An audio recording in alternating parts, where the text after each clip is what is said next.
Oops, too many me's. Okay. So why didn't... Hold on.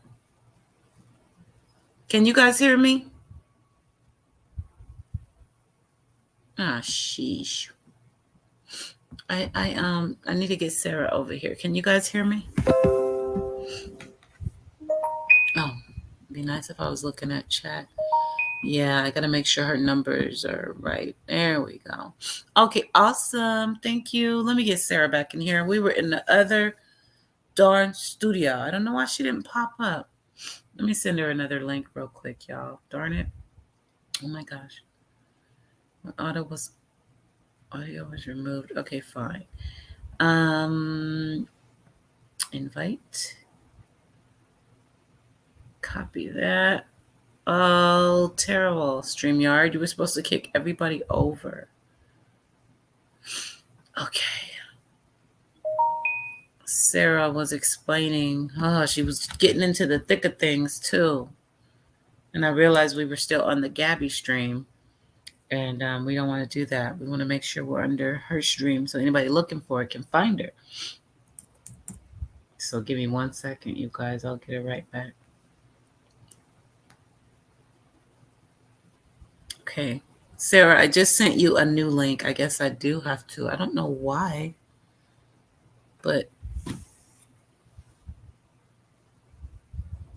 yeah, 2 boys, Lady R. 2 adorable boys. I just emailed you a new one, Sarah. Sorry, honey. Just now. Yeah, they are so adorable, man, and smart and funny and cute. She's got some good young men. Yeah. And they love their mama, I can tell. All right, I'm gonna shut back up. I'm sorry about all that. We gotta see people already are finding you. So that's cool. Yeah, my bad there. Pick up where you were. You might want to back up just a tiny bit because there were a couple people over here in this room. Okay? I don't even remember. I'm sorry. I have the worst short-term memory ever. Start wherever you want, honey. Listen, there's no script over here. I know. I just want to remember in general. No, you remember now? Yeah, I was saying what I was accused of. So attached to the change of parent custody, there is an affidavit. It's basically Nick's testimony. And on his testimony, he stated that, he stated a lot of things. So first of all, he said that I had like the kids locked up in a basement living with some strange guy. We lived in a nice suburban neighborhood and they both had an upstairs bedroom. He accused me of being a prostitute. He accused me of being on drugs. He said I threatened him with a gun somehow all the way in Virginia. So and he said that I hid the kids from him for like 5 years. He said he had no idea where his kids were for 5 years. And I was like, I got pictures of you at my house. Like, oh my God. Oh, thank you. It's so nice of you. I feel like I'm so tired right now. You do. You look great. Thanks. Hard on yourself. I'm just tired. I understand. But yeah, like I was accused of all these heinous things, and there was absolutely no evidence. Everything was negative. We showed that yesterday. Yes, everything was negative on the drug test. I'm not a drug addict, I promise. Right. Maybe a little too much caffeine sometimes. But yeah, so he put all these things, and the craziest thing about his affidavit is if you look at the bottom line, there is a notary stamp where the signature is supposed to be. Yeah. And when I looked up this girl, she was social media friends with him. So I don't know if he went to her house and just stole her stamp and stamped it, and he's an idiot and didn't realize it had to be signed. The stamp goes underneath, or if she helped him. I can't pretend to know that, but it wasn't even a legal document that they were submitting for testimony. And again, rightful jurisdiction is still in Virginia because it's their home state. Again, by contract and by federal law, they were here for over 6 months. They were here for like 3 years. Okay. And so we had jurisdiction trial. I hired an attorney. He was a very nice man. He was a little green, but he tried really hard. But the second he walked into the courtroom, Judge Patricia Baca-Bennett literally attacked him. Like, she started arguing with him as though she was Nick's attorney and not a judge. I Like, read that. oh, Crazy. did you read some of the Oh transcripts? yeah. Oh yeah. Oh yeah. She was Yeah. cutting him off, and I mean, it was just like she didn't want to hear anything. Mm-mm. But it made sense what your attorney responded with. Go on, you tell him about it. Yeah, like basically, first of all, she was an idiot. She said, aren't you aware that we have a Texas federal statute?" I was like, okay, so Texas law is completely different from federal law, and they don't actually intersect with each other than federal law oversees a state law. Okay. So what she just made up something random. She didn't even mention the statute. And Nathan Hathaway was like, no, she's been upfront and honest. This is according to her contract. And then at the end of it, she wouldn't even let my attorney cross-examine Nick. And she looked at me and she said, I don't think you know what co-parenting means. I'm not going to, no, wait, this court's not going to allow Virginia jurisdiction, case dismissed. Like, Yeah. Crazy. I had no idea what I had stepped I didn't even know into. what did she like, where did that even come from? You don't know what co-parenting mean. That didn't even fit in the context of what was happening. She Like, was paid off. The decision was made before I ever walked in the courtroom. She had friends. They had a plan. They were going to take my children, and that was end of story. Unfortunately, they didn't care at all about the law. They didn't even try to pretend to be biased or unbiased. Like, she just flat out attacked my attorney. It was wow. very insane to live through. It was very I just sat there and I was like, what just happened? Unbelievable. Yeah. But we go through all of this, and Nathan Haddon's like, I can't be your attorney anymore. I was like, why not? And he's like, well, because the judge is breaking federal law and there's nothing I can do about it. And he's like, you shouldn't keep paying me because I can't do anything. And I was like, okay, that's fine. Like, I appreciated that he was honest. Yeah. He didn't take my money. He's a good guy. Yeah. Right? Like, whoa. So I get ready as best I can to go in pro se into final trial. I was not as well equipped as I am now. I had no idea what I was walking into, but I walked in there and they had brought in Judge Catterton. The final trial was February 27th, 2019, and this judge had actually retired in 2016. So because I was speaking out about BENNETT, they brought in a retired judge to take the fall. And he looks at us and he's like, I'm so sorry. He's like, in 26 years, I didn't read any of the case files. I have no idea what's going on. He's like, this never happened to me before. He looks at Lindsay Knoll, which I think is incredibly biased. And he's like, why are we here today?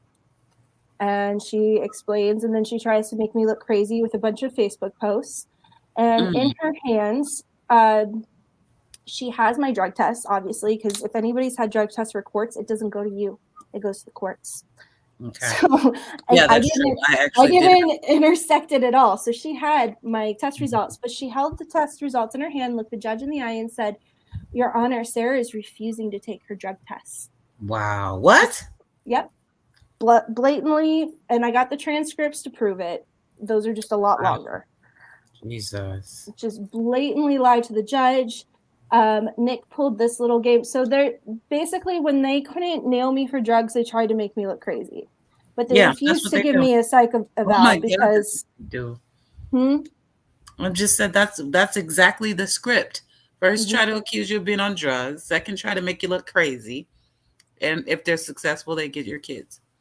They actually weren't successful. That's what's so beautiful about my case and why I don't understand why nobody's done anything yet. They still, I know. Nick went so far that when he got on the stand, he said, I think Sarah really loves her children. I think she tries to be a good mom, but she just suffers from borderline personality disorder and she refuses to take her medication. Oh my God. Went on the stand and just lied his butt off. Literally, I've never. Right? Yeah, either you got medication or you don't. No proof, no nothing. I have gone to therapy. I have talked to people. Obviously, this has been horrible. and Mm-hmm. I have PTSD, but I do not have borderline personality disorder. Yeah. So, and before I went through this legal stuff, I didn't have PTSD. I have it from constant torture over 3 Right. years. Right. So it's called through legal abuse. Um, so at Wow. the end of this hearing, the judge catches Nick lying at least 3 times. Huh. He's fully aware that we had a non-revocable mediated settlement. He's fully aware we're from Virginia. And I mean, I'd feel bad for him almost because he was obviously ordered to do it, because he kind of looked really confused for a second. And then he was like, well, I think the issue here is that your communication with your ex-husband with you and his children just isn't working. So, That in was the order, retired guy. huh? That was what Canner. What's his name? Cannerton. The Catterton. Catterton. Okay. Catterton. He's Okay. like, in order to provide better communication between all parties, I think, yeah, I better give Nick Leyva full custody and establish jurisdiction in Tarrant County, because they Jeez. didn't have jurisdiction. Wow. They were And he couldn't penalizing. find any fault with me, which is Right. also against my civil rights. If no fault is found with me, you can't change it. You can't change The it. agreement for Yeah, you what? can't change Yeah. an agreement when they didn't Yeah. have jurisdiction to begin with, because we were Virginia state citizens. So Jeez Louise. yeah, so I refused to sign the final order. And I just start praying. I just want to say you have to be so careful about advocates, because the worst people I have met pretend to be advocates and they're actually Ooh, working for the courts. amen to that. I We know just want about that. people to know that, because I've been set up a few times and it's really bad. And God has not let me be put to shame, because I always tell the truth. But Yeah. I have definitely been set up multiple times. By people on his side that are trying to slip you up, or what? Well, no, it'll be people pretending to be advocates. Like, they'll be parents in other groups. There's literally people that are putting themselves in these groups and acting like her parents in order to manipulate situations and basically psychologically mess with you, because that's what it is. Just for fun? Like, are they Well, trying no, to it charge sets you money? off your game, or they give you bad advice. Oh, I see what you're saying. Okay, they're on somebody's side, but not yours. I get it. Yeah. Okay. I lost my train of thought again. I'm sorry. It's so late for me. So we go through this whole trial. I refuse to sign the final order, and I file a motion. First of all, I file an appeal by myself. I did study enough to file an appeal. This is the first time I started writing motions. I also filed for a mistrial, and I responded to their request to sign the final order to halt it. And I called the clerk, because that's what you're supposed to do, to set a hearing, and I requested a hearing multiple times, and they kept putting me off and ignoring me. And I finally was like, no, I need a hearing, because you set their hearing, which is this constant thing. So you're supposed to go in order of filings. That is according to the law. So whoever files first, that is the hearing you're supposed to set first. And they've constantly jumped my filings and tried to let the other party silence me. So I get a hold about. Yeah. So I get a hold of the district clerk, and she's like, oh, we're going to hear your motions and her motions the same day. And so back to advocates, I had this advocate reach out to me, and they're like, you really need a lawyer when you go in there. Try this one. And it was Stephanie Holen. And she showed up 8 a.m. the next day. She took $5,000 for a retainer on the spot. And she shows up, and I think she's on my side, because she sits there and she's like, Newell forgot to put this, this, and this in the document. We can't sign it yet. It's not a legal document. So she stops the signing of the final order. And I find out when I get back to my hotel that Nick and his mother are already in Virginia trying to find my children. They're trying to take them while I'm still in Texas. Jeez, and no final order is signed. And thankfully, like, my parents took them somewhere, and I get back to Virginia, and then I just don't hear from Nick anymore. Stephanie tells me everything's okay. She says the same thing lawyers always say. She's like, you need to be quiet, shut up on social media. You're not going to lose your kids. Like, there's no way. You didn't do anything wrong. And just like super quieted me down. And what I didn't know is that behind my back, the appeal that I had filed myself, she had canceled. without my What? permission. Yeah, she canceled my appeal. What? How the hell? Well, I had no idea. And then on top of it, she tells me to come to court on January 27th of 2020 and says that she's going to fix our custody thing. She's like, I got you. This is fixed. Come to court for Texas. And I get into court and I'm immediately held under unlawful arrest. wow. And my attorney just tells me to shut up and to listen to the judge. And everyone's screaming at me. And the next thing I know, I'm being accused. They're like, the children must be hurt. That's why you're hiding them. Why are you hiding the children? They must be hurt.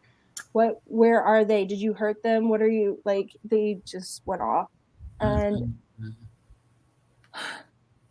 the judge forced the court reporter. The judge looked at the court reporter and said, you need to go off the record.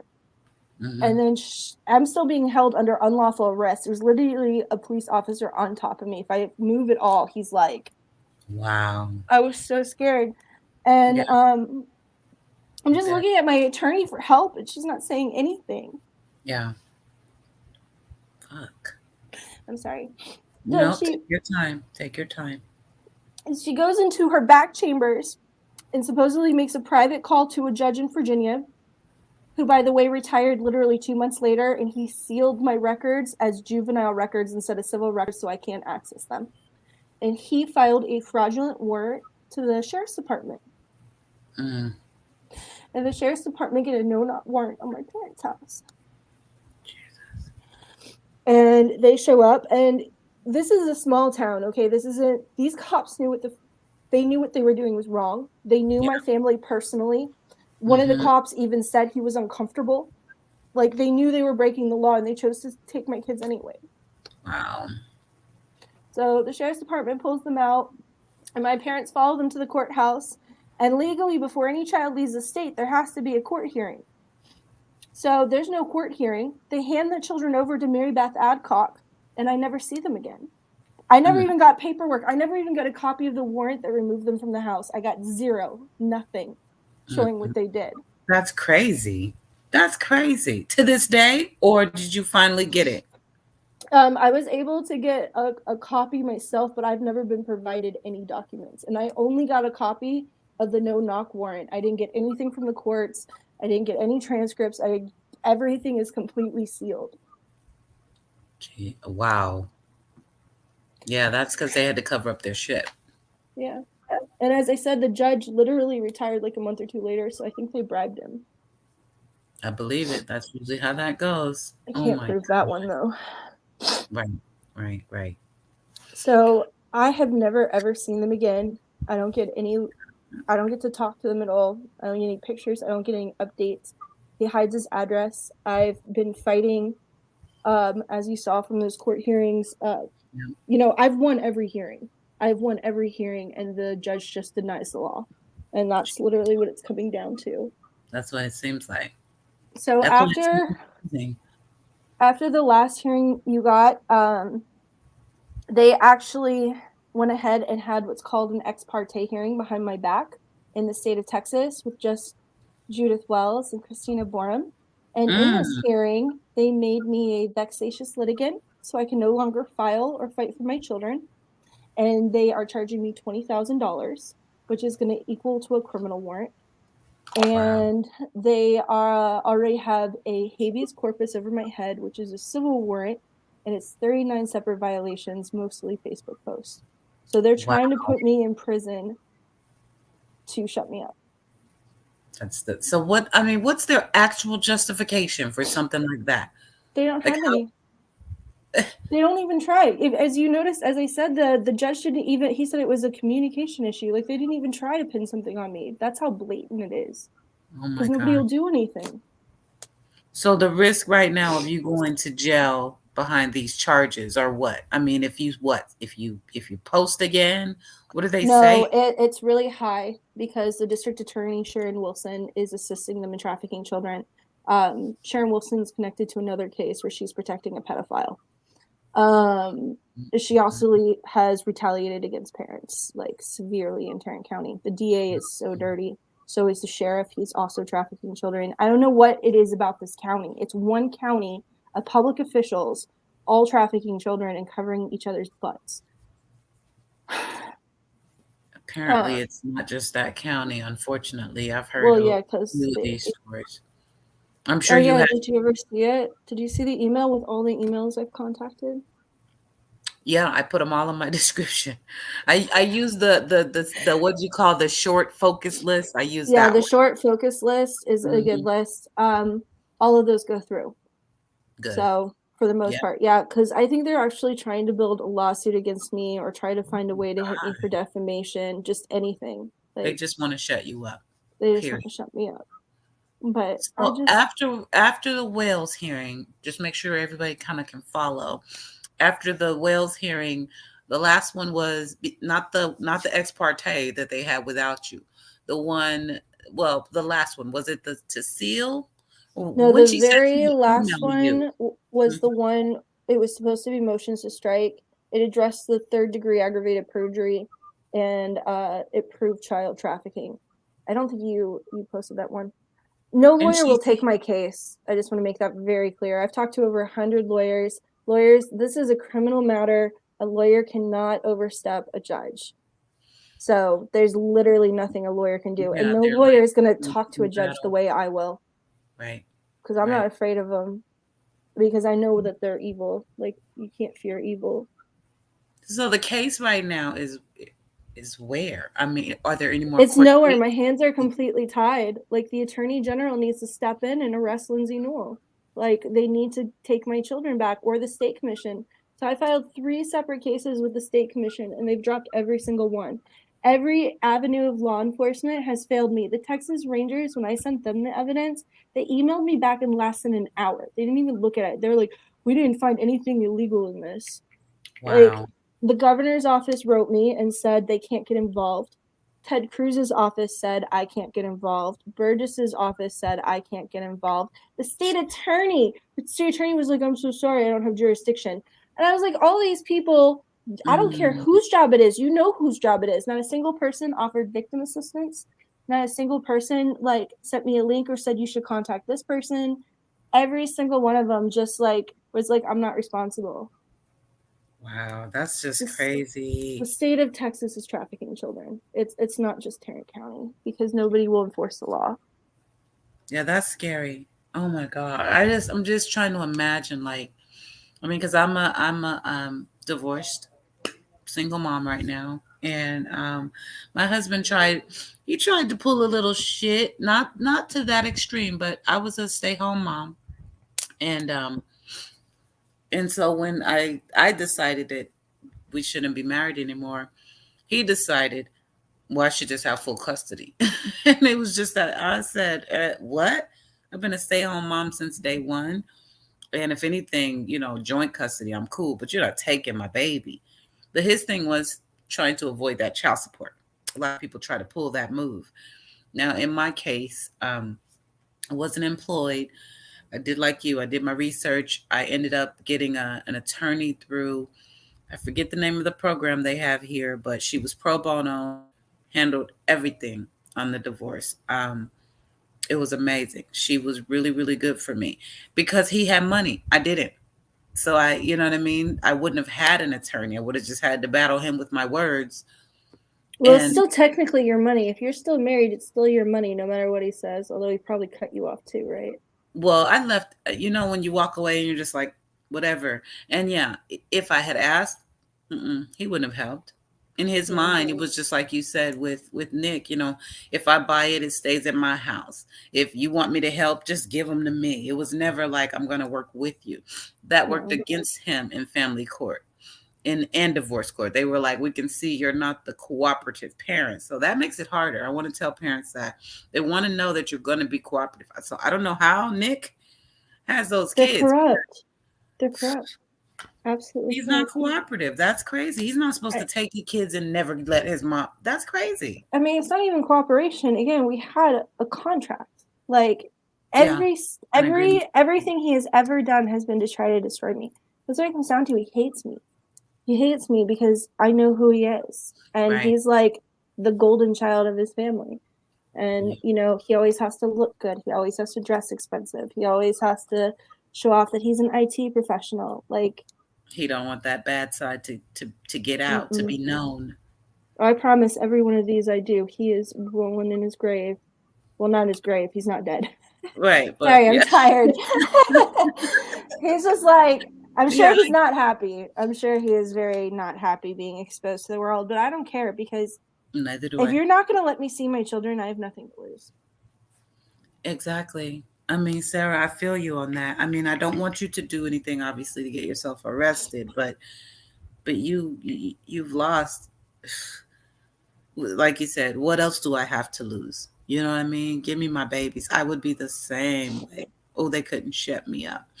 Now, you don't want to go to prison because you can't help them from Well, behind them damn bars. again, they shouldn't be able to put me in prison. So the No, reason they they want to shouldn't. use a civil warrant, the reason I haven't actually been accused of any crime is Hmm. because if they are able to get me with the way the DA is just corrupt as anything, they'll have a full civil trial without a jury, and the judge will decide what happens to me without anyone ever knowing. That's not a fair hearing. They'll lock me Oh my away under God. a civil violation, which is also a felony. They threatened, some of you in chat know who I'm talking about when I say this. They threatened Kara Witkowski with the same sort of thing. And they literally told her, you can agree to 50% custody with your abusive husband. This man raped Kara, his wife, his girlfriend. You can Oh, I share know custody. Tara. Do Are you? you Probably through the the one grapevine. with the little boy? Yes, Yeah, Kara. we're friends. Her That's story awesome. kills me. It That was her choice. She's Share so custody with strong. this asshole or go to jail. She is very strong. She is very strong. We She's so highly young salute too. Kara over here. Yep, very young. But this is the thing, the patterns are there. Like they really do threaten your livelihood to Oh, get I've you to make lost this. everything. Mm, mm, mm, I mm. can't hold down a job anymore. I literally can't do anything but reach out to people every single day. I'm just like, somebody please help me. Yeah, And that's literally all I can think about all day. I know it. Good. Thank you, Jennifer. That we have in the description, you guys, there are tons of links.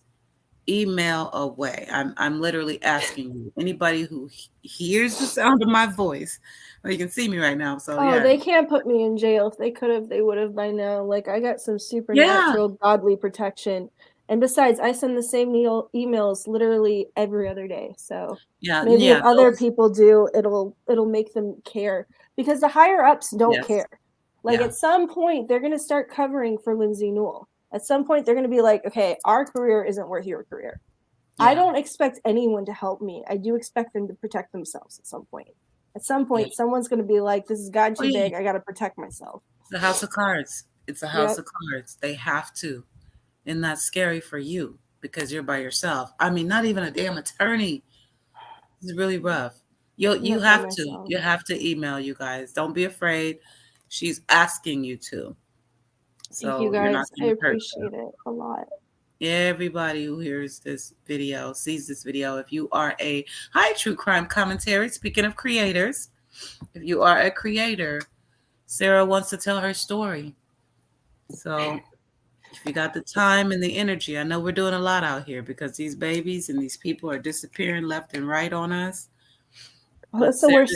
I can't even get proof of life. gee, Literally.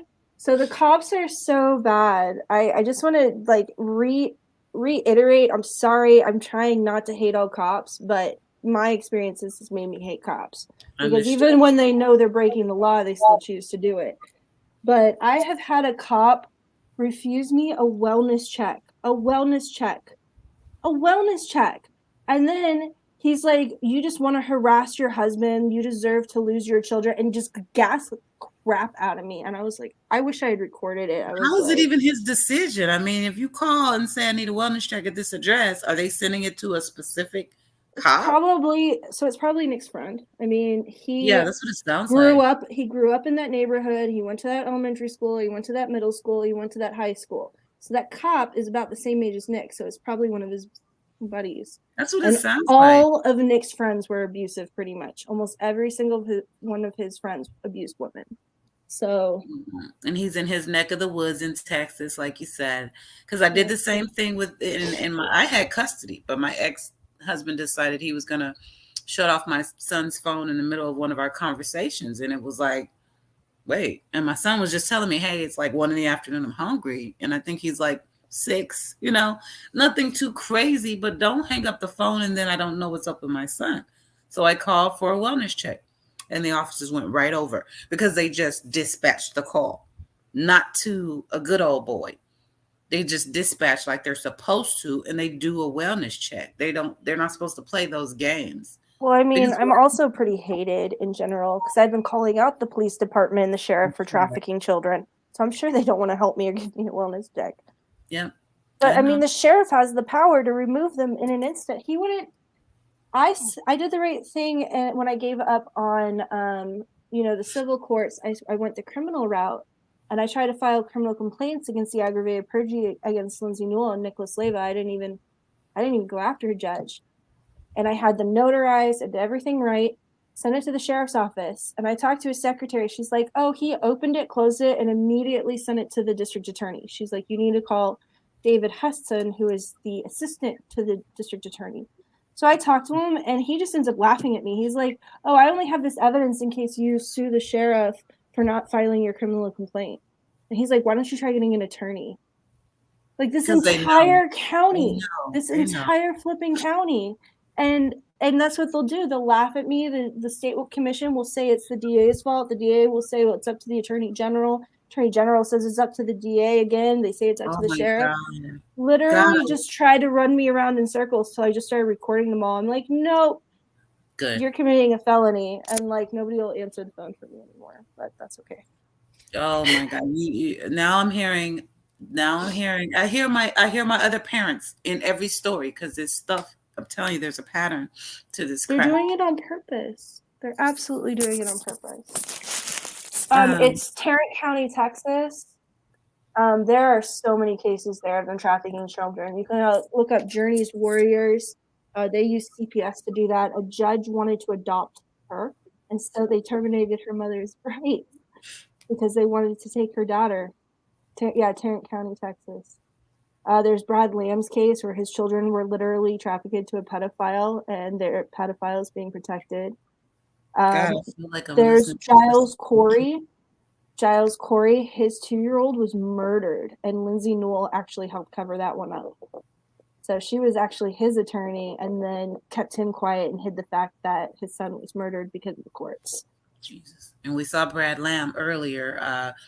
BORUM and Wells were in on Yep. that one. And Lindsay Newell. Lindsay Oh, Newell was was she too? actually, she was Ah. the guardian ad litem for the children for 5 years. So it was her Oh, job to protect the babies, and Jesus. instead, she intentionally put them with a pedophile. Girl, that lady should not be a 3 of guardian ad them. litem. You can see it in her eyes. She ain't nothing but the devil herself. That I was the give one in the trial that never really said a word, you guys. She just sat there looking. I love how you said like she was swallowing bleach. She really did. Well, She yeah, because she didn't life expect me to in that. fight back. She Yeah. thought that she got away with it. That woman is a felon. She should be facing 20 to 50 years in prison for what she did. And, who knows if that'll happen? That's not my business. That's God's. I just want my babies back. But Yeah. it's very frustrating to see these people get away with what they're getting away with. Yeah, Tarrant County True Crime Commentary. And all her links are in the description. All of them. I can So also, if anybody needs anything, you can send me a link. Your email, and I will. Yes, I know the Sophie Long case.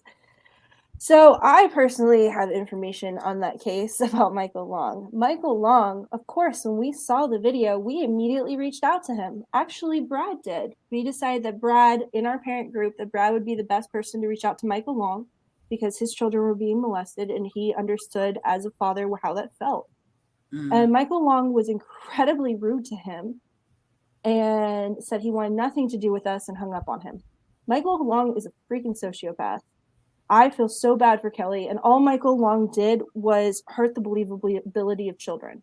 And he made it harder for those of us who are truly facing injustice to speak out and fight back because he was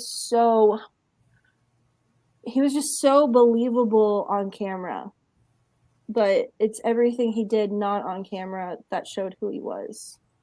And she's still missing. I feel like that speaks volumes. If any parent who disappears with a child is obviously the abusive parent, unless they were protecting them from proven sexual abuse, which there was no hospital records of Sophie's abuse.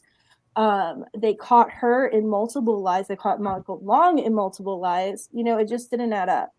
You know, in Brad Lamb's case, they have hospital records. Right. They have nurses' outcries. Pictures, you know, everything. There are pictures of bruises and his son being tasered.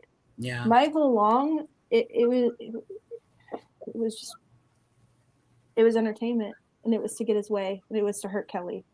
And I don't know if Kelly's a good person or not. I just know that Michael Long isn't.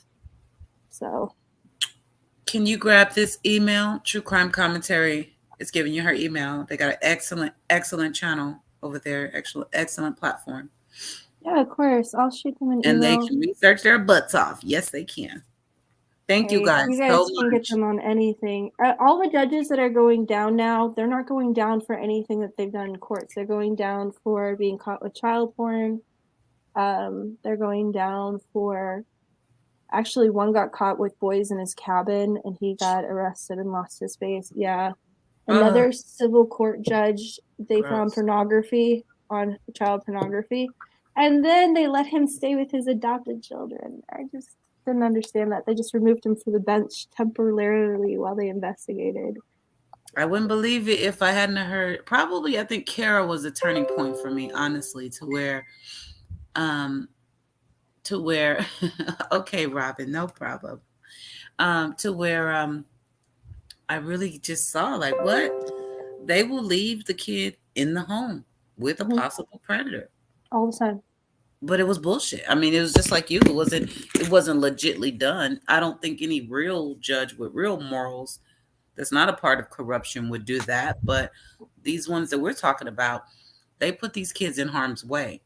Absolutely, and they do it intentionally, and they do it for money.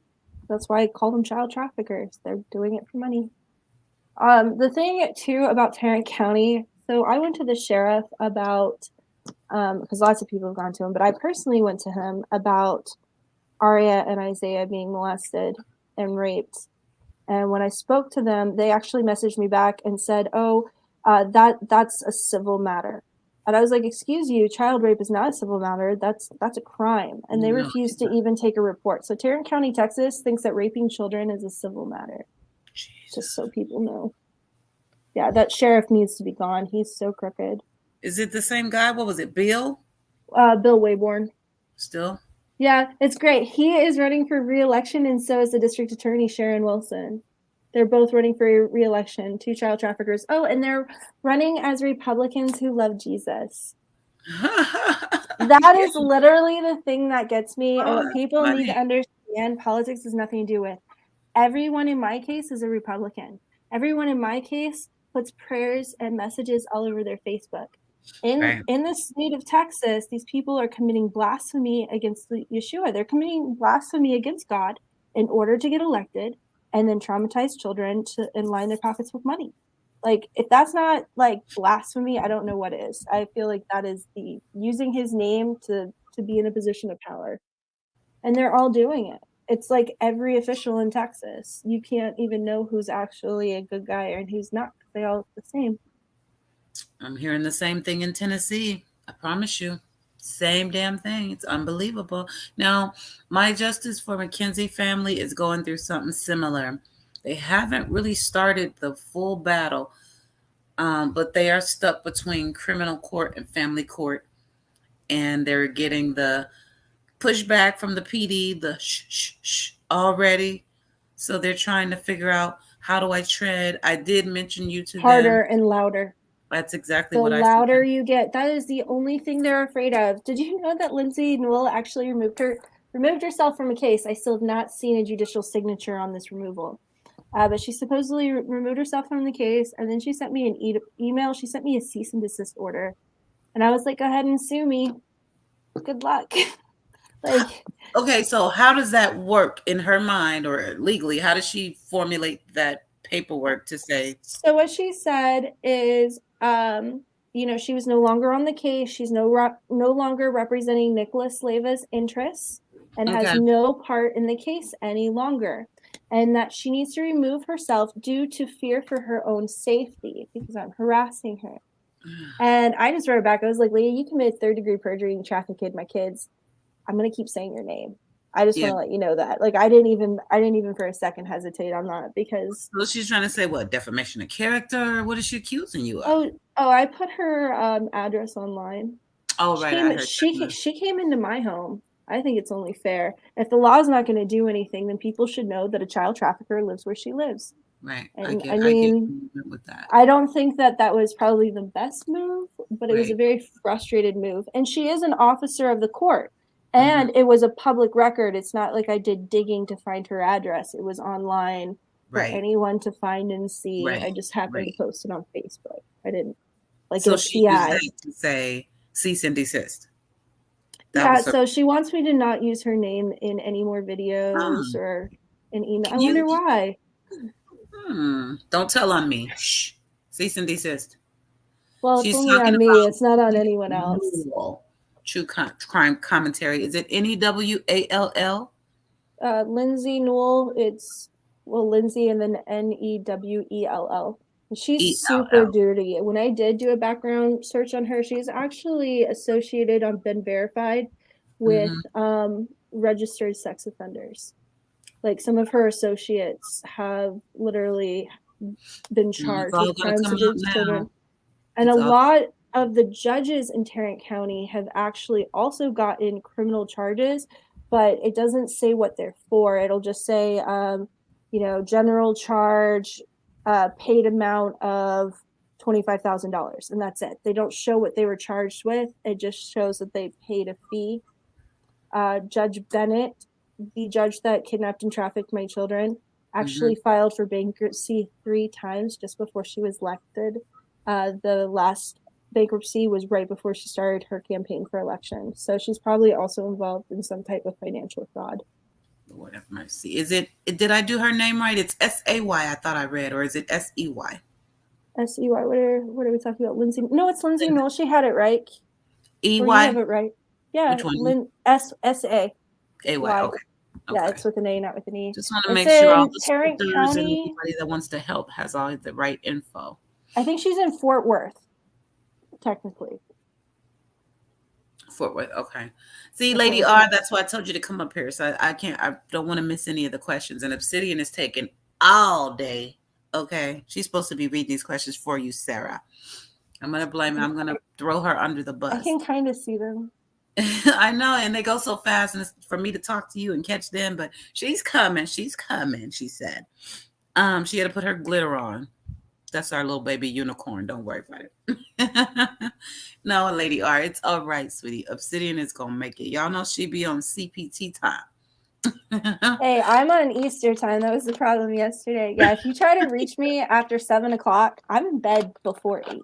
I told you I would do whatever time worked for you. It's fine. You see, I've been here all day. I can sleep.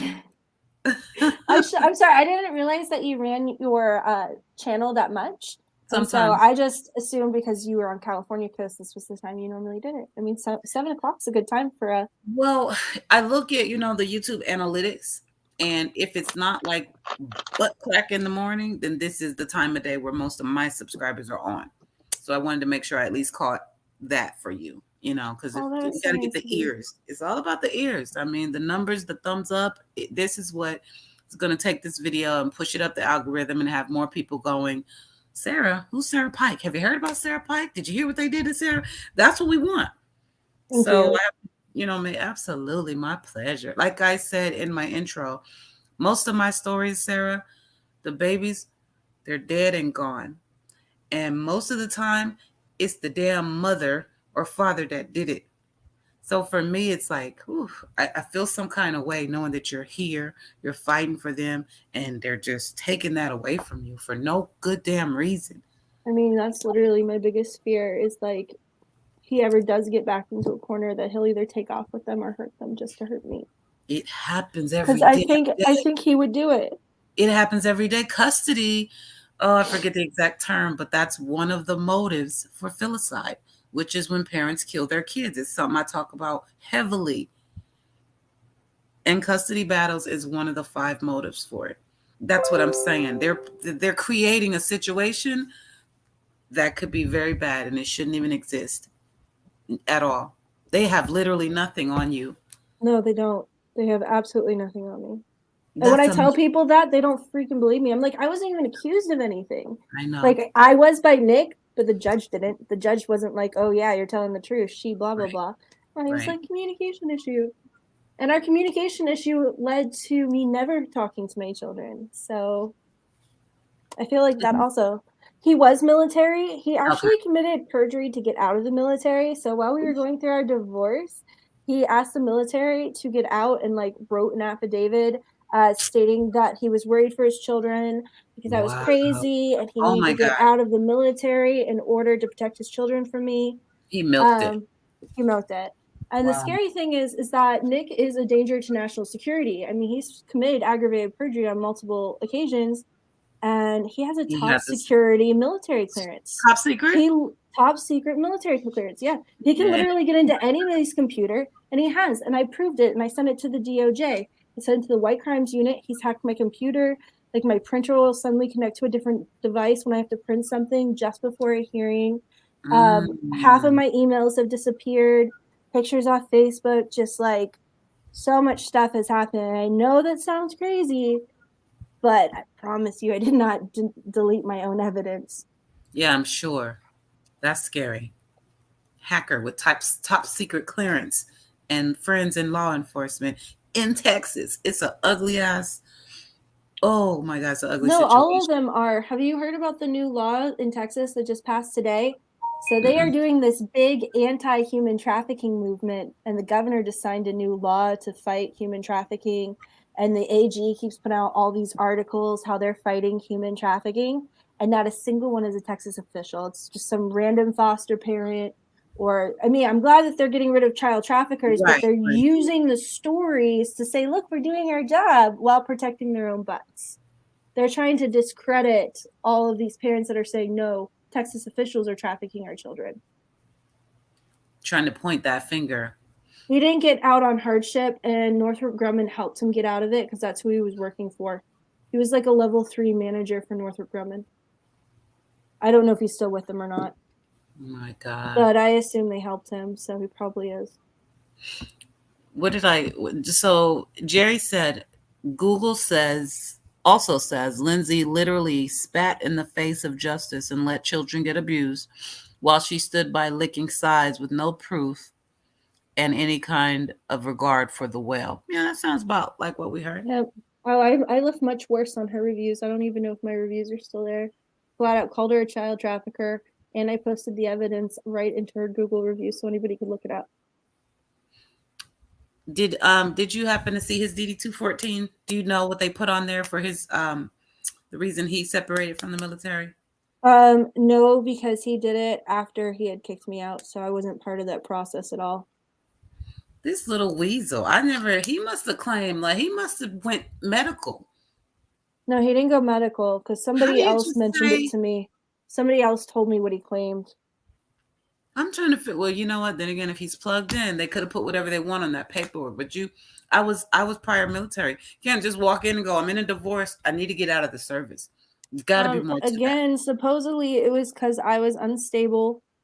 And again, this idea of me being unstable has been planted for like 10 years, and I didn't even know it because I was unstable at 19. I had come.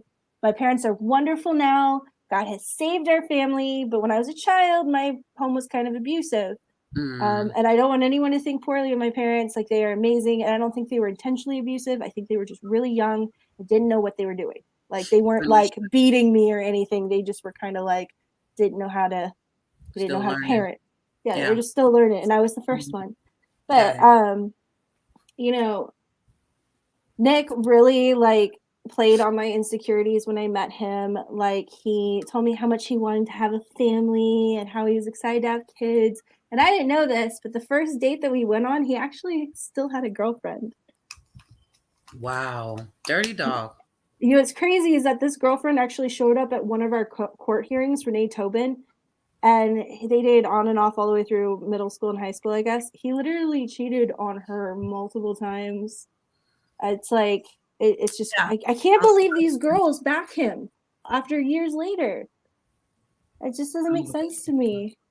Were you younger, a lot younger, did you say, than him? No, I was older than him, actually. I was 19. He Wow. was 18. Oh, okay. Okay, right there He together. was just so flipping sweet. Like, I met him just before I went to Oral Roberts University. I went there for a semester. I met him on New Year's night, and he just, like, he made me this mix CD, and he got me this giant fluffy teddy bear thing so I'd have something to cuddle with in college. I got there, and he called me within 2 hours, and then he called every day just wanting to face chat me. And then he started Western Unioning money on the weekends, so I drive back to Texas and stay with him at his college. I know, he went over the top. That's a narcissist for you. They can look like Prince fucking Charming, and then it's a beautiful nightmare. Well, I just didn't realize it. I mean, I moved. He convinced me to leave ORU, move in with him in Texas at first when we first started dating. And I remember wanting to go home, and I was like, you know what? Your mom's a flight attendant. So his mother was a flight attendant for American Airlines at the time. And so he flew for free. I could literally see him every weekend.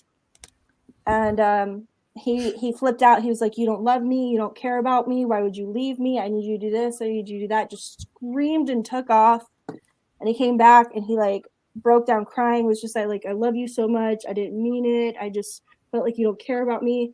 But at 19, I didn't realize what a red flag was.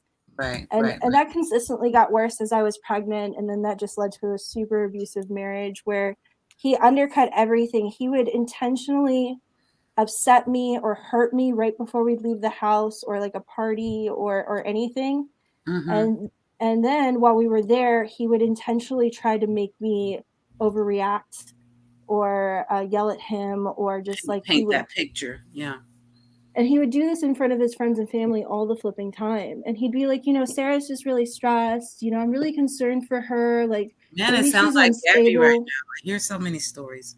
Oh my God. Yeah, it was all laid out for like 10 years. And so when he filed for divorce, everyone believed his story. Yeah.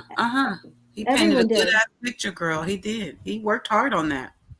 He worked really hard on it. I think it's really scary how people can plan it that far in advance. I could barely plan tomorrow. That is a narcissist. Oh my God. I told everybody about this movie. Have you ever seen a movie No Good Deed?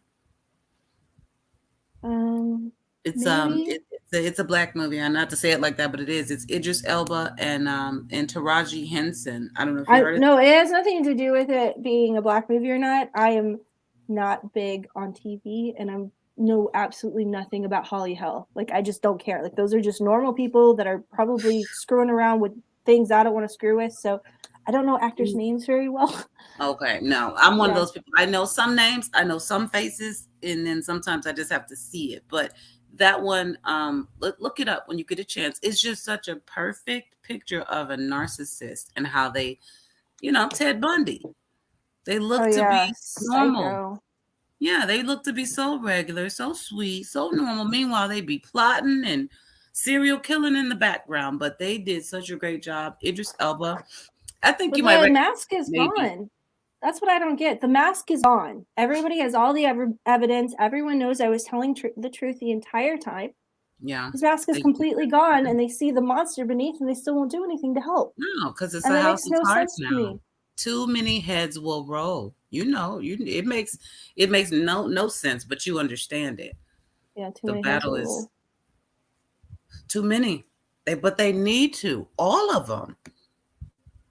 And when you look at that website for Judith, come on, it says it all. Impeach Judith Wells, and you got the stories right there. You got people. No, she needs to be in prison. We don't need to remove judges. We need to start prosecuting them for domestic terrorism and treason. They're committing treason against the Constitution of the United States, and they're committing domestic terrorism against American citizens. Like, they should be held accountable for that. Yeah, he was super crazy, but you would have never known it. You would have never known it. Oh, no, everybody loves Nick. If you met him, you will love him. He's funny. He's charismatic. Yep. The only thing that's different now is that he's fat. He used to be hot, and now he's just fat. He gained weight. He gained so much weight. I was like, okay, so the outside's starting to look like the inside. That's what's going on. No, That it's part. okay. I like gain some weight too. It happens.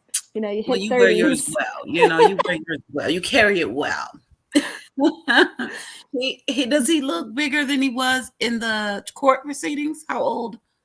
Because I that guess he was looks about the same there. So for me, when I that's was with Nick, he was like super skinny, 155, 160 pounds, all okay. muscle in the Okay. military. Like, so this big guy in front of me, I don't even recognize that. I don't know who that is. Wow. So can I ask you something? You don't talk much about it, but you mentioned it and I cover it. So I've got to ask. And Mm-hmm. you don't have to go into any detail, whatever you know what I told you, whatever you're comfortable with. I'm not about clicks and views. If you don't want to talk about it, screw it. No, just go ahead. I told you I will be transparent and I will be completely honest. Well, this one is about your baby though. There were allegations, I believe it was of Josh. Did somebody abused him? It's Sammy. Yeah. So he came back from the last summer in August, and my mom brought it to my attention. My mom actually has a social working degree. She was a preschool teacher. She's I'm gonna worked blow with my nose. I'm three listening. separate adoption agencies. So my mom is very well versed in, and she's a foster parent. So my boys just came back acting super inappropriate.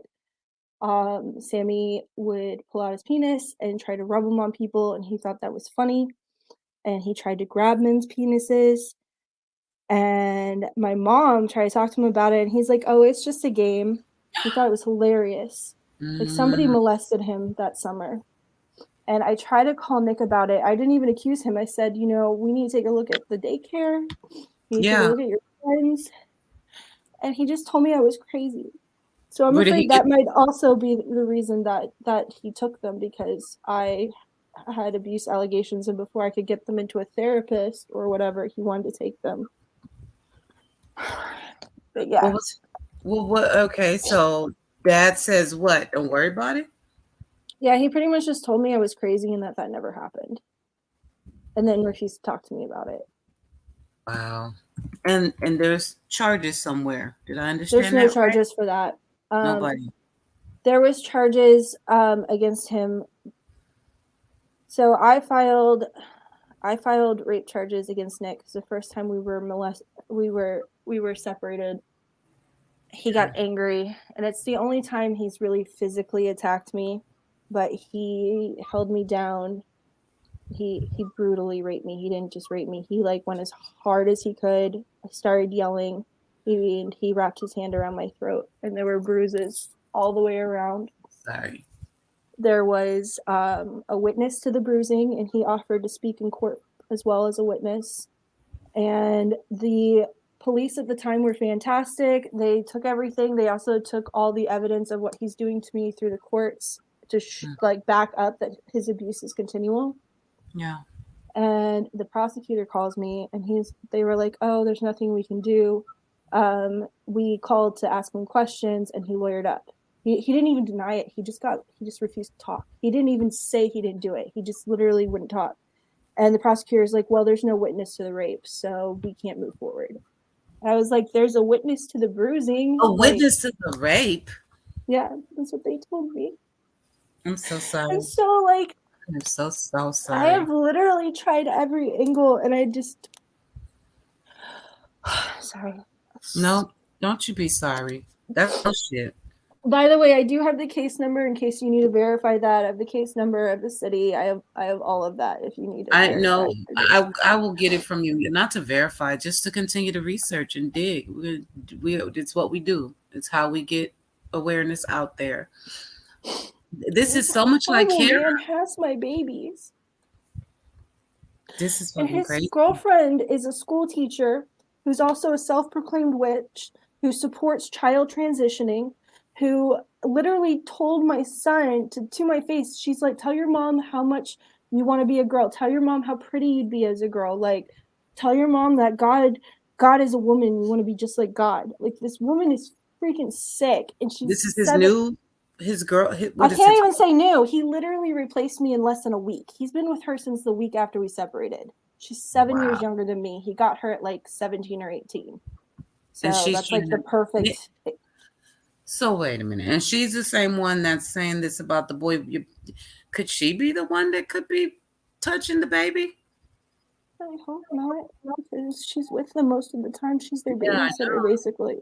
I know, but it doesn't add up what she's saying and then what he did. I mean, the fact that Sammy wanted to grab penises is probably not her.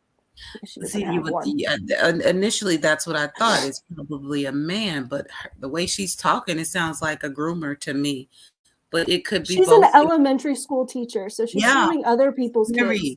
By the way, her name is Highland Hammer. Like, tell everyone in Texas, be like, if your child's in her class, get them out, because for real, she genuinely targets small children.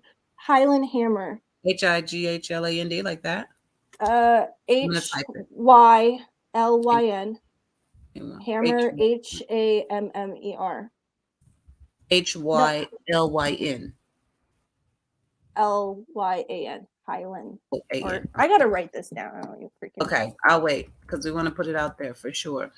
Right, that's the right last name, Lady R, not the right first name. Hold on 1 second. Let's bring on Obsidian, who wanted to grace us with her presence. Let me see you. Turn that damn camera on, and you better be glistening with glitter all over your body after this long. We've been waiting, Sarah. You have to put your hands on your hip. Right. We've been waiting. You can't even get this in front of the camera. HYLYN. I can't write it up. Okay, there it is. Yeah. H-Y. You got it. That's it, Lady R. Let me put that up. Oh my gosh. Yes. No, I even asked her, I'm like, why don't you have your own kids? Like, just have your own kids. Stop coming after mine. And she's like, well, I'm no good for kids. So no, doesn't sound and like I was like, you're an elementary school teacher and you're saying you're no good for kids. Like, what are you talking about? Somebody find this lady. I don't feel good about her at all. I don't feel good about her. Like, I just want her away from my kids. I don't care what Nick does with his life, but I don't want her near my babies anymore. His bad decisions are going to affect them. That's why. I mean, so Sarah, okay, so everybody, game plan, email, the links are in the description. Is there a format that you use? Is there because you've been emailing a lot. Is there something you want to send me that I can? I mean, I can come up with something maybe tomorrow. We always, my boy John Q says it's always better to have that standard format because everybody that wants to help might not know what to say. I feel like somebody less emotional should be in charge of it because they probably shouldn't get, hey, you're a child trafficker from like 25,000 people. So maybe someone who's capable of being more diplomatic can write the initial letter and we share it. Also, feel free to call the sheriff. Feel free to call the DA. Like, just drive them nuts. Just make it impossible for them to do their jobs. Call the district clerks, whatever you can do, because they have other cases and they have other people fighting them. So every second they waste on us is really causing them issues in their day. Exactly. So the more, the better. Well, do this. Whatever it is that you can jot, just to give me a basis. Administrative is my background. So you do it. You write it up. I'll proofread it and make it like as politically correct as humanly possible. And then I'll put it on my community wall so everybody can use it. Because Okay, but I do have to write that tomorrow. Like, it's 11:30. My brain is not at top capacity yet. Take your time. In the meantime, trust me, the emails will go. I just want to make it smoother because a lot of times if you give people less steps, you can get the help faster. No, I agree. I know y'all really appreciate that. Yeah, I've been talking mad shit. Hold on, Sarah. Block your ears for a minute. I'm going to get a little funky with Obsidian over here. Okay. Got us waiting 45 minutes to come up on the panel. Okay. Sarah's answering her own questions up in here. All right, I'm done. I think you did fantastic. Man, this shit sounds crazy. What is happening, Obsidian? Can you see the chat? Y'all can't see me. You can hear me. We can see. We can hear you. We see your bubble. Yeah. Do you have your camera? No. Is your camera on? If I don't care, you got a job for me, Priscilla? Well, let's talk about this. How much does it pay, Priscilla? No, I'm just kidding. I'm getting dressed. I don't want to know. TMI. It's not that kind of show. That's midnight. Just kidding, Sarah. We don't do that. Mute yourself, Q. No, please. Mute myself. Fine, I'm out of here. Clock last time, yesterday when you were sleeping. I know y'all got Bible study and stuff. I know. Still, she's answering her own questions. Come on. You had close to 8 hours. By the way, I did want to mention something that people can do. Okay, If you guys start collecting emails, I'm having a professional newscaster is releasing a story in the next month. Nice. They just talked to me yesterday, and it should be out in the next 2 to 3 weeks. Nice. They said that they want to be really thorough with it. And I talked to his attorney, so I had to talk to this journalist attorney, and she had to go through all my stuff because they are a little bit more picky than who they take because of defamation and everything because they're bigger and they don't want to get sued. Absolutely. No, but I want to say that their attorney's amazing. She's just like, I can't find anything you did wrong. I was like, because I didn't. No, it's not there. I'm telling you, man, I was reading and listening and I'm just like, because I know how people are. And I knew in chat, somebody was going to come in and go, what did she do? So I had to, I have to know what did she do? And I'm like, this woman didn't do a damn I'm going to tell you it's an order from God because there are things that I have done in life in general that I am ashamed of. I am not a perfect person. I am a sinner. And there were things in our marriage that I am not happy about. I've never intentionally hurt him. But, literally when I started this fight, when I finally was like, okay, God, my identity will be in you and not as a mother. Hand this to you. What do I do?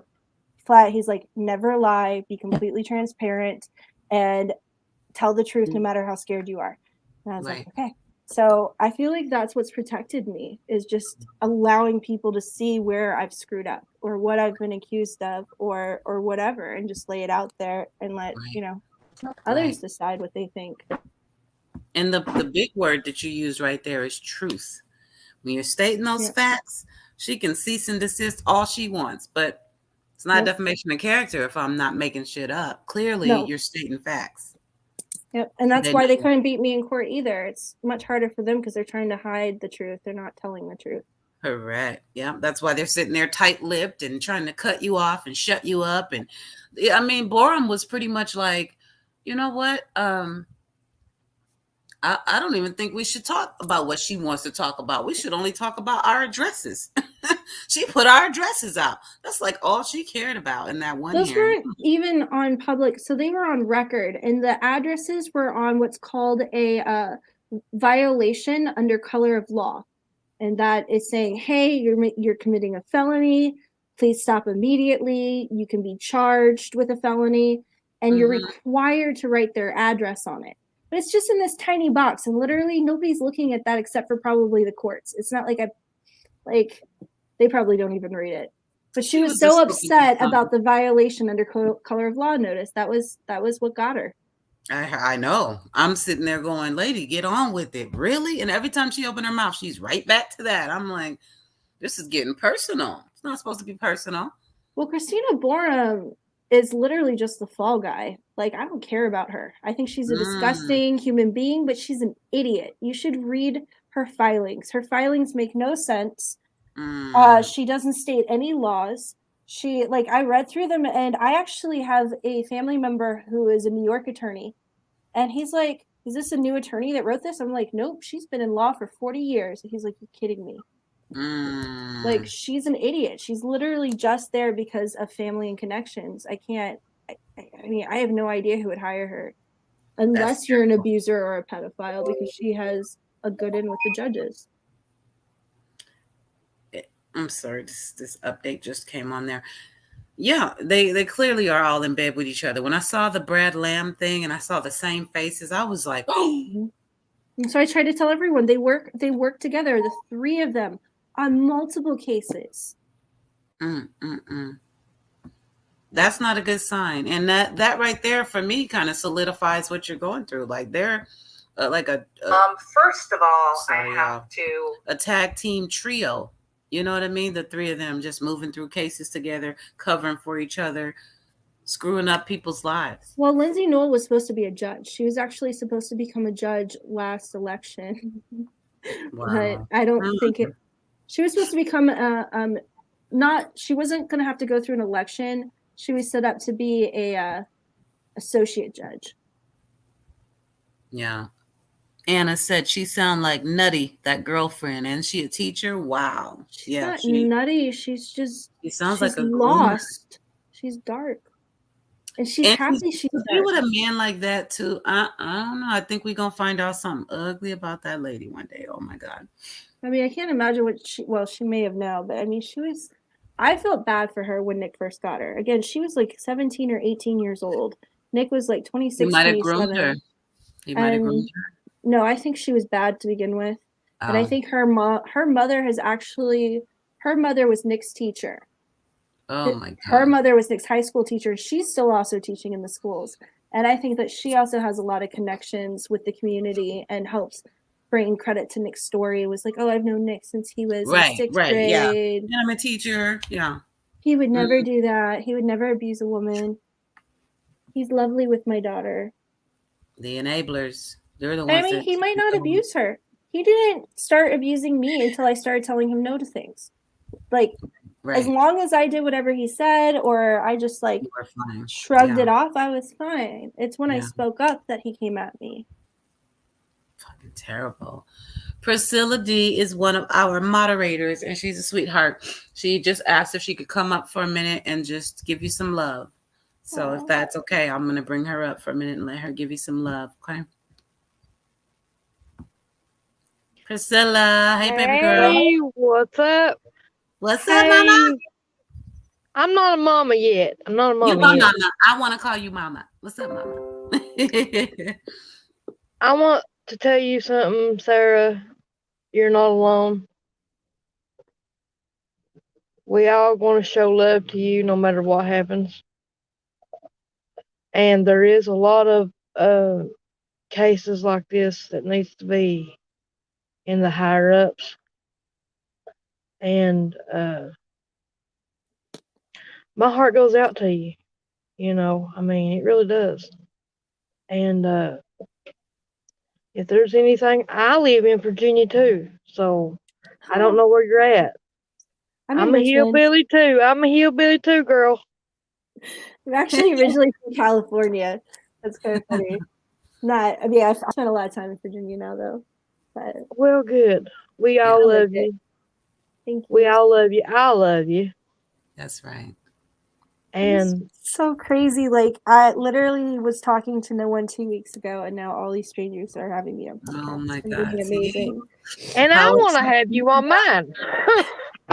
Thank you. The more the better. The more the better. The more word that gets out on YouTube, the better it's going to be for everybody. Correct. It's going to be better for you. It's going to be over the top. Just put it to you that way. I do want to say I have seen some miracles happen for other parents because I've been speaking out. So I had parents dealing with corruption from BENNETT. One mother, her ex was molesting her daughter, and BENNETT removed her ability to see her daughter. She's like, I think it's parental alienation, no contact for 10 days. We need to leave her alone with her dad and see if she still claims that he's molesting her. And 10 days turned into like 3 months. And I just was talking to her, and I was like, you can do this, stay strong. Like, I'm really speaking out about BENNETT right now. And then all of a sudden, out of nowhere, she got her daughter back. She got full custody of her daughter. Like, BENNETT just did a complete 180 and then blamed the ex for like lying to her. But I think it's because too much attention was being drawn to her at the time. Yes, that's what you speaking out will do. It'll save other people, and hopefully it'll get your babies back. Well, what I'm saying is, hi, positive. Tiffany. Hello, baby girl. Tiffany Marie's in the house, y'all. Hey, Tiffany, how's it going? Totally have to meet Sarah Pike. You have to. I know you're hearing this story. I don't want to break your heart. I know you just got here, but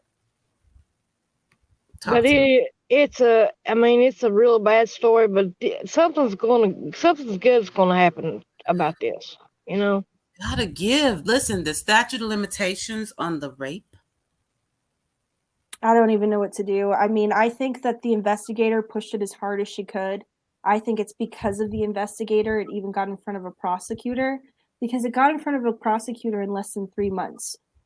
You know, those kind of cases most take a long time. I think that officer, I do have good things about officers. That officer really tried to help me. Yeah. And, you know, the prosecutor prosecutor just didn't want to deal with it. They didn't want to waste time and money on a case with somebody who lawyered up. And it was that simple. And they're probably never going to. And there's no way for me to push it. I got a question for you. Did this happen in Virginia or California? It happened in I've been in Virginia the whole time since I've been with Nick. But it happened in the Commonwealth state. It happened in Virginia. Yeah, it happened in Arlington. Oh, I'm sorry, Alexandria, because that's where we were living at the time when he was stationed in Fairfax. Was he Air Force? No, he was Army. He was a Bravo 25. Okay. Yeah, I don't know. So many cases keep coming to mind, but you guys know I'm thinking about Jeannie and Mary, and I know Tiffany sucks. We watched earlier a little bit. Rest in peace to Jelani. I have a question for Q. Have y'all thought about doing a petition for summer? I hadn't. Maybe Tiffany might know something about it. I hadn't. For what exactly, Priscilla? Like to up their investigation, see what's going on. Sheesh. I mean, I don't think petitions can ever hurt anytime you can get numbers behind you, but I don't know that would help either. I've literally never seen a single petition work. I mean, look at Kara. Kara has more signatures on the petition to investigate her son than any person I have ever met. And even the police department are behind her, and the DA is blocking it. So petitions, they don't enforce the law. They just they don't. They just put a little pressure, saying, "Hey, we got this many people that believe in this cause," and it's supposed to put that pressure, but it doesn't always, because Kara's. We've watched her numbers grow on that damn petition. They need to reopen. They don't want to reopen that case. It's not really that petition's not working. It's just that she's dealing with some corrupt shit over there too. Well, the judge is up for Supreme Court, so they're taking the judge that assisted the rapist, and they are moving him to the Supreme Court of the state. He's being elected as a Supreme Court judge. Promoted. And he should be in prison. Yeah, he's getting promoted for helping pedophiles. And that's exactly what happens. Yep. They get promoted for hurting children. It's the same House of Cards. They just help each other out. Because if they don't, everybody's going to fall. That's why they get retired early. Promotions, they leave early with that little pension if you just shh. Oh, yeah, Judge Wells, I bet you she cannot wait to be out the door, considering she's on my case. Right now, I don't know if you guys got this update about Brad Lamb's case, but they just went to court, and guess who is the judge over it? They're asking for a warrant for Carice Washington, and he's still stuck under Judith Wells. So he is still stuck with the exact same judge who intentionally took his children, placed them with a pedophile, allowed her to traffic them online, proof of all this horribleness that have been done to them, and then he has to go to her and beg her for a warrant to have Carice arrested because he has a federal case. So what's happening is if they don't serve Carice Washington, the limit for the federal hearing is going to drop, and he's not going to get a hearing, and he has to start the whole process over again. So Judith Wells, Lindsay Newell, Christina Boring, they are helping Carice Washington hide, and they're helping her hide the children. Because if Carice goes down, Newell and BORUM and Wells all go down too for child trafficking. Exactly. So it's so frustrating because the cops found her and then let her go. They found her, took a picture of her with the kids. Like, look, the kids are fine. And then left the kids with her and left. They just took a picture saying the kids were fine with her, even though they know that she is raping them on a camera in front of men. Unbelievable. Sorry, I'm so angry. This case makes me so angry. It's okay. If I would rather hurt Carice than hurt my own ex-husband. Like anybody who does that to a child. Yeah, that's insanity.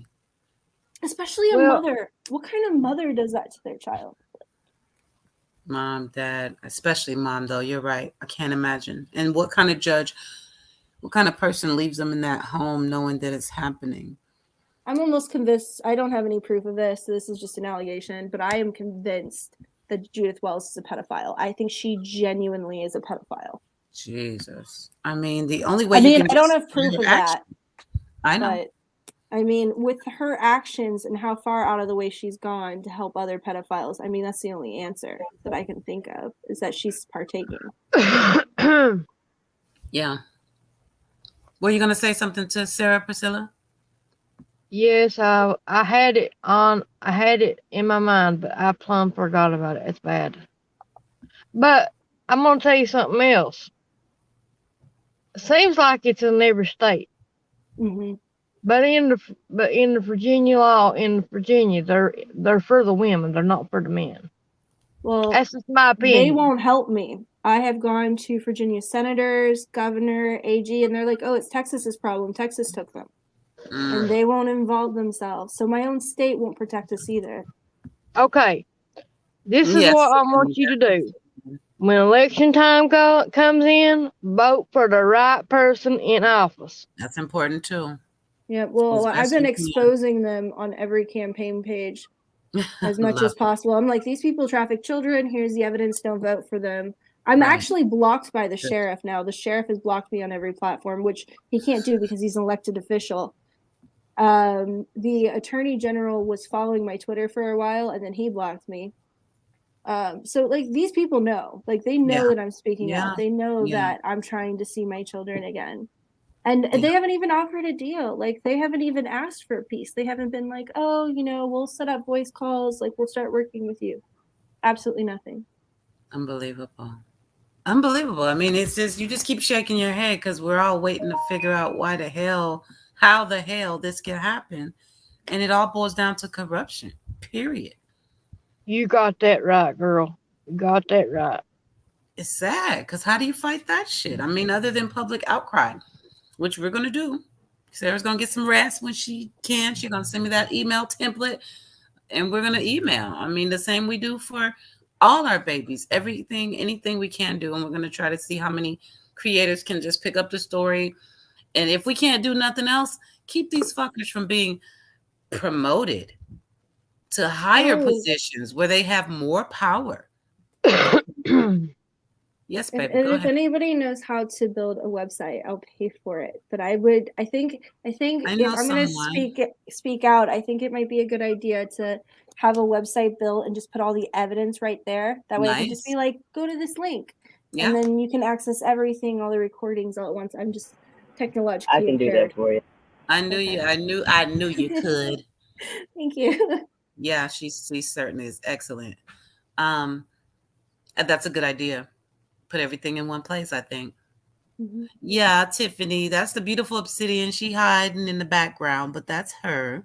She's supposed to be reading these questions. I don't know why I'm doing it right now. I'm not hiding. Look, I still got conditioner in my hair. You know, Let me tell you something. If you want to go somewhere with obsidian and she says you got to take a shower, please go on without her. Okay. Just go. Everybody knows that. Everybody, you about to shower? All right, I'm gonna come through tomorrow. Yeah, I see you next week, man. Right. Hey, but look, I look like a whole new something. You know what I mean? Got a whole you new really do. You really do. That water is something else, ain't it? Yeah, you know what? It's a whole ritual. And sometimes it gets to that point. You know, that's the closest I got to a body of water.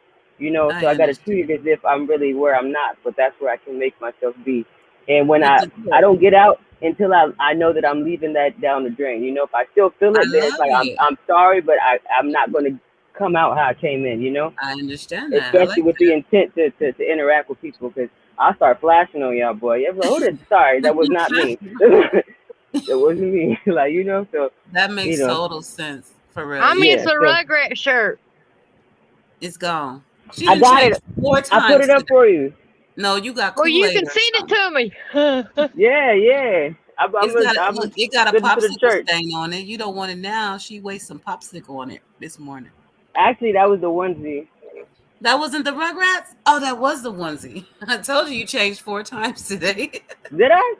It's damn near 3. Wait, I got to cut that backlight off. Huh? It's that one back there. Tiffany, I believe that you and Obsidian are like friends, not friends, but sisters. I don't know her.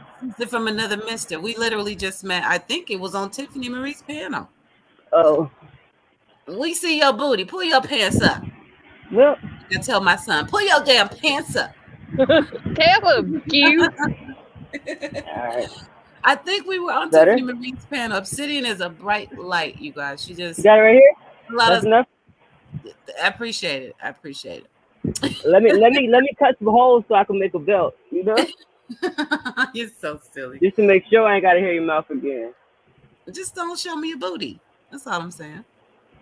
My butt. I've been trying to donate this thing for years. Sarah. See, she brings that laughter automatically. You're just like, I know, it's amazing. I love people like that. I need more people like that in my life. Yes, you do. Everybody does. Check me back, Sarah. Thanks. But that's the reason why your phone is messed up right now, Obsidian. She got a black screen. Last I heard. Oh yeah, I didn't hear when I just dropped my phone the first time, and I was like, oh my god. No, I can't text anyone. My whole screen is black, and I have like half of my evidence on my cell phone, so I have to now go to the iPhone store and get them to pull it and order another phone. It's a pain. Oh my god, you had that Apple Care, I hope, right? No, I just bought it for like $100 off. Oh, well, no, so I'm just gonna buy another cheap phone. Up? Oh, okay. No, it lasted a while. So those riots, that they got really bad in Richmond. The Black Lives Matters riots got super bad, and 2 streets down there was a huge riot. Black Lives Matter. And my stupid butt is running around with my cell phone just recording everything because I mean it's history in the making. Yeah, I mean I couldn't believe what I was watching. I mean I literally watched people attack a public bus, take an AK, literally shoot up the side of it, and then blow up the gas tank. The whole bus is on fire.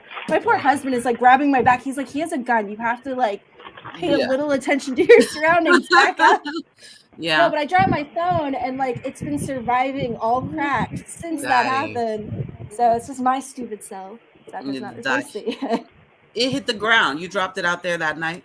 Oh yeah, I dropped it, and I've managed to live with it this whole time until today. It just black screened me for no reason. Well, at least you didn't have to pay full price for real. Oh yeah, I never do for cell phones. And everybody needs a Tiffany Marie too. Come on now, Tiff. You already know. What happened?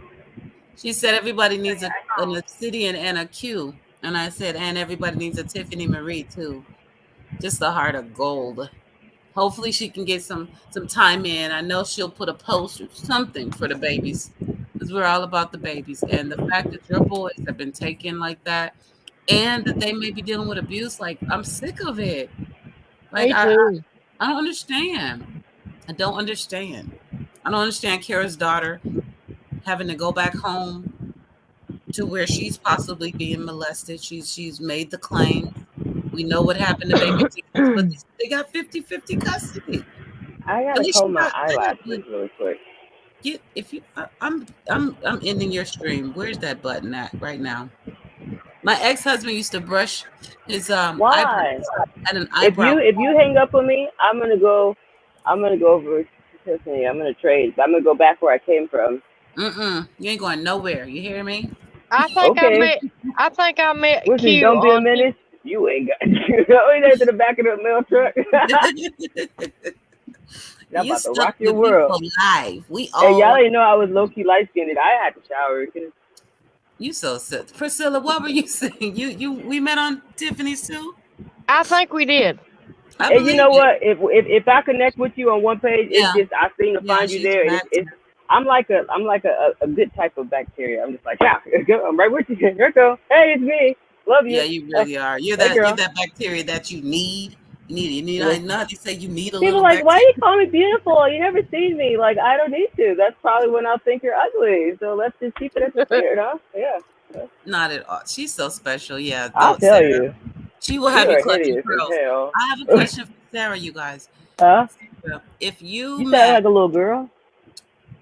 Oh, no, I'm sure I didn't say that. Oh no, I said I have a question for Sarah. Oh, I said I'd be clutching you will have us clutching our pearls. That's what I said. So let me ask you a question, Sarah. Somebody crunching on squirrels? You know what? Where is it? Let me mute you. Okay. I'm muting you right now. I have a question for Sarah. Yes, ma'am. Damn it. If you met a YouTuber that had a beautiful soul, a beautiful spirit, and really, really had love and passion for these babies, and she said to you, what do you need? What do you need? I just need them. I just need them to come home, but I really don't know what to do to get there. As I said, I have 3 cases with the state commission. I've had the governor respond, the state attorney general respond, the attorney general respond. Like, every high up person knows that this happened to me, and not a single person has lifted a finger. So I think just the emails, and when, you know, the journalist that's going to come out with the story comes out, just share that. Over that, yes, we will. That's the problem. I just don't know what else to do. I mean, I even tried to file with the Supreme Court, and they denied me a hearing. They wouldn't let me file into the Supreme Court. Did they give a reason? They do it all the time. Do they have to? I don't know how, you know. Yeah, they we do got a lot of people here that can help, though. I know True Crime is doing some digging, but we're gonna find out if there's anything else that can be done. Oh, that's crazy over there. So Tiffany, you know, at this point, it sounds like to me just sharing the story, getting it out to I think you're pushing 17,000, 20,000 people over there on your platform, just telling them her story. Oh, hey, look, I just looked at the chat. Wait, hold up, all y'all, hold up. What? Lord, what? My baby. What? That's my girl. You just realized? Are you kidding me? You just realized we're talking about Tiffany Marie? Nah, I just realized she was in the chat. I just got my other phone. Lord, I thought we were just talking about her because she's literally all up on the screen. I posted comments. And you know what? Tiffany, one of the people that I've never seen, but I am in love with her. She's so beautiful. I don't know what that woman looks like from a can of paint because I can't see that much.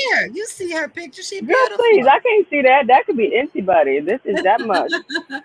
That's why I got to see outside the chat. I'm like, this me. Here I go. Hey. Are you catfishing us, Tiffany? You trying to say, 13K? Okay. You better not be with that $7 a minute voice. 13,000. Every time Tiffany talks to me, I reach in my pocket. You're so funny. Let me blow my nose. You showing you some love right now, Obsidian. I love her. You know what's crazy? Honestly, if it was real talk.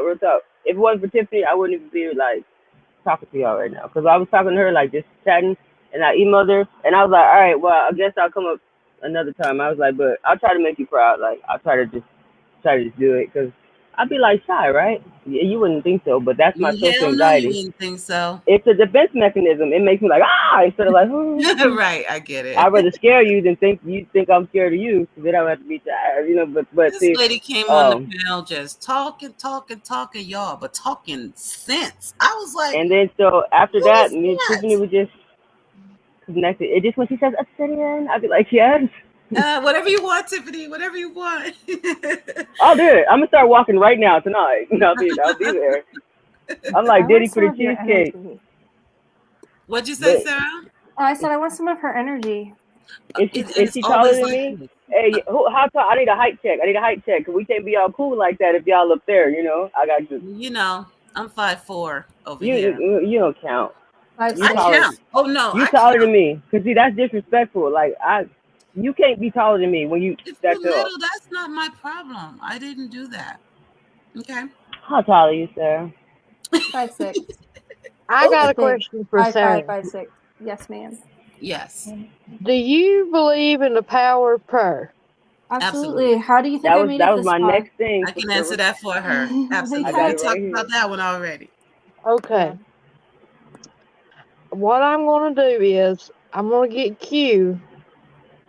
I'm going to get her to send me your email address, and I'm going to get your address, and I'm going to send you a prayer call because it has helped me through the years. And Thank you. This will help you with your battle. No wonder she didn't respond. I actually really, really appreciate that. I thought she have a lot of me, friends guys. that say that they've held things when they prayed, and that carried into their other prayers. Yes. I should have tried that. It's a beautiful I do thing. that with their teddy bears sometimes. Like sometimes when I'm praying for them, I just hold one of their teddy bears. I got Bay over there in the corner. My real Bay. Bay? Yeah, Hennessy. Oh my God. You know my bear that's like bigger than I can get in it and like walk and just yeah, I can do that shit. I should do that. That's a I should cut big the bear. back of it and go to the store. True crime Take one of those, ensues. please. I need one of those. Do I'm you gonna go to sleep the with it? Do dispensary you and curl up with it like a body pillow? I do. I make it spoon me. I wrap my legs around it backwards. You know what? I'm done with you. I can't. Don't you let go. Don't you let go. I'm sorry. Listen, hey, if we're I be trying to Shut tell up them right girls, look, now. Oh my listen, God. listen, girl. I don't know what you thought, but I'm a whole lady, girl. Don't let these You folks fool say you. I'm a don't let go. tomboy, adult version. You better get back here and hold me. You get Did back, you tell the girl. Hold. bear I don't want though? to hold you. You too tall. Get up Oh. on this thing and let's go to sleep. No, I'll be like, you're You so- crazy. Put your arm around me. Touch right here. Everybody needs Please. cuddles. I get it, but it's a stuffed bear. Just saying.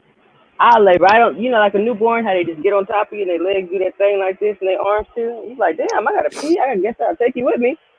Oh yeah. Oh, I'm like, where you going? TT wanted to remind you. You know, she's standing 5'11" over there. You know what? I just, that's why I didn't see that comment. It's not in my height range. TT, I want to let you know that all that earlier, I was just not even telling the truth. Yeah, We ain't gonna have another episode. Smaller than 5'4"? Am I taller than you for real? Yeah, I am. I'm 5'3". I feel like standing up right now. Just the Let's flex. stand up. Stand up. Stand up for a cause. You better stand up and speak out. Let's do it. Nope. Dale might be somewhere trying to look at my dress. That's it right there. That's all me right there. That's look it. At you. Look at you. That's it. That's it. That was it. My whole body. They call that take a whole body picture every time. Thick. Have y'all heard that term before? That's slim thick. I got on 3 pair of pants, Q. Why? You trying to look bigger? Are you trying to look gangster or something? See, y'all got it. Y'all know me. Like a bigger gangster. You just look slim thick. Oh, I have a question for you. Obsidian, may you please read the question? Well, can we get you just we get the vibe? You know what I'm saying? Everybody just throwing it at her. She's still normal There person. it is. There I it mean, is. I can just answer it. I can see it if you want. No. It's not your job. It's Q and Obsidian's job. Obsidian's supposed to read you the question. So when she's done dancing, we gonna get to that. Leave it to Bieber. Yeah, I'm hearing y'all energy because y'all probably is crazy tonight. Cannot with her. Sarah, you can answer. But I didn't want to just get up on here and grill you because it seemed like that's why we're here in the first place. You get you're fine. You're fine. You don't really get to respond to the response. Literally, I'll interrogate your ass. No, I don't feel interrogated. It's fine. I promise. Nothing's gonna. I'll play with you. Bother No, but yes, I know of over phones. 10 families in Tarrant County that I am in contact with. That's how I know so much about Brad Lamb's case. That's how I know about Charity Long's case. It's how, all of these people are being affected by Tarrant County. Charity Long kind of speaks out, but after her appeal, which she did win, Judith Wells, of course, got off scot-free. But she won her case through the appeal, and her daughter is now safe. So she kind of speaks out, but she... the thing with Tarrant County that people have to understand is that people's lives are in real danger. I don't know if you saw this when you looked up Brad Lamb, but he was arrested on a civil warrant, and somehow he got put on a bus to a mass security prison. They messed up his paperwork. Not only did they take him to a max security prison for a civil violation, they placed him in a segregated cell intentionally with Mexicans. Okay, and if you don't live in Texas, you do not understand, because Brad is the whitest white man ever. They tried to flip and kill him. Yeah. And he did. He got the living daylights beat out of him. He came out of there pissing blood.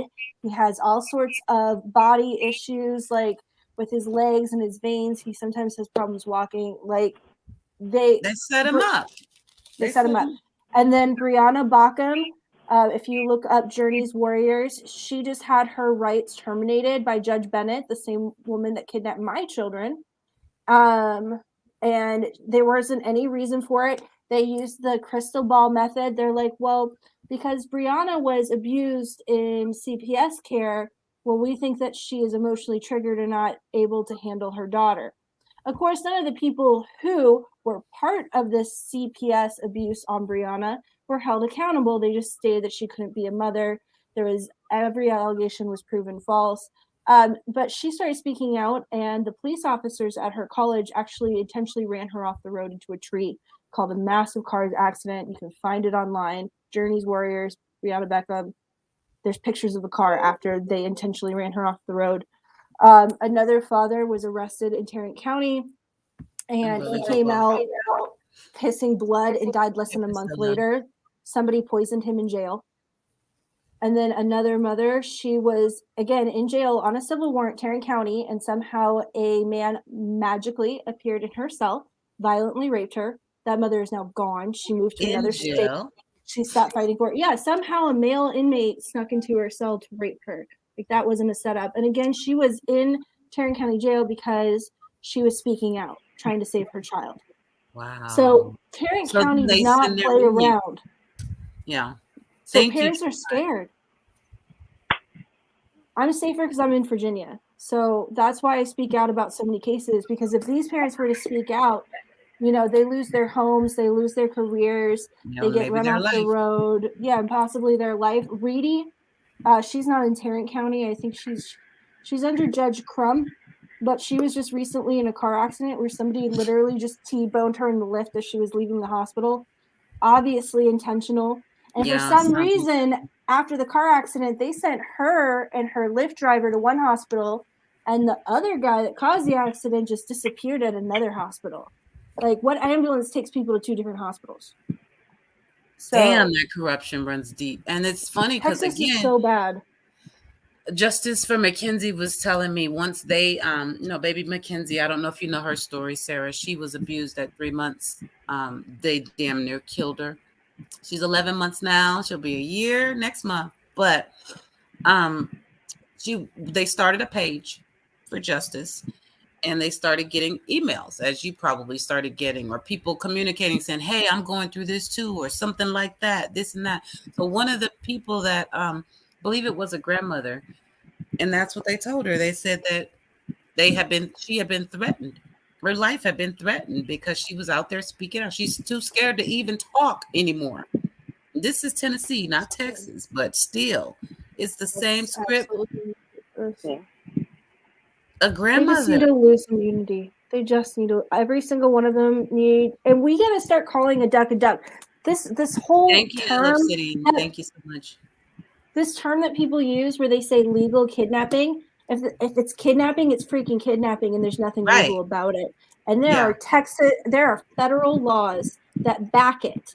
I mean, the number one law that every single judge is afraid for you to find. The sex trafficking law for felonies for federal law, it states sex trafficking or trafficking through force, fraud, or coercion. And they don't want people to know that. So even if your child isn't being molested, they're still considered trafficked if they were taken under perjury or taken under fraud. That's some good information. She's put the word is out there. Obsidian's looking for your questions, you guys. I was stressed out. I don't want to go to the Supreme Court. I just want to answer Lady R. I don't think that I should have to go to the Supreme Court. I have done everything in my power to collect the evidence. A prosecutor needs to hold these people accountable. I should not be forced to be tortured and go through the Supreme Court for something that's supposedly civil, which the Supreme Court also does not have jurisdiction. So the Supreme Court of Texas does not have jurisdiction over this case because it is not a Texas case, because it was done in fraud and aggravated perjury. What needs to happen is the Attorney General and the state attorney's office needs to investigate Lindsay Newell, pull her law license, hold her accountable for whatever criminal charges, and return my children. Like, I shouldn't be forced to go through and that's how they get people. They're like, well, you can go file here, well, you can go file there. And you're running around with like a chicken with its head cut off, and all you're doing is losing more and more time with your children. So I'm not going after any more civil court hearings. I'm going after criminal charges. That makes sense. Go for the big dogs. Jennifer Nobles, thank you for the super chat. We're saying, I think it sounds like Kern County, but it's Tarrant. Yeah, Tarrant County. Sweetheart, TA. Let me write it back in the chat again. Yeah, we know about Kern County too, though, because that's where our missing boys are, the 2 toddler boys. We want to know where the hell they at. But this is a different county. It sounds like we're saying current. I can see how you could hear that.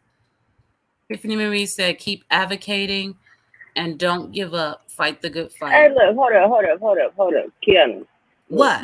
Are you supposed to be doing this or something? What? Yeah, but I'm like, do you think I'm staring at this for nothing? I mean, I can't tell what's happening. Because when my time comes, I'm about to do it like the BET Awards. It's fine. Okay, we don't have to argue. Go ahead. We're not arguing, but we can argue. It's good. What's the work, bro? Go ahead. Do your thing. I'm done. Can you let the question build up? I'm not gonna be sporadic. Sorry, I'm so used to doing everything. Okay? I know, relax, baby, relax. That's what I told you from day one. I'm just trying to make it easy for you. If I can't make you a little lighter, then I need to go somewhere. That's fine. Now, 10 minutes ago, she was up in here talking about, don't rush me. The question is just. That was not me. Ooh, that wasn't me. Do I look like her? No. All right, fine. Okay, have it your way. Tiffany, no, that's y'all in that McDonald's. Don't start with the fries again. I'm still full from those carne asada fries, y'all. I'm done. I won't eat again today. I'm gonna eat some more. We know you're gonna eat some more. So she wants to push us to build up, so we're gonna act like we don't see them. Okay. I had a sandwich in the shower from Chick-fil-A. Lord have mercy. You gave me a cramp. Why do you eat in the shower? I ain't gonna tell you again, girl. I know you told me, but I forgot. I like to. It's fun. Oh, okay. Well, there it is. It helps me be neat because I would have dropped no. What don't you do in the shower? That's not pornographic that you could tell me about. What?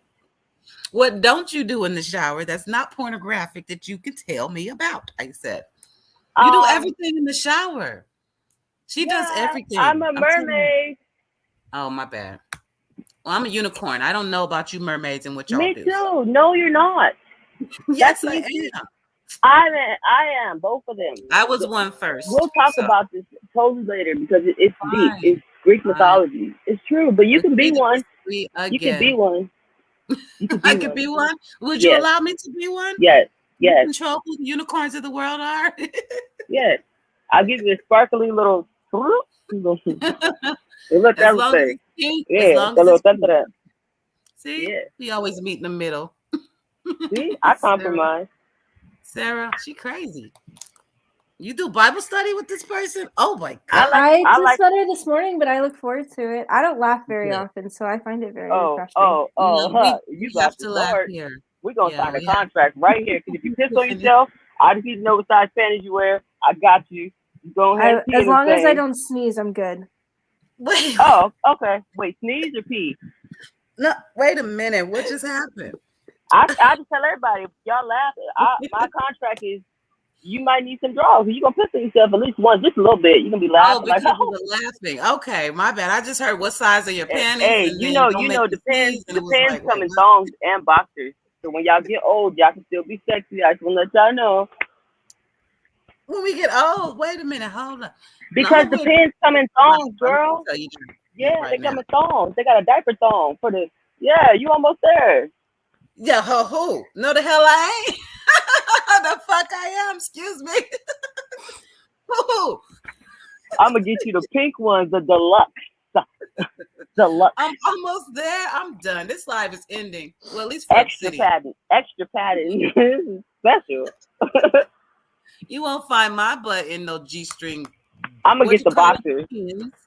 G-string depends. You got to be lying about that. Somebody look that up, please. I'm not. Please girl, I almost had a moment. I was like, you know what? No.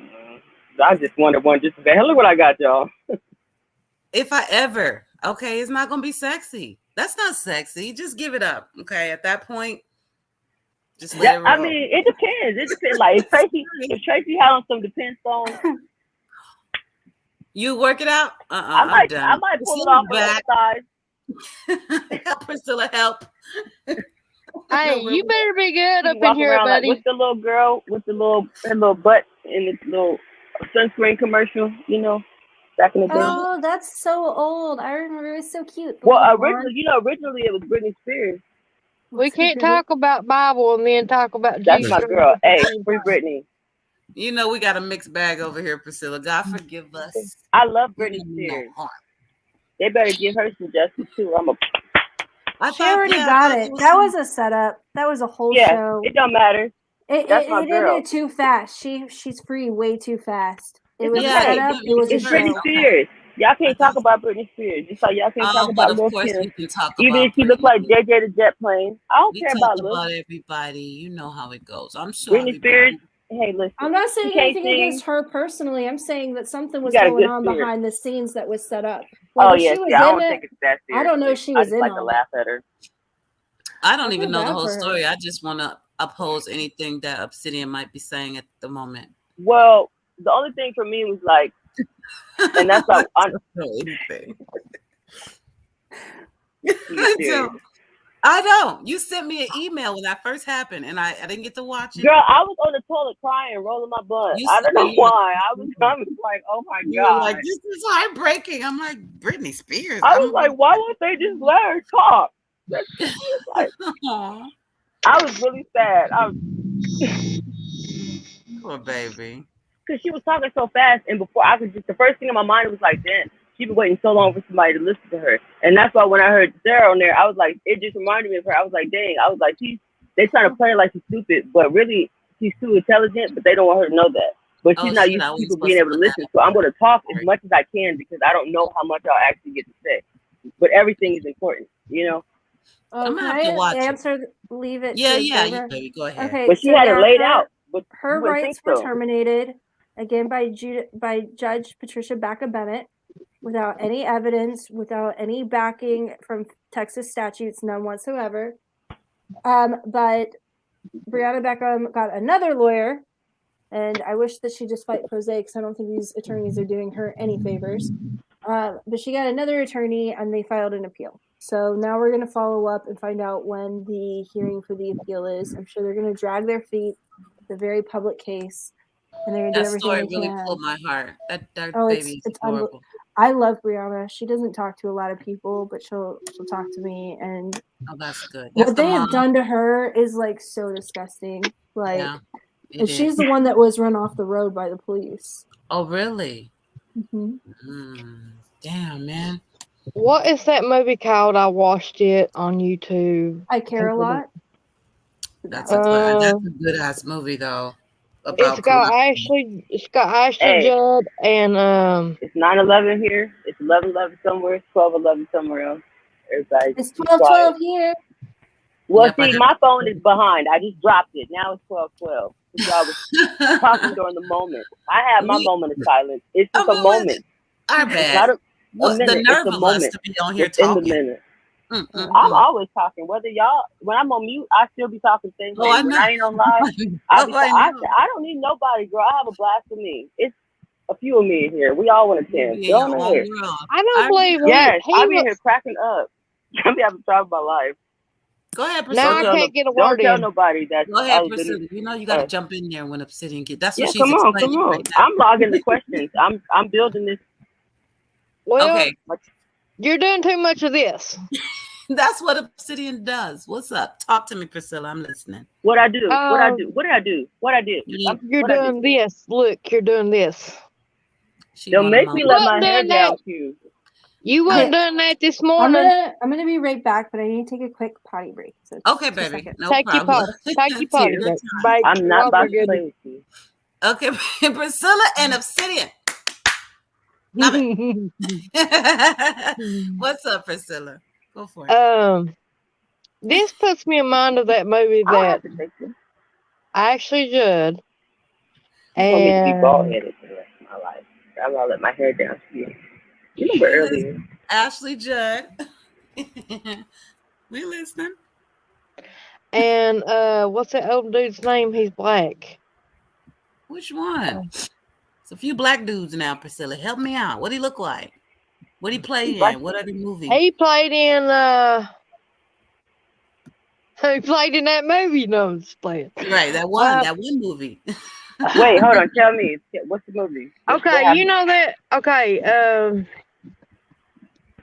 let me put my hair. I'm gonna whoop you. Just keep talking, Priscilla. It's a technique to it. Just push on through.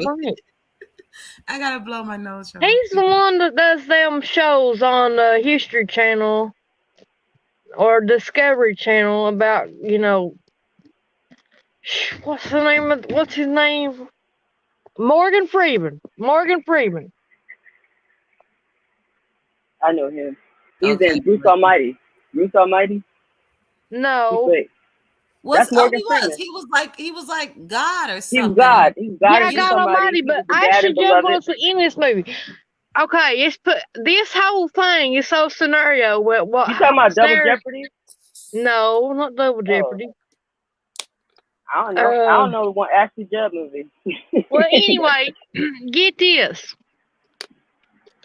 This Ashley Judd, the character she played, her husband was in the army and got out, and he was a different name, and he got arrested by the FBI and the army, and he said that he was totally innocent in this movie, and then Ashley Judd in the movie was either a prosecutor or defense attorney in this movie. And what had happened was, he says he's totally innocent. Well, he gets the charges dropped. And then at the end, Morgan Freeman calls Ashley Judd up. The characters, I don't know their names. But anyway, he calls and warns her about that he would flip the gun side by side, because this happened in another country where he killed all these people. And he got away with it. And he ended up killing her, trying to kill her. He didn't kill her. Lord, I'm trying to think of the name of that movie. So I got High Crimes. I got Along Came a Spider. High Crimes is the movie. Okay. That is really good. Okay. Q over there on IMDb. Now, you know I did my research on. Don't play with me now. Hold on now. Much more pretty face now. Hold up. No, I'm kidding. I definitely wanted to know. She got me over here like, what movie is that? Okay. High Crimes. I've never seen that one, actually. Oh, it's good. It's good. This is 10-12. Do you have any questions for us, Obsidian? Me? You know, I got a habit of putting stuff on the screen, and Sarah got a habit of just answering. We're going to push on. Well, I did want to go ahead. I'm writing down everything people say to Sarah. I'm listening to y'all, and then the other me is just like keeping it. Yeah, keep it going. Okay. Before I ask you that, Sarah, go ahead. You want to answer something you saw? Yeah. His name is Nicholas Ryan Leyva, and I'd be more than happy to give you his social as well. I posted it on my Facebook. You know, I really don't care. Yeah, like you can have his social, you can have his first, middle, and last name. At this point, he's holding my children hostage. His credit. It's December 11th. His birthday would be excellent. We're gonna get some couches. We're gonna move. Okay, right. We'll get some December 11th, 1990. 90. I believe, or it was 1991. I'm pretty sure it's 1990. Okay, so my question, Sarah, have you ever thought about going to law school? Oh, you did ask her that. I hate law school. It's a devil's playground, and I think it's literally the biggest waste of time, because being an attorney has nothing to do with knowing the law. It's about knowing whose back to rub, who to donate to. And if I was to become, I would become an attorney, but not an attorney that litigates. And I just don't have the stomach for it. I would want to do forensic law, and I would go through and I will dig through other people's court files and find all of the perjury I possibly can, and then I'll go on the stand and be an expert witness and say, yo, they committed perjury. Like, I love that. But I can't litigate. How many people can't read that paperwork? Exactly, because so many people don't even understand what they're reading, and they get these motions and all this crap, thick paperwork with all this black and white, and you're like, what? Oh my God. So it's easy to not understand it, let alone to catch a discrepancy or some bullshit somebody slipped in. So that's I don't think that they're that hard to read. I think what it is the trauma. It I depends. mean, you can read your violations and know they're not a violation. Like, I read my violations and I was like, they're lying. Neither of these are a violation. I might not have understood the rest of it, but I understood that they weren't. The gist, yeah, but so traumatic to read your own paperwork. I cannot tell you how much help I need from God, because I got all of my records at once and I sat down, and this man filed so many restraining orders against me. This man was so in fear for his life all the way in Texas that I didn't even know he was scared, getting all of these restraining orders. And he just stacked them up in my case to make me look crazy. Because it was planned. Yeah. No, when I say how, sometimes I'm really just like, you know what I mean? Back in my brain. It's not a real question. Because how in the hell? It's hard sometimes to get a restraining order when you really need one. I know. I had to fight for a restraining order, and he actually came after me. So whatever judge kept handing him these restraining orders was obviously assisting him in building a case before it even occurred. Wow. Damn, that corruption runs deep. Good morning, Mona. It's morning for you? My gosh. They called me. I would have made you. Morning for you. It is 12:20 here. It is 12:20 for y'all. I'm so sorry. It's 9:20. Obsidian, my question for you. Those questions you're writing down. Focus with me here. Are you going to ask them of Sarah? Because we can't keep her. So when I talk, y'all don't. Y'all can't be like me. I got ADHD. We can mute out, and you and Sarah, you got this, okay? Can you? Because we want to let her get to bed. You know what I'm saying? Oh, I'm okay. I already plan on sleeping tomorrow. I mean, Look, I'm about to be up in an hour and a half is when I'm supposed to get up anyway. What? Well, that's why I was like, that's why I didn't get your text message. I had already been in bed for 2 hours when you texted me, and I was like, oh no.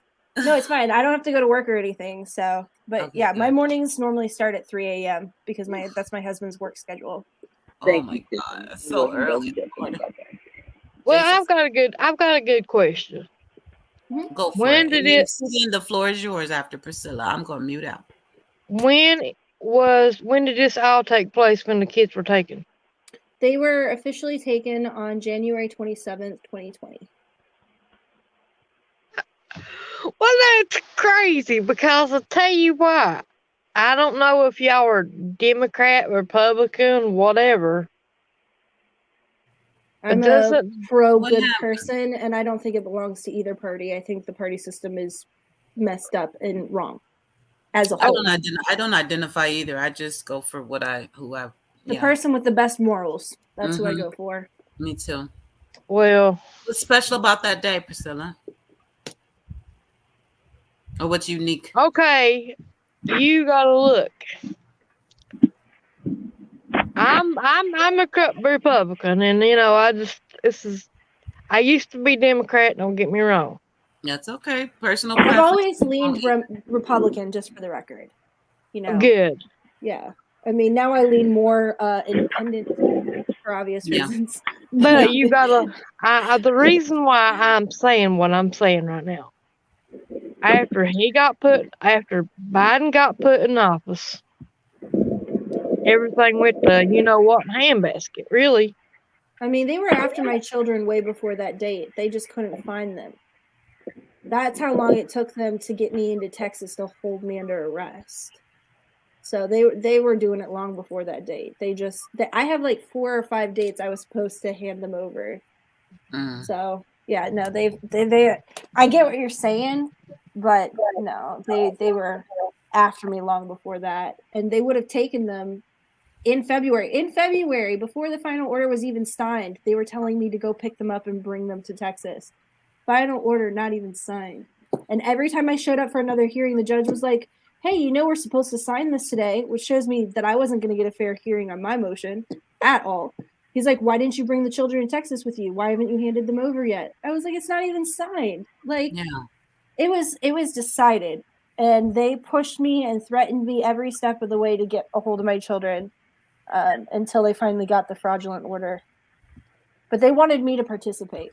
They wanted me to hand them over. Right. No, wait a minute. Now, you said 2020, right? Yeah, that was the day they were taken. You're welcome, Jennifer. Well, I thought I'm confused because Biden didn't get in office to 2021. Right.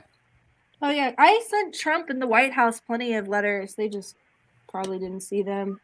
You know, Trump was too busy with people coming after him, and I don't know. I feel like an insignificant case wasn't enough.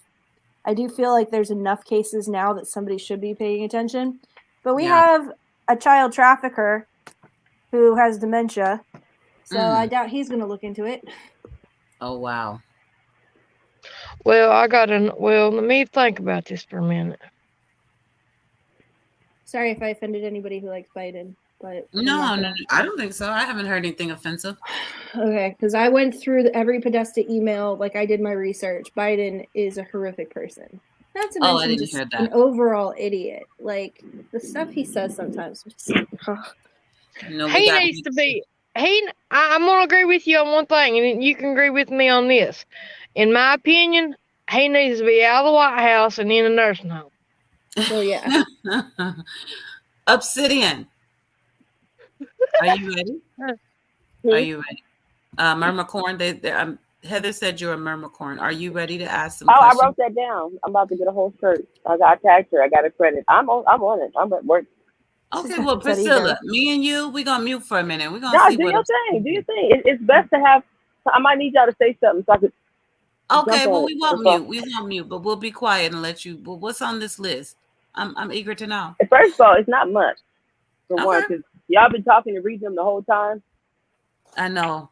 We can't help it. Okay, Kanye. But anyway, there will be more. I promise you. But no, just I mean, honestly, that they asked us general questions, you know. Okay. So they said you already answered that. His last name. You already answered about the person in. Well, there was a correction on that. Kern County. Thing. Thank you.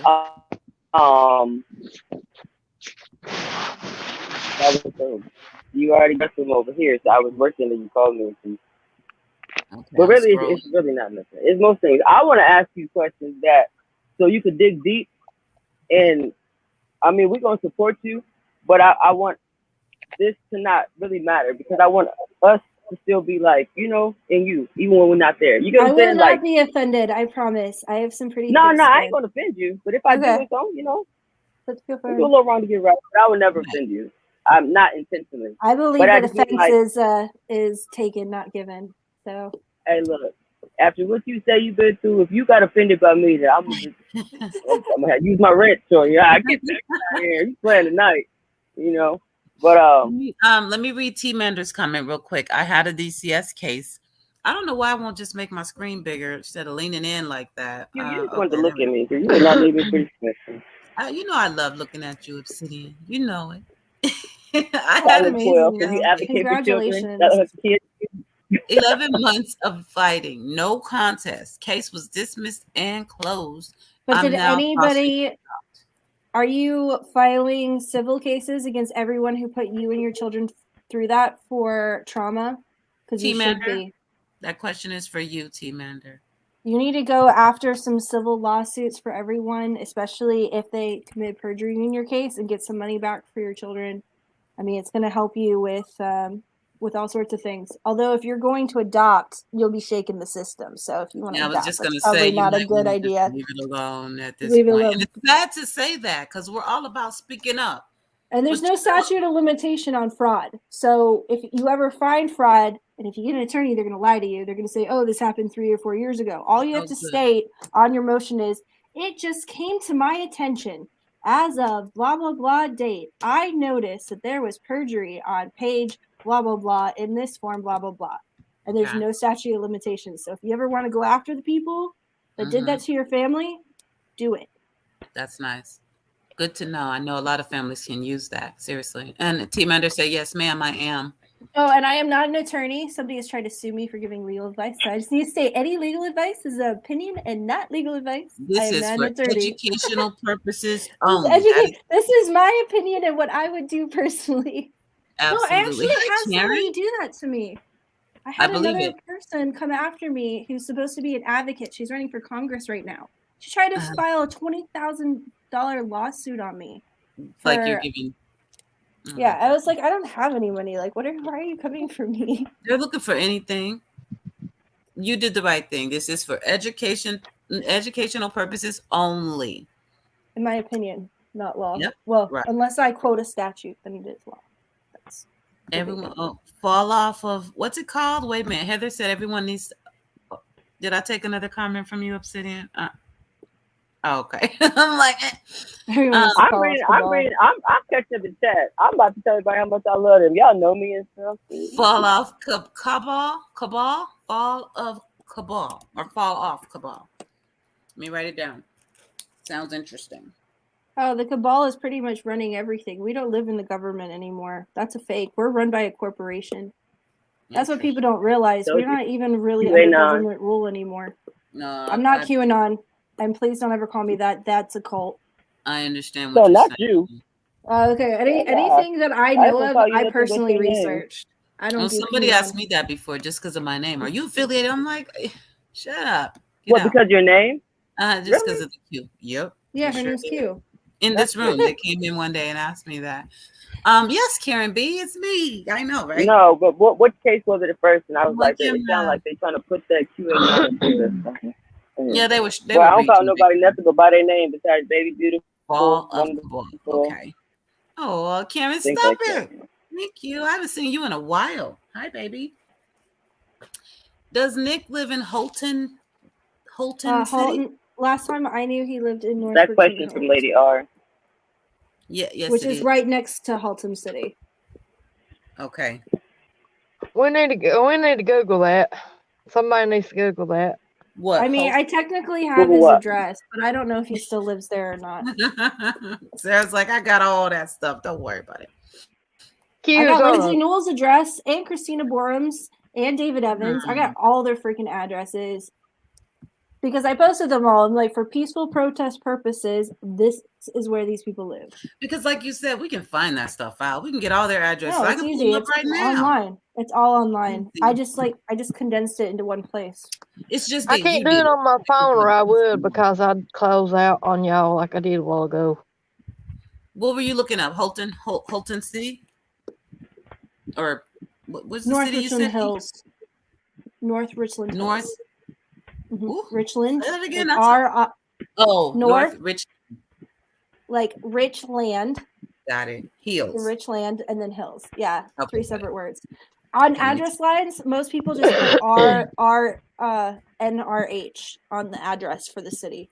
Just to make it easier. Really? And that's Texas. It's 76180 zip code. I don't know why got her info going, honey. There we go. Who? Sarah. Oh yeah, she got her earpod. Damn it, earbuds! I can't get my word out. No, she's got her info ready. She got everything. Oh, info, yes. Her ducks are in a damn row. I told y'all in the beginning. She's tight. That's why I said she's too hard on herself. She's tight, man. I'm serious. Damn near don't need an attorney, but I wish you had one. I don't need an attorney unless they're gonna help me file criminal charges. At this That's point, what I mean. Hell yeah. But that always has to go through a prosecutor, which goes through a district attorney. The issue is that Sharon Wilson, the district attorney that's in charge of these people, who should be filing an investigation against Lindsay Newell and NICOLAS, she's buddy with them. She's friends with them. She also serves on the board of NPO groups where they target parents that come for help, and then they target their children, kidnap their children from them. Like, do not go to Safe Harbor. Cook's Children's Hospital also has contracts with the court system in Tarrant County, and they will, in a heartbeat, help them kidnap your child. Jesus Christ. Tarrant County is sick, like absolutely sick. Doctors, they're all in on it. They're all connected. What's the Attorney General's name again, Sarah? It's Ken Paxton, and the guy underneath him is Brent Weber. Brent, Brent, Weber. Weber. Tell me if this is right. I'm putting it in the chat. Karen, these are 2 names you can email, but if you look in the description, Sarah sent me over a big short list of all of the elected officials that we can email. Nick's address is in there too, but I doubt it works. I just thought is it in there? I wonder if he'd come on and say, "What's up?" No, he has not said a word. Again, I have not been accused of lying by a single person other than Christina through BORUM. all the court proceedings and just was like, I would have thought that would be the time to go, "No, Your Honor, let me put the water down and object to a few things." He didn't say a damn word. Oh no, he never will, and he never does. Again, he didn't start this; his mother did.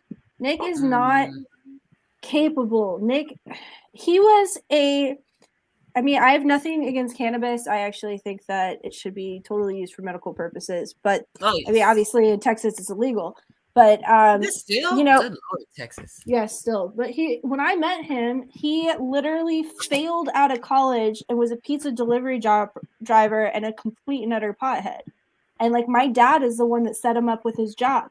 My dad's the one that helped him get the security clearance. You made his ass.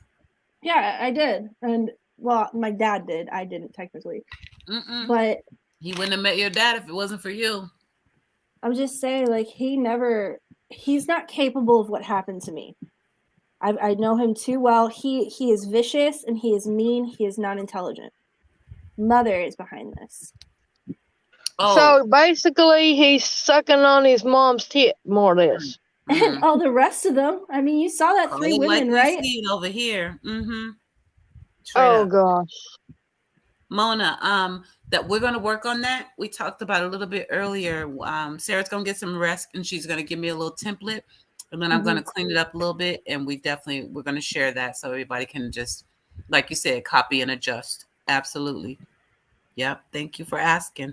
And thank you everybody who's saying they're going to, Karen, Lady R, everybody who's saying they're going to help, because I know you guys are. I'm going to help whatever I can do. All we can do now, Priscilla, talk, and email.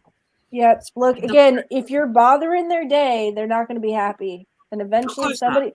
There's a really great story in the Bible. It says the woman, the widow, she couldn't get any justice from the corrupt judge. And she just kept going back and back and back. And the unrighteous judge granted her favor because he was tired of her showing up.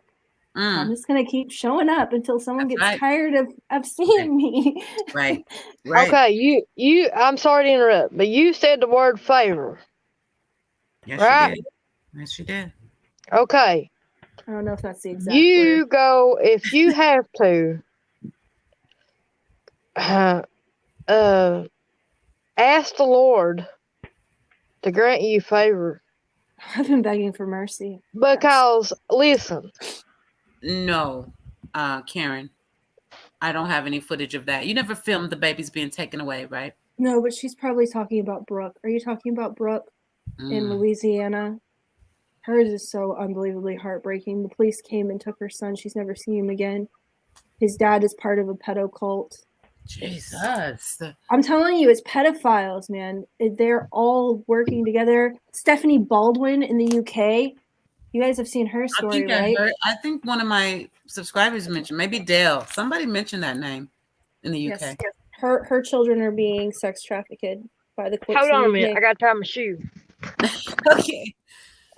Oh, I saw that one. Yeah, Arizona. That's what happened to the boys, because it's happening so much. They're like, those boys had to be sold or trafficked because it's happening so much. It's so hard to believe that it didn't happen. I don't know what to think anymore. And I was never big on that whole they were sold, but it's happening too much. It's why we have to start calling a duck a duck. We have to call it trafficking. We need to call it domestic terrorism. We have to call it treason, because that is what it is. We have to use the correct language instead of, trying to not piss off the courts. Because that's what they tell you. They're like, be quiet, don't piss off the courts. But that's not true. That's not true. You're not pissing off the courts. They just want to make sure that other people don't get mad at them. That's it. Right. And speak the truth. That way you're not slandering. Yep. I swear I get, oh my God, my families, they ask me, are you sure we're not hurting? And I tell them, I'm not even going to ask you a question that I think could hurt your case, because I'm not doing my part if that's the case, period. But they're worried that just talking is gonna hurt their case, because that's what they tell you. instill in you. Yep. Exactly. I mean, I didn't get as loud as I am now until I realized it didn't matter. It's like either I need to put it all out there or I'm never seeing my babies again. Yeah. It's unbelievable. Somebody was asking, what are we asking? Okay, so that's a question for you. Obsidian is yes, I think she was, did you say you were taking medicine? So let me put this one up. Where did it go? Oh, Marley. Hi, Marley. Marley was asking, what are we asking for in the email? So let me just ask for them to return Josh and Sammy to the state of Virginia. That's simple. I want them to uphold our mediated settlement. That's all I'm asking for. I'm not asking for Nick to lose money. I'm not asking for them to do anything other than to uphold our non-revocable mediated settlement. And where you both had custody and all of that. Well, I mean, that's something I'm going to address with I don't know what's happened to them. Like, I can't say, oh, I'm going to have 50-50 custody. I mean, which I don't think is something, we didn't have 50-50 custody to begin with. What was the mediated settlement? The mediated settlement was I had full custody, and Nick had like all these visitations. I actually went above and beyond his visitation. Yeah, because, you know, I don't believe that children belong to parents. I think parents belong to children. I agree. So, I mean, even after everything that's happened, who they talk to is going to be their choice, because what Beth and Nick have done is unbelievably abuse them. They didn't just cut their mother out of their life. They cut their grandmother out of their life, their cousins out of their life, their aunt and uncle out of their life. Like, they literally obliterated your whole side of the family. Exactly. And that is abuse. Unbelievable level of child abuse. And the family court is not supposed to support that shit. They're supposed to be about you 19. For real. They don't care. Obviously. That's terrible. Like, to pull you, they are supposed to put those kids with the parent that's going to let them have the most balanced, healthy lifestyle. And being balanced and healthy means like knowing your family and your cousins and your grandmas. And he's not allowing that. That makes him not the right parent. This is total bullshit. I'm sorry, y'all. And headphones. This is total crap for real. I can't believe. Yeah, just too many. So that's what we're emailing, just that she wants them to uphold the agreement. The mediated settlement, and for them to return Josh and Sammy to the state of Virginia. I mean, obviously I would like justice. That would be nice. But that is not my goal. My goal is to get my children safe. Hi, Roro. Amen. Roro kind of understands too. Very much so. Hi, babe.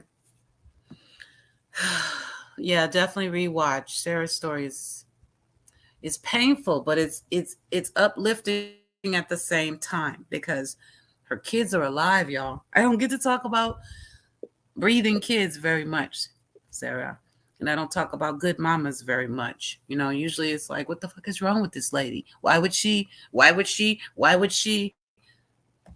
you're I feel that day every day. That hurts a lot. That's what's hardest for me. There's so many horrible mothers.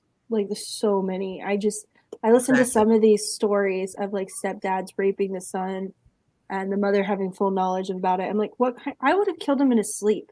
Like, I found out he touched my kid. Like, yeah, I hear you. Seriously. Like, what? Go ahead and give me my he's married to a monster like that. Jesus. Don't have any more court hearings, Priscilla, just so you know. They made me a vexatious litigant. They won't let me fight for my kids. So that's what I wanted to ask you. Can you, I left my screen. Can you explain that? Hold on, my screen's going to talk. The vexation, tell me that. I don't know that terminology. Like, what is that? They blackball you, basically, you know? Yeah, so a vexatious litigant is, there's a whole bunch of requirements they're required to follow by Texas statutes and federal law to make you a vexatious litigant. Basically, what they're saying is that you're filing things just to harass the client. You have no founding in any of your accusations, that you're literally just filing all these things to run up court costs for the opposite party, which they don't actually care about, because every person I've ever met who's a vexatious litigant is a parent who went pro se and was winning in court and they needed to silence them. And again, they tried to make me a vexatious litigant, and I blocked it in the first hearing. So then they had a second hearing behind my back in the state of Texas without me, and then made me a vexatious litigant. And supposedly now I owe them $20,000, which they can kiss my butt. Right. That's my favorite thing. They keep wanting me to pay Nick money. So they want me to pay the person that kidnapped my children. I couldn't believe that. When they said pay his attorney fees, I damn near threw. I said, what? No, I supposedly owe Christina Boren $15,000, and I owe the courts $5,000 for wasting their time. They owe your ass for wasting time. They owe me so much. Like, I want to come out of this with millions and then turn around and get a whole bunch of other babies home. Like, that's what I want to do. I mean, I don't care about money, but I mean, if that happens, that would be great. Obsidian, I know you're going to help her, but I'm also going to put you in touch with Melissa from Justice for McKenzie. I was telling Sarah, I know you're going to help her with the website, but I'm also going to put you in touch with Melissa from Justice for McKenzie. Melissa just finished creating a beautiful flyer and everything. It's starting to really catch wind. And thank you to everybody who's been sharing that flyer, because I've been getting the notifications. Thank y'all so much. But Melissa can also help you with that. They have her and Amanda, who runs a mini groups on Facebook. If you see a group on Facebook, she probably started it. She helps all these babies. But they also have created a website for Justice for McKenzie, and they've kind of gone through what you're trying to do right now.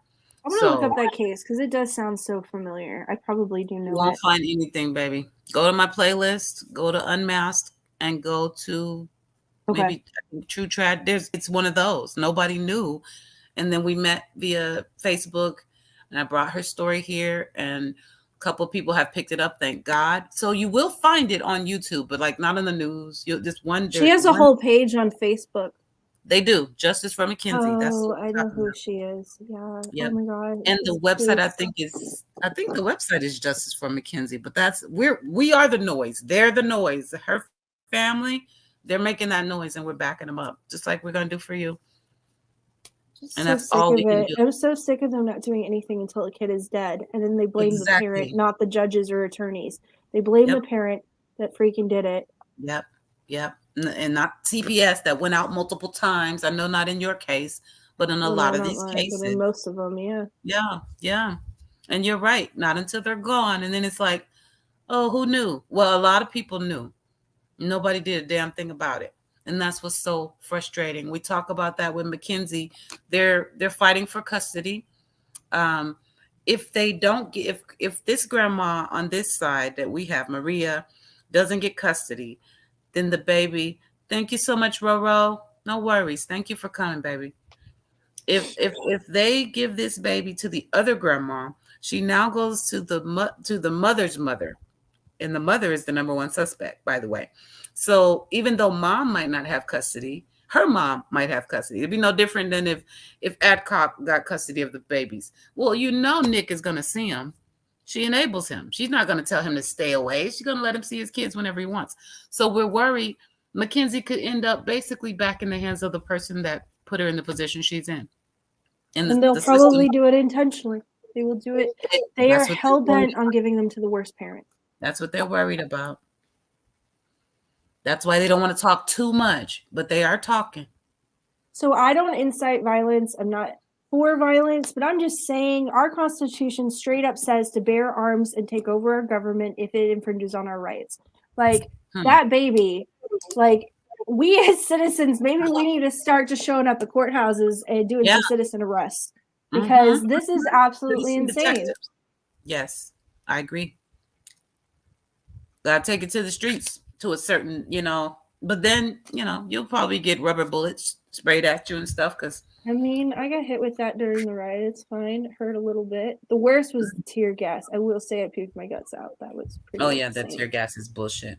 I remember the gas chamber in the Air Force. It was the worst day in the military. How is that possible? That was in training, and we were all like, this is bullshit. We had to breathe this stuff in on purpose. Can you imagine? The worst day. I'm telling you. Oh, I would not get involved in that, knowing they're going to be throwing canisters of tear gas. But no, I take that back. I would have, because it was history, like you said. I would have been right out there dropping my phone too, trying to get a little bit of piece of that footage to see. I don't think I've seen so many people act so insane all at the same time. It's crazy. Riots get crazy. It was so crazy. And it was so bad here. Like, we were one of the few places that because I live in Richmond, it is like 90% African American. It's Richmond, downtown Richmond, Virginia. Yeah, you said Alexandria and all that. I know that area. Alexandria is like the Richie DC people. Okay. But yeah, so it was majority African Americans, but they were all like college students. Like, they were just these punk boys getting in police's faces. Like, I actually couldn't believe what the police put up with. I was like, I would have hit him. Like, this guy was getting right in his face. He's like, what are you going to do? You going to hit a black man? You going to hit a black man? Stupid. And I was like, That's oh my God.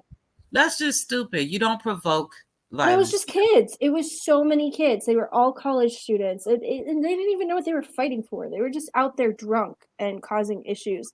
And nobody was getting arrested. Like, they just let them do it. That's crazy. They destroyed half the street. Yeah, that's what they end up doing, tearing up the neighborhood more than anything. That's why I'm like, I don't know how much riots prove personally. Well, if you're going to do it, go to the courthouse. Right. Go to the police. Don't blow up a freaking your city bus. And that bus is used to help people who can't drive to work. Like, you're literally attacking your own people. Like, why are you doing that? Handicapping yourself. I agree completely. But no, I mean, if somebody started doing that to civil courthouses, I don't. Well, hell, look what just happened at the Capitol. What's a courthouse? You know what I'm saying? What happened at the Capitol? You know, when they busted all up in the Capitol and went in there and sat in the chair. So my parents were there. Oh my God. I got to tell you something, because I got to see footage that they didn't put on the news. Ooh. Okay. So, yes, people did break in, but the majority wasn't that. So everybody was standing on the steps, which is their right. It is a government public building. Mm-hmm. They were all up on the grass, and everything was completely peaceful. And the police actually opened up a back gate and snuck like an entire like group of people in the back inside the building. So the police actually assisted people. It was a complete setup. They assisted people into the building. Mm-hmm. And then you know, when you saw the pictures of people like climbing up rafters and stuff or whatnot, most of them were like anti-Trumpers dressed up as Trump people. And my parents were saying that when the cops, because they did start throwing gas, that the cops started throwing gas at the peaceful people on the lawn and allowing the people that were breaking into the building to continue doing what they were doing. Like, it was like they were instructed to only cause harm to the people that were being peaceful. Like, I'm not saying that people didn't do messed up stuff, but it was definitely encouraged. I think it was definitely encouraged. 50 for sure. I agree. It was some shady shit going on in either direction, but I agree with you that it wasn't. For all the police to do nothing but attack the people on the fields is ridiculous. Well, I know for a fact somebody was giving out like coordinates for inside that building, so you had to know the building in order to tell those people like where these offices were and all. It was shady for sure. Super shady.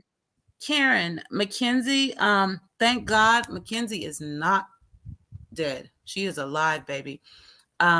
You, I believe, might be thinking about James Riker Bill, and it's a little reverse.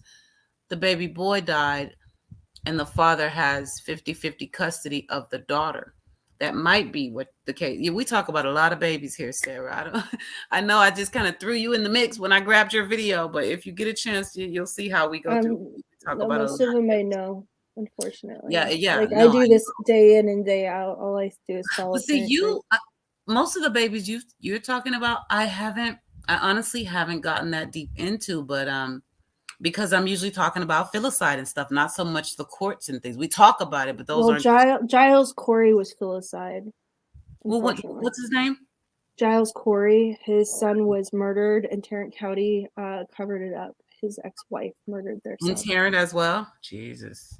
2 years old. So Mackenzie is alive. She was abused, Karen. At 3 months, she was beaten literally within inches of her life. And we say that a lot, but it's the truth. 3 skull fractures, her cheek, her chin, her eyelid, all bruised, blood pooling behind her eyes, so much that she's blind in one eye. maybe forever. She has monthly MRIs because of the brain damage she's going to live with forever. So they tried to kill her, but they didn't succeed. And she's just a happy, very happy, thriving baby. But of course, she has her medical issues. But spiritually, I want to be like Mackenzie when I grow up. That's all I can say. If you look in her eyes and you see the joy, she doesn't even know how fucked up this world is. And I love that. She still has that, despite what she's been through. So I don't know which story, Karen, but that's Mackenzie's story. Oh, that's the one? Okay, yeah, that was James Riker Bill then. And his sister, Sasha, that's the hashtag Save Sasha, because she's still living with that dad and grandpa, and we don't know which one of them possibly molested the baby. We know grandpa was accused of molestation. Dad was caught with kiddie porn. So they're both perverts in my eyes. Either one could have done it to him and could be still doing it to her. And the courts have given him 50-50 custody still, despite all of this, and despite the fact that he confessed to raping Kara. He didn't just ignore it and not say anything, Sarah. He confessed to the shit. I know he did. Unbelievable. And he's got 50-50 custody. And again, the judge is up for the Supreme Court. The judge. And then there's that. Crazy. But you get promoted when you're in that house of cards. As long as you don't crap on nobody, they'll keep pushing you to the top. And if you decide you get a little shaky, well, we'll just retire you and give you a pension to shut you up. Pretty much. Yep. Judith Wells thinks that she's on her way out the door next year. I'm going to do everything in my power to help every single parent I can find do a civil lawsuit against her because she'll no longer have immunity. Her immunity is gone. Yeah. So hopefully we can get some parents some justice. That. You keep talking, Sarah. I'm going to pull up her impeach. What's it called? Impeach Judith Wells? I don't know what you don't know? Is. Because I don't want her impeached. I want her in prison. I don't support impeaching judges. I support criminal investigations of judges. I mean, the truth of it is, at some point, you got to start somewhere, though. Fuck it. I'll sign up. No, impeachment, if you look at them, if you look at judge, everybody thinks they get a big win. When you impeach a judge, nobody goes through their case files. When you impeach a judge, no children go home. When you impeach a judge, absolutely no one gets justice and no children get saved. The judge has to be held accountable and their files reviewed so that children go home. If we just recuse them, they're just going to be replaced and it doesn't matter. And that child might never be saved. In the meantime, they need to have several seats. And the only way to make them have a seat is to do whatever we can do while we try to get harsher laws that will do exactly what you said, because we don't need harsher laws. The law exists. We need them to enforce it. I get what you're saying. They need to get it done. It needs to happen. I'll take it. It's like today with Brian. We got a stupid warrant for his arrest tied to a unlawful use of a debit card. It doesn't say murder, homicide, none of that. But we're going to take it because we just got to get his ass a little closer to the resolution. Because they're reeling him in. I really believe that. But what I like about this page, the impeached page, I'm going to try to find it. It was Leave It to Beaver that actually had that in her video. It is the stories that the parents tell. That's what trips me out. These people are so many out there. Oh my God. Too many. And they're not cute. No. Like, how is she still a judge right now with this? Well, she already had a huge scandal. So Judith Wells ran Republican, and everyone would find out that she was a lesbian with a girlfriend. Not that I'm against LGBTQ, but she ran as Republican. So if somebody runs as Republican, you know that you can't really do that. So she almost lost her position. Another time, she had a public hearing where she confessed. She confessed to going on vacation with one of her attorneys. Oh. Yep. Interesting. And they never got rid of her. See that picture right there. You need to scroll up just for a second.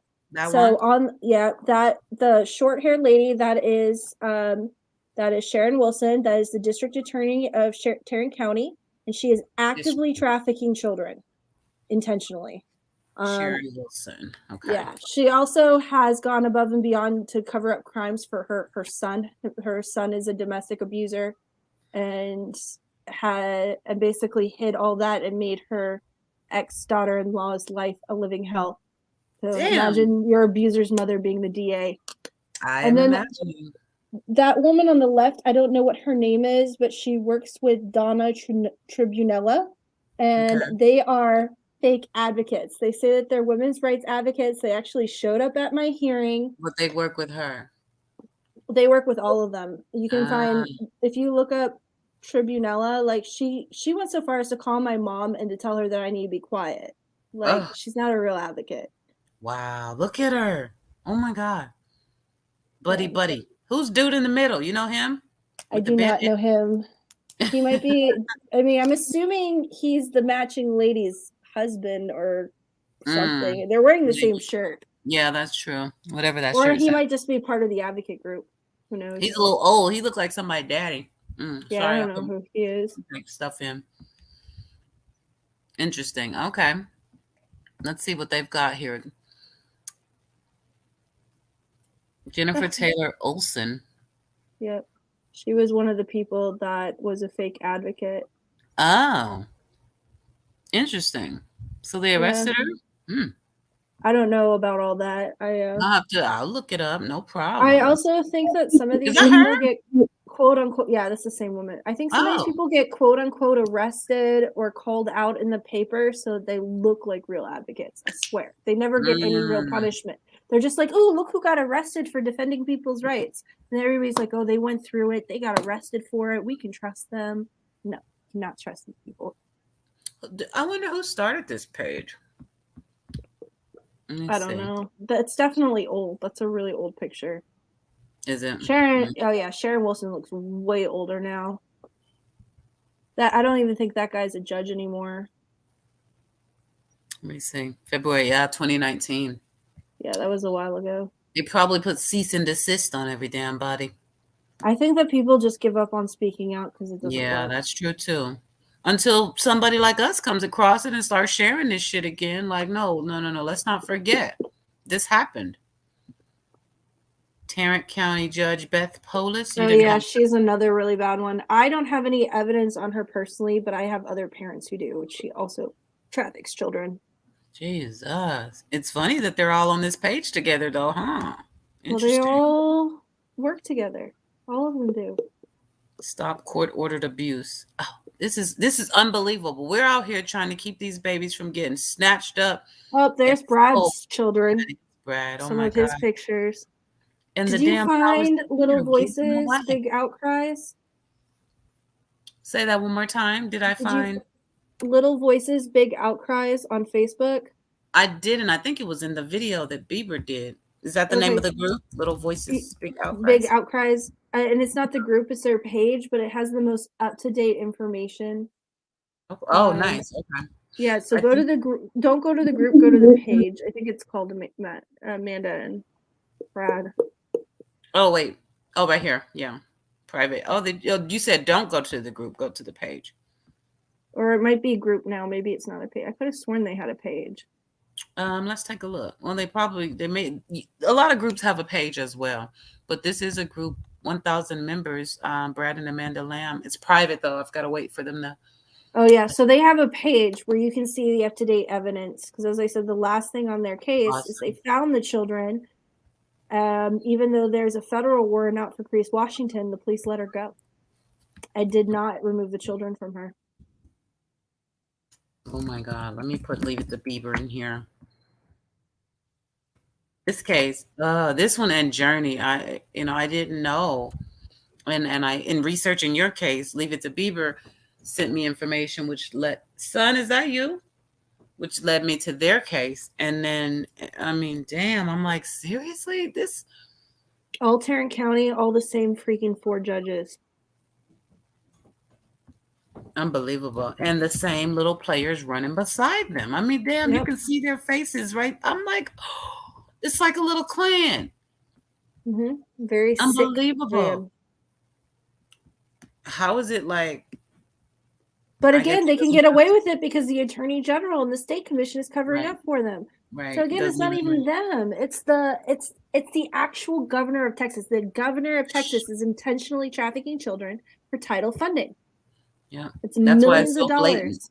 That's what's hard to process because it's so in our face and we're like, how the fuck? But it's exactly what you said. I mean, the powers that be, they're running. Technically, the state of Texas is committing treason against the state of Virginia. They're committing equity fraud. They're definitely defrauding the IRS. So yeah, you said they took all your stimulus from the past year and it was sent to Brad. Yeah, they didn't take all of them, but Nicholas. Mm-hmm. Yeah, they took a lot of my returns and gave them to Nick and stimulus stuff. Not all of them, but a good portion. So they paid my abuser. And they still want you to give him court costs. They need to shut up. Oh, they still want me to pay child support. I sent them a really nasty letter. I was like, you're committing IRS fraud right now. I sent you the evidence. I'm going to hold you accountable for it. And I stopped getting bills for child support. So interesting. Obviously, somebody knows enough to stop sending me a bill. Yeah. Yes, it's Tarrant County, Texas. Queen of Hearts.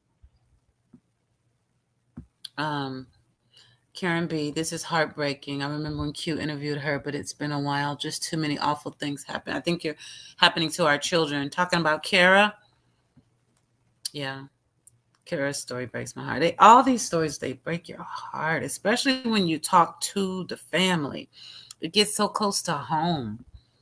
And they're all different, but the same.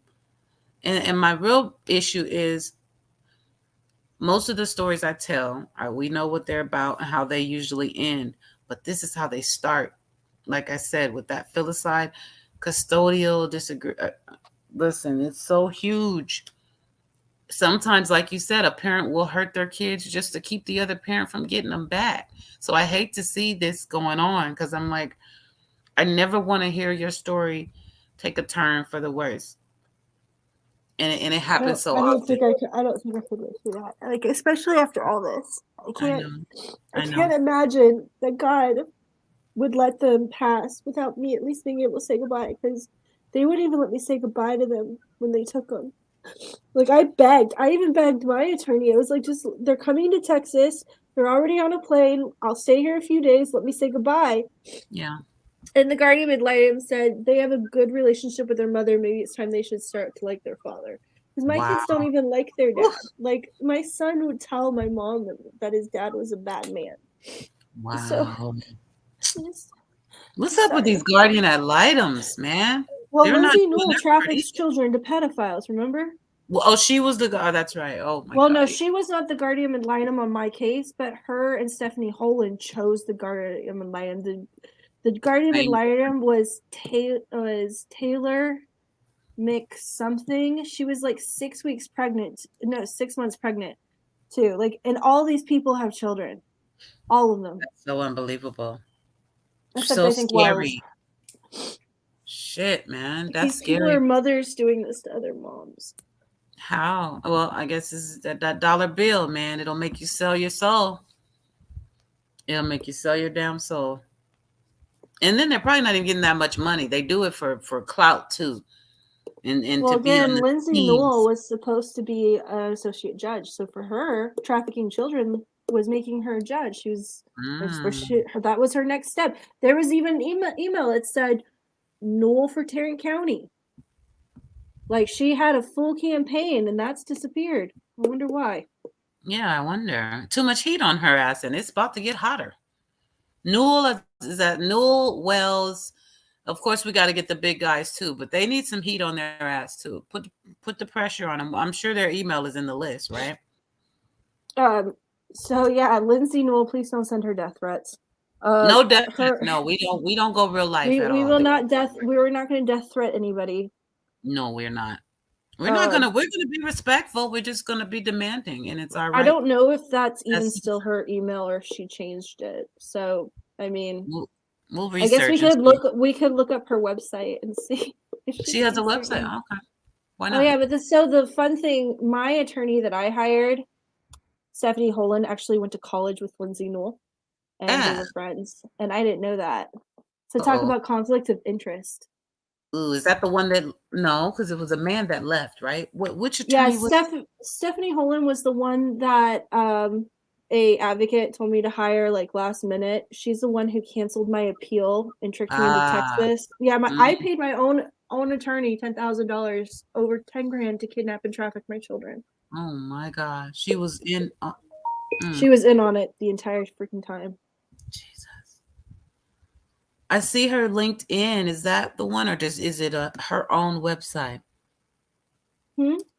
Lindsay, I see a Facebook page for Lindsay Newell. I mean, Instagram, LinkedIn, attorney at law. Yep, that should be her. She was working for Newell Law PPLC. She had her own law firm. Jesus. Attorney at law. Yeah. Newell Family Law. Says till present from May 2016. She's still working. She's also listed as one of the top rated attorneys in Fort Worth. Oh my God. Like, if you go to Super Lawyers, like, she has a full profile with all of her information. And you know what's even sicker? She went to Texas Wesleyan. I'm pretty sure that's a Christian university. That's what it says right here. The law school rankings climber with a network of Aggies, 490,000 strong, and prepping leaders in law. Yep, exactly. So those are all people that are probably trafficking children and all buddy. I was thinking, right. That's how she got where she is. Connections. Yep. It's just pushing them higher and higher up the damn ladder.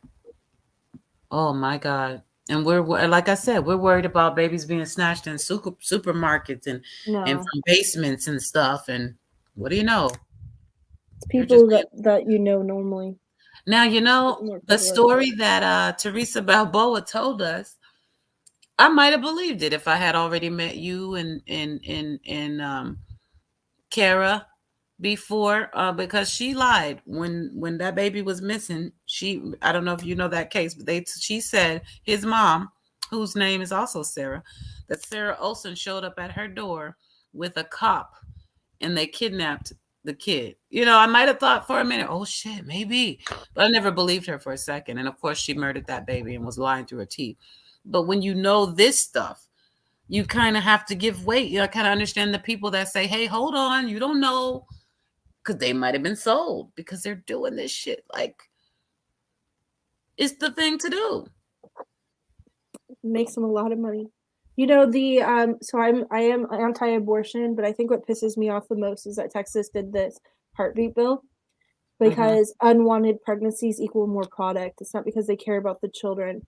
They're pumping up their stock because they don't have enough children coming through the schools and stuff, especially because Texas is known as a homeschool state and there's no regulations on homeschooling. So they're losing all of these products, all of the children out of schools and daycares and stuff. And so these unwanted pregnancies, these parents are going to give them away or they're going to end up in the foster system. And then that's going to bring in millions, if not billions, of extra revenue for Texas in federal funding. It's flat out what it's about. It's not because if they cared about children, they would end abortion and title funding at the exact same time. You can't end one without the other. They could do it another way. Yeah. No, it's always about the money. If there's a profit involved, that's why marijuana is legal in most of the states that it's legal in, because they couldn't resist the profit margin. I knew it was going to happen. I'm like, oh, we'll get that. We'll get that because they can make that tax and collect that money. And as long as there's a profit, in their mind, they can find a way to justify it. Yep. Period. Marley, we're gonna have an email out by tomorrow night, and it'll just be something that's easy to fill in, like with your name, and something nice will be written after I've slept. Yep. And then you can write it down, Marley. Yep. We just want Joshua and Samuel back in Virginia. That's all we're asking. We just want the children returned home. They're so adorable. I saw the video. I shared the video that you had with you talking to Sammy, and Josh was at the table, if I remember correctly. And I did that when you weren't here because I felt like that would probably 9 times out of 10 make you so emotional, because I know it made me emotional. But it was so beautiful seeing you interact with your babies. And I think they are some beautiful boys. The personalities just shining through. Josh is like a little man, Who's He's older? wicked smart. He was in 5th grade math in 2nd grade. Like I was homeschooling He him. seems so intelligent. He really does. Got up from I the don't know table. what He's they've like, done it's almost to time him. to go to school anyway. It's 7:45. Like, come on, chop chop. It's so adorable. I'm never going to be able to pick them up again. I think that's the No. one thought that haunts me. When they left, they were 6 and 8. And if they fell or scraped their knee, you know, I'd still pick them up and hold them. And now they're so old. Mm-mm. And like, past my shoulder was the last picture I saw. Like, Oh my God. I'm That's never not going to pick right. them up again. That's not right. There's no way you shouldn't be able to at least see your babies. That's not right. There's got to be a way to get that changed. I know there's a way, but there's got to be somebody Law with just enough has to be upheld. integrity. Yeah, somebody has to go, look, I don't give a damn what y'all have done here. I'm going to clean up this mess. I'm going to right this wrong. There is no integrity. With how big my story has gotten, a federal lawyer should have already contacted me and offered to take my case. I agree. A federal lawyer, not a civil lawyer, a federal lawyer, and nobody has. We're gonna keep pushing for it though. That's okay. We got bigger channels. I always say I got friends in high places because well, everybody, maybe except Priscilla. No shade because she just started. But almost all of my YouTube associates have huge channels, way bigger than mine. And I'm gonna talk to all of them. And they all have hearts as big as mine, like Tiffany Marie in here earlier, true crime commentary. Where the hell is John Q? Somebody said, tell John Q. I said, where the hell is John Q tonight? He must be busy. But we're not done. You're not done. Thank you. And that's all I can tell you. I mean I don't think I can do this anymore. I actually told God, I was like, I can't climb this. I need you to move it. I was like, I have done everything I can do. I need you to do something. And now he is doing something right now. You found me and you got me on Ziggy's, and I really couldn't do it anymore. So I really appreciate it so much. You don't have to do it by yourself. You can do it, but you don't have to do it by yourself anymore. God answers prayers. He really does. He just hasn't answered the big one yet. But he's answered every little prayer along the way. And that's why I know he has a hand on this. And I know it's not about my boys. I know, I mean, they screwed with a woman in Virginia who they couldn't threaten the way they can threaten other parents. Right. Like, I do feel like God placed me here. Right. I'm not happy with him. Texas, I'd be screwed. I'd be in prison a long time ago. Yeah. Or they'd be torturing you in your life, in real life, doing dumb shit, pulling you over, or maybe hitting, you know what I mean? Ramming you. Who knows? It gets scary. Justice for Mackenzie, we have one of the family members that's chilling in the background now because she lives in the area where everything is happening. And it's the same thing. You don't want to trouble the waters because they will fuck with you in real life. And it's terrible. But they got little crackheads and stuff that they got on the street where they can say, hey, do this to this lady, or you know what I mean, put shit on her doorstep, or whatever they want to do. They can torture you in real life. So I'm happy that you're not there. And I'm not there. Maybe not physically, but I'm definitely being tortured. Yeah. Oh yeah, mental. Yeah. I told you, right? The craziest thing that they do, they intentionally place dates. So the jurisdiction trial was on October 9th, which was our wedding anniversary.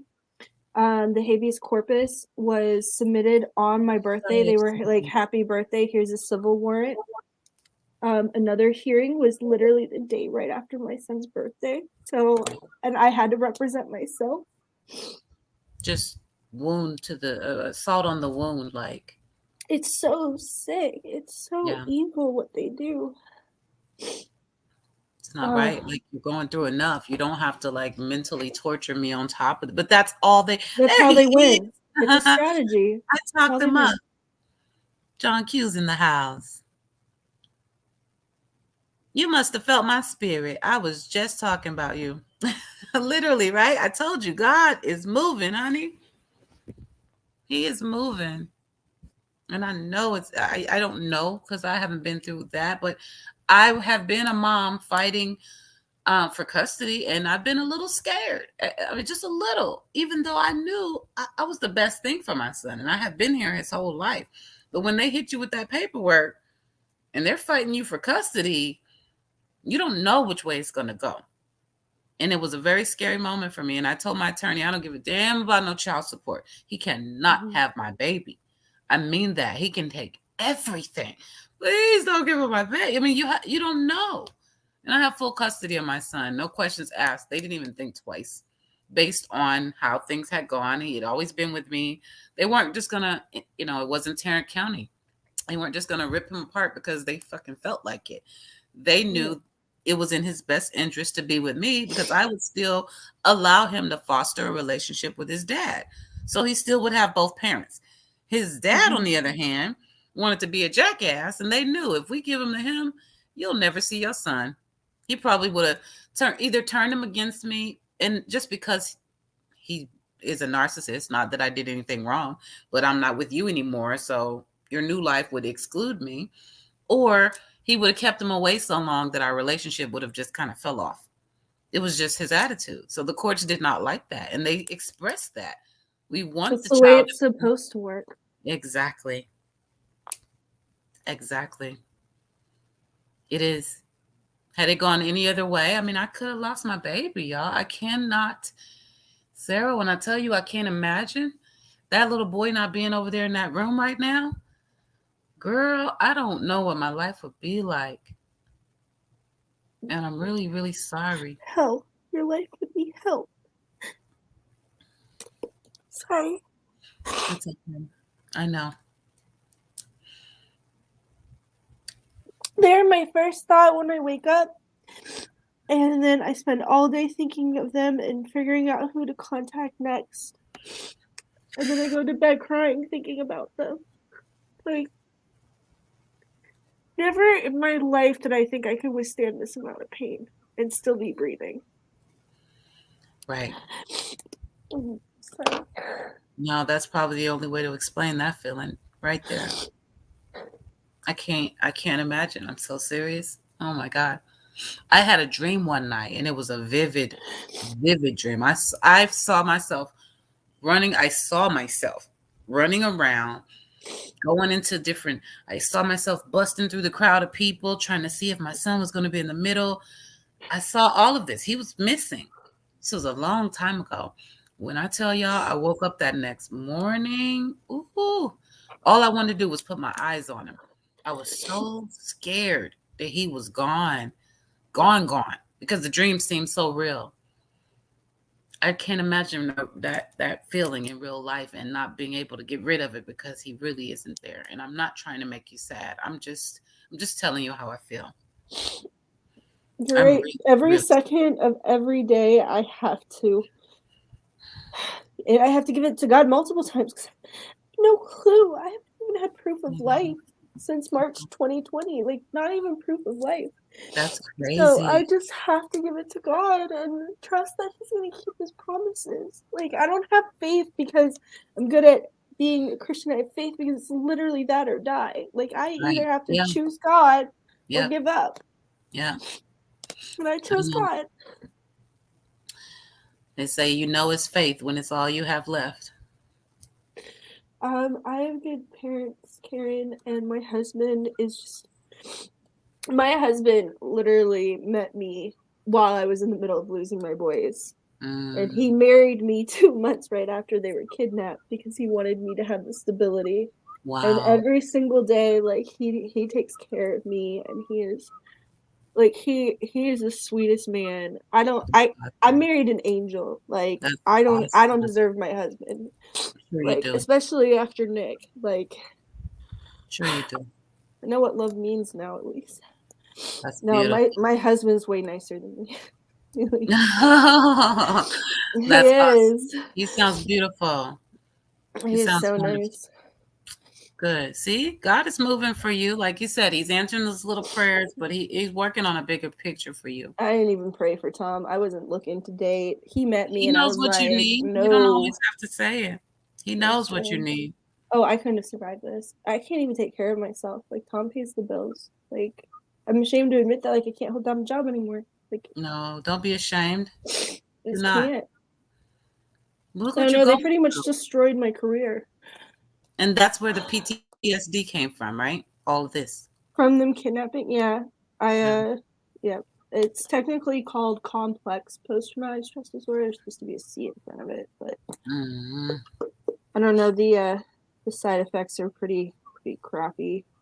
I don't even trust myself to drive anymore. I just don't drive. But I was told that as soon as the situation has an ending, even if it's bad, that I'll likely recover from most of my symptoms. So that's living in the place of just not knowing is what's doing it. That makes sense. Okay. That makes total sense. So when you say, oh, thank you, T. Riley.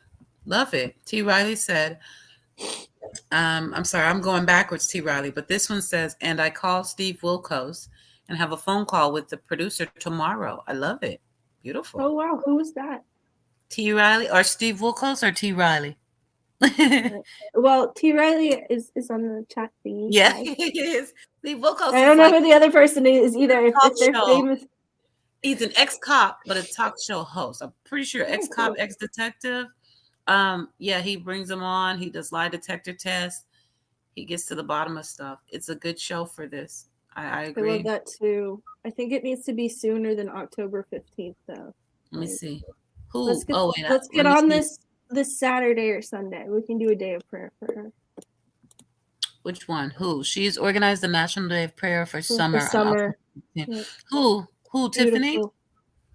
Oh, I don't want to interrupt her story, but this might help her also.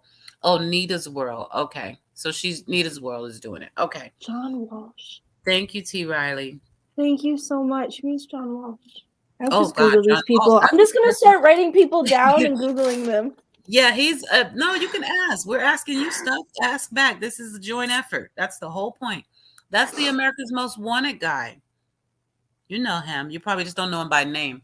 Probably not. No. America's Most Wanted. Yeah, he lost his child. Is that really him? Yeah. Seriously, you guys talk to him about this? Well, somebody might. I don't talk to him personally, but somebody might. No, she said he was covering it next week, or was that the summer case? I get confused with the summer, yeah, he's covering. No. That's amazing. I didn't know he was. Did he switch over? I know he's covering Gabby. It would help if I read these comments in order. T. Riley, yes, they did. Let me back up. She wants every channel and every sub to join in. October 15th. Ooh, I'm going to need a reminder the way my brain is set up. But absolutely, we can be there. Let me back up and make sense of what exactly we're saying. Thank you, John. I'm doing well. Sarah's okay. Obsidian is Obsidian. You know, the usual shenanigans around here. I'm glad you made it. And we must Q squared up and bring Sarah on your channel, please. And thank you. Thanks, guys. Pretty please. I think it's excellent. I can't tell you what a difference it makes just to not walk into it alone. I didn't realize how much of a difference it would make, but it matters so much. Yeah. I can only imagine doing this by yourself. Oh my God. And Obsidian's not lying. You can call that number. You can text that number. She's going to be there for you. She's going to pray with you. She's going to smile with you. You're not alone. I don't have your phone number anymore because my screen blacked out. Oh, the screen. You got to email her. I'll email her. You got to email me now. I'm so sorry. Yeah, I can't text or call anyone until I replace my phone. It just black screened on me today. Oh my God. Super unfortunate. Yeah, I was not happy about that. I realized it was even worse because I locked my bank card in between transactions, and that app is on my phone, and I had to buy something. I was like, I can't even use my card. Then you realize how spoiled we are by technology. Like, I can't tap it or nothing. I can't do nothing. Right. Can I just beam it up? Soon we'll be able to just be like, credit card number. Yeah, that's terrifying. I know. Neuralink crap that really is. What's his name is working on. There's so much in the works, man. My son, I'm just like, baby, I just hope I can hang in here with you as long as possible, because it's going to get crazy in this world. And I just want to see him through as much of it as possible. It's going to get crazier in this world. I should say. That's why we're called to the mountains. God doesn't say to sit here and take it. He says, says, my people go to the mountains. That's Avoid right. it. Yep. Like all those people. I was gonna find me a mountaintop. I found one actually. I just don't know how to get up there. I know where I want to go. But now I gotta hike, and then I don't like, oh, it's too much. I gotta figure it out. Can I borrow a helicopter, Obsidian? I know you got one. A good question. Sarah, okay, so we answered that. Sarah's not alone. Especially now. We have a good family. My mom holds me together. Maybe about 900 views on the video I did last night when I thought we were going live. Again, I'm so sorry for not sharing. No, it's not your fault. I'm just saying that video already, people are watching and learning. And I know Ziggy's numbers have gone up. That's why I said, don't worry. They watch the replays. They do. I don't often have billions of people in the room, but my views usually are decent, even on cases nobody knows about. How does anybody ever watch the replays when they never stop? Like, I went to go watch some of your replays, and every time I checked it, it was live, and I was like, how do I rewind this? Like, I want to know what happened. I swear, I don't want to bug them. I swear I get off of here sometimes. I promise I do. The thing is, see, I'm very, very introverted now. I've said this before, but I don't think people really understand.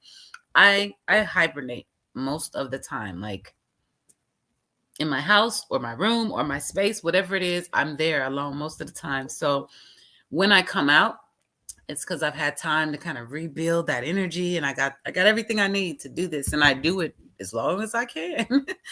And then I go back into my hibernation and I work on my projects and my videos, and a few more days I come back out. But that's exactly how I feel, except I force myself to do this a little bit more often than I'm comfortable with.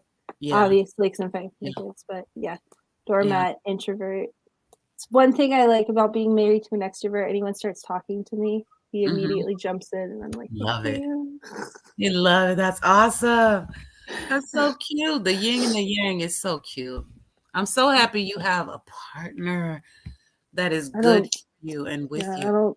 I think that was a gift from God. Like, I really think he did and continues to place whatever needs to be next. And I tell my mom this every time. I was like, I have no idea what I'm going to do. I have absolutely no plan. I'm like, I pray, I hear a little voice, I listen to the voice, and it goes okay. And then I wait and I pray, and then I wait for his voice again. And, it's always backed by scripture. So it's never, I always know it's him and not just my brain. That's right. That's right. I love it. I'm telling you, he moves. He moves, because I don't know why exactly I picked your case. To be honest, I was working on. Yeah. Oh no, I want to hear how you found my case. I don't think you ever told me. You know what? I was John Q, first of all, let me give him credit, because about 2 months ago, he said, Miss Q, I'm gonna turn you on to this. He said you might want to just check it out sometimes, because I'm always picking his brain and asking questions. So he's like, you could probably watch some of these cases and learn, how this works and how these proceedings go and so on and so forth. And I got excited, because that's my type of stuff.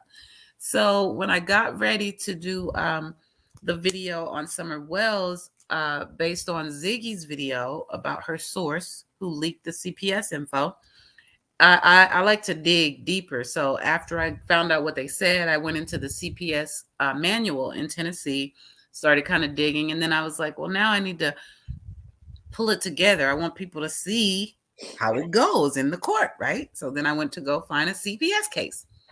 And there you were. There were others. I'm telling you. CPS? It was under the CPS channel. Yeah. That's so weird. The syntax. It sure was. That's what I'm saying. It was just meant to be. Because what I was looking for was supposed to involve CPS, and yours doesn't. But it was meant for your story to be told. And that's just that. And I followed my heart. And then Ziggy followed her heart. And she emailed you. And then you wrote on my comment page. And I'm like, oh, shit. That's pretty cool. And here we are. Here we are. No, I know miracles exist because I'm a miracle. Like, I'm not full of myself, but Amen. I was born with transposition of the great vessels. I was born dead. And I've had 3 open heart surgeries, and God completely saved my life. My youngest, Sammy, was born with 2 septic lungs. He was also born dead, and I watched God save his life.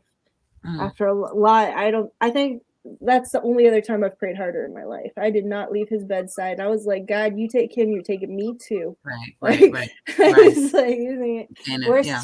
That was the worst 2 months of my life. Although the last 3 years are way worse than that, almost. I can't imagine though. Oof. But I can't imagine. God really has. God has done amazing things. He has, and feel free to talk about it. You don't have to cut yourself off, girl. I love the Lord. Period. I'm sorry. I'm just like. I know. It's a lot. I know. I want you to feel comfortable. I want you to know that you're not alone, and we're here for you. We're not here because it's a juicy story, and like we don't play that. We're here because we have a love for people and life, period, and justice. And they have wronged you tremendously, and your babies. And I want you to get those babies back before the crazy witch teacher does something weird. She's weird to me. I'm trying to let her go, girl, but I don't know. Something don't feel right with this lady. No, she's awful. My mom has been praying against her since she first met her. She said that there was a darkness in her. My mom doesn't even think she's savable, and my mom thinks everyone's savable. And she's like, I think there's something really dark and wrong with her. I felt it. I'm with your mom. I'm with your mom on that one. I said it. I don't feel that from Nick though. Like I do. Like God is still in my heart. He's like, when the time comes, give him mercy. When the time comes, give him mercy. I think that God can still heal something in Nick.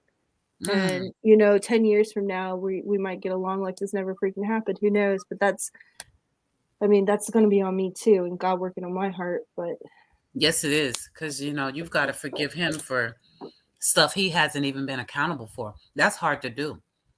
I can forgive you faster if you can at least look at me and go, I was wrong, Q. I shouldn't have done that. I messed up. I can find it in my heart faster. But if you try to act like it's just what it is, or if you just brush over it. His sorries don't have anything behind it, though. I think I heard the words "I'm sorry" more times in our relationship than anything else. Oh, yeah, okay. He's played out. Yeah, he's played out. Like I'd have to see like some fruit, like that Jesus really moved his heart. Yeah. No, I say he still needs to be stuck with those rape charges. What are they saying? You can't, or did you just drop that because you're dealing with something else right now? Well, when the prosecutor said they weren't going to do anything, I mean, what am I going to do? Like, can't force the prosecutor to take him to court. So that was that. And it would be a lot of, other than one witness, it would be at this point, she said, he said. So I mean, but shit, that's pretty much every rape. I mean, for the most part, you know what I mean? Like, that's what bothered me when you said you had to prove it. Don't get me wrong. I'm not saying women should be able to say he did it and that's that, but what I don't understand, prove it. I mean, I'm willing to let that go. I really don't care. It was so like what this is way worse. Like to me, no, I agree. You mess with my babies, like you mess with my babies. Like that's way worse. I agree with you on that one. But after I got my babies back, he would pay for what he did to me. Once I got my babies back. But God will take care of that. Yeah, I don't think that's my job. And my job is to protect them. Remember that poem I sent you? Like, we have to be careful not to become monsters ourselves. To do that, and fight for our loved ones, not out of hate. And I don't want Nick to suffer anything. I want to see a real heart change, and I want to see him become a good dad and a good co-parent. That is what I genuinely want. That's because of the person you are.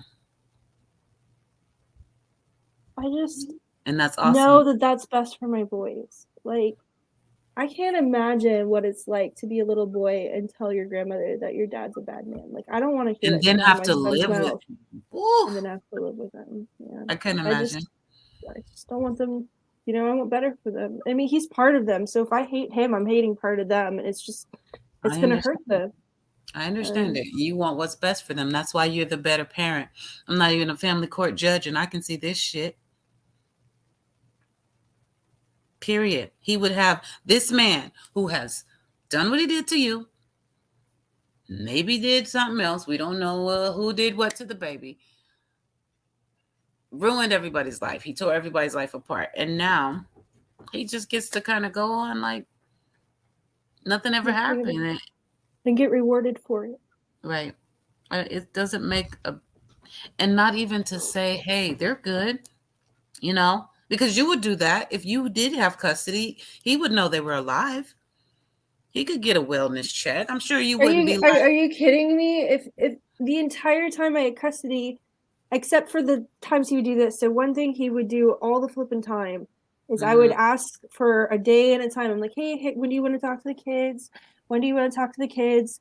And then he would just randomly call me and insist on talking to them right then. No 5 minutes, no 10 minutes, no nothing. Just like, yeah, and I'm like, they have soccer practice, they have right, school, right. I was like, or they're playing, they're playing with their friends. Don't they want to talk to their dad over playing with their friends?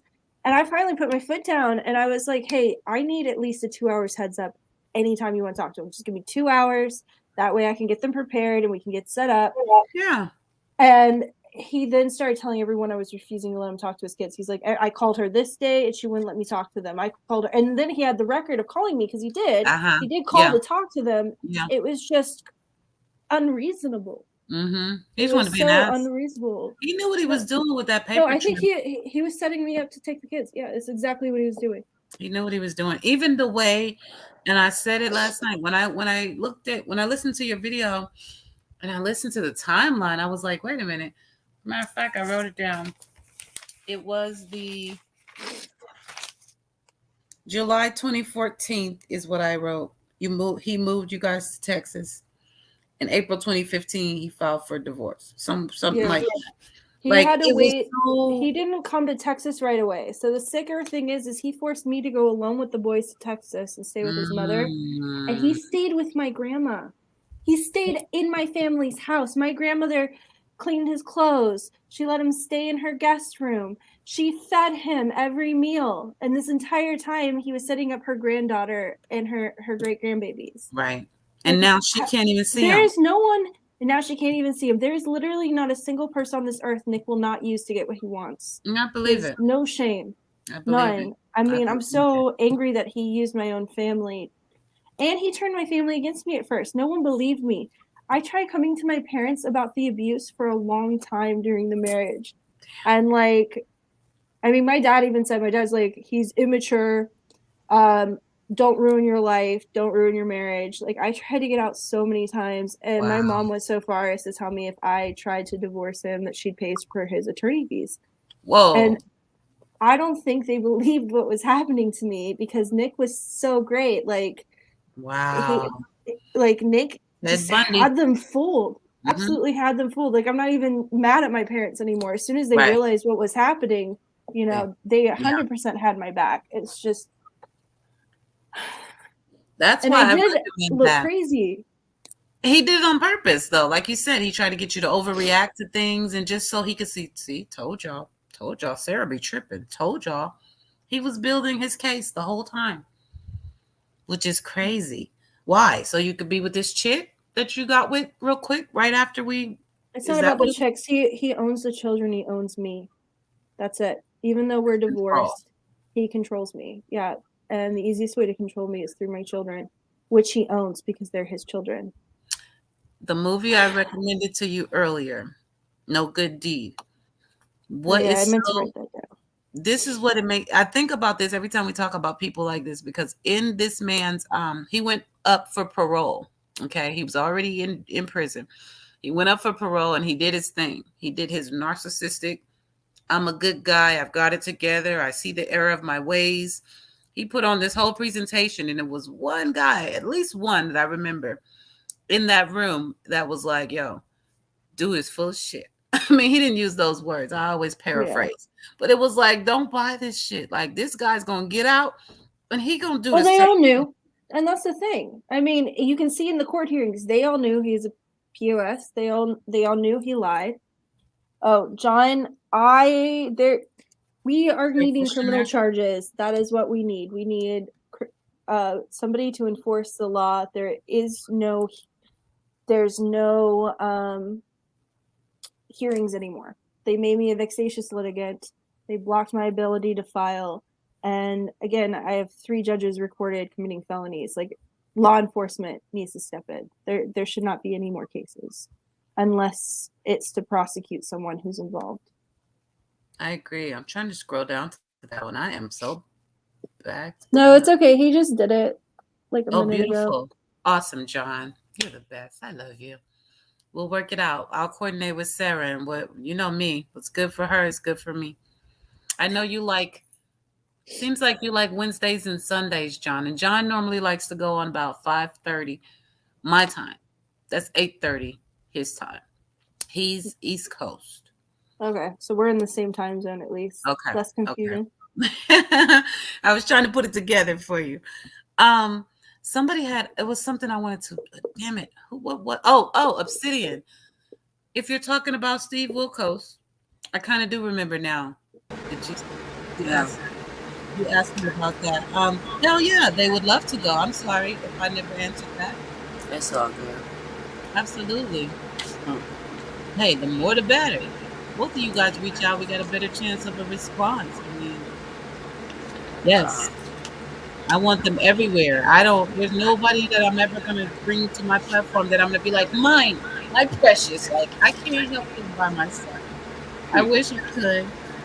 But I need my John Hughes and my Tiffany Marie's and my true crime commentaries, Obsidians and Priscilla's. And we do this together. It's the only way it's going to make a difference. And it's going to be hard even then because her back is against the wall. Randy, yeah, I know. John Walsh, he's all over Brian's ass. Y'all can hear me? Now? Yeah. Okay. But you got a lot. Oh, is that a fan? It sounds so cool over there. Ooh, that sounds good, don't it? Yeah. Don't it sound like a big fan just blowing? I have to let the cat in, y'all. Hold on, I'll be right back. I got my fan on the bungee thing. Speak freely. I'll be right back. You're not a damn cat. Be right back. Yeah. Huh? I thought I closed the door. I let her in and she told me meow because she'd been out there for a minute, so she was not happy. Her food is in here, her litter is not, so she comes in here to eat and she goes out there to poop and sleep out on the couch, and then she wants to come back and just like scratch on the door every time she's ready to come in. I'm supposed to just jump Let her. and she's like, So we're gonna be going. Clearly, that's what you taught her. I didn't teach her that. She taught me. She just did it, and I'm like, oh, that's the cat, and I opened the door, so now she knows. Scratch on the door, get in. Sit by the door, get out. Blame it on Jazzy. No, it's all her fault. She sits on the sink when she wants water because she won't drink from a bowl, no matter what. She won't drink from a water fountain. She won't drink from anything but a sink. Since the day I got her, and she was like 6 weeks old, so I don't know how she got that habit. This is my Jazzy. I love her. Come here. Come here. You hush. You stop it right now. Say hi, Obsidian. Hey. What's up? Get closer. Say hey, y'all. Hey, you little critter.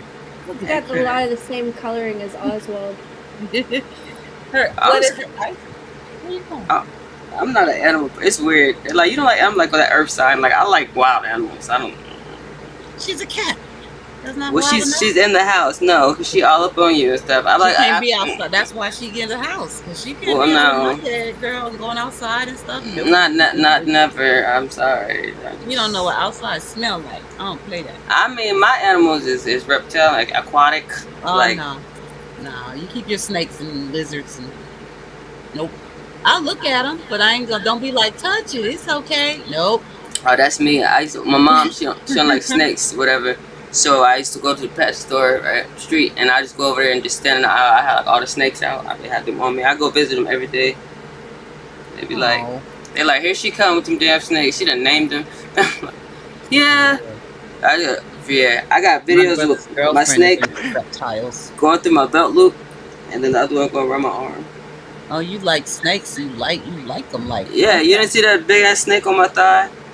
I ain't seen your thigh. That was Tracy. Sorry. See, you be cheating on me. Get out. No. We was just talking about that too.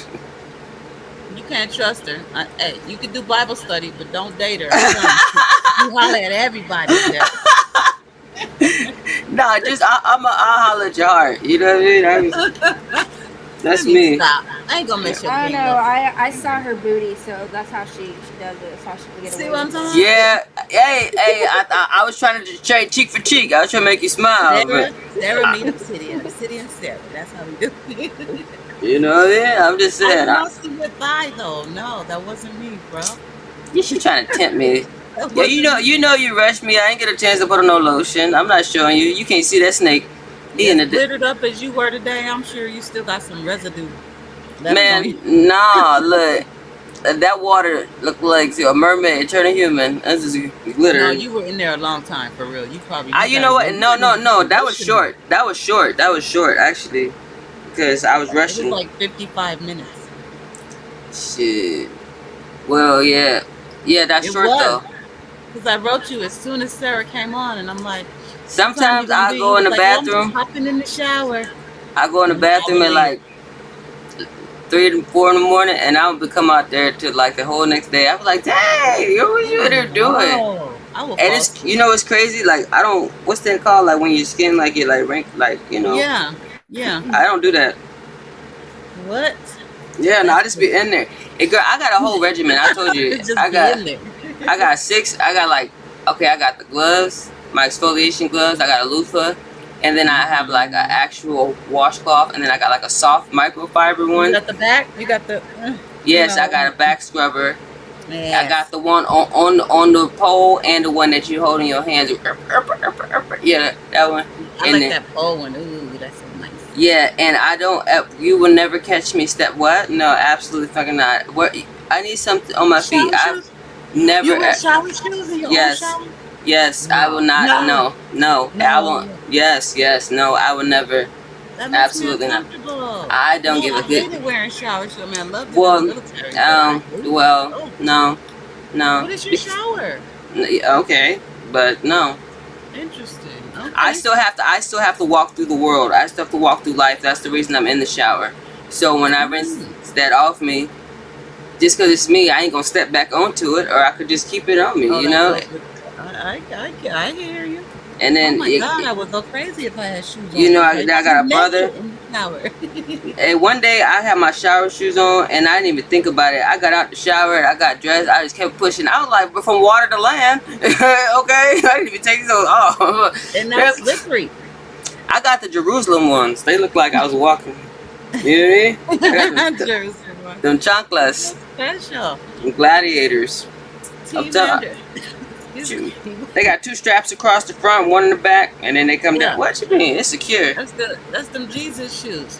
I have PTSD as well, and DCS tried using it against me. Lost 2 deaf boys in the house in house fire. Do it sound like an air conditioner? My bad, y'all. That's because I got my fan. My fan is on a bungee from the bars outside my window. It's not too loud what we can't hear. No, it's not loud. I'm just saying. It's beautiful. We lost 2 deaf boys in a house fire. So T-Mander, yeah. You're right. Mental health is not an excuse. Would you move, please? Yes. It's not an excuse to take someone's kids. Hennessy is tired of me right now. You and Hennessy. Say that again, Sarah? Oh, I said they caused it too, so if they do try to use it against me, they have to hold the people who did it accountable. Right. It's not like it's a pre-existing condition. Right.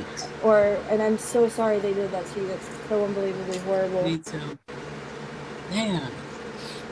And they don't help with no doctor bills or nothing. Just give you a condition and wreak havoc in your life and move on.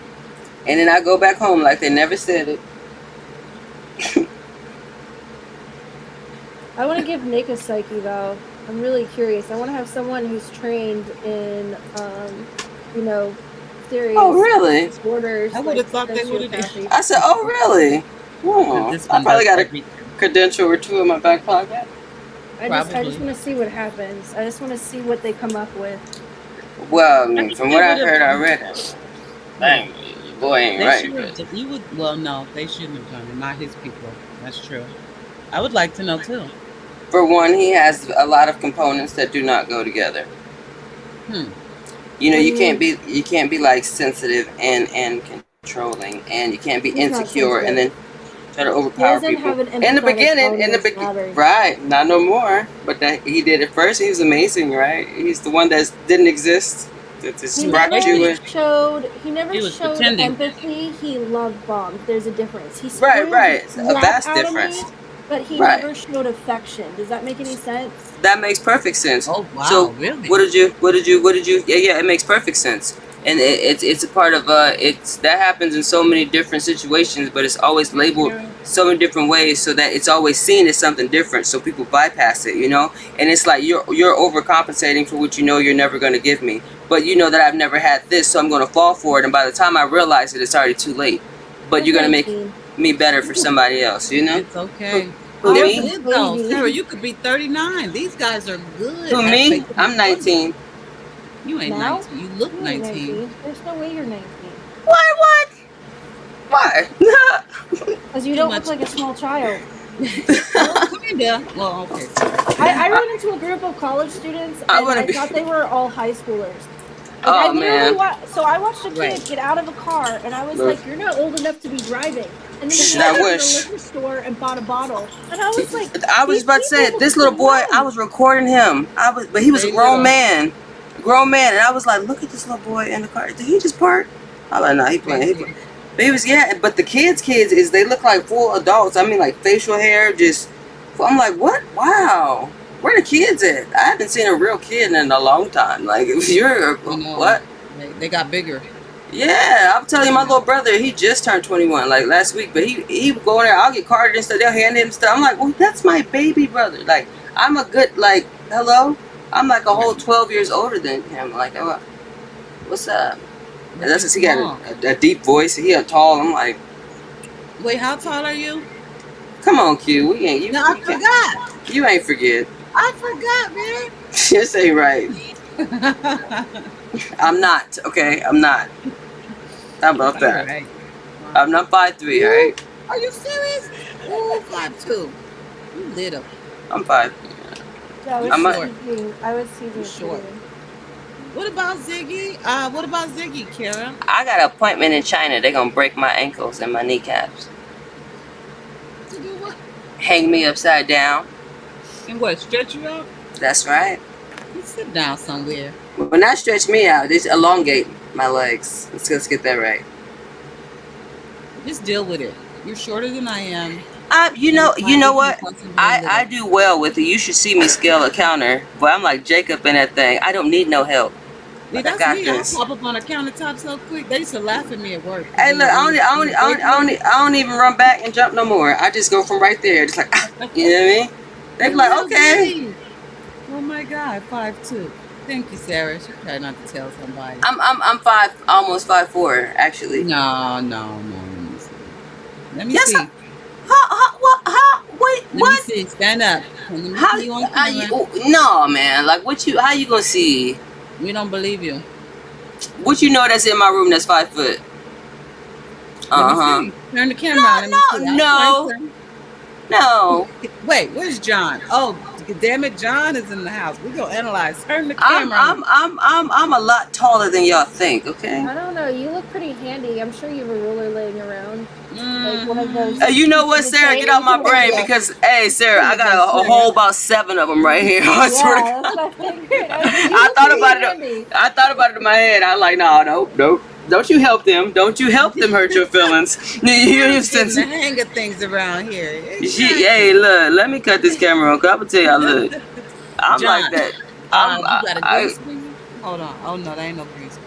I can't. No, that's from my temper tantrum earlier. You tore the place up? Girl, I tell you, sorry, no offense, y'all, but I got a white woman's temper. I had it since I was little, and then I'd be pissed off at the end because I feel better, and then I look around like, fuck. You done tore shit up. But everybody's safe though, you know what I mean? Like, I got smart. Hey, where I start hitting the bed because I used to busting the walls up. My girl, you put another hole in that wall. I'm like, look, Nana. Oh no.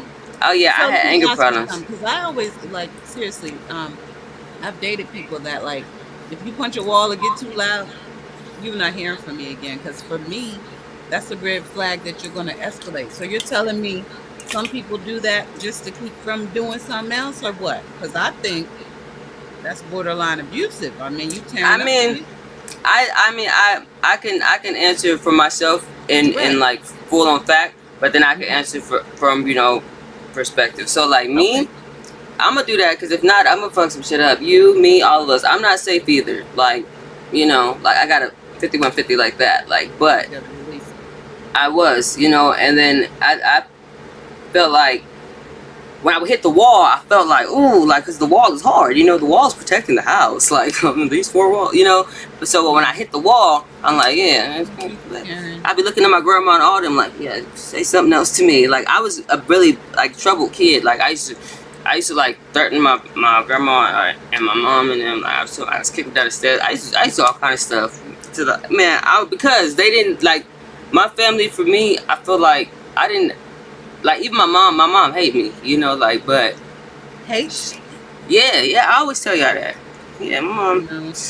Yeah, she go out her way every day to make sure she fuck my day up, so it make hers better. Yeah, it's like she has to. If it's like 11:58, she's like, oh, hey, yeah, you were the mistake. I should have aborted you. Yeah. Plug my computer up.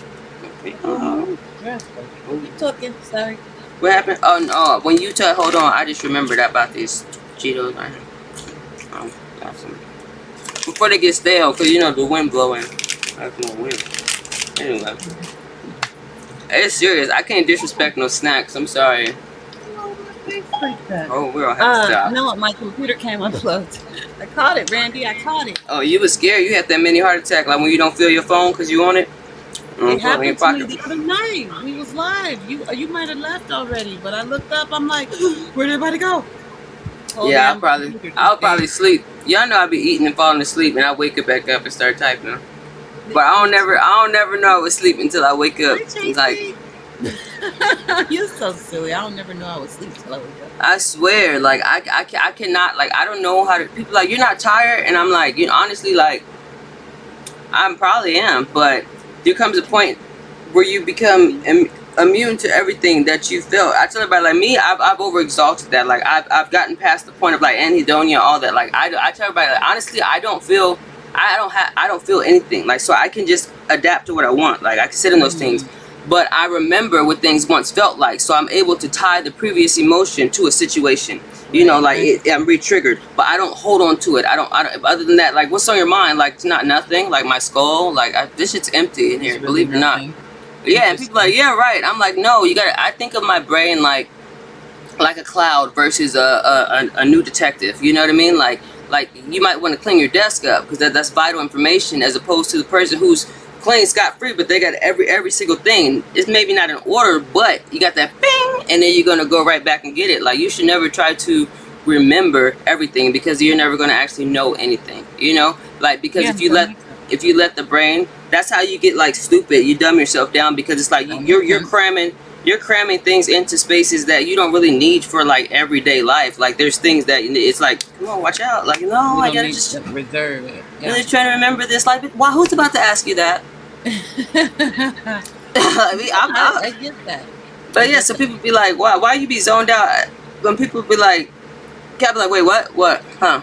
Yeah, what? They're like, what are you thinking about? Like, nothing at all. Like, that's great. Like, that's actually so great for me. Because when you say it, it looks so. I'm extremely analytical. Me too. Overly. I don't. My brain. It doesn't know what. I know. Oh, I did your birth chart too.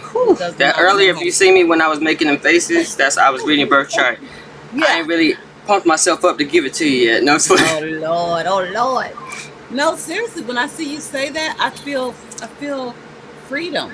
Yeah, exactly, like, and that's beautiful. Good to not think about a damn thing. Yeah, and then when you say that, it's like. That breath behind the word freedom, in a slight sense, if it felt cold without you realizing it, yeah, because it's at that moment, because you see what we just did there, full circle, amen. Because it's like, what do you mean? I can't explain that to you, but by me telling you, the mind just showed you what it's like. Let me do me, like, because boom, that's what freedom feels like, because nothing's meant. You can't hold on to any feeling, and I think that's where we mess up at. It's like, it makes you sick. I want to feel this forever. It's so like, no, do that thing you do when it makes me feel like this, you know, like.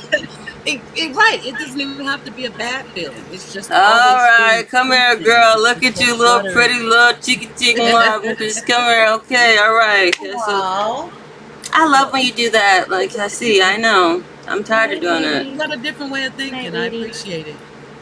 To me? Ask, what about victim services? So I have contacted the Department of Justice. I have contacted the victim services for the governor, contacted victim service at the DA's office, and was actually assigned someone who looked at it and then quit. And obviously the Attorney General, I have contacted victim services over 50 or 60 times. Like, they all know. Even the Department of Justice has gotten just snail mail and email and calls begging for help from victim services, and they have never responded or helped me. Unbelievable. Is this the one you read from John? How you've been holding up under all what's happened so far? Well, he asked about progress. There is no progress. There has to be a criminal investigation. There will be no progress until someone intervenes on a criminal level. And so it's done. It's a done deal right now. Maybe they don't help you. You don't have a victim's mentality. This is true.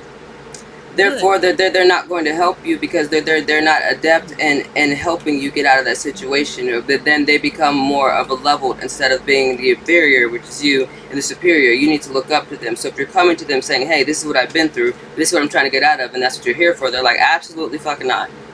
Well, I think that they just run people around in circles. I don't think they help anyone. I think they agree to help people. Probably not in a circle. Them quiet and placated, and they just keep. They're gonna talk to you through the door. And they know they know they can't send me in circles. Who we talking about? They courts. Victim services. Victim services. Oh, okay. Yeah. All of them. Anybody that's supposed to help. No, they don't. It's starting to look like that because they are figuring out shit. We get paid more to hurt than to help. Yeah, that's what. Remember, like our first conversation, I was like, and it's crazy when you said they purposely placed them in certain situations with the worst parent. That's because they're willing to sell them, they're willing to traffic them, they're willing to not give a damn about them. You know, as opposed to somebody who's really going to be on it. Like, what you doing, my kid? Where you going? Where you at? Where they at? What time is it? It's 11:02. You said 11 o'clock. Like, hey, come on, that's not cool. Like, I know it's only 2 minutes, but one, we have an agreement, and two, you're breaking that agreement in front of the child, which means that you're undermining me. I don't care if it's 1 minute 30 seconds. Be here, because that's what we established. You know, you're never going to disrespect me in front of our child because you're going to make him think that's okay to either disrespect women, be disrespected by a man, or whatever it is. But that's not okay. You know. Directly. Actually, if I can help it, I never want to speak to Nick again. Who's going to investigate? So the Attorney General. You speak to that now. The Attorney General can literally end this for me right now. All he has to do is say, "Hey, we found the perjury. The children go home." Like and the state commission. I love Heather. Literally, any of these people can investigate and take care of it. The state attorney. None of them will even put me in contact with the right person. Or how about the FBI? The Federal Bureau of Investigation interviewed me just 3 months after they were kidnapped. Told me they'd get back to me, and then they disappeared and ghosted me. Like, the FBI could do it. Literally anyone. The DA could get involved and hold Lindsay Newell accountable. It just depends on how big you want to get it. All they have to do is arrest. They could just choose Nick. They could just arrest Nick and say, "You know what? You committed fraud." And they can nail him for fraud and give me back my children. Any level of law enforcement could involve themselves enough to return them. Not all of them can involve themselves enough for justice, though. So it really depends, but any of them can give them back to me. Any one of them. They choose not to. It's really fucked up. I mean, I get where John is going because we're about problem solving. You know what I mean? Yeah. So the thought process is, okay, what do we do? What's next? That's why everybody's coming. I started at the bottom and went all the way up. Like, I really did. I was thorough. As I said, I've had 3 canceled dropped cases in the state commission. Oh yeah, no attorney will touch this anymore. There's no way. And I need a federal attorney, not a civil attorney. I have to go pick up Bay. I need a federal. Gotta be somebody. If you're watching this and you got an attorney in your family, federal. They wants to roll up some sleeves. Right. He wants to do some get some justice. This is a big deal. They can make a name for themselves. Dude, they could make so much money because I don't even want the money. Like, keep it 60-40, like whatever. Because all of the money's going to helping other parents anyway. Like, if somebody took this case and just started suing them one at a time, sued Nick, his mother, the attorney, the county. That damn Cheetos bag, you can't hear nothing. Huh? You can't hear over your Cheetos bag. Oh, it's supposed to be muted. I just sit down. Sorry, Sarah. I love your teddy bear. He's so silly. Talking about don't let go, don't let he go. He was just in the corner looking at me like y'all keep saying Hennessy. Like it was like nobody who keeps saying Hennessy. Go on, Sarah. Either I was telepath. We was talking about Hennessy in the chat. What you mean? I was just talking about Bay. I was like Bay over there in the corner tripping. Over there tripping. Sarah, go on. I'm sorry. We got into a fight. I ripped the shirt. The Cheetos bag threw me off. We do this all day. My cat will not have it. Look, she ain't having that. That teddy bear will be no, I don't have room for a teddy bear. Well, this how big I am. If you see how big he right. Stand up next to that teddy bear. That's what I'm talking about right now. No. No.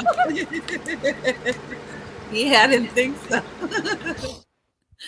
It's bigger than she is. Exactly. That thing is swallowing her up right now. Oh, they're Cheez-Its. I'm sorry, Heather. The Cheez-It bag was killing me. Ooh, all I heard was I'm trying to hear Sarah. She digging in there with the bear like she at the movies. Okay.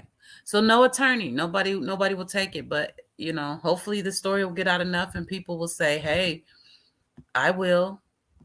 Oh, so the district attorney told me that they can't do anything unless someone files a criminal charge. But if I go to the sheriff's office to file a criminal charge, he refuses to let me file it, and then he sends it to the DA. They literally intentionally run you around in circles. Again, any one of them could have intervened at any point in time, and they all chose not to.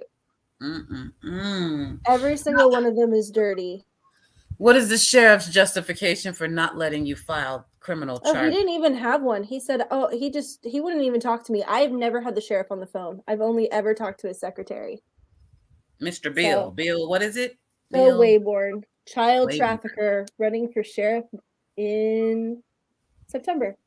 No, November. He's running for sheriff again in November. So is Sharon Wilson. She's running for DA. And we need them out. Both of them are probably going to get it if we don't fight real hard. Well, they will, because they're Republicans who love Jesus. Of course they'll get elected. Right. So you got to say, ask Donald Wells, carry your cross, you win. No. We're going to write a lot of letters. Good night, Lady R. She said she's going to get up in the morning and start writing, but she was getting out of there. Yeah, I'll get it done by tomorrow afternoon, I promise. Yeah, that's like I just want to put some effort into it. I want to make it a nice letter. That's perfect, because some people they don't know where to start, and that'll just help you even faster. Just having that template to just type in their name and their extra little thoughts. I have a letter requesting victim services already written, so I just have to rewrite it so it can come from someone else. So you can say, I'm requesting victim services for Sarah Leyva and her children who were kidnapped out of Virginia. This is the case number. So it'll have all the facts on it, and then they just have to put their name and sign it or whatever they want to do. That's what we need. And I know John Q is loving that, huh? Hi, Sergeant King. Welcome in. This is in the state of Texas. My children were kidnapped out of the state of Virginia by the state of Texas. Shit, sorry. By elected officials. They're in Texas now, right? Yeah, they're in Texas now. I've never seen them again, and they disregarded federal law and a non-revocable contract. So Tarrant County, Texas. Kidnapped my babies. Yep. Took them from Virginia while she was unlawfully detained. Took them back to Texas, and that's where they've been ever since. Was it January 27th? That was the day they were taken. Yeah, the last day I saw them was January 25th, just before I got on the airplane to go to Texas for the trial. They've never let me see or hold them again. I just don't understand the justification. Like, how do you not? Retaliation. It's retaliation because I wouldn't sign the agreement. That's another one of those thinking out loud. I know. If I had signed the agreement, I probably would have visitation right now. You just took the words out of my damn mouth, Sarah. I was just about to say, the only reason Kara Witkowski has her 50% custody is because she agreed to the bullshit. Her choice was agree to this that we're telling you, or go to jail and have no custody. I chose jail. I told them to come and get me. So I'm not in jail yet, but I chose jail. Yeah. Because it's not worth it. Like, I don't know how Kara does it. I could not live that way. She's a strong one. Unlawfully detained for what purpose? I'll let you explain that to John. You do a better job. Basically, they tricked me into Texas. My own attorney was working with his attorney, and she told me I was coming to Texas for a hearing against my ex-husband. The second I walked in the room, they put a police officer on me, wouldn't let me leave, wouldn't let me move, told me that they needed to know where the children were, that they were afraid they were being abused. Like, they made it out like I had basically beaten and abused and killed my children. They were just trying to find them for their well-being. And so they're holding me, again, with no warrant, police officers on top of me, and the judge turns around and looks at the court reporter and tells her to go off the record.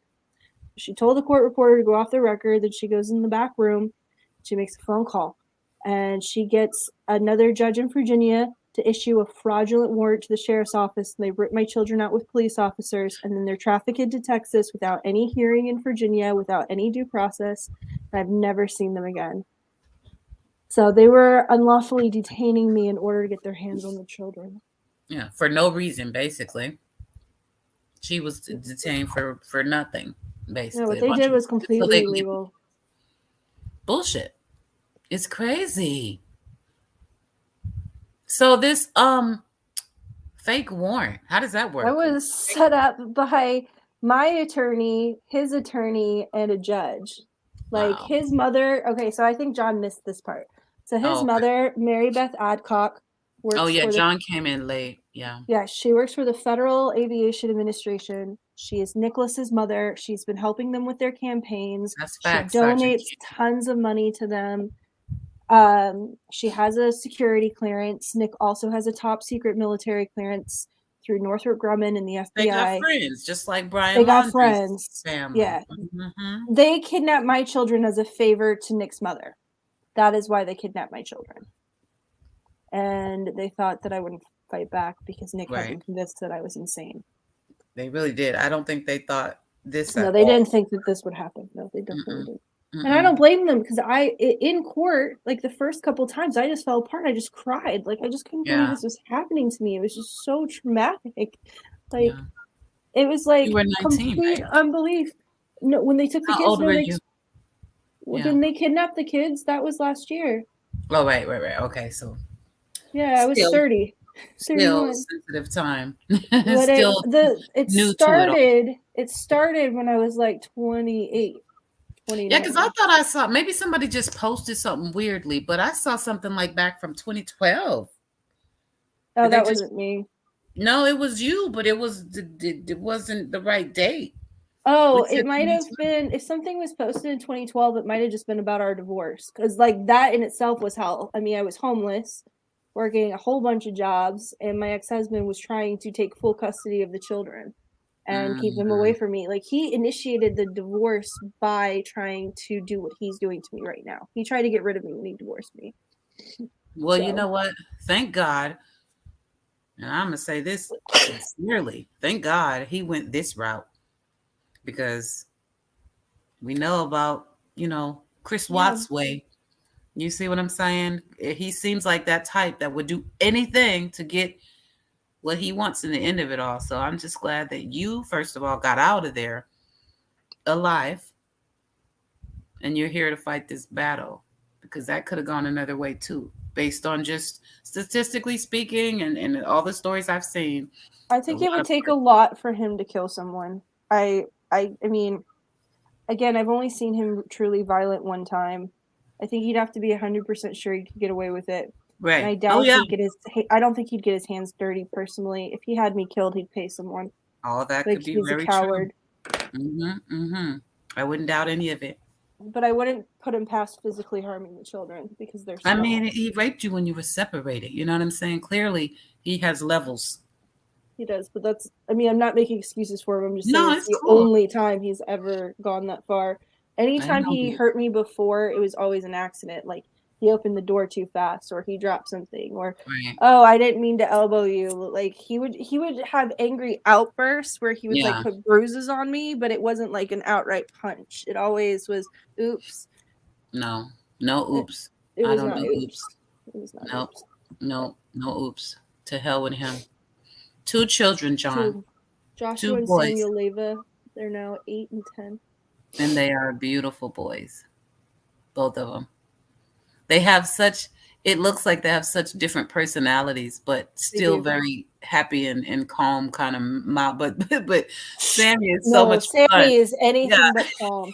Sammy, he reminds me of my wild child. I'm telling you, he reminds me of my baby with the faces and the. I'm like, boy, talk to me. Stop it. Let me have a conversation. There's no one with a bigger heart. Sammy can see someone hurting from the other side of the room, run up and give a hug to a total stranger. He has empathy like I've never seen in a child, and he hears from God. Like I walk into his room sometimes, he'd just be talking, and I'm like, "What are you doing?" He's like, "Mom, I'm talking to Jesus." He's like, "That's what Samuel did. Samuel talked to Jesus." I'm like, "You're right. Samuel in the Bible talked to Jesus. Why I named you Samuel? Because God told me that he would hear his voice, and That's beautiful. It is. Josh is the one I really worry about. He has a lot of traits that Nick has, and I need to teach him how to, emotionally handle them in an appropriate manner. Like it's okay to feel the things you feel. Just what's a positive way of handling it? And now he's being controlled by this woman-hating monster. I'm sorry, I shouldn't call him a monster, but like he's gonna learn all those ugly traits. No, that I know what you are mean. already inside of him. Yep. I had to do my son's dad wasn't as bad, but he was bad. I mean, bad enough. And I had to do the exact same thing and just teach my son not to be that part of your dad. Well, he's getting older. That part. Every strength can be a weakness, and every weakness can be a strength. So the weakness is in his dad. He can choose to turn around and not like get rid of them, but to use them in a positive way. Absolutely. Absolutely. They were 8 and 10 now. 8 and 10. Now. Sammy just turned 8 last month. That's right. It doesn't make any sense what you've been through. I'm just like I'm really at a loss for words because this county and then just the judicial system period, because Kara was out of Palatine. That's Chicago. Or that's Illinois, right? Then your situation, Virginia to Texas. Mackenzie is in Tennessee. But it's happening everywhere. I mean, I guess is what I'm pointing out. Judicial immunity has to end. There should be no immunity for public officials. Period. If anything, they should be held to a higher standard, not a lower one. I agree. But it's the Cornell X. Oh yeah. That's the guy who worked with he worked with a couple people, but I'm remembering him from I think Malia? Micaiah? Which one? Oh my god. Who's Cornell X? Cornell X. That's here. Let me pull him up for you. I was trying to remember this baby. Malia Bass? Ooh. No, what damn it. But oh my god, my babies are mixing up in my head. Let me just pull him up. Not X3. That's him, but let me take off the 3. He's an activist. I think he's pretty good, honestly. Right here. Is he just a type of journalist? He's an activist, actually. He actually defends these families and helps them get justice. Quite a few of them. You can look at, they got a lot of coverage on him. Oh, I didn't know he was working with Sharteria Waits' family. But yeah, he's just an activist that speaks out and tries to help families get justice. And he does pretty damn good. I will definitely reach out to him, I'll reach out to him, or if anybody already knows who he is, that'd be great. And likewise, trust me, everybody here will reach out to anybody they know for you. Is there a current marriage, Miss Sarah? Yeah, I have a wonderful husband. He's a really good man, and I'm super happy with him.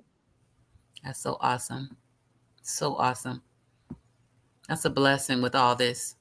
Oh man, it was a gift from God that I wasn't even looking for. Right. Those are the ones. God knew exactly, and it's somebody who has no. I think the biggest thing that hit me, this is gonna sound so dumb, but I used to fall asleep all the time crying and just trying to like be quiet, because if Nick heard it, first of all, he just rolled over, he'd get angry or whatever, or he just ignored it, which was the worst. And I was crying about the boys, and it's like 1 o'clock in the morning, and Tom has to get up at 3 a.m. and he immediately rolls over, he holds me, he's like, no, it's okay, cry, I'm right here with you. He rubs my back. So he's gotta get up at 3 a.m. Like there's nothing that he doesn't want to do. Like he just wants to fix it. Yeah. He can't. I think my husband just feels really, really, really helpless. Yes. He's helping though. He is helping. He is doing the hard work, I think. I think it's harder to keep me together than it is to do anything else. Yeah, I agree. It's a hell of a job. But you need him. You need him. And he doesn't complain. That's beautiful. Next time, maybe one day we'll get to say hi to him. Tell him we support him and you. And I got to sneeze. Oh, my God. Well, that would have to be an afternoon podcast and not at... He's going to be awake at 3. If I'm still here, he might come down and say hi before work. Oh my God, that's like around the corner, huh? Yeah, he's like about he's gonna be having his alarm go off in the next 30 minutes. He'll be down in less than an hour. When we do our lives with Mackenzie's family, we always get to watch Melissa, that's one of the grandmothers, make her husband's lunch. She does it, I guess, seems like about 11 o'clock, huh, John? About 11. It's her thing that she does for her baby. And he's another man that's standing behind her while she's fighting with the warriors, Mackenzie's warriors, to try to get justice for his baby. The men behind you guys matter big time. Oh my gosh, and the men that are fighting this are amazing. Like, I don't know if you guys know of Eric Carroll, a Dad Talk, or Jeff Morgan. I just heard of Dad Talk recently. Yeah, so there are, or the Jeff Younger case. Jeff Younger is trying to save his son from being forced into transitioning. That's also a Texas case. It's a big Texas case, like a really big Texas case. He's faced retaliation like no other. But there are so many dads that are now standing up against the civil court, saying enough is enough. Oh, that's awesome. And they're fighting for mothers too. They're not being about gender. They're fighting for wherever injustice is. I think I've had more support from dad groups when this first started than anyone else. That's awesome. Really awesome to hear. Priscilla, yeah, you know I've been dealing with a toothache, so I just popped my ibuprofen, and now this is my heating pad. She's like, "Are you okay?" We are all here for you, Sarah. No doubt about it.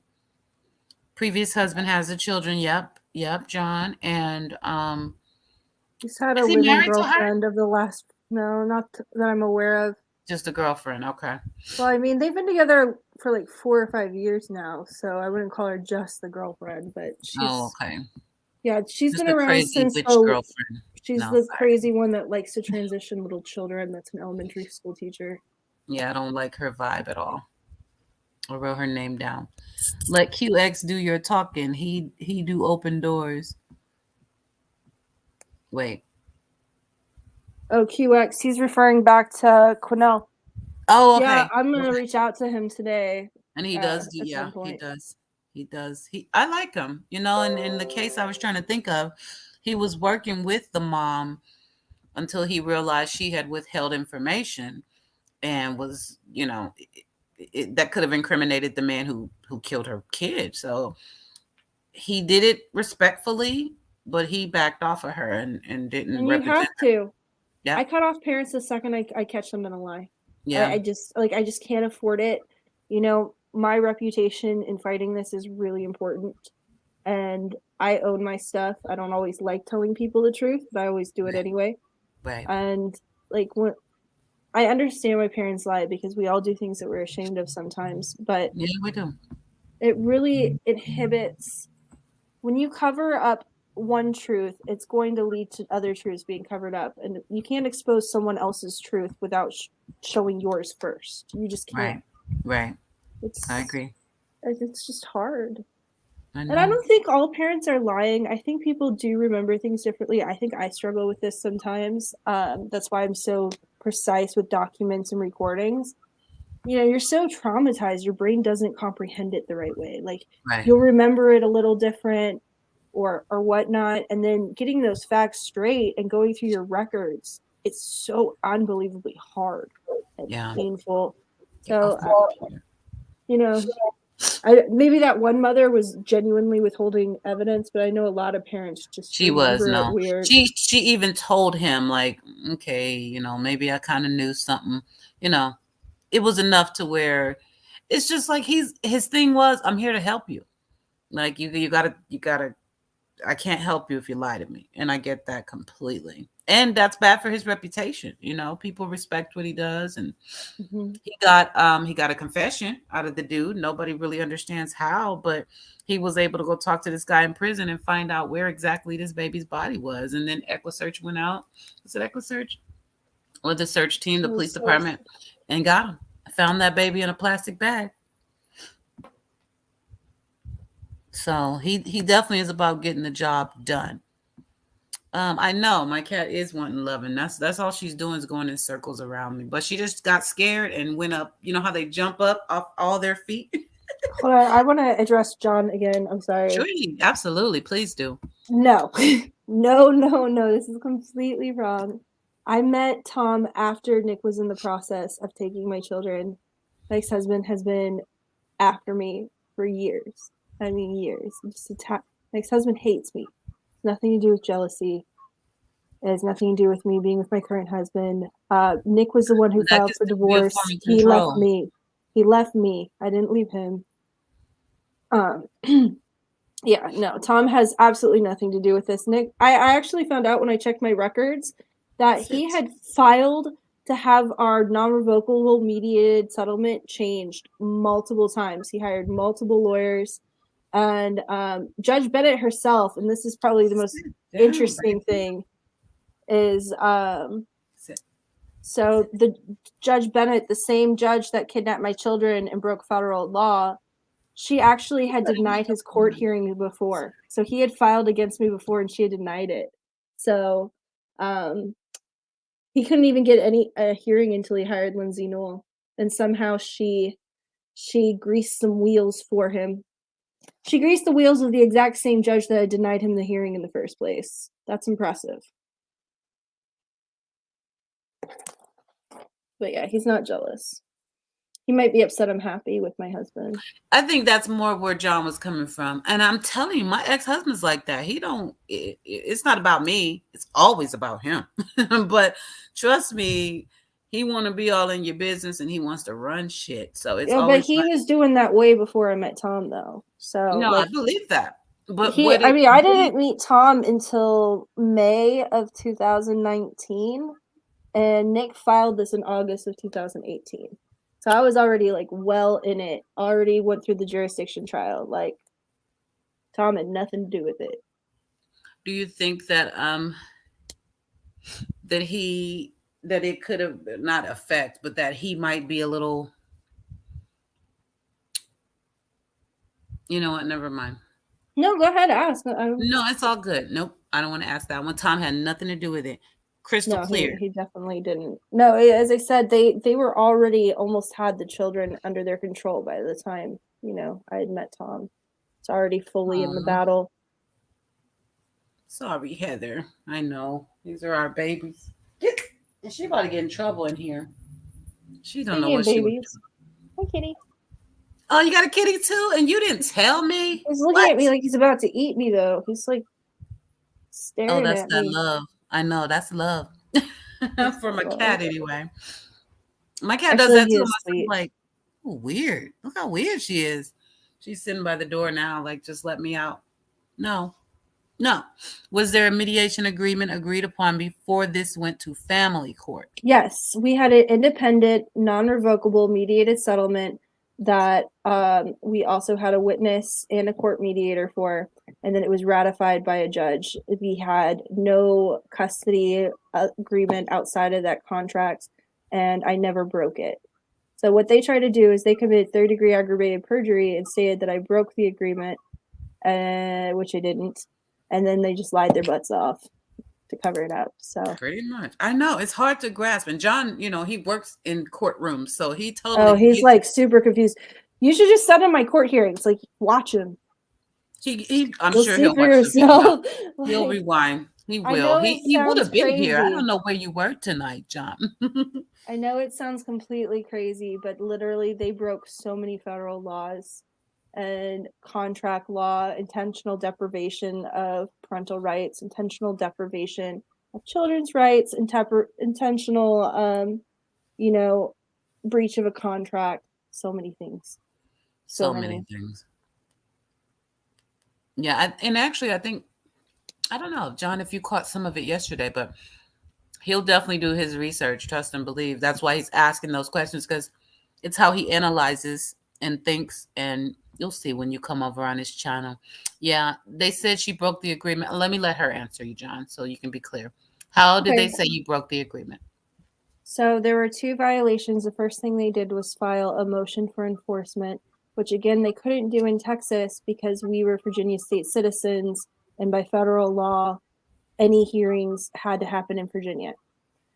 So they filed this motion for enforcement. The judge signed it the exact same day. I was given absolutely no notice. The first violation was that I kidnapped them out of the state of Texas, which was a blatant lie. And then the second one was that I had refused him visitation when he came to pick them up on July 6th of 2016. So the first one was a lie, and they even asked for it in the change of parent custody. They requested that jurisdiction be changed to Tarrant County, Texas. So they're saying that I kidnapped them while at the same time asking for jurisdiction on their paperwork. As far as the visitation goes for 2016, I had not heard from Nick for months and months, and he was supposed to pick them up on June 15th. Never contacted me, never answered his phone, and at the very beginning of July, 2 weeks later, after he was supposed to pick them up, he sent me a really awful email. It said, come and get the kids, you better hand them over or else.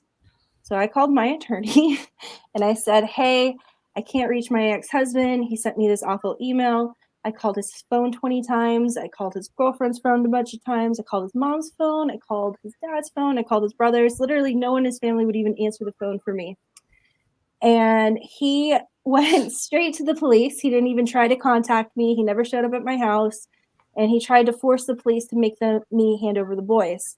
And I contacted my attorney, and she said, he's over 2 weeks late. He refuses to communicate with you. You're fine. Like, no one can be over 2 weeks late and then not answer their phone. Don't worry about it. You're in the clear. Yeah, you would think. So the police sent him back home. And that was pretty much the end of that. But that's not a violation of our mediated settlement. He broke it by not being there on June 15th. Mm-hmm. Me not handing them over on July 6th was not a breach of our agreement in any way. So they lied by putting that on there as a violation. But he got away with an actual violation. Oh, he had so many violations to our mediated settlement, not to mention equity fraud. I just didn't go after him. And that's the thing. Like, if I had gotten to Virginia and I had a list of all of these ways he broke our mediated settlement, I could have filed in Virginia and he could have lost most of his visitation. I just didn't want to do that because that's a horrible thing to do to somebody. But if I had been vengeful at all, I would have protected my children, and that really upsets me. Like, I really hate that I'm in the situation I'm in now because I tried to co-parent. You tried to do the right thing. Yeah. And if I had just been a jerk, right, he would be pretty much out of our lives right now. No, you did what you felt in your heart. I know. You don't beat yourself up. Where did you live before you moved to Virginia? Were you always in Virginia? Oh, California. You said missed this whole thing. No, he asked me how it happened. So you want me to jump in? You don't have to repeat. I can replay. I'll just, if you want to. I don't mind. Well, this particular question, I'm not sure if I know. What do you mean, John? I know what he means. Oh, well, let me let you. I'm pretty sure because he's trying to figure out how Texas even touched it. Is what he's probably getting to. Okay. So Nick was Virginia National Guard. Obsidian's back.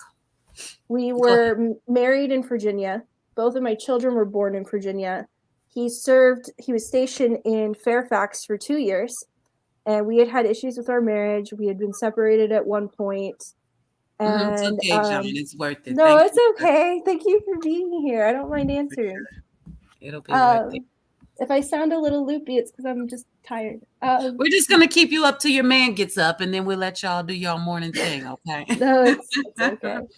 But yeah, so our entire marriages were in Virginia, and we had separated once, and we got back together because my family doesn't do, and that's another thing to keep in mind. Nick's family, his dad has been married and divorced like 8 times. It's a running joke that he can't even get remarried in the state of Texas because he's been divorced too many times. His mother has also been married and divorced twice. My family doesn't divorce at all. Like, their values are completely different than my family's values. But yeah, so he convinces me to move to Texas because he is depressed and he just misses his family and friends in Texas, and that it'll fix our marriage, right? So after all these years of being in Virginia, he moves me, waits exactly 6 months, and then files. He kicks me out of the house, changes the locks on the doors, he cuts me from all of his finances, and he serves me a divorce because 6 months the jurisdiction's in Texas. Thankfully, I got a really awesome lawyer, and we go to court, and it was so bad that Nick's own attorney actually left in the middle of the court hearing. Nick refused to share any information with her. He refused to give financial documents. He just refused to cooperate with his own attorney. And he thought she was part of the team already. Like, just hook me up. I don't need to give you nothing. Everybody else. That's pretty much what he thought. He thought he had the money, and that all he had to do was pay someone to do his dirty work. But she walked out on him in the middle of the hearing. So my attorney asked me, she's like, "What do you care about?" I was like, "I just want to go back home to Virginia. We've only been here for 6 months. This is insane. Like, I just want to go home, back to my family and my support system." And she's like, "What does Nick care about?" I was like, "Nick cares about money." And so what she did is that basically the mediated settlement allowed him to basically commit equity fraud. So he hid all of his military benefits. He hid his pension. He hid his paychecks. In the agreement, he just had to pay $400 a month in child support, and I got to go home. So that was our non-revocable mediated settlement, which as soon as we got it signed, I took advantage of, and I went home. But the craziest thing is, in between all of this happening, me moving to Virginia and them taking my kids, is 4 years. 5. We were in Virginia 4 to 5 years when Texas stepped in and kidnapped them. Wow. Oh my God. They had absolutely no right to come to Virginia. You illegally took them, but y'all waited 4 to 5 years to come get them, but I illegally took them. And again, Tarrant County, the exact same judge that ended up kidnapping them, she had dismissed Nick's request for a hearing multiple times through other lawyers. Other lawyers had failed to even get a hearing because they didn't have jurisdiction. And we did visitation fine. Like, after 2016, he kind of pulled his shit together. He called 2 or 3 times a month. Not great, but something. He would, and he got them for full summers. Like, he was supposed to have them from June 15th to July 31st. I changed that. I was like, you can have them from, when school ends to when it begins, because we were states apart. Like, I literally bent over backwards to co-parent with this man. And the courts messed that all up. And I'm telling you from experience, from the attorneys, from the judges, they all explained thoroughly. Family court is about even the divorce court judge was like, we want the kid to be with the parent that is most workable, if you will. Not in Tarrant County. Unbelievable. There's no way. They set you up for failure by giving them to him. When those kids can have both their parents right now, if they would have just let you. And again, it's breaking federal law. That's what it comes down to. This had nothing to do with my children or how I parent. Again, I think that a lot of people in this situation were bribed. I think his mother decided that he deserved to have the kids, and she went out of her way to make it happen. She wanted her grandchildren, and that was that. Yeah. And she had the right connections to make it happen. Yep. It shouldn't be right. It shouldn't be okay. It shouldn't happen. We know it's not right. We know it's not. How in the fuck are they doing this in so many places? And it's an out loud question because I know how they're doing it. Come here. You're not allowed up here anymore. Did your cat step on the computer too? Yeah, but he's about to get a spanking because he keeps on my art table and peeing on it. It's a boy? So he's no longer allowed on it. He pees up there? Yeah, I have court documents that I have to figure out how to copy because I didn't have a second copy. He peed all over them. Oh my God. Yeah, he just randomly, like he uses his litter box just fine. He just got in a pissy mood and decided to pee all over my art table. And I was acting out or something. I don't know what it is. I wonder. Maybe, that's got to mean something. I don't think his litter box is clean enough. I have a really picky cat. He only eats one type of food. If there's just like one extra little piece of poop in there, he feels shouldn't be in there. They will go somewhere else. That's the only time my cat is ever. If that litter thing, and I told my son, get it done because I found it under my bed. I'm going, what the hell? She's been trained since day one. But I've heard of that. Oh, you look like, I thought you were reading a comment.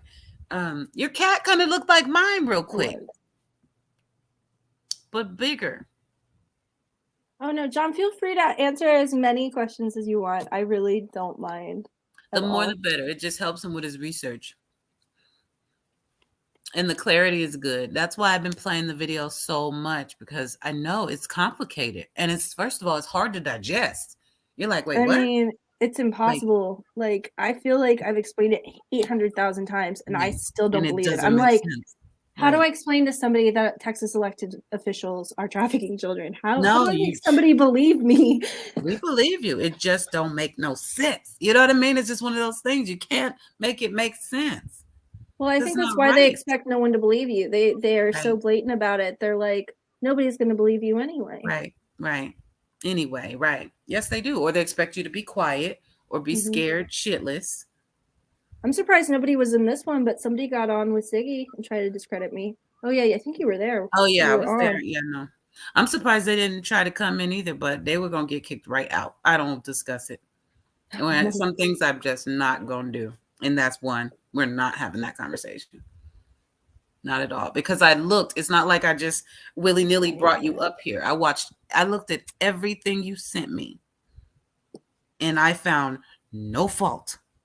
I appreciate that. I looked for it because I know I got to deal with it. Somebody comes in chat. Well, did you know she beat the kids? Well, shit, no, I didn't. I can't. You know what I mean? I have to know all sides.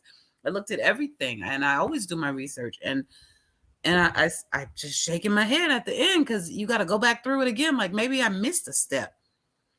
What is she? And you like lick your finger and go back. You know what I mean? It's not there. Nope, absolutely. You didn't do a damn thing. No, every person who's looked at it, like I had that documentary done by that local news station in Illinois. Like that man went through everything like 8 times and he kept asking me questions. He's like, so I believe you. I don't want you to think that I don't believe you, but like this is my butt on the line. Like, are you sure there's nothing missing? I was like, there's nothing missing. Because people are gonna dig. They're gonna look up your history. They're gonna come back and go, well, did you know she was doing drugs? They're gonna do that. So yeah, we do need to know all sides, but that's why if you offer all this information to me, I have to look at it. It would be crazy not to. I appreciate that. Of course. I don't ask that people believe me. I ask that they let me provide the evidence because I don't expect anyone to believe, especially not the first time. Like I feel like an idea like this has to settle in someone's head. They come back to it.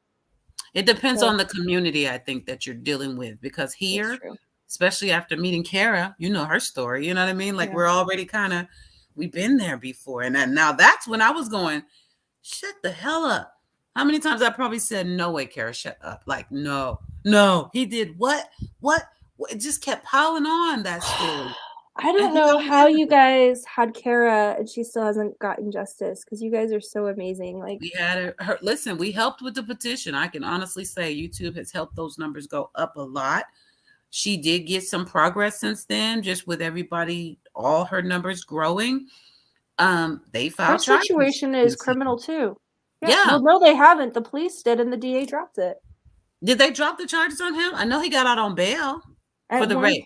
At one point, they did. So I know that she had filed something, and the police were behind her on it.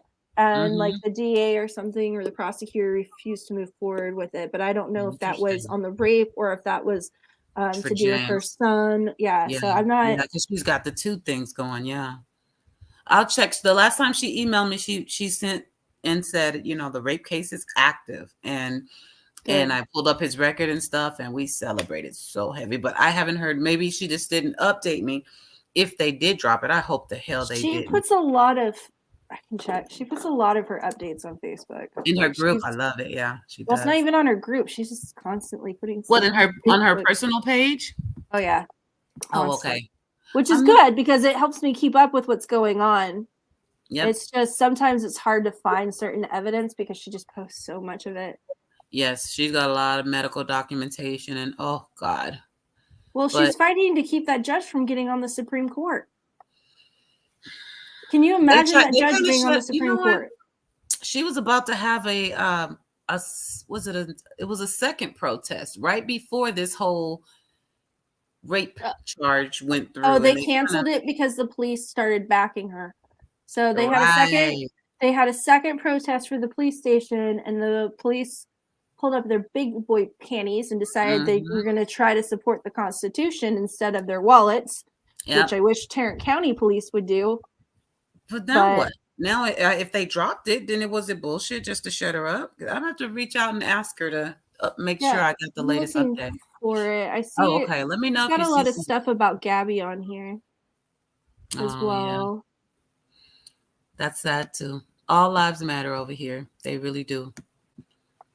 I mean, we got the FBI trafficking gymnasts, so I mean, what hope is there really? Yeah, it's scary. That's what these situations make you feel. What hope is there really, man? Just keep your kids close, and I don't know, what can you do? You can't even say, like, what they say, look before, what was it? Look before you. Oh, that's what the judge used to say. I forget her name. She was the black divorce court judge, and she used to say, look before you leap. You know, as far as your mate who you decide to marry. But what do you do when their representation of themselves is so good that you fall for it? And you don't know that this person is this person until later on. You can't even, because I know you didn't ever think Nick would do this, but it sounds like Nick knew what he was doing the whole time. I mean, I thought he was pretty crappy, and I was afraid he'd hide the children from me. It's not that I didn't expect. I mean, in the beginning. I didn't know. Since the beginning of our divorce, I totally expected this out of Nick, like, as a person. Since the divorce, yeah. Yeah, since before the divorce, like, the abuse at home was just so bad. But, there's just no line he wouldn't cross. So you started I get it. Yeah. There was a lot of other lines that he crossed that wasn't, like, physical or emotional abuse. But I mean, when you met him, this guy that he was issues. No, you when I met him, he was a teenager. With him right? Yeah. No, you didn't think that. So, John, I had an attorney for the beginning. I had an attorney represent me for the jurisdiction trial, which the whole case should have ended there because jurisdiction belonged in Virginia, and we had the non-revocable settlement. So, my judge argued with my attorney. So the judge argued with my attorney as though he was an attorney to Nick instead of a judge. It was so bad. And then at the end of it, they gave no statute, no law, no nothing. She's just like, I don't think you know what co-parenting means, so I'm not going to grant Virginia jurisdiction. Which she didn't have a right to grant anyway. Yeah, that's the Bennett transcript. Okay. John, you have that. She didn't have the right to grant to begin with because under federal law, jurisdiction was in Virginia. And then I got a second attorney after him, and she canceled my appeal behind my back, and she actually tricked me into Texas where I was held under unlawful arrest. I found out after that she went to college with Lindsay NEWELL and that they were friends. And so I was set up by my second attorney, and my first attorney was railroaded by a judge. And then I started fighting sui juris, not pro se, because I'd never agreed to their jurisdiction. And I also filed stating that they had no jurisdiction or right because federal law and extrinsic fraud. So, yeah, I didn't start doing this because I wanted to. I started doing this because my first attorney said he can't do anything against a judge, and my second attorney sold me out. And now no attorney will touch it. Your hands were tied at that point. When your first lawyer walks off, sheesh, and gives you that explanation. No, he can't do anything. I mean, a judge is flat out committing a felony. Judge is flat out ignoring contract law. Judge is flat out ignoring Texas statutes. Like, what's an attorney supposed to do against that? Because I tell you what, they're not going to tell the judge they're trafficking children. Like, exactly. Because they know they wouldn't have a damn job anymore, you know, because they know about that house of cards. Yeah. But Which it's is why sad. It's parents that get made vexatious litigants, not because they're actually fulfilling what a vexatious litigant is. It's just because the judges get tired of dealing with them. So they're like, oh, I know you don't have money. Let's make you a vexatious litigant. And, you know, hiring an attorney, the idea that everyone should hire an attorney is unbelievably stupid. Actually, when you hire an attorney, you're signing your rights away saying, I am incapable of defending myself. I am incapable of knowing my rights. I am asking for this person to speak on my behalf. And every attorney works for the state bar. Every attorney works for the judges. They don't work for you. They work for the courts. And at the end of the day, they will all sell you down the river if it means their career. They just depending on the situation. I could see that. I'm gonna tell you, I had a beautiful Gabrielle Jones, beautiful lawyer, but I got her through a program, like I was telling you earlier, because I wasn't working. I was a stay-home mom when I divorced. So you can't just automatically get to work and automatically afford divorce and all of that. So I found out about this program. I wish I could think of the name of it. But anyway, I go down to the office and you fill out the paperwork. And if you qualify, they hook you up with an attorney. And this lady, of course, she was doing her job and she was getting paid for it, but she was for me. Well, that's also a different situation. That was totally you against different. Your ex. That wasn't you against a judge. So no, totally different. Totally different. But I was just pointing out, since we're talking about lawyers and stuff. Well, yeah, I'm sure that most of them genuinely want to help their clients. It's like everything else, good and bad and everything. Good and bad and everything. You never know. I could have just got lucky. You know what I mean? It could have been an asshole that just said, well, I don't know. I could have, but I'm just saying, thank God I had a good one, because he was going for full custody for no damn reason at all, except he didn't want me to have it. I just meant in corruption cases, it's bad to have an attorney. Oh, no, I know, baby. And you're right. And you're right. 100%. It's terrible. Yes. No, I've represented myself to jurists. Hi, Carol. And I showed up under a special appearance every time, actually. She didn't have a choice at all. Yeah. And they even call themselves court officers. They say they are officers of the court. They say they're on the side of the court. Yeah. So that's really questionable in general. Damn. Yes. It's like if that first guy thought he could win, maybe you would. Yeah. See, I like the fact of having an attorney for legal advice, not necessarily to talk for me. And I said it yesterday, like my attorney would tell me sometimes, hey, let me handle this. I say, hey, no, let me tell you what I need, because it's my life. Ultimately, that's for me to talk to my attorney. Right. And say, and it was a matter of support. You can get this much, you can get this from the house. And it was the bottom line was I had an opinion and I wasn't afraid to share it with her, because you're supposed to be here for me. So I'm not going to just shut up and be a puppet and let you just run the show, because how do I know that it's going to work out for me if I never even gave my input? Yeah, I think Nathan really did what he could. I really do. He was green. The first guy? Your guy? Yeah, I think he really wanted to help. And he told me, he's like, I'm so sorry. Your ex is so abusive. Like, he could have just took your money and pretended. He was real. He was real. He was great. Yeah. Mm-hmm. Thank God for that. I mean, it let you know where you stood and what direction you needed to go, and it didn't waste time, because that's all that would have been, is wasted as time. Well, I didn't even know what direction to go, because he didn't really give me a good direction. He genuinely was like, I don't know what you can do. You know, well, that's what I mean. So blatantly obvious. He let you know you're up against some shit I can't help you with. Yeah, is what I mean. That's enough to go, oh shit, let me go. What do I have to do? So let me ask you this, based on what you just said, what did you do then? Because you didn't know what direction to go, but you knew you were up against some shit. So I started speaking out about BENNETT. I started going public. I started with YouTube videos. I started joining groups. You know, I just started really getting the word out there. Reaching out, yeah. Just that fight or flight instinct of a mama, of a parent. And then I hired Stephanie, and she canceled my appeal because she's a horrible person.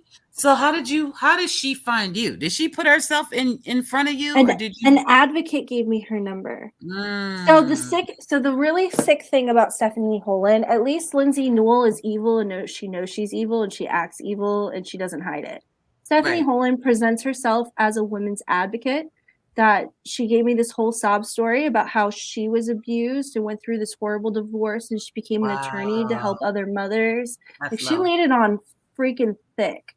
Like, she had so much empathy, and she would just like encourage me all the time. Like, sick. She's a very sick woman. That is sick. That is really sick. And then when all of this happened to me, she actually texted me and was like, "You're just an upset woman. Nothing illegal happened to you. You need to shut up." Bitch, please. Are you kidding me? Kidding. No, I have to dig for it. I was talking to her just then with that response. I said that to her. I was talking to her. What? I have a copy of that text message somewhere on my Facebook. Yeah, I posted it. And then she immediately blocked me. Oh, by the way, Stephanie Holen is still practicing law, and she's still lying to mothers and tricking them to get more people. So she's still operating as a lawyer, pretending to be an advocate for hurting mothers. What's her name again? Thank you, Stephanie Randy. Holen. Is that who we just looked at with the old man in the picture? No, that was the district attorney, Sharon Wilson. No, the other lady. Oh, you said you didn't know. Lindsay Newell. Oh, no, that was just a random advocate. I didn't know that advocate personally. I just know there's a lot of fake advocates in Tarrant County who are actually going to dinners and lunches and all sorts of things with these people, and they lie. But like Stephanie Holen is getting paid to do it. Spell her last name. Holan. No, you guys are out there like, Stephanie, what? There it is. I'm just gonna stick a link in the chat. Hold on. Okay, cool. Oh, wait, you know what? Are you in chat right now? Yeah, so I have YouTube paused and silent so I can chat in it. Oh, and perfect. So write something and I'm going to make you a moderator and then you'll be able to drop a link. You said you were going to drop a link, right? Yeah, I'm just going to show you her, because her website's still up. She's still practicing law. And she's another bleach blonde Barbie. Like, I don't understand. These women are so flipping evil. And they look like they just walked out of a Victoria's Secret model catalog. See, Heather said, I wish I had this help when I was fighting my ex for my kids. You have a lot of good information. If you can find perjury, it's never too late. There is no statute of limitation for fraud. So you can get your kids back if you do the digging and it's just so much work. I'm telling you, I've done this nonstop for 3 years. I've had no life. I have no friends. I lost my career. Like, this is literally all I do. Like, if you want to put up a battle, you can, but don't think for a second this is because people help me. I put in a lot of legwork before anybody even talked to me. I had to prove it, you know? Right. First of all, right. I had to prove it. So it's just holenlaw.com, and I, for some reason, can't put anything. That's what can you write anything? Can you just put Q? I'm going back into the other one. Hold on. It won't let you put a link in the chat, but if you write something and I mod you, give you a wrench and turn you blue, then you can drop a link. Yeah, for some reason, I can't type anything into the chat room, chat thing on StreamYard. I have to actually open up YouTube and go. Oh, okay. That's cool. I need you to do it on on YouTube anyway. I need you there. That's perfect. Okay, so here it is. Bring up. It's just Holen. It's literally holenlaw.com. Oops, wrong page. And she's also, unfortunately, she also, so this is her personal law firm, and she also is rated a top whatever. Yeah, I bet they are. They're all standing on each other's necks. They are. They're all trafficking children. They're all helping each other. You sit down. Rising star, super lawyer, Stephanie Holen, super child trafficker. That's what it should say.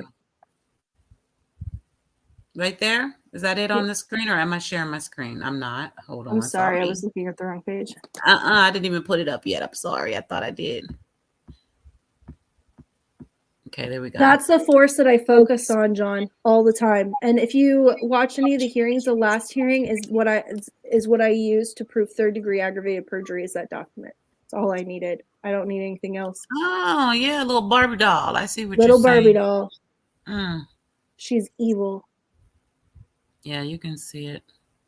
I hate to say it, but you can. Oh, no, let me tell you something. Ms. Holland researches every aspect of her clients' cases and advocates for them passionately throughout the legal process from filing to trial. She cancels your appeals. She goes out of her way to lie to you. She literally I probably wouldn't have lost my children if she hadn't silenced me. She stopped me from speaking out until they were kidnapped. And she canceling that appeal. That had to be detrimental. She canceled my appeal intentionally behind my back without my permission. That's just. I don't get that one, but that's how you know. She broke the law. That's what it is. She was in cahoots right then and there. How in She's been in cahoots. Yep. Oh my God.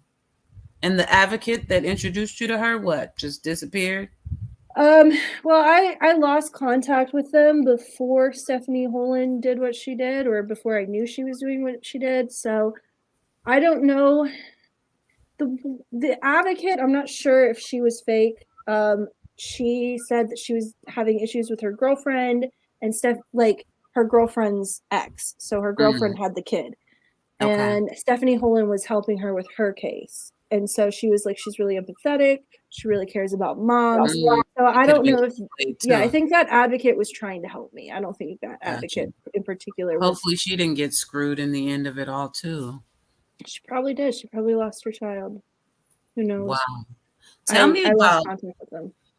Third-degree perjury. Is it? No. That's not the one I meant to ask. I meant to ask about the RICO. Oh, so RICO collaboration is when somebody is over you or holding something over you, and they're a group. So it has to be multiple departments. So it's the police department, it's the district attorney, it's it's multiple departments, law enforcement and government officials working together to break the law. Okay. And because it's considered racketeering because they're doing it for money. So that's what RICO means. RICO actually means Racketeer Influenced and Corrupt Organization Act. And it's supposed to protect you from entities working together for things like bribery, kidnapping, money laundering, counterfeiting, embezzlement, trafficking, and other unsavory business practices. So it encompasses everything. And I mean, a huge thing of what they did is equity fraud. We're not just talking about aggravated perjury, child kidnapping, child trafficking. Like when you look at the money side of this and how much money they made off of kidnapping and trafficking my children, that goes into all sorts of things like extortion, which all fall under the RICO Act. And you filed this against them because that's what they were doing. I made it part of my filing. In all my filings, I made sure to cover every base. I covered the ex parte communications. I covered, the aggravated perjury, child trafficking, child kidnapping, equity fraud, IRS fraud. Yes, John. There you go. John's getting with us. Yeah, it's all collusion, and that's why it's considered a RICO because. It's racketeering because every level of Tarrant County is operating together in order to commit crimes. And this initiative, something else I want you to highlight, this initiative, this father's initiative, and this money that you talked about in one of your first videos, how I guess the states are now getting a grant or something when they. Yeah, I try to move away from that just because I do support so many pro-father groups. And it's not true everywhere. It's just true for Tarrant County. It might be true for other counties, but it's not across the board. So Tarrant County has a lot of involvement with different nonprofit organizations that are pro-dad, which is fine because dads obviously were getting the short end of the stick for a long time and they deserve that help. Agreed. So the issue went from dads being helped to them making so much money every time a dad won a court case.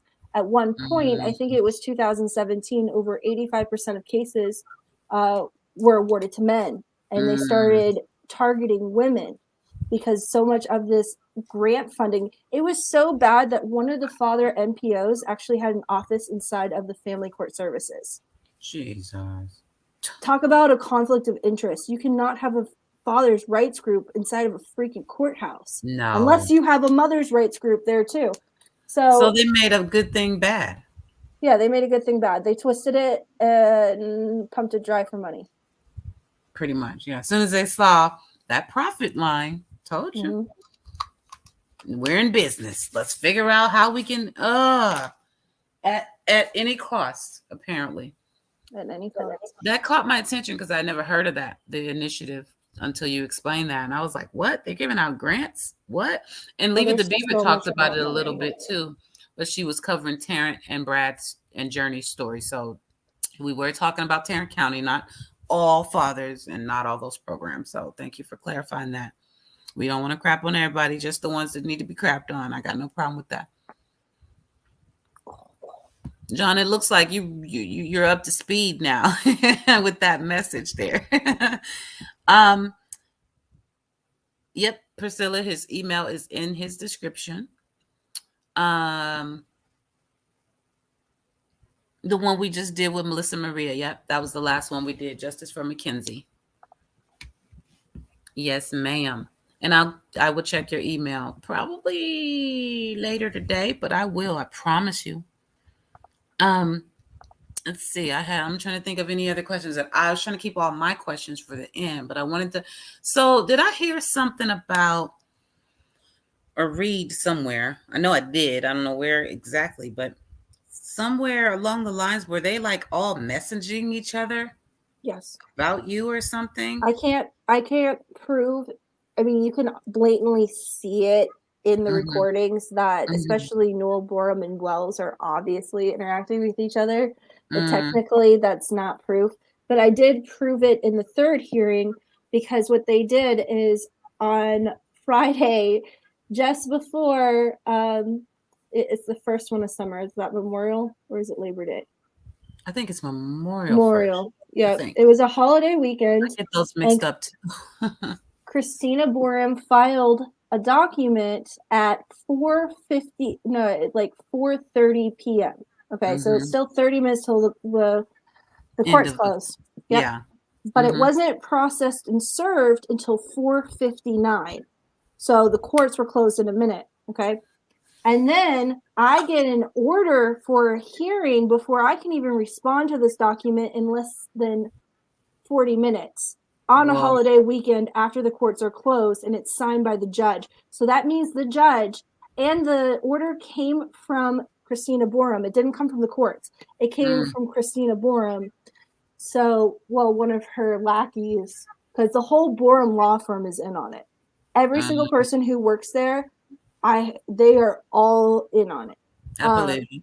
Because I've contacted them, like, so your law firm is participating in child trafficking right now. Here's the evidence. And yeah, they just ignored that. So they're all liable at this point. She's so sick of you right now. BORUM just, you can see it all in her face. She's just angry in life about you. She's the idiot for helping Lindsay Newell. She didn't even have to get involved. She didn't commit a crime until she started helping Lindsay cover it up. So, but she's so interconnected. Well, she's so interconnected with like Brad's case and stuff. So I didn't even see it when I first watched it. I saw Wells and I was like, oh shit. And then when I watched it the second time, I saw BORUM. I was like, oh shit. And then you said Lindsay was in on it too. Lindsay Newell was the guardian ad litem for the children. She was responsible for protecting them and then trafficked them to a pedophile. I feel so bad for Brad. Please send him our love. I haven't talked to him in a while. I know he was thinking about getting on, and I guess he decided not to. I think he's just worn down from doing these. I understand. He's done so much. He has a federal case that they're trying to drop because they can't serve her the warrant. That's insane. They are intentionally hiding her. So why can't they serve her the warrant? Because they can't find her. Oh, but didn't the judge say put it in the newspaper or something? The guy came and asked the question in the middle of your hearings, like, we can't find this lady. What do we do? She said, do a like an announcement or some word she used. They got a way around that. The point is that she has the children, so what? It doesn't matter if they put it in a newspaper. Plus, the cops found her and the children once, took a picture, and let them go. Like Texas, they don't want to find her.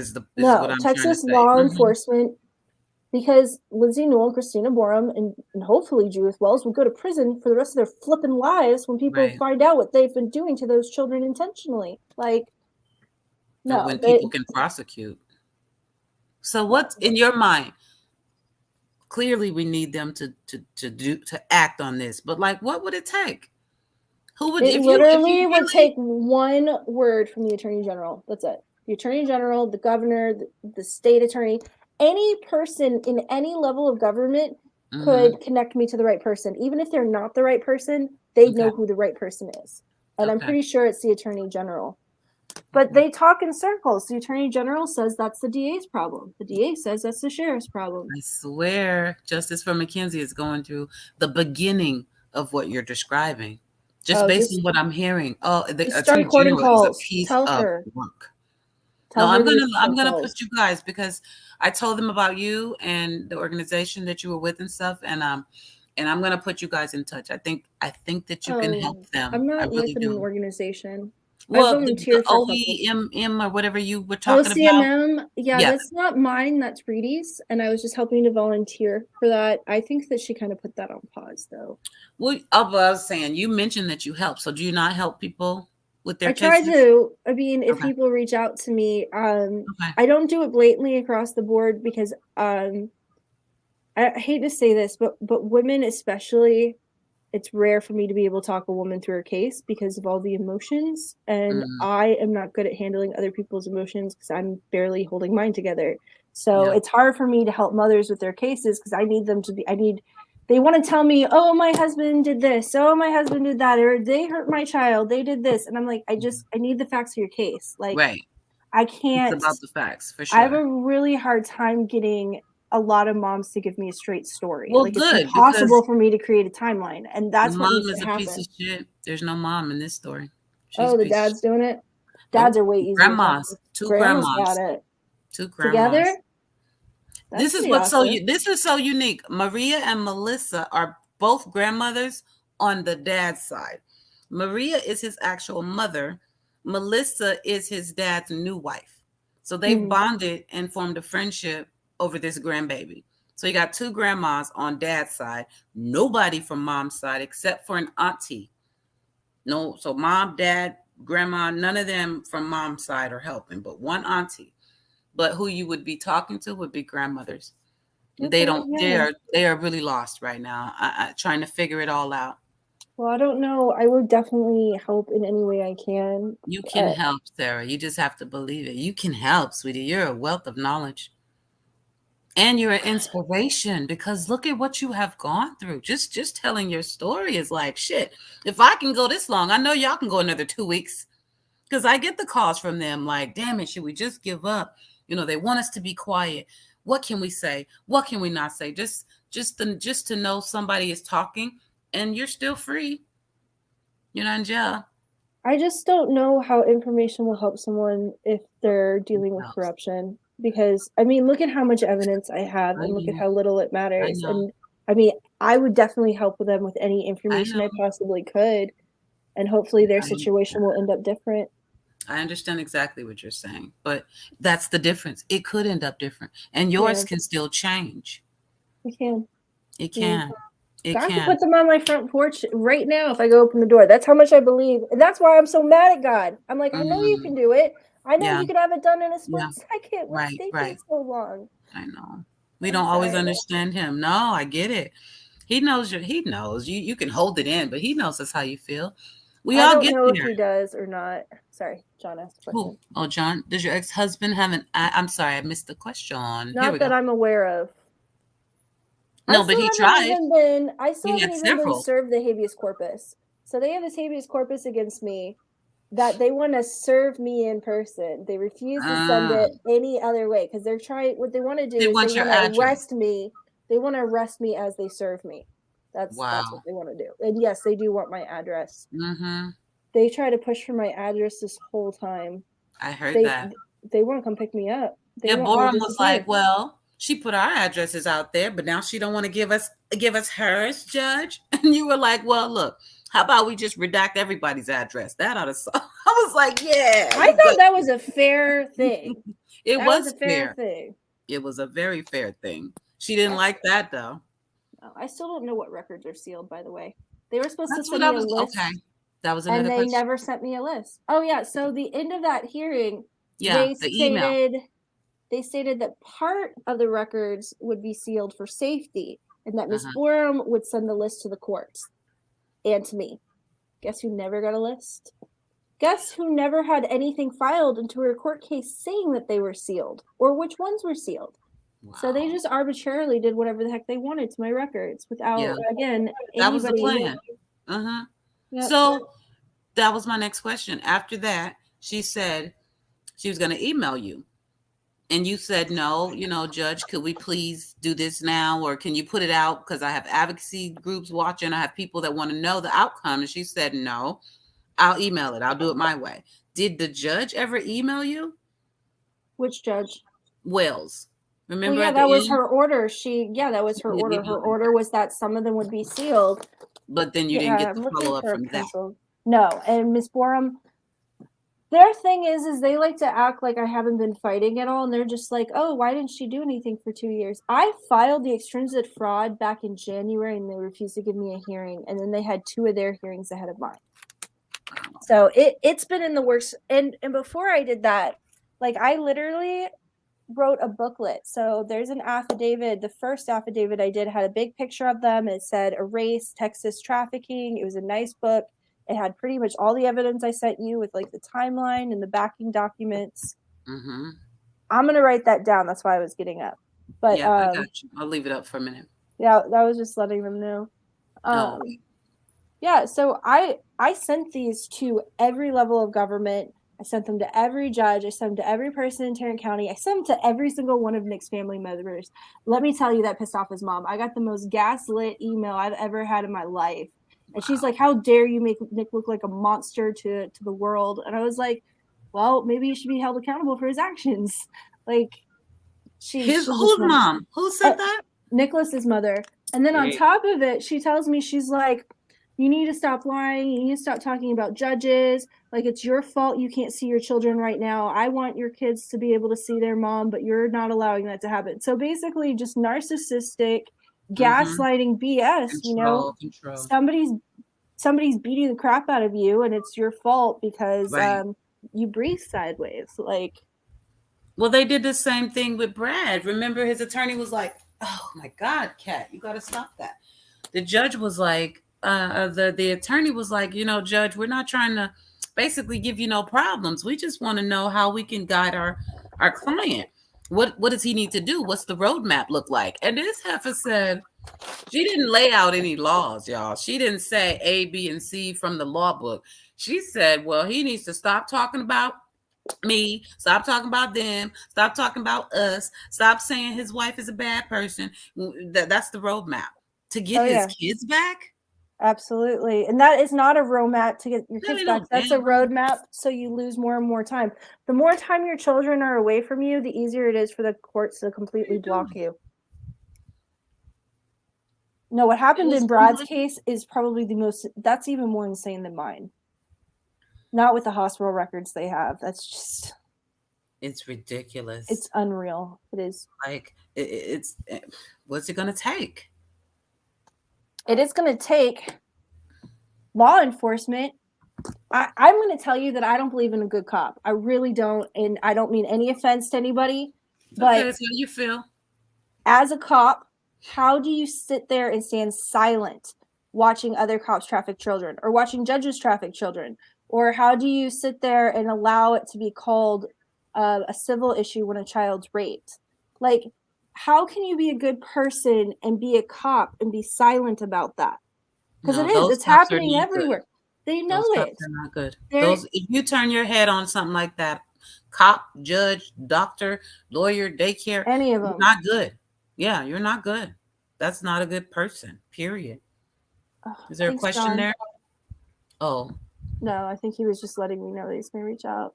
Yeah, and the problem is that every officer knows. Like, that's the thing. Like, they do. It's like how every woman knows another woman who's been molested or raped, but no guy knows a rapist. Right. That's what cops do. It's a buddy-buddy system where they turn a blind eye, and they're like, oh, I don't care if they're abusing this person. I'm just going to look over here. No. The circles, yeah. Bad when those cop. circles start forming, man, it's ugly and it's scary because they're the ones that we depend on.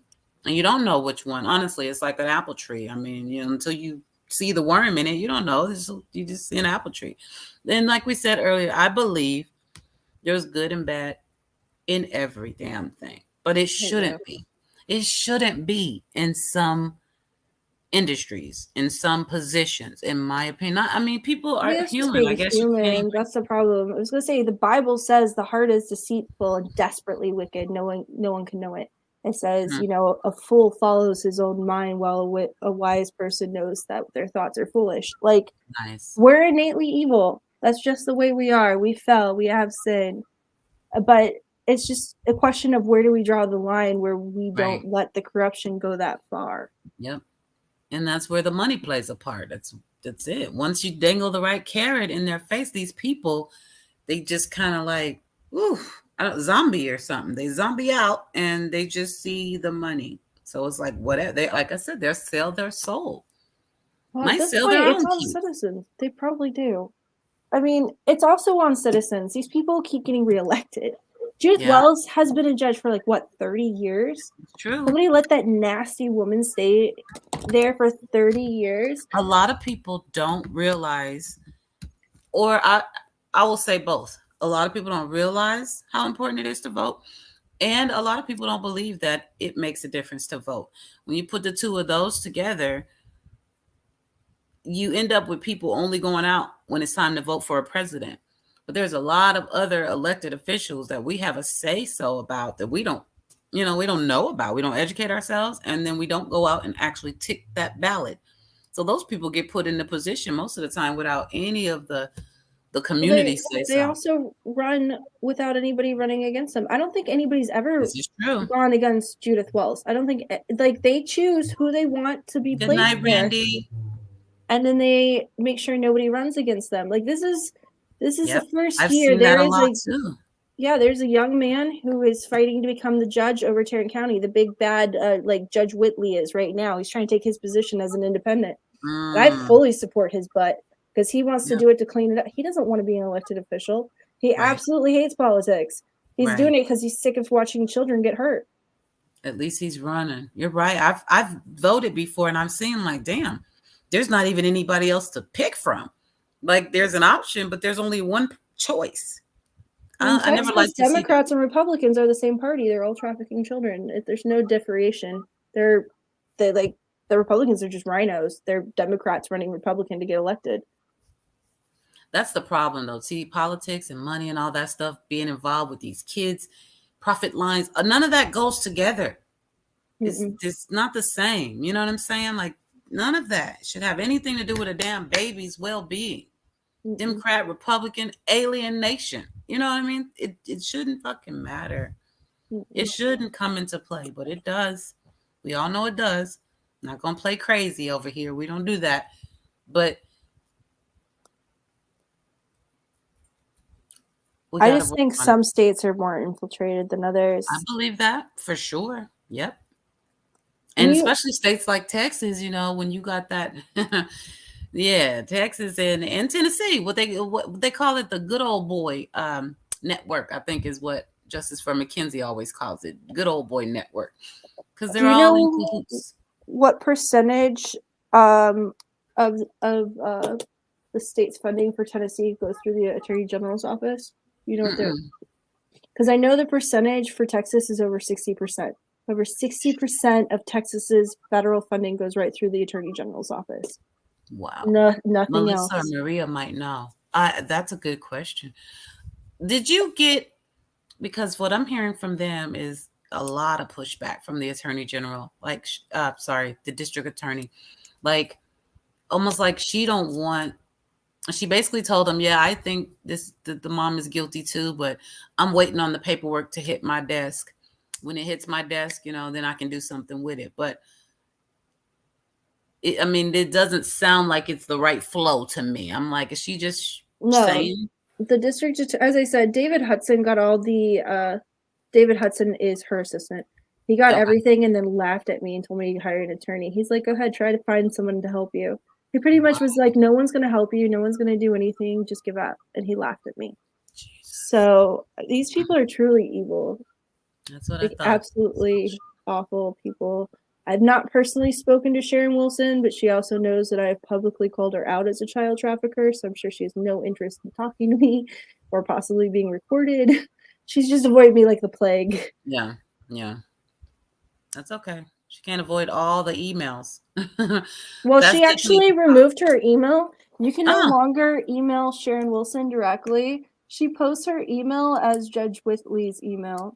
Really? Yeah. You can't even reach her anymore. Because if you look at the emails, if you see it, it's the person's name, last name at Tarrant County, blah, blah, blah. So hers was like sharon.wilson@tarrantcounty.gov. And it's not there anymore.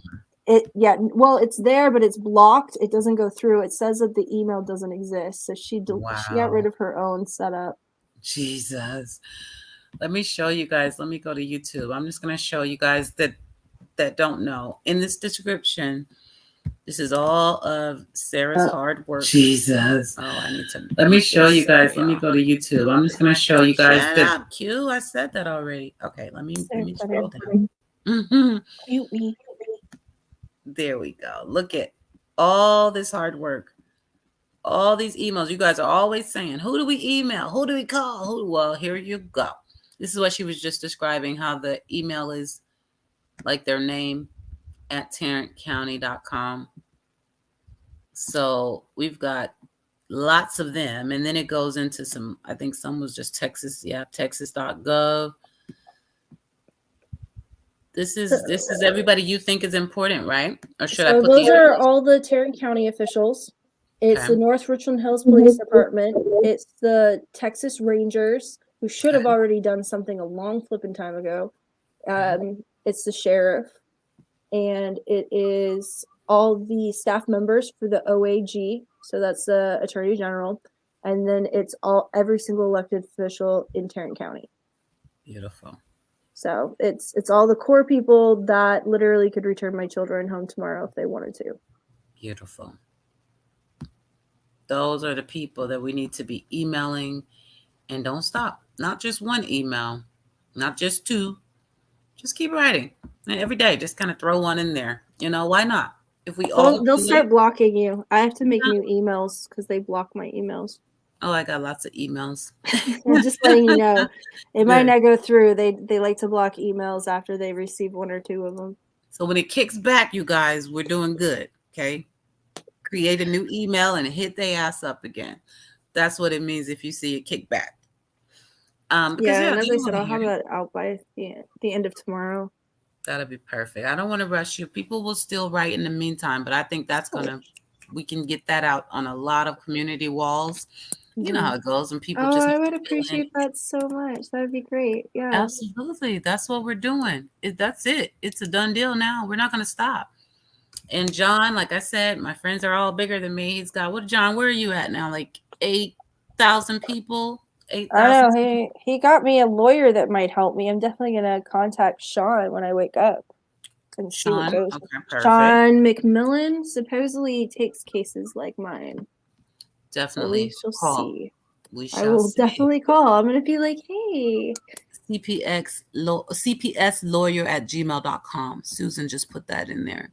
I don't have any CPS issues though. Like, yeah, her kids were taken by the judge. Well, yeah, my children were taken by a judge. No CPS, no home inspection, no nothing. Absolutely nothing. No justification. Still. No justification. Still. Now I'm just harassing my ex-husband, and I'm a bad parent. Now you're just an angry woman. I'm just an angry woman that nothing illegal happened to me. It's not like your children were trafficked. It's bullshit. It's so litigation help. Okay, perfect. Yeah, I'll reach out to them, but I don't think litigation help this is far beyond any type of litigation help. You want criminal, yeah. Yeah, this is criminal. Maybe he can point you in a right direction. Oh yeah, I'll definitely reach out. No, since stone he's in that unturned. in that world already, maybe he knows a lawyer and criminal that can say, hey, I don't give a damn.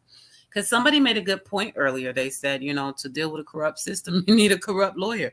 And I'm not saying a corrupt lawyer, but you need somebody who understands that and is not afraid of that. I need a shark.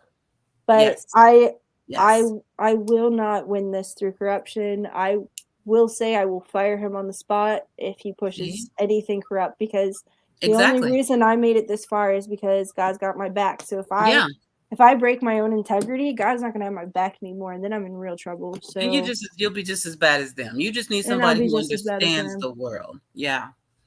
He's a winner. Good. She's gonna reach out to him, Susan, and see what he says. Yep, I definitely am. I'm definitely gonna talk to Sean as well.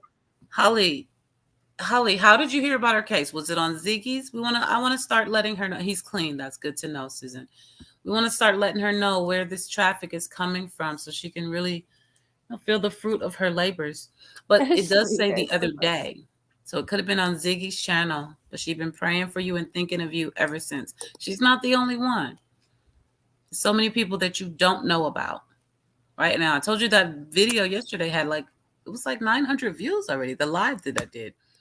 That's amazing. That's so amazing. Again, I don't know how people can rewatch them because you're always on, but well, they can watch. All they gotta do is rewind it. They can go to the beginning right now. They don't have to watch me from here.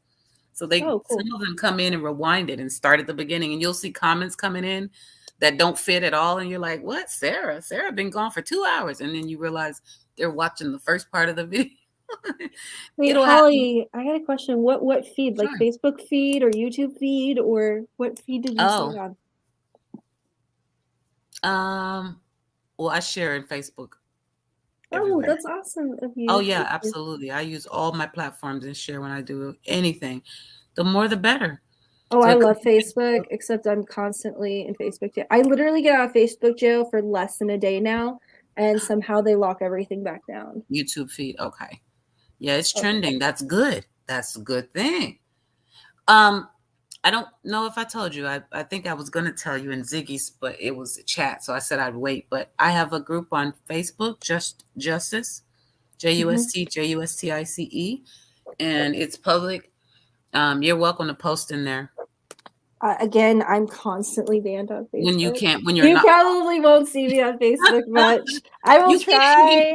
Anywhere? Not just your own page? You can't post I can't post on my page. I can't make comments. So what I love is because people freaking tag me in everything. And they're like, Sarah, did you see this case? Sarah, and I'm like, I have to go and message them. I have to be like, I cannot comment. Thank you for tagging me. Yeah, nothing. Absolutely nothing. And I mean, I was banned for life on TikTok. What? For tagging the wrong? Community guidelines with no warning on TikTok. Because I was talking about, they found my account. I hit 40,000 people, and Texas was like, "We need to take that down." Yeah, I was so surprised. Facebook is in with that shit. They do that. I was literally on TikTok for 2 weeks. I had no idea what I was doing. I was just really frustrated, and I was like, "I'm gonna try this because I'm banned from Facebook." And I just put out one video talking about my kids, and the next thing I know, I have over 10,000 views. Well, because look, it's just like Holly said, I'm a huge true crime fan, and I think that's why it came up. That's awesome. That is so good. Our community is humongous. True crime is unbelievable. I know. I never found your guys' channels, but I watch so many. Well, I watch a lot of true crime British because I just like the sound of their voice. I love British women. I just like listening to them talk. Yeah, they're so that's my and that it'll start to recommend people based on the people you watch and the people people watch, and that's probably what happened to Holly. Somebody she watched somebody that watched you, and well, you're at the top of my list now. Every time I get on, the first thing that pops up is Q. Woohoo! That's what's up. They find me out here, and half of it is because, especially my longest live was 35 hours, we said, and then it was 20 something, and what? We went down Why a little do you bit. Do that to yourself? Does it increase your views to always be going, or I don't do it for that. I don't. I told you they catch the replays. I know that the video will be watched a zillion trillion times eventually. I share it everywhere. I don't do it for them. I'm not here right now. We haven't had more than 30 people in this room since we started. I don't care, because I know they're watching, they're going to share, they're going to spread your story, and more people will watch later. I super appreciate it. I wasn't worried about views. I was just curious if it made a difference. No, I know you weren't. I'm just saying I don't. With any of my lives, we just talk about life and babies, and we get going, and then you start feeling tired, and then somebody pops in and says, "Hey, I'm from Sweden," and you're like, "Hey, Sweden, go, what baby we talking about?" And you start talking again. It's just it's invigorating for me. I like talking about it. So awesome. I get going, and like I said, I've been hibernating like a bear for 4 days before that, so I got the energy when I come on here. And then if I need a little nap while the video's playing, I get a little cat nap. I got great moderators that watch my back. That's what happened last night. And I look up, and I'm like, oh shit, Sarah is in private chat. You had written me at like 1 something, like, oh my God, I just woke up. And I was like, no, me too. I was just trying to like let you know. As I said, I saw your text message, and I looked at the email, and I'm like, how did I mess this up? And then I was like, she called and everything. I did call. Because I thought maybe she dozed off, you know what I mean? And I didn't realize what day it was. That was my fault. No, I just totally thought it was Thursday. No, totally my fault. I was like, when you said that, I was like, oh my God. I felt bad because I thought I left you hanging. I didn't know how your channel worked yet. I didn't know that's very fluid. And so I thought, a lot of people that do YouTube videos that I know, they have it set for like an hour, hour and a half. They plan their special guests. Like if people don't show up, it's actually a real problem for them. I was feeling like I was afraid you were like them, and I was like, oh no, I just messed up her channel. Nope. That's what I remember. I told you, I'm like, I'm doing my research. I was asking questions about the videos. I was literally putting together the footage. So when I couldn't reach you, I was like, well, you know what, you guys, she sent me everything anyway. We were just gonna get it from her mouth and get some clarity, and I'm sure we will, because I've talked to her consistently. That's what I told him. But in the meantime, I'm going to show you guys this video, and really, the proof is in the pudding. Yeah, if you never speak again, you have put it out there. When I found the original videos, I was like, wow, like this, when you really, I think you had on like the white shirt, you were sitting out in front of the brick building or something, sitting outside, and you were going through blow by blow, and it was so fresh on your brain, and just, you had the paperwork and the names, and I was like, yeah, I got to share that, because people need to understand. And that was, you were just so in the moment, and you still are. You just, it comes out like it was yesterday. Do you guys want to say hi to someone? Yeah. Is this the man of the house? Say hi. You look like a deer, just like, come say hi. No, come say hi. He wants to go make sure he looks okay. Oh, you're handsome. I saw you. Come back here. He's cute. Go say hi. Big screen. Everybody magnify your screen so we can see the man of the house. He's going to in a minute. He needs to get something for work. Okay. Well, we appreciate him. We know he can hear us now. We really do. Yeah, I just unplugged my headphones. I don't know why it's on here. Yeah, we really appreciate him. I don't even know how to answer that question, because it's not a civil custody case, because Texas doesn't have any jurisdiction over my children, and they had no jurisdiction to change their non-revocable mediated settlement. So technically they want to call it a civil case, but it is very much a criminal case. You know, this is a child trafficking, child kidnapping case. This is not like a custody. Perjury. Yeah, this is not custody. This is something totally different. It's totally different, right? It almost doesn't even have a category. It's literally a RICO collaboration of public officials trafficking children. Like, that's what it is. We got to present it as a civil matter so that they can't get in trouble.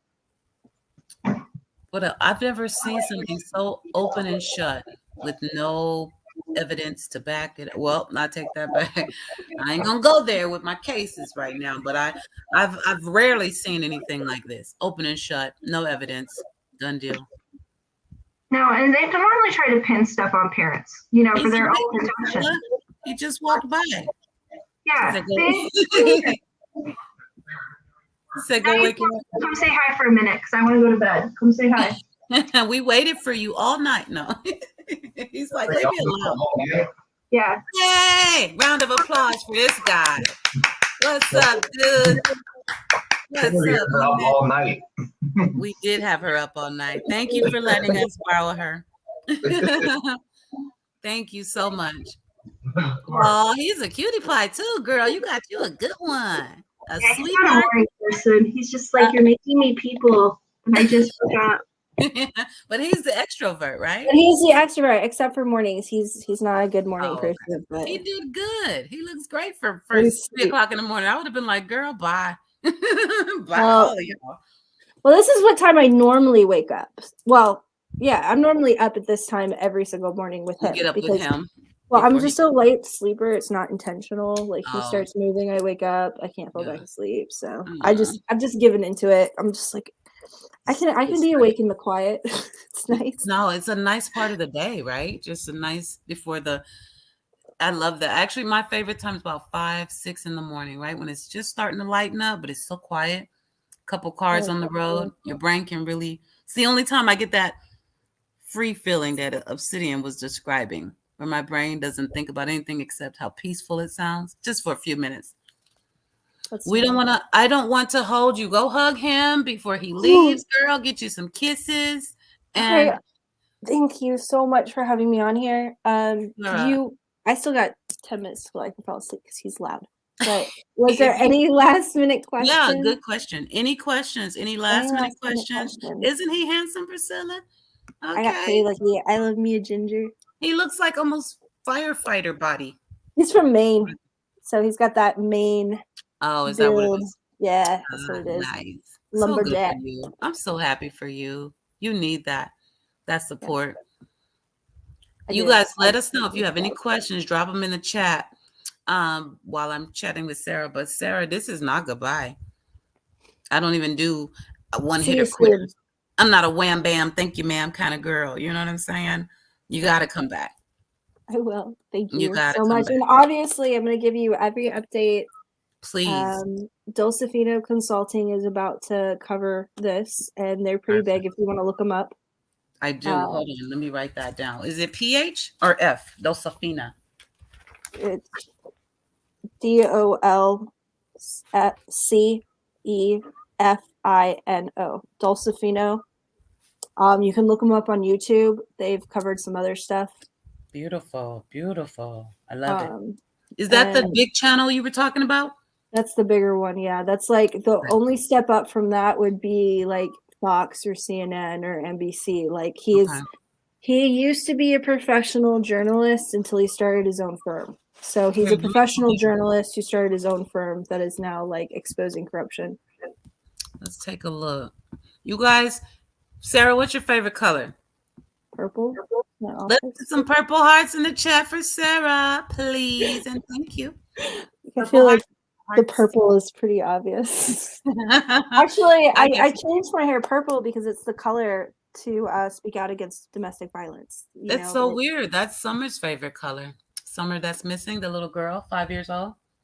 That's her color too. We draw purple hearts for her too.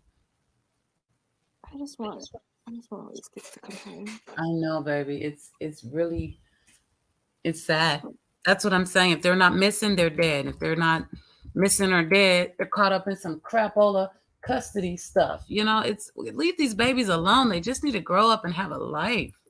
I don't know how so many people can sit on your channel and listen to it for so long. Not because it's not like amazing coverage. It just like, I had to get off this morning because I was just in tears. Like I felt like my heart needed to be mended a bit. Like those monsters. Like I just couldn't handle it anymore. I was like, I need a break. I need to come back.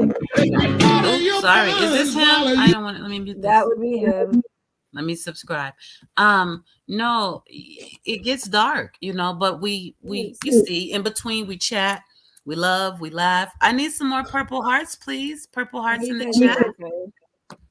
Everybody else is tired too. It's 4 o'clock in the morning. Oh, but some people just waking up in their part of the world. John Q should be sleeping, but he's brought the sun up with me a couple times. Don't let him fool you. It's some party animals up in here. See that, DB? I'm a marathoner. They wouldn't know that if they hadn't been here with me 11, 12, 20 hours before. Oh, y'all so cute. Any more questions before Sarah leaves us for today? Thank you, Aubrey. Hello, Aubrey. Welcome, my love. I just realized I can't go to bed anyway, so I'm Why? gonna stay on here and watch because our roommate needs a ride to the bus in an hour. Ooh, I was giving him a ride. Nobody's gonna let you sleep today. I'm gonna just finish playing the rest of your video because I interrupted it for us to do. So I'm gonna play more of your story for what the 35. I am gonna check out and just be in the chat stream and just I love you guys and thank you so much from the bottom of my heart. I can't wait to tell my boys how all these amazing people. I cannot wait to do an interview with the boys standing next to me and be like, "You, yes, Sammy!" Like that is what I am looking forward to. I am looking forward to the day that everybody who's helped me, I go back on all their channels and be like, "Look, yes, they did it. Look at my babies. Yes, these are my babies. Yeah, girl, we gonna come down there. I'm gonna stay with Priscilla." Because she invited me already. So I'm going to come right to Virginia. You remember, Priscilla's in Virginia. Yes, I know. What part of Virginia are you in, Priscilla? I don't think you ever told me. I told you I was in Richmond. Where are you? Where did she say she was? I should know. I know that it's near the Kentucky line, right? Oh, you're in that South Virginia area. I know she's she told that me little bit of Virginia that never ends.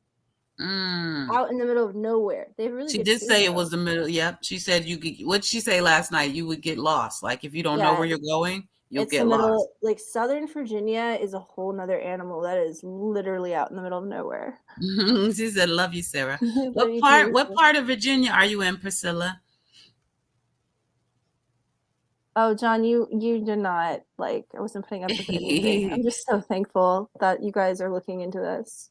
And let me tell you something. Not that anybody's question is pointless, but John, he don't ask pointless questions, and he'll be ready when you're ready to come on. He asks really great questions. Do his due diligence for you with those questions. So it's not like he's gonna badger you every time because he didn't remember. He was taking notes. I promise you, that man is good. Oh no, I didn't feel badgered. I'm still in awe. Literally a week and a half ago, I was ready to quit. I just was like, God, I need help. Any help. When I say I don't even beg for a miracle at this point. It's mercy. I'm like, God, justice would be merciful at this point. Just have mercy on me. Help me somehow. And then you did what you did, and now all of a sudden, it's crazy, right? Which is amazing. Yes, and my story wasn't even about trafficking or it wasn't about any of this, but now it is. Now your story. I'm just. You were an answer to prayer. You are literally the day before Ziggy reached out to me. Guy was like, "You need to get on podcast." And I was like, "How on earth do I do that?" Right. I've contacted other podcasters. Nobody wanted to touch my story. I believe it because you know what? Ziggy reached out to me. It's not big enough, and I'm being honest. It's not big enough. That's how the world looks at it. It's how the media looks at it, and that's why I do what I do. So the bigger we get it, the more people are going to want to ask me questions, basically. Well, you got to be a Summer Wells. You got to be a Gabby Petito. I don't know what made them so special that everything blew up the way it did, but then there's Mackenzie and James Riker Bill and Sarah Leyva-Pike. You understand? There's just big stories. There's a difference between exposure in the media and exposure through the groups. Yeah. Well, I also think that the media picks and chooses its stories based off of the level of corruption. I think that there's no way. Money is media. It's yeah. Like you said, the views. Yeah, they want you to get. They need those. I mean, as a YouTuber, yeah, we should care, but in this community, I'm telling you, it rarely matters. There are some that are doing it for clicks and views, but most of the creators in the true crime community, they really give a damn. So we don't care if we've heard of it before or if the news is talking about it yet. We just want to help spread the word. And that's, hey, God did this. That's all I know, because He did. Thank you guys so much. We found each other. I'm being honest with you. I don't know how the hell John Q told me months ago about this website that led me to Sarah a few days ago. Was it the CPS network? Nope, it was called Syntex. I have no idea who they are. It's So I weird. didn't even know how they got my case. So yeah, Somebody, I have a no guy idea who they posted are. it. I think his name was Michael something. I'll Michael send you Volk? the link. It was I'll send probably you the Michael link Volk. from what I found. No, it's probably Michael Volk. So that man is a Oh, look. freaking hero. That might have been his name. It was Michael Michael Volk something. was the very first person to fully believe me. He was the very first person to write an article about my story. He has followed it all the way through, and he gets on with Megan Fox, and they cover corrupt court cases and stuff, and they're doing amazing work as well. I'm gonna double check and see if and send you the link. But that is that's where I got it, because when you said you didn't have a YouTube, I'm like, of course you did. That's how I got the video, right? And when I went back to look for it, I'm like, no, it wasn't her. It was Michael something. So yeah, Michael Volk, I can almost guarantee it. I need to thank him again. Yes, thank him, that because man is amazing. Yeah, and the rest of it was all you. I was just going, yeah, girl, you tell him, girl, you tell him, girl. Not that it matters. Understand this. So be proud of yourself. Please be encouraged. I am. As I said, it just makes it 100% better just to be like, you're not believed, to believed, and we to be able to tell people. I think that was harder for me than any other psychological BS that they did. Is just nobody believed me. No, we believe you. That was so hard. No, you don't have that problem. And if you wake up and I'm live and you want to get on here and go, fuck the system, you come on in here and say it. You understand what I'm saying? You have a platform. You've got people that will listen. You know what? I will join just for fun sometimes. Anytime, please do. I have family up in here all the time. We support each other and all the other babies and all the other lives, and you never know who you might run into. Well, I would want to, like, I just feel like I've learned so much from your channel about other cases that I would never have known. Although I do tend to follow a lot of cases that aren't high profile because I look for perjury. Other people look for other things. I look for, I look for corruption in cases. Right. So, and I love that. That's you really could start your own channel with just the stories you know. But if you ever want to share, people tell me about lives. I want to say babies because usually they're children, unfortunately. But if there's a case, that you know about, like some of the ones I wrote down that need to be put out there, that's what I want to do. That's amazing. Email I know me. that Brad appreciates it. I know he didn't get on or communicate with everybody, but I talked to him earlier, and I know that any coverage on his case means a lot to him. I think he's just done. I mean, he has so many YouTube videos and stuff out. Yeah, it's a lot. And he got a federal case. It's just, and doing this kind of stuff is hard. This was easier than with Ziggy because it just felt a lot more chill. Yeah. But like reliving it sucks. I know. And that's another reason why I did the video. I'm like, I don't want her to have to say everything again. But you're good with answering questions and you jump on them. But it's like a lot of this has been said, y'all. Now, clarity is one thing, but just repeating, I wouldn't want to keep saying certain things either, So that's why I did it. If you come in one day and you're like, me again? Yeah, you again. Because there's new people on YouTube that need to see you.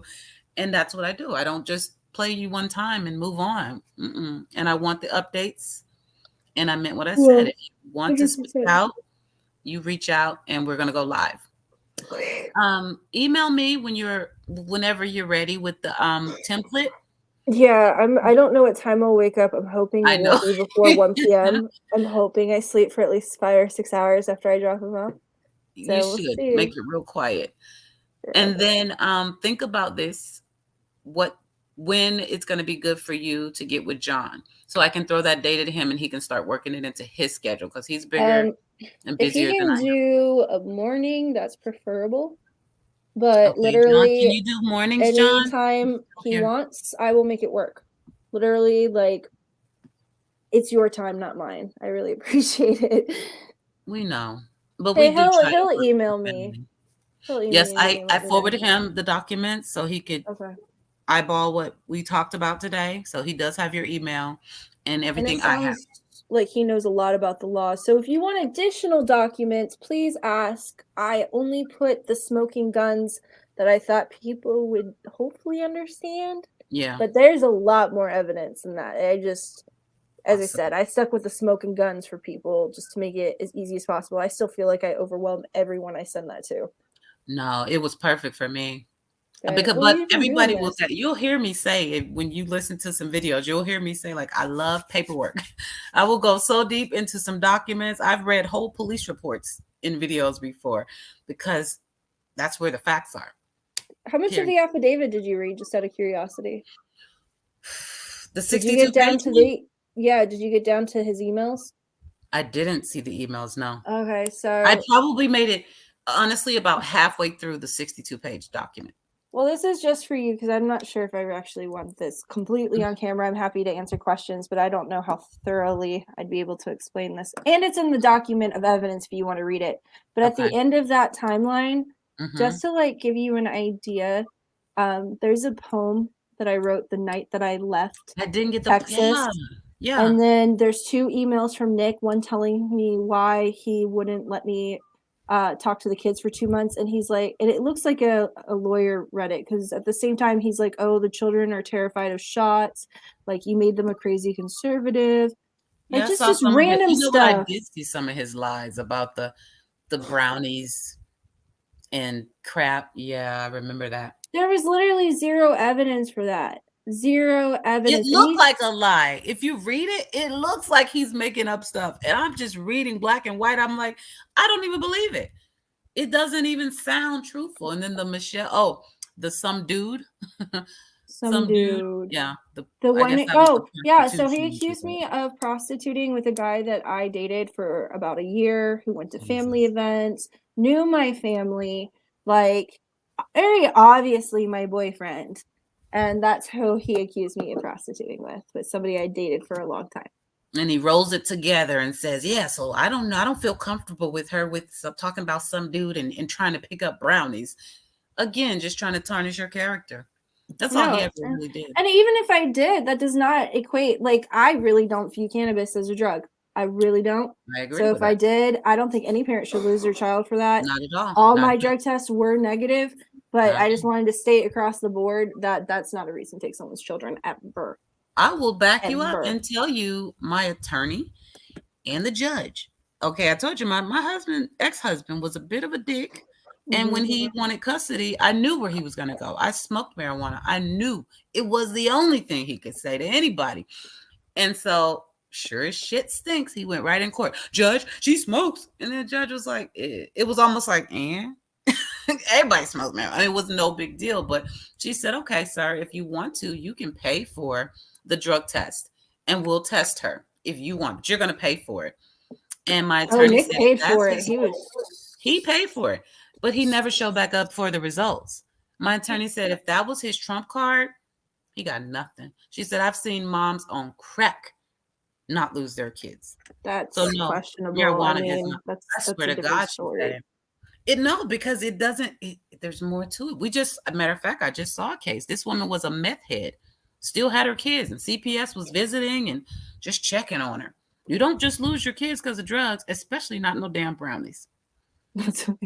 Well, again, he had 0 evidence of that. Actually, the person that he said told him that lived in Texas too, and he went to middle school with her. And he had sex with her, or technically he says he didn't put his thing in her, whatever, but Lord have mercy. They got naked together. She was my best friend for 5 years, and she actually helped him take my children. Where's she at? I could take care of her, I'm sure. I don't even know if she's still alive. Last time I talked to her, she was a massive alcoholic. Heather, Hannah. I can't remember her last name. I just threw it out of my head. Like, it was just so unbelievable. Too many snakes in the grass with you. Well, she went to middle school with him, so I became friends with her because he knew her. Exactly. And I didn't have any friends in that area, and we became best friends. And then she backed me all the way through our divorce, and we got in one little argument. And then to avenge herself, she helped him take my kids, or she tried to. She told him that I was on drugs. She told him all sorts of stuff, and I was like, go ahead and put her on the witness stand. Right. I was like, she lives in Texas. I live in Virginia. How would she even know that? Like, she ain't going on no witness stand. What I read, man, his attorney would have been crazy to try to even, can't even believe but it was a little shitty little piece of something. I guess it's typed out, but the way it's written is like he said it to them, and it sounds really weak, like somebody making up a story on the spot. He probably did. It wasn't even notarized correctly. That I noticed that too. No signature. No signature. Oh yeah, but where I was going with that. So after the emails, and this I can't read it. No, it's not the poem. At the end in 2015, when we were going through our divorce, my lawyer made me sit down and write out a description of our marriage. I'm scrolling. Okay. And so that's yes, like if you want drama, that's like all the dirty details of our marriage. I sat down, drank an entire case of beer to write it. Like it was probably the most horrific experience I've ever had. And it was never turned into the courts. It was just turned into my attorney because she wanted to know what she was dealing with. But it's like everything, like every little dirty secret, like just it's everything. I just got to Nick's explanation. That's on page 48. Good Lord. I put together this whole document by myself, by the way. I researched it. I wrote the timeline. I found the corresponding documents to back the timeline and just like sat down and put the whole thing together in the course of like 2 days. Like I just didn't sleep. This is a lot. One more question that I have for you. Oh, go ahead. I'm stuck awake until that's right. You're waiting anyway, for so I don't really care. I wanted to know about shit. It was something I just looked at that made me think of it.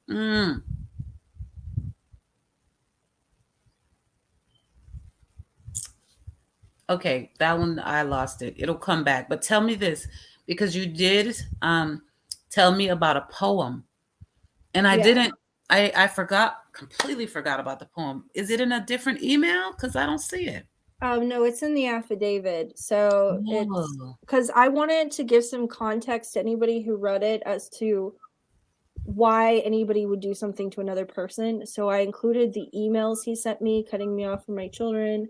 Yeah. I included the poem that I wrote the night that we moved.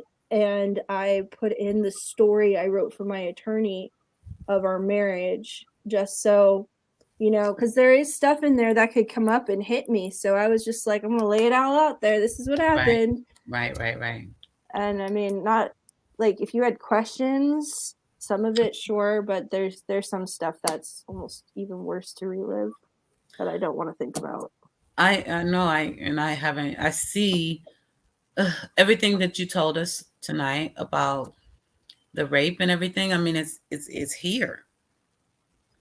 It was documented all the way back then, and nobody would do anything. I can't understand that. You know, somebody sent me, a friend of mine, I gotta go get it off Instagram. She sent, and it was weird because we don't really text about this kind of stuff. She doesn't even know what I do on YouTube. But it said, it was trigger warning, and this is what Republicans feel about rape. And then the video starts to play, and they're you can see the Republicans talking. They just happen to be Republicans. I don't care. And they show their name and they make their statement. I have heard some of the sickest shit I ever heard in my life about rape and the way that it's looked at. I mean, so when you said, that's why I got triggered when you said something about they wanted you to have proof of the rape or something. I just almost lost it. And I've never been a victim. I took so long to come forward. And like what happened when Nick raped me is right after he was like, I know you wanted it. Everyone knows you're a little crazy. Everybody knows you like it rough. If you tell anyone that this happened, wow, I'm going to tell them, you know. He's like, I have a top security clearance from the FBI. Do you think they'll believe me or you? You try and you fail, you'll never see your kids again. So it took me forever to as I said, I went to my friend and there were witnesses to the bruises around my neck, and I documented it in other ways. I just didn't file a report. And again, that's not the reason the prosecutor gave me. She didn't say I took too long to come forward. She said there wasn't a witness. So That's what you said, a witness, right? Like, who gets raped in the room with a witness? Or how many times have you ever had somebody go, yes, I was there when he...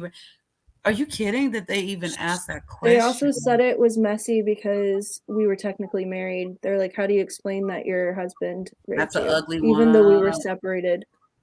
Married or not, you can't rape your wife. Doesn't matter. Yeah, and again, strangled until I blacked out. Like, that's not... I know. That's why we love, and John was just saying, we get deep in the paperwork. That black and white, it's better than any movie or any video I could put together. Just reading the words, I'm very visual, so I can. So I saw that. That's how I felt the night I left. Like, I felt so guilty for leaving Texas. I felt so guilty for leaving Texas. I thought I was hurting my children by taking them away from their dad, but I couldn't live that way. I couldn't. It was so awful. And he didn't let me go. It's not like we got a divorce and he co-parented or whatever. It was constant threats. It was sitting outside my house, telling my children I didn't love them because I didn't get there fast enough. Just horrible, awful things. And his family cut me out. Like, his family, they wouldn't let me come to any family events. They had birthday party without me. I wasn't invited to it. And they were like, and Nick was like, well, you can have your own birthday party for him. And I'm like, I don't know anybody in Texas. Like, I was completely cut out from his entire family. Crazy. Like, I never existed. So I couldn't stay there. So the last time never did that. The last time you talked to the babies was before they took them? After they took them, he let me talk to them twice, March 2020. And then he cut me off from talking to them. Whose birthday? Somebody's birthday was close to that, wasn't it? I was able to talk to Josh on his birthday, yeah. Now, what made him do that? Over a year ago. I don't know. I think he was trying to make himself look good. But then I kept speaking out. And in his email, he stated that I couldn't follow the rules, that I was talking about other people in their family. I talked about their grandma. That's that Wales talk right there. Stop talking about her mom. Stop saying she's not a good parent. Stop saying she's abusing. Why would I stop saying that when that's what she's doing? Yeah. So he cut all contact with me from the boys as retaliation because I'm exposing what a monster he and his family are. But every single person that he's related to is fully aware that this is happening, and nobody's even reached out. No. Nobody. So all of them are definitely just as accountable. I feel the same way. I would feel the same way. I mean, his mother should be in prison. His father should be in prison. But the rest of them should, I don't know, they should have done something. Yeah, do something. At least tell him he's fucked up. Like, somebody just needs to at least be honest enough with this guy to let him know what he's doing is not cool. He's one person in the family. No, the problem is that, I'm hated more than my children are loved, and that's just what it comes down to. And that's, it can be like that with a narcissist. He's missing the whole point. If you love your boys, you don't take them away from a good mother. Well, you don't take them away from even a bad parent. Like, it's going to be their choice. If they ever cut Nick out of their life, that is going to be their choice and not mine. Like you said, unless they're in danger or abusive. Yeah, I agree. I don't ever try to stand in the way of my son and his dad's relationship. Ever. I'm always going to encourage forgiveness because I think I know that you become what you hate. So my goal is to make sure they never hate their dad. Because you become what you hate. And I don't know. I just that logic. Feel like there's going to be so much to repair when they do come home. That's the scary part of counseling or what they may need. Hopefully he's not being a straight ass with them. Maybe he's just... I don't know. The last time my mom talked to him, the boy, she's talked to them more recently to me. She said that Josh was terrified. Wow. So, and and they're not even allowed to mention me. That's why he's terrified. Yep. Walking on eggshells around there. It's abuse. It's flat out abuse. He's abusing my children. That's emotional abuse. It is. I can't imagine being a kid and being afraid in my own, like, that's your comfort zone. No, they're both terrified of their dad. Like, before they were taken, Josh would have nightmares after visits. He told me that he was afraid of his daddy's friends. That's how he phrased it. What, a pedo group or something? I don't know. He wouldn't give me details. He just said he was afraid of his daddy's friends. So I don't know if they were just mean to him or what. Well, I But noticed my kids are smart. They don't just dislike people. Like, there's always a reason. Tell. You can totally tell they are not those kinds of kids. I mean, you know, I'm not psychic, but the time I spent with you and them, those 8 minutes, you could see, no, they're not malicious at all. No, they're both incredibly loving. My oldest would be like, I catch him crying. He's like, no, mommy, I'm a big boy. I forget which one's older. Josh is older than Sammy? Yeah, Josh is the older one. Josh is the one that looks Mexican. Sammy's the one that looks like me. He does look like you. Mm-hmm. He's got the freckles. You can't see it because I'm so tired, but like I get big freckles like he does. And my hair is naturally blonde. So it was such an adorable video. That was the hardest part of this whole thing, honestly, talking about that. I know. I'm telling you, that's why I didn't show that video with you here, because I don't want to make you melt down. I know it's hard enough, but I know me, if I were you and I watched that, shit would tear me apart, seeing that and remembering that. So I didn't want to do that to you, but I did want to share it because I wanted people to see how go ahead. It's so beautiful. I have to pee and I need to get ready. I need to get ready to take Christian to the bus stop, and I think I just need like an emotional minute before I have to like drive him places. So take that moment, baby. I hate driving. I will see you guys after 1 o'clock. Make it 2. Well, whenever I wake up, I said after 1 o'clock. Oh, okay. All the way 9 o'clock. Yeah, like 1 is the minimum, not the target. Right. Whenever you're ready, babe, we are here. Okay, get some rest. Have a beautiful day, Sarah, and thank you for sharing with us. Yeah, and thank you everybody who has helped or been here. I'm still can't believe it. I really can't. I was so alone 2 weeks ago. That's a testimony. You are welcome. You're not alone anymore. Thank you. You're welcome, Sarah. Oh, heartbreaking. I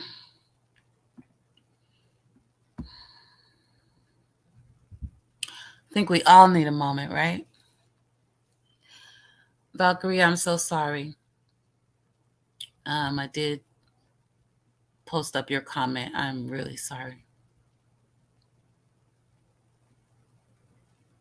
Yeah, that's been a big deal the last several years, husbands and wives, and can it be rape? Yes, it can. Anytime you're forced to do that without your consent, it's rape, in my opinion.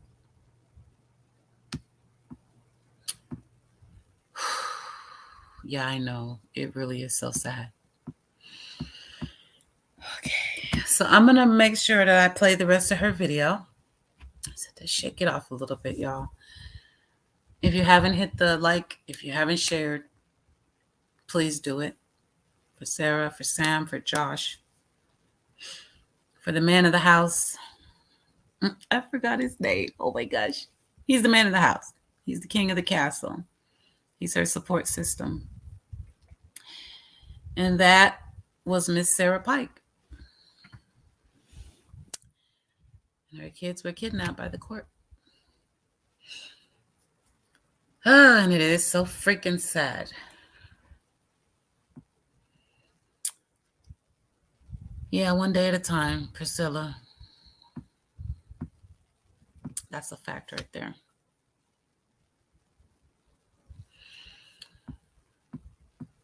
Thank you, DB. It's a sad time in history, having to stand by and observe the hearts of men growing cold. Lord, hear our earnest and heartfelt cry. Amen. Well said. Sarah got me a little emotional over here. So let me get her video back on. Y'all know I don't like to be like this.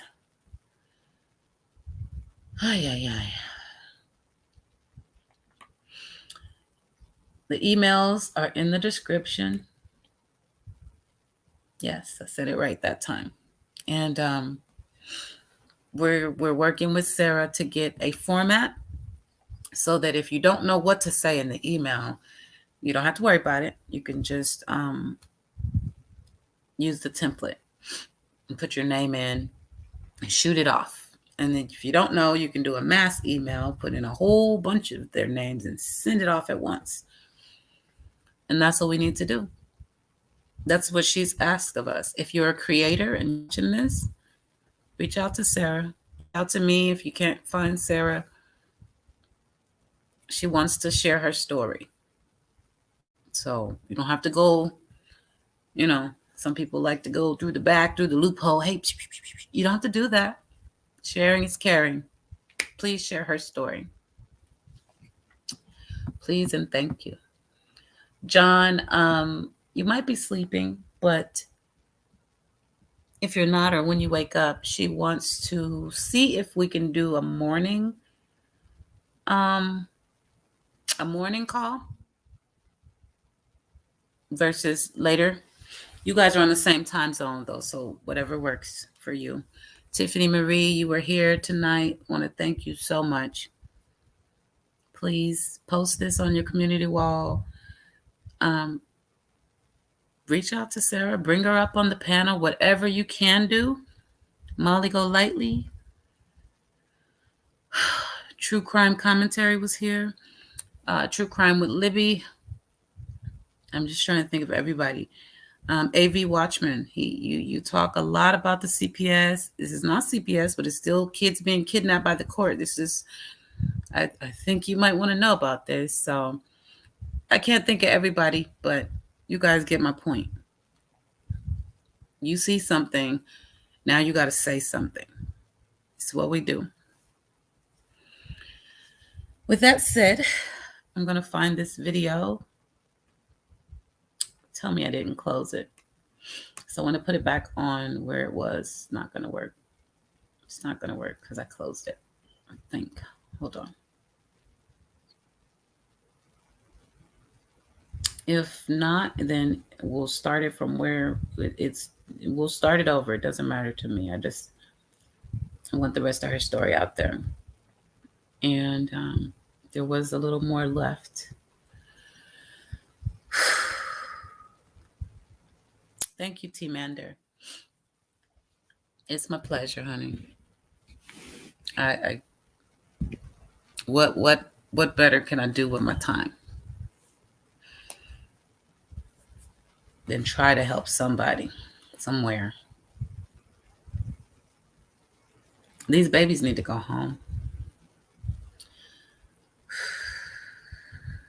Okay. Let me get my bearings together here. Close this screen. Close that screen. Justice for Gabby Petito. Rest in peace, Jelani Day. Justice for Jelani. Save Summer Wells. All the babies. I don't want to leave any of them out today. Any day, but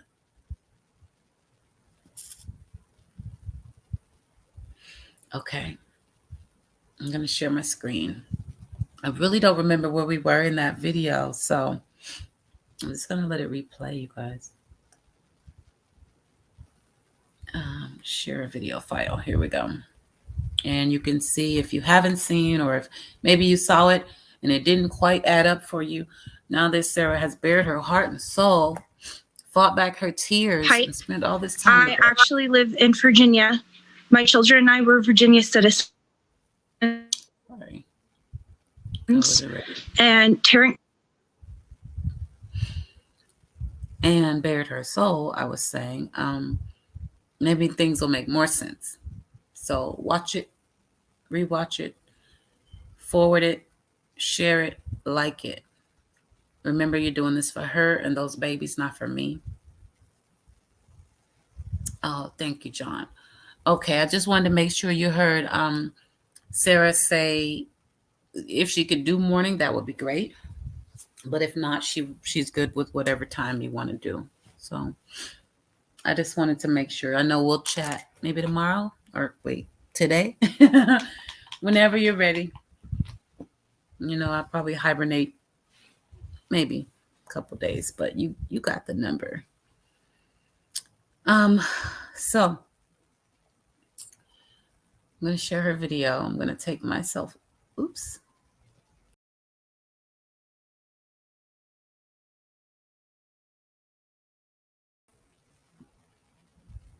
I meant to stop the camera, not to close the whole thing. There we go. All right. And if you guys have any questions, put them in the chat. I know that Sarah did say, and this is for anybody watching the replay or anybody new coming in, she said that she browses the chat sometimes and she would answer questions. So try not to ask something that is all up in this video. If you can help save her some frustration and some tears, because she really doesn't mind answering. But if it's something that's here and it's stated, like, let's don't be lazy and not do our research and listen to her story first before we start asking questions that we don't know. So everybody that's just coming in, there were a lot of questions answered just with Sarah personally. And then in the videos, in the court proceedings, most of your answers are going to be there. She'll be coming on very soon with John Q and whomever else we can get her on.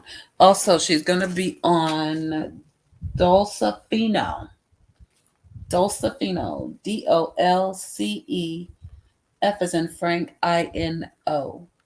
So he's working on something for her as well. So just stay tuned to her, follow her, share everything that she touches to keep her story up in the algorithm. I love you, beautiful people. And I'll see you in the chat.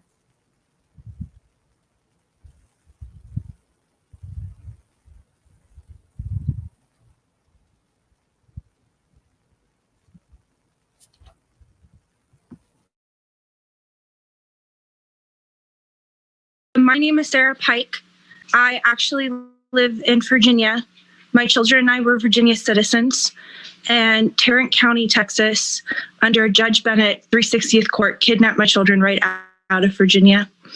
My ex-husband lives in Texas and filed a case. I went in for jurisdiction trial, didn't think it would be a big deal because Virginia is their legal home state and has been for years. And the judge attacked me.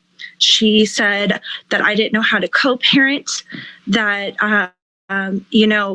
even though my ex-husband didn't have any evidence against me whatsoever, she said it didn't matter.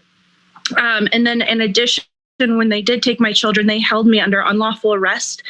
And Bennett made a call to a judge in Virginia and used an ex parte order, which was fraudulent. On the ex parte order, it said that I had kidnapped the children out of Texas, which was not the case because we lived in Virginia. And on facts, findings, and conclusions of law, Bennett went so far as to lie on the document, on the court document, say that the children lived in Texas 6 months prior to proceedings. And now I have not seen my children in 10 months. And there is another case under Judge Wells that I have never been served, that I only found out because I got my records. And they are trying to hit me with 29 violations and put me in prison for up to 20 years for speaking out about all the fraud they committed in my case. The way I lost custody, they actually brought in a retired judge, Judge Catterton, who retired in 2013 because I was speaking out against Bennett. And there was no fault found with me. He simply stated that my communication with my ex-husband wasn't working and that he wanted to try something new. So by trying something new, he, again, gave my ex-husband full custody, and I have not seen them since. And it's so illegal and it's so fraudulent. And federal laws were broken for this to happen. And I don't understand why no one will do anything in Texas to give my children back or to fix the situation. But that's all I had to say. Thank you, Ms. Pike, for your comments.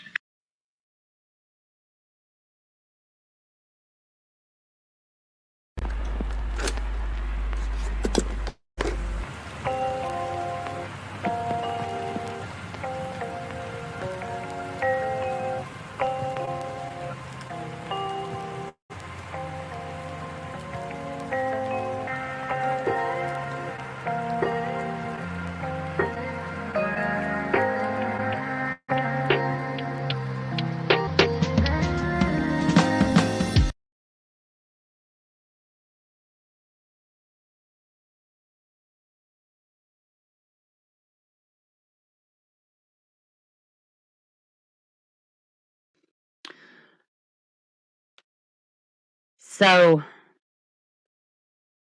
story is pretty incredible. And these kids, now let me scroll up. So let me tell y'all about these nurses and things like supervisors that have said they don't even want to do it anymore because they have spoke out of what they have saw during these supervised visits, which his wife is not even allowed to go to. What has happened to this man and his kids and his family? Oh, let me show y'all something. So this is a polygraph. I'm not going to read all this, but I am going to get down here to this portion. It has the questions. And let me explain this too.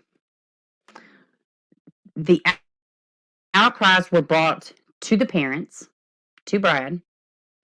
Brad reports them.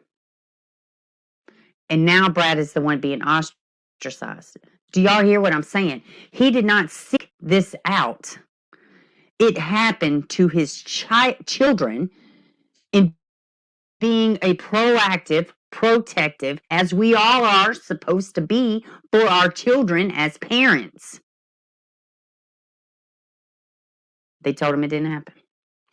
Poor man and this family have been through complete hell.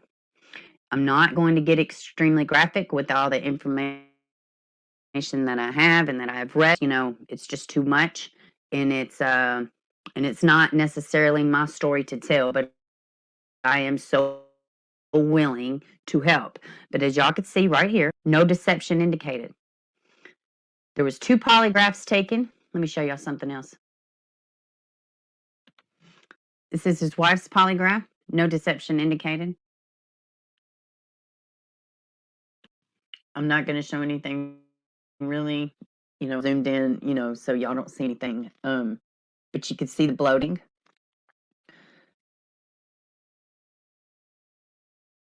Let me show y'all something else. So this right here, initially, Brad thought that these were cigarette burns. So as he wasn't getting in, reached out, and he started getting a lot of feedback, a lot of law enforcement feedback, and he was told that those were from being tased, and that's what that looks like. And I have to say that's what it looks like. There are so many pictures I'm not going to show, but there's bruising, there's swelling, there's bruising on the head, there's bruising on the bottoms, just really excessive. Even for discipline, it's excessive. This literally looks like whether it was a cigarette. These are not normal marks that a kid would get from a bite or anything else. It's not an area where you can just scratch. It's not like a sore. You can tell it's not super infected, which would, if that was just a scratch or a sore. No, that's not what this is. I have 4 to 5. And I'm telling you, the things I've seen is not right. And the documents and the accounts of what these children say, what this child says, what the children have said, it is awful. It's awful. And this is not done for clout. This is not a story to better extremely successful.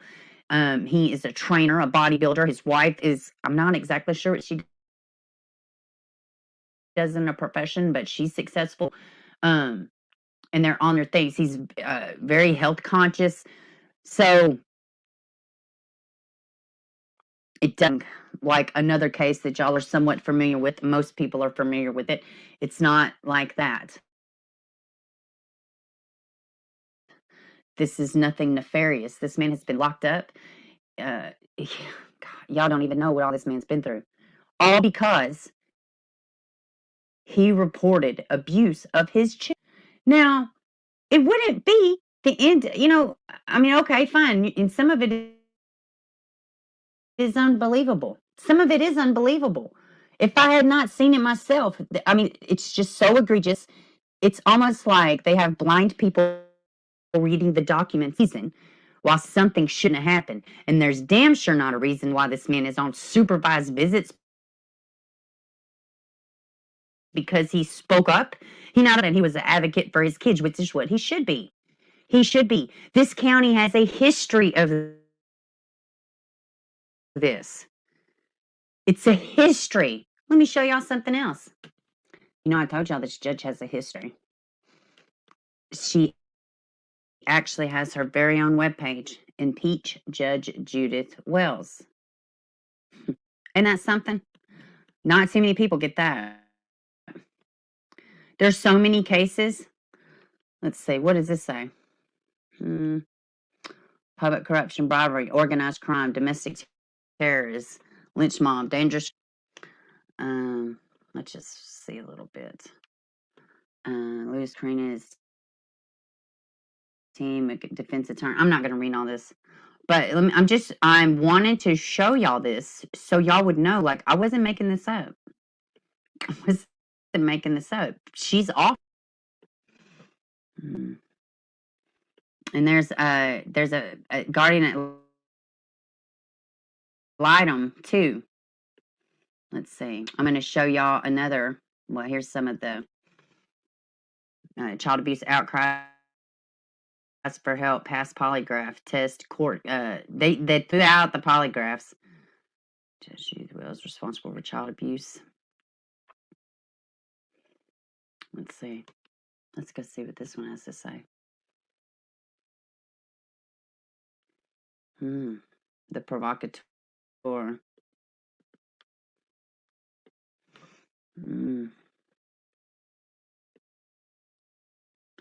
Tarrant County has a long-standing reputation for its bias and corruption in its courts.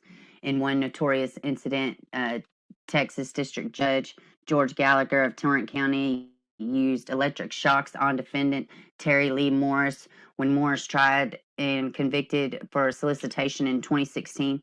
The story received widespread coverage after an appeal court reversing the judge behavior. Here's part of the story.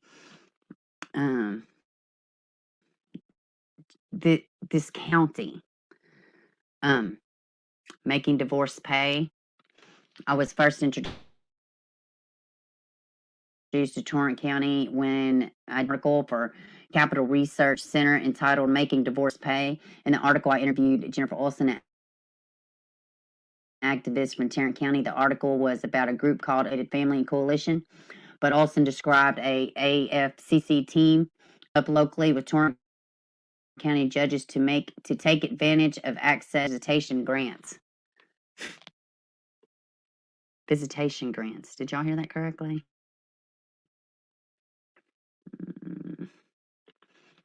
All right. This is Isaiah's law. This is one of Brad's children. Look at that poor baby. That big old giant bruise on his damn face. God, this makes me so mad. Allowing civil trial judges to sidetrack the investigation of a criminal assault and serial abuse of our children has got to stop. We need statutory law that will require family court judges to stop the music and allow criminal investigation, and prosecutors to take the perpetrator of these into criminal court and obtain a conviction. Over our experience with the family court system, we have witnessed that authorities often try to make criminal cases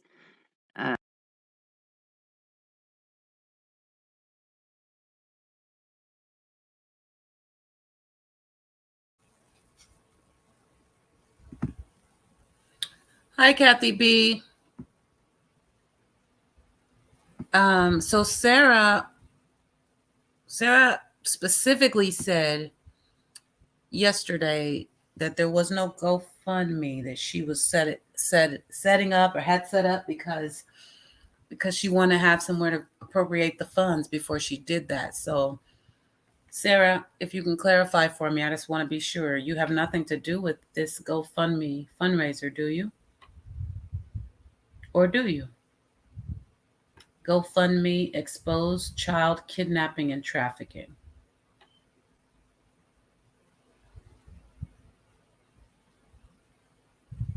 Yeah, okay. I'm sorry. There's the message. She's not a part of any fundraiser. So Okay, because I was about to go off up in here. Like, don't be trolling.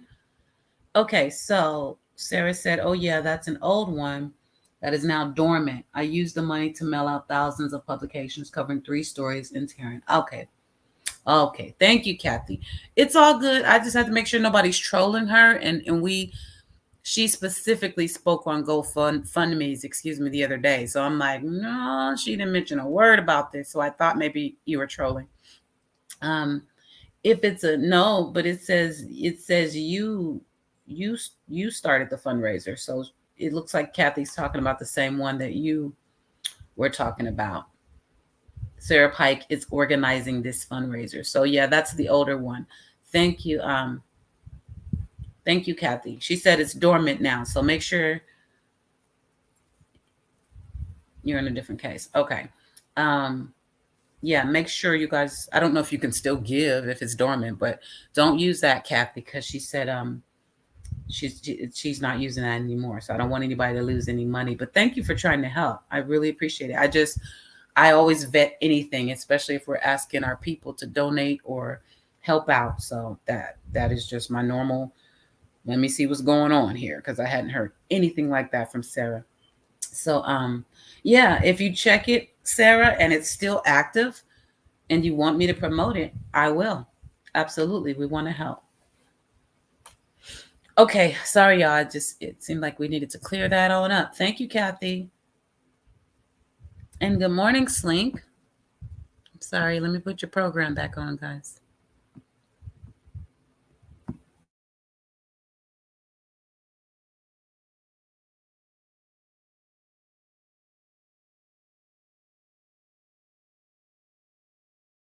Kathy, you could address Sarah. She's in the room, so that way she can explain it to you. She's going to check, though, is what she said. And the original one, I believe she did say was hers, but that it's dormant. So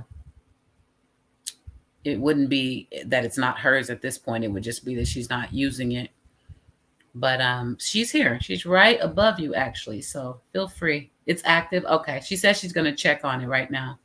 And if it's active and she wants us to, we'll promote the hell out of it. No doubt, Kathy. Thank you so much.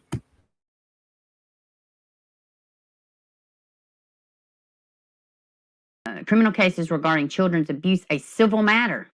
Guys, and it's not. These are criminal charges, cases, crimes. These are crimes committed on these kids. Often focusing on the rights of the abuser over the rights of the children. Major change needs to be looking to make new laws in these cases, one of which being Isaiah's law, to ensure child abuse cases are handled in the same way as a domestic case. I can't read that word. Because it is in fact domestic violence to a child, and blank to a child. SA abuse. This poor baby, they killed this baby's guinea pig right in front of her. I'm talking about, these are like torturous behaviors.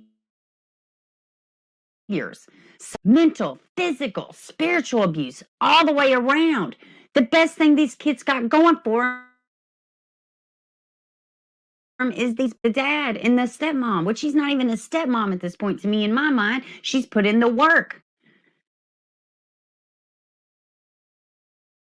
And I'll tell you something, that they're not even allowing his wife to see these kids. They could use a good positive motherly influence to this man and his kids and his wife. I'm going to have a whole, Mr. Lamb, Brad Lamb, he is on it. He is advocating for his children in the proper way. It's not like that. He's literally just advocating for his kids. He is not receiving money for this. Nothing. He has a job. He's very successful. I mean, oh God, it's just awful. And I promise you, unless you had sit down and looked at all this, at first, at first value, you're like, well, this doesn't make sense. because you don't want to believe that this shit is happening, but it does. That's what this whole video is about, is imbalances.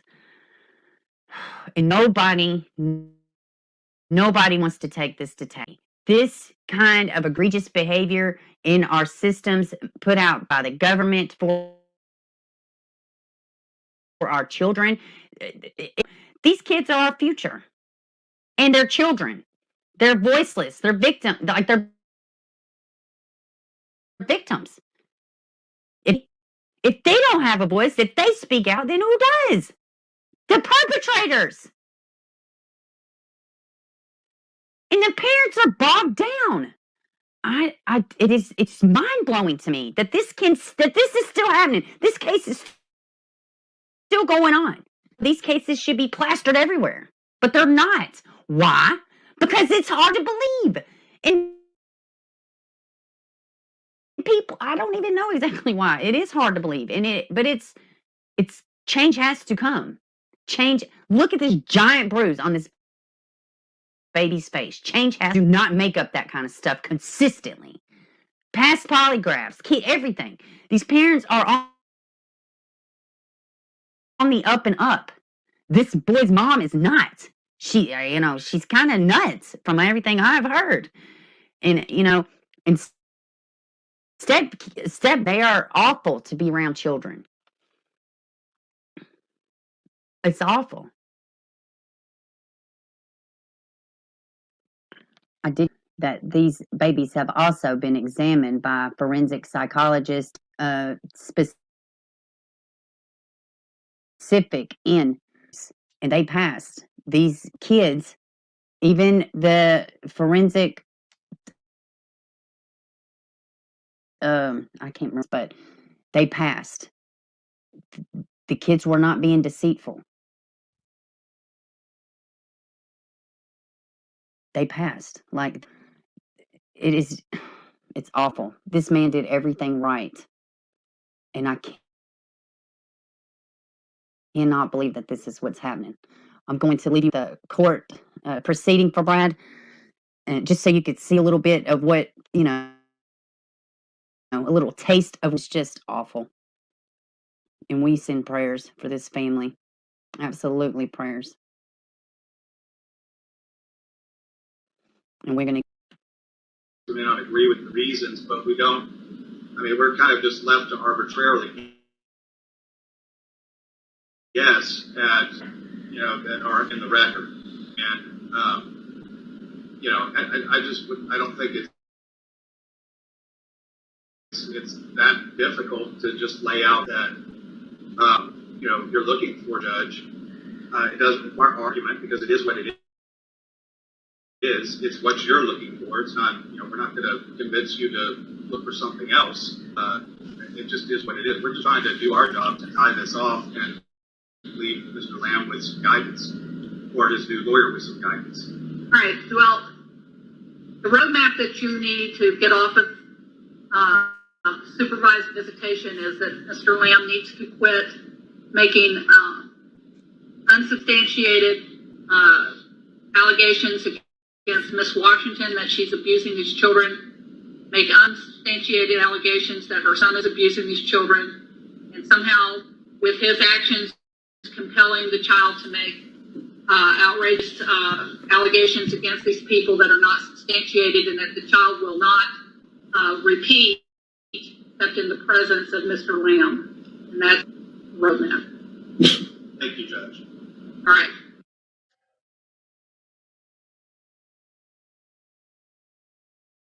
Back of Bennett. I've heard so many stories. One story I came upon, it was a beautiful, beautiful little girl, about 3 years old. Haddock basically signed her death certificate. This mother had extensive amount of evidence of abuse that her ex-husband was not only committing to her, but to her daughter. Yet Haddock signed custody over to him. Her little girl was murdered by her father. Abbott, I challenge you to create a new initiative, one where judges are held accountable for their actions and their decisions. Maybe you should bring a jury into family court. Maybe there should be witnesses. Maybe there should be cameras, a counsel that actually reviews cases and overrules them when they need to be overruled. My case should be overruled. Everything should be dropped, and my ex-husband free to sue me in the state of Virginia, where jurisdiction should be, since I moved here legally in 2016, since we have lived here for 2 years. Instead, she signs another order sent all the way to Texas for the holidays and then drive all the way back to Nashville to pick them up. How is that justice in any way? There's no way I can do that. That sealed my case. My ex-husband's going to take full custody of my children, and there's nothing I can.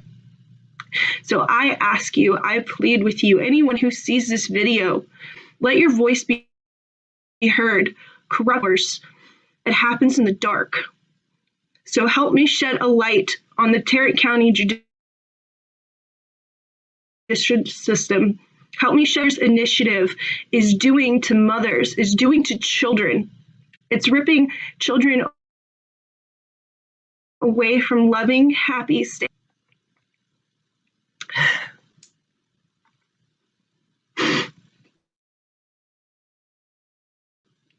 There's nothing I can do anymore than spread the word, other than fight for all the women who didn't have a voice because they thought that their case was the only one, for children that have been ripped away from their mothers, for all the abusive fathers who still have unrestricted access to their children instead of supervised visitation despite all the evidence.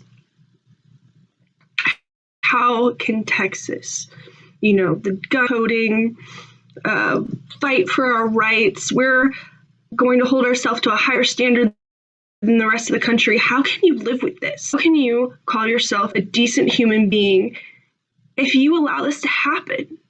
I do know that most people don't know. Most of the stories I've heard, most of the other mothers I've spoken to had no idea. They thought that their case was the only one, but please, do research. The information. Please help me fight. Please help me shed a light into the darkness so that corruption and abuse is brought to the surface, so that it can be cut out, so that justice can actually be given back to the mothers, so that evidence is reviewed, and so that court orders are no longer ignored and jurisdiction overstepped. Thank you. So I'm making this video to protect myself. I'm going to try to make it as quick as possible, because nobody wants to watch long videos of fraud, what NEWELL has done, which is lie over and over and over since the very beginning. The background on my case is that Nicholas Leyva and I had a mediated settlement agreement, which was done by Barbara Armstrong, the mediator. Show real quick because he says that he didn't agree to anything. This is Nicholas Leyva's signature right there on the line. So he did agree. And this is our, I'm not going to go through it, but this is our agreed final degree. See, it says agreed and signed January 29th, 2016. And again, I just want to show Nicholas's signature right there. This was agreed arbitration agreement. And one of the things that's most important, because this is what they keep trying to use against me, it said that geographical restriction on the residence of the children shall be lifted at any time Sarah E. Leyva wishes to remove the children from Birdsville ISD for the purpose of changing the primary residence of the children, or if either parent moves out of Birdsville. So that is right there. If anybody would just, I don't know if you can read it backwards, but that is there. And now the reason for this is the children were born in Virginia. We were married in Virginia. Well, we had our wedding in Virginia. Technically, we were married in Georgia while he was working for National Guard of Virginia and doing his AIT training in Georgia. And You know, what he did is what most abusers do. He moved me to Texas, waited 6 months, and filed for a divorce. So he took me away from my friends, my family, my entire support system, the children's entire support system, and tried to corner me. He changed the locks on our house. He refused to let me use a vehicle. He told everyone I was lying, that I was crazy, that I was dangerous. So basically everything he was doing to me, he said I was cheating on him. I can name multiple girls that were at midnight to 4 a.m. without me home. I mean, I'm not going to do that. I'm not going to just like, but yeah, I'm just saying that what happened was crazy. I got this ability to move home because we had been in Texas for such a short amount of time, and it was so obvious that he did it just to hurt me. Now, first little thing I want to show you, this is the clerk's record. If you are a parent, walk into the courthouse and get your records. Okay, it cost me about $3. It is so worth it. If you don't feel safe getting in there, get a power of attorney. Now, I want to point out that the first thing I've noticed, as far as this is the index on August 21st, there is a motion for enforcement of possession of access and in order to appear on August 21st, and at the same time there is a petition to modify parent-child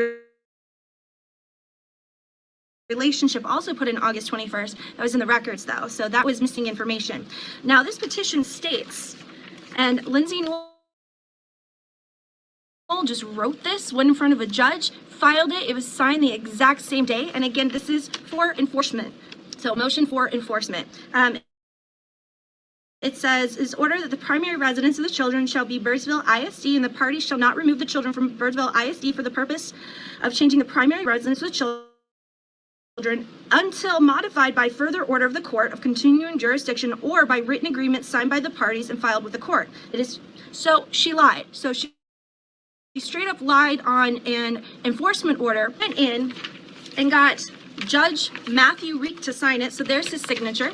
So did he bother to read the arbitration agreement? Did he bother to have any evidence? There's not even an affidavit attached to this. She literally walked in, said that that I was in need of enforcement, and then, you know, on the enforcement documents stated a complete and utter lie. She knowingly lied to a judge, which is fraud upon a judge, and it's fraud upon the courts. And then he signed it without doing his due diligence and understanding what he was signing. On that exact same day, she filed a petition to child-parent relationship. Now, the issue with this is, why would she need a petition to modify if, you know, she has the enforcement? Like saying what was in that agreement, why does she need to modify it? And in addition to the modify, again, she lies, or she doesn't lie. Her request is that, petitioner requests that you be appointed as the person who has the right to designate the primary residence of children within Tarrant County, Texas, and counties contiguous. Why does he need to make that request if there's already enforcement for it? Why does he need to make that request if, you know, that was, they're sitting there saying that, you know, our arbitration agreement says one thing, but asking for it to be changed at the exact same time. In addition, I want to show you the petitioner's supporting affidavit. It's pretty gnarly. Nick has been after me for a long time. I found records from 2016, 2017, asking to basically change or amend our arbitration agreement or to make it more clear, or whatever the heck he was trying to do. I want to state that in all of these years, 2015, 2016, 2017, he never said that I neglected the children. He never said that I was abusive. He never said that I had borderline personality disorder, which in the final trial, he stood on stand and said I had borderline personality disorder. You know, he prostitute. He never said any of these things. He never made any personal attack. And then suddenly he hires Lindsay Newell. And I am the worst person in the world. And everything they said is a complete and total vicious lie, which they had no supporting evidence for. Everything was hearsay. Everything, you know, Nick said, cool, can we at least see the text messages? But there was no supporting text messages, no supporting evidence, nothing. He simply said that people said things, and that was it. None of this happened before. Now, this is the dead ringer. So on this sworn affidavit, I don't know who Sarah Taylor is, but she's in some big trouble when this gets out. So Sarah Taylor is the name of the notary. Now, does anyone else notice what's missing on this notary? Anyone at all? There's a signature. So I don't know if this girl just stamped it on the signature line, or because he's connected to her on Facebook and LinkedIn, I believe that they are friends, did he just steal her stamp and stick it on there? So this entire case needs to be thrown out immediately, because the entire basis of the case is on a fraudulent. It wasn't even notarized. On top of it, I received papers before it went to the 330th District Court asking for emergency custody of the children. And they filed what I believe this affidavit in 231st Court. As you can see, District Court 231, and I don't know what happened to those records. When I tried to get those records, that when it was transferred to 360, that, you know, it was transferred into 360 and those records should be there, except none of those records are there. So what happened is, I don't quite prove it yet, you know, they went into 231st, tried to get emergency custody orders with the fraudulent affidavit, fraudulent because he didn't sign it, and then they immediately took the exact same fraudulent affidavit and literally just copied it. It looks like they just copied District 231st to District 360. So they took something that had already been denied and then filed it into 360. You know, you can't just take one judge's ruling, not like it, and then go to another judge and try to have them speak on it. You can't do that. And again, it's not, and then they put in first amended petition to modify parent-child relationship, 822, filed for enforcement, and then she filed for a petition to modify child-parent relationship, and then went back the next day and filed to amend. They were just trying to bury it in paperwork. They were trying to hide as much as possible. And again, his supporting affidavit is attached. And again, no signature, none. Sarah Taylor, you're in freaking trouble. You better speak up, because I'm pretty sure you can't do that. I have a feeling that Nick may have just been at her house and stole her little stamp and stuck it online. I don't know. But that is a fraudulent affidavit, and she amended the day after, putting in the motion to enforce and the petition to modify parental relationship. Now, on October 9th, we went to our jurisdiction trial because my lawyer did put in and was like, hey, you know, children's home state is Virginia. It has been for years. You can't just make Sarah come back to the state of Texas over and over and over again. And again, it shows right here in the, these are a copy of the transcripts. This is an exhibit I put in for a belated appeal. So they already know about it, which is why they're coming after me. It says it is further ordered that geographic restriction on the residence the children shall be lifted at the time Sarah E. Leyva wishes to remove the children from Birdsville ISD for the purpose of changing the primary residence of the children. And my honor, I'd like the court to take judicial notice of the final decree of divorce. And Judge Patricia Bennett says this court takes judicial notice of the order. Now, I'm not going to go through all of this, but basically she immediately turns to my lawyer and says, I have a question. Do you know that we have a federal kidnap for Texas? It's a state statute. We have a federal kidnapping statute that says if we have a parent remains in Texas, the case should stay in Texas. What is your response to that? To argue with him and call me a kidnapper and completely ignore our arbitration agreement. 100%, you know, Newell judge fought for Nick, and she overextended her judicial position. That's not her job. Her job is to give me a fair trial and to remember. It is very evident that she was very biased. I mean, she even says it herself at the very bottom. She just said, tried to say he didn't sign it. She said, did you actually sign off on the mediated agreement in your divorce? And Nicholas Leyva says, yes, ma'am. I signed the same paper, but it doesn't include the geographic part in what I have. And the court said, the mediated settlement paperwork has, so she even told Nick, she's like, no, this is the same language that you signed, and still awarded him everything. At the very end, okay, I don't think you know what co-parenting means. She said that to me. That's her personal opinion. I don't know what co-parenting means, supposedly. I'm going to. I like how she said I really do. It really shows that she was working from a personal opinion instead of working from a place of law and fulfilling her judicial responsibility. She said, I'm going to. This court is not going to decline jurisdiction. We're done. So I was railroaded by a judge. We should not have done that. And I'm not going to go over the final thing. There was something I went in pro se because Hat removed himself as my attorney when he realized how much trouble we were in. And I went to the final court date, February 22nd. They brought in retired judge Randy Catterton. Now, Randy Catterton, he retired in 2013, and Bennett pulled him in to hear my case February 22nd, 2019, 16 years, not 16, but 6 years after he retired. So she was like, okay, we need to put someone up here and he even stated that, our relationship wasn't working between Nick and I, that obviously was with me. He knew Nicholas Leyva was lying. He knew Nicholas Leyva had absolutely no, no supporting evidence. And Lindsay Newell lied to his face, said I refused to take my drug tests. I was required to take drug tests right after the jurisdiction trial. I went in immediately.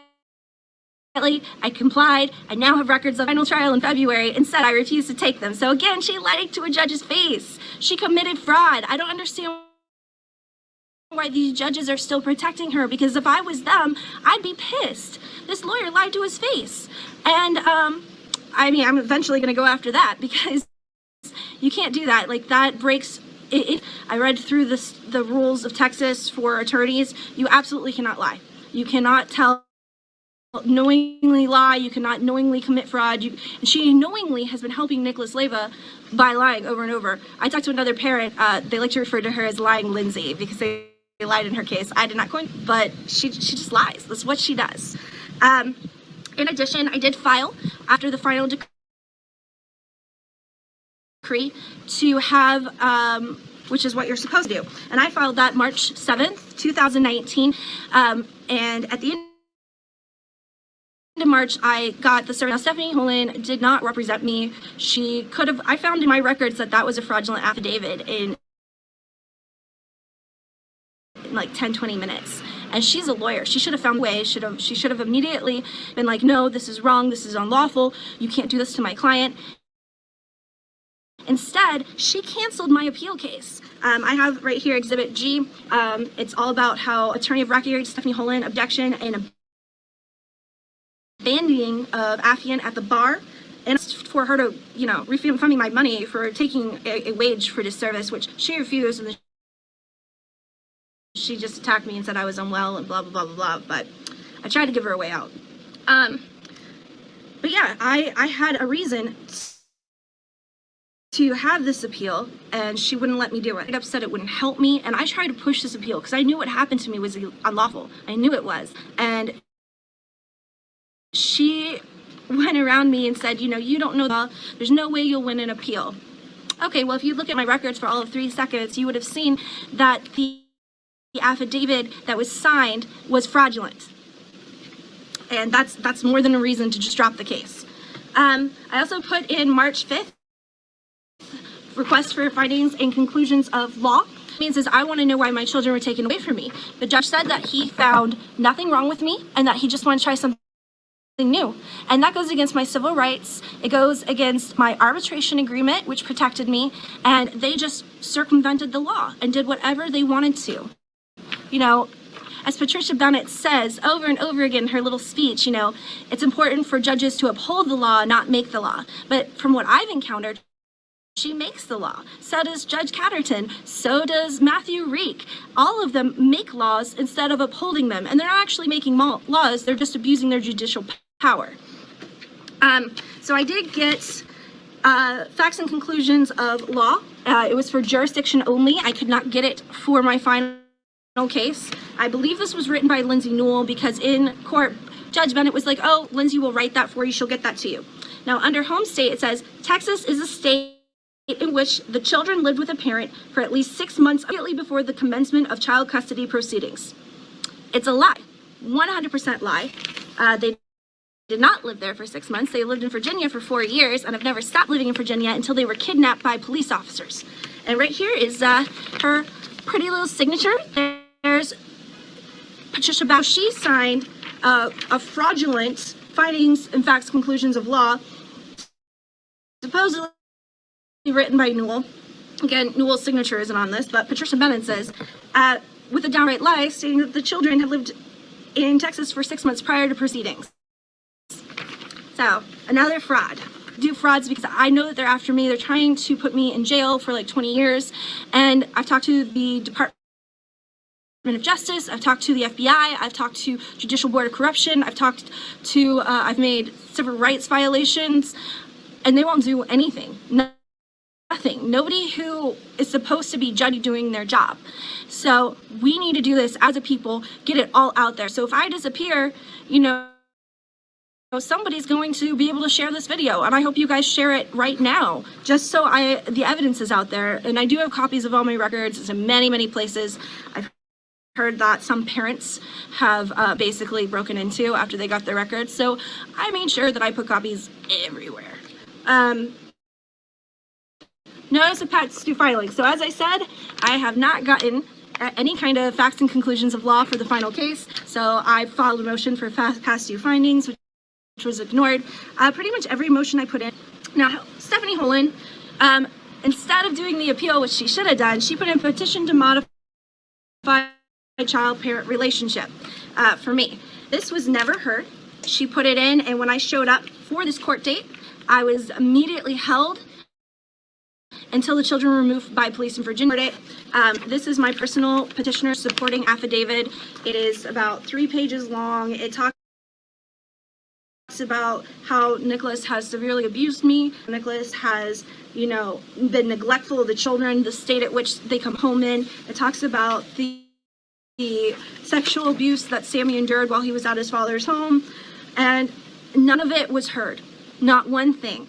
Nobody would let me talk about Nick at all, period. It's not in the transcript, no court hearing, and it's very frustrating. I'm actually gonna make a second video, and I'm just going to read through my affidavit that was never heard, because people need to hear it, and people need to understand what kind of person I'm up against. And it's not just him, it's Lindsay Newell.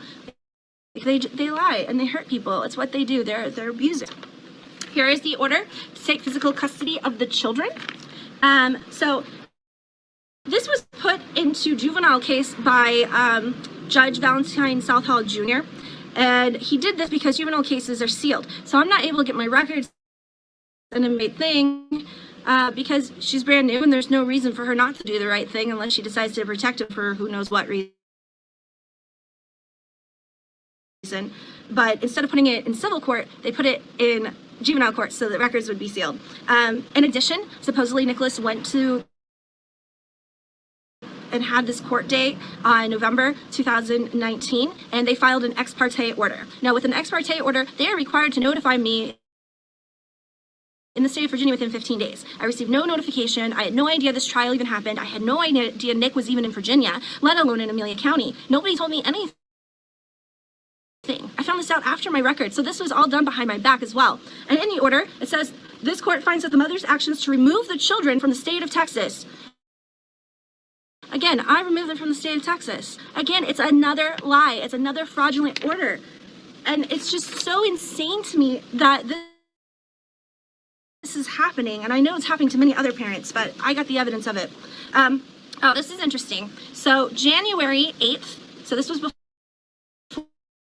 the final trial. This is January 8th, 2019. Final trial was February 22nd, 2019, but January 8th, it says second amended petition to modify parent-child relationship, and it doesn't have any supporting affidavit. Now, something you need to know, the difference between a petition and a motion require a supporting affidavit. This has no supporting affidavit. This is a fraudulent petition. And then on January 9th, she filed this the 8th of January, and this was put in the 9th of January. It says first amended motion for enforcement or possession and access to a peer of order. So she just keeps filing things back to back to back to back. And again, she's asking for enforcement again, and there's a list of violations that they made up, and it's great. And then at the end of January, they put in another petition to modify child-parent relationship. I mean, she just keeps filing petition, no supporting affidavit, and it is a petition, which always requires a supporting affidavit. So I just wanted the world to know what happened. I want the world that, you know, from the very beginning of my case, it's just been fraud upon fraud upon fraud upon fraud. Lindsay Newell belongs in prison. She just has committed fraud against judges, fraud against me. My children were kidnapped under fraudulent orders, under a fraudulent affidavit that wasn't even signed. People have come together against just me. Like, I'm just a normal person. I'm a normal mom. We had a happy life together. And I don't know, the reason for this video is because I just found out that there's a case that's been moved again because Patricia Bennett reclused herself because I told the Women's Coalition and she reclused herself from my case, like, okay, I'm done. I'm like, okay, so you kidnap my children and then you back out and put another judge on it. So she moved my case to 3/25, which I believe is under, and again, petition to modify child whatever. Again, even though I have not seen my children since January, and I'm not even allowed to speak to them anymore. Leyva says I don't follow the rules.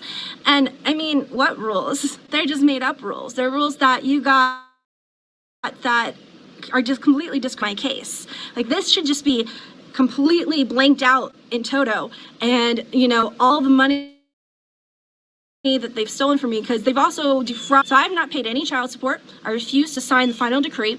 I know that it's unlawful. I know that it's wrong. And so what they did is they overstepped me, and from my tax returns, from all those supplement checks that Trump put out for COVID, they have, you know, defrauded the IRS and forced those payments to go to Nicholas Leyva. Said, you know, she owes back child support, yada, yada, yada, but it's a fraudulent case based on a fraudulent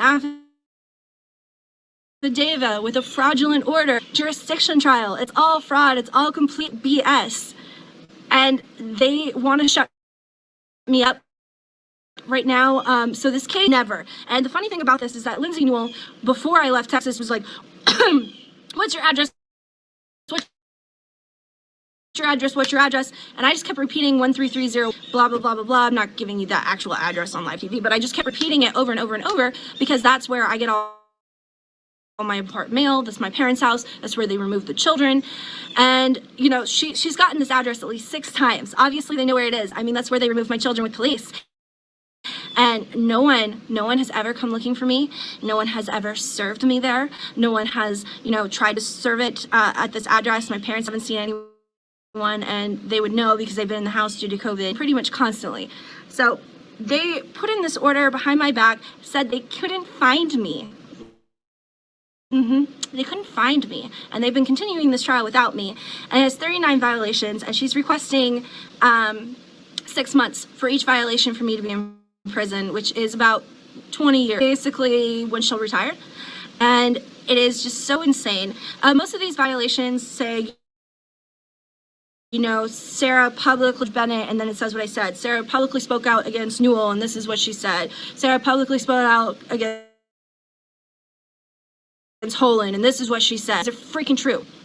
And you cannot violate my First Amendment rights. Like, just for them to even try it, the Supreme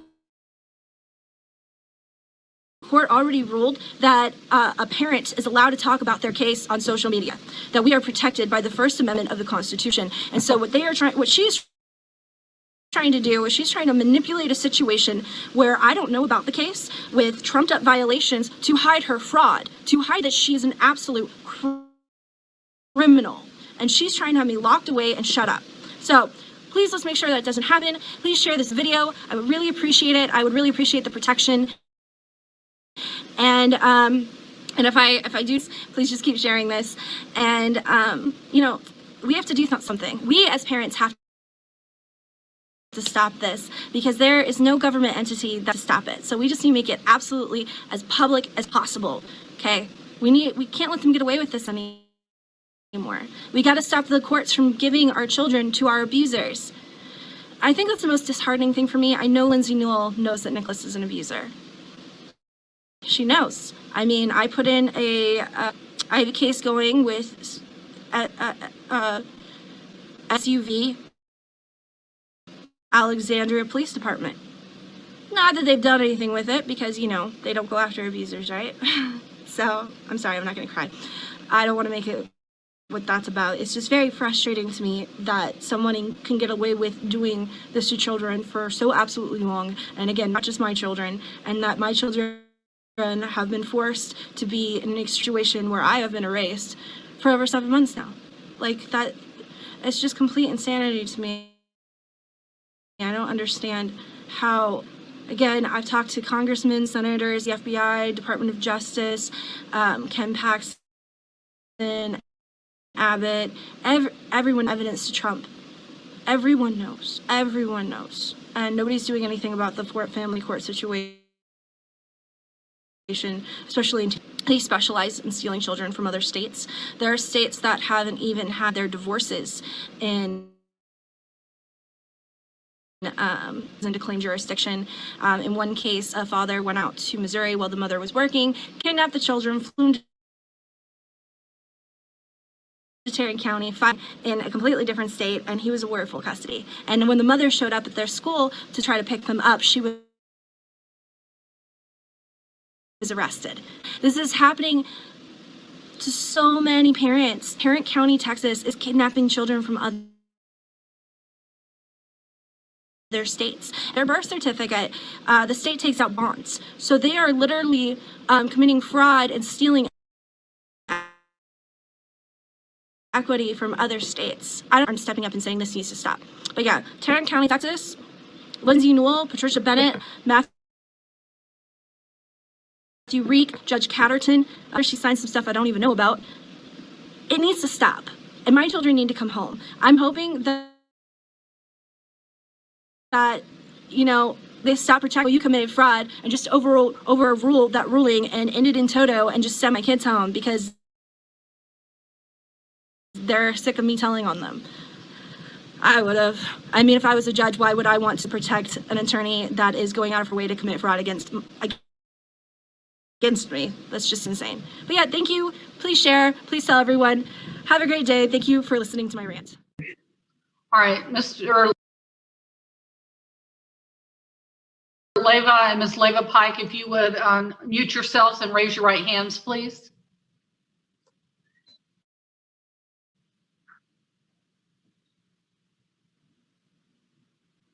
Ms. Leyva-Pike, would you unmute yourself and raise your right hand, please?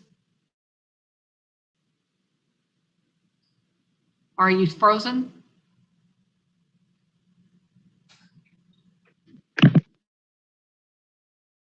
Oh, can you hear me? I can hear you, but you look to be frozen. Are you frozen? Your Honor, can you hear me? I can hear you.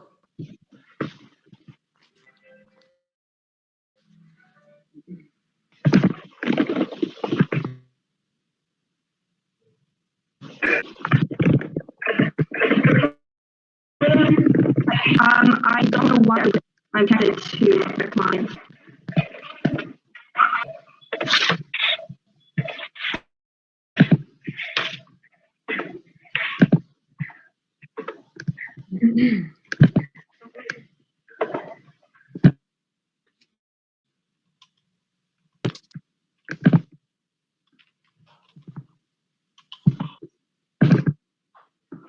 Your Honor, I apologize for the technical difficulties. Okay, I think I've got it fixed. All right, good. All right, would y'all raise your right hands, please, and be sworn?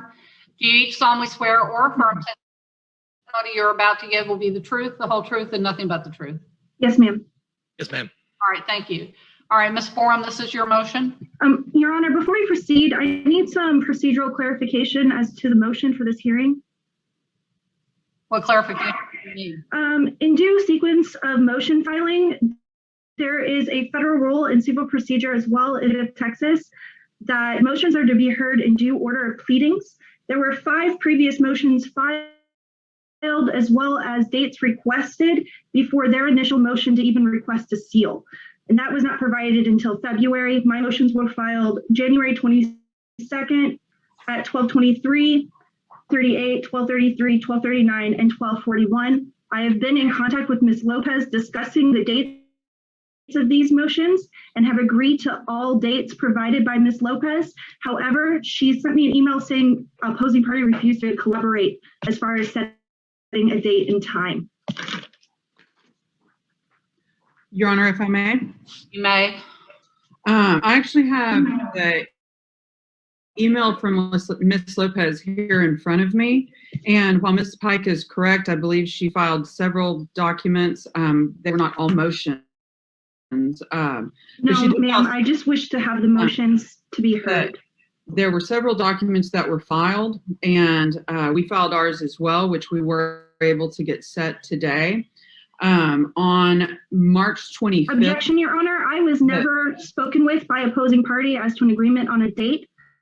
I was simply giving an email informing me that this hearing would be heard out of sequence, and absolutely no dates or times were provided to me as they were provided to the opposing counsel. All right, let her finish her statement, please. Thank you, ma'am. On March 25th, Ms. Lopez provided dates to Ms. Pike on the dates that her motions could be set. She said that there's not enough time on the docket today to hear multiple motions, and she has the following dates available. April 16th. Objection, Your Honor. Those dates should have included my motions, which I am happy to do today, or to request a continuance so all of them can be heard in the same day, as is required in the due order of pleadings. Okay. Let her finish her statement, please. Yes, ma'am. It April 16th at 1:30 and also April 30th at 9:30 a.m. I do not believe that there is any harm, Mike, for my motion to seal to go forward today. Your Honor, I disagree completely. This does incredible harm to myself as well as to my children. The motions were to strings, and they should be heard first in accordance with federal rules and civil procedure. Okay. Let her finish. Ms. BORUM, I think you're frozen now.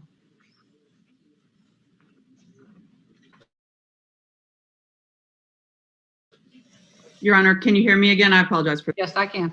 As I was saying, I don't believe that any harm comes to Ms. Pike or her case by having my motion to seal heard today, as it has no adverse effect on her pleadings or her ability to have her motion set and heard.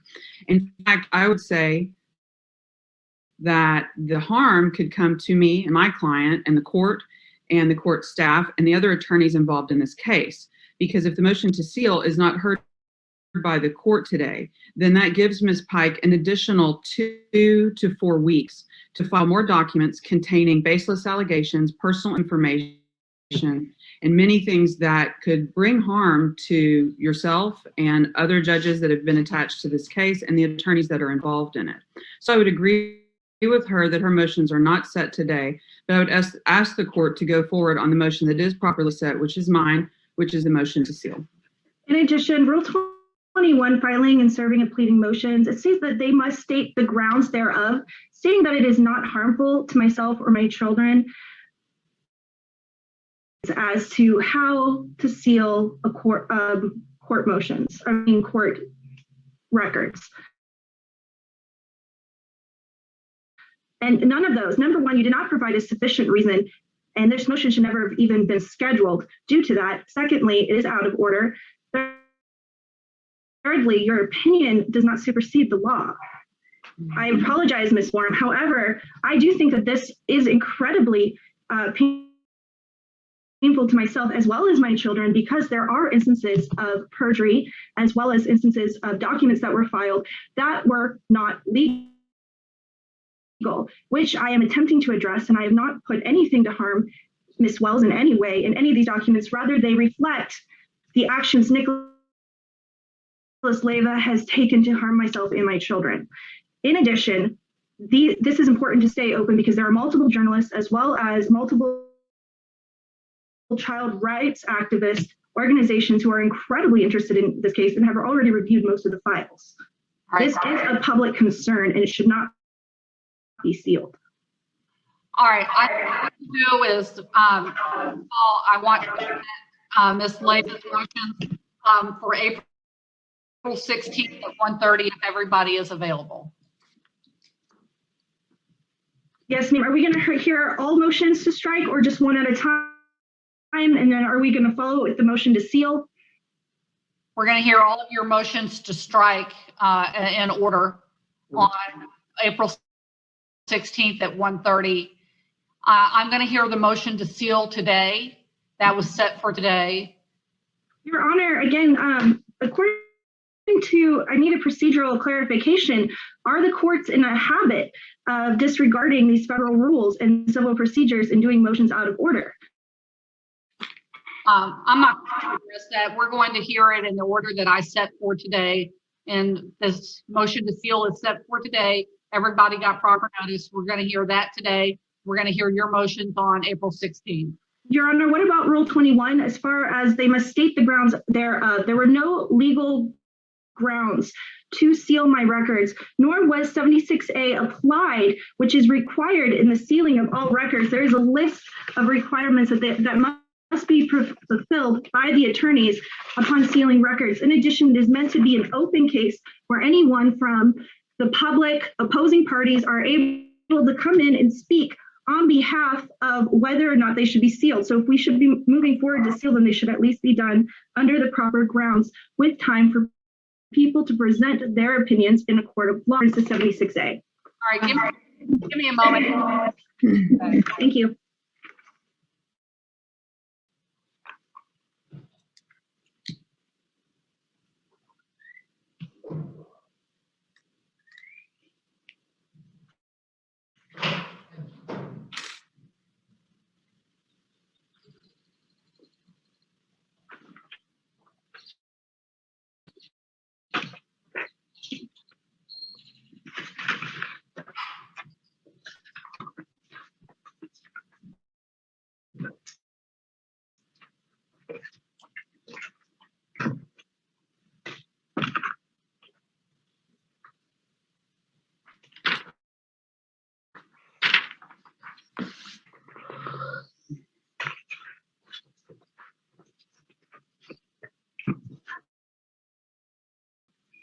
All right, I think that gives me guidance on what I have to do and what she has to present. But she may proceed with, Ms. Borum may proceed with her motion at this time.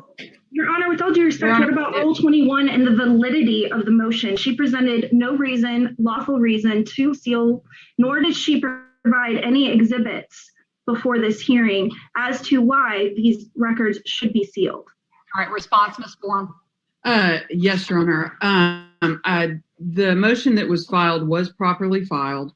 I did present in the motion that the sealing of Your Honor, it was not properly filed in regards to Rule 21. All right, excuse me. Ms. Leyva-Pike, you must give her an opportunity to respond. You cannot cut her off every time. Yes, ma'am. All right. Go ahead, Ms. Borum.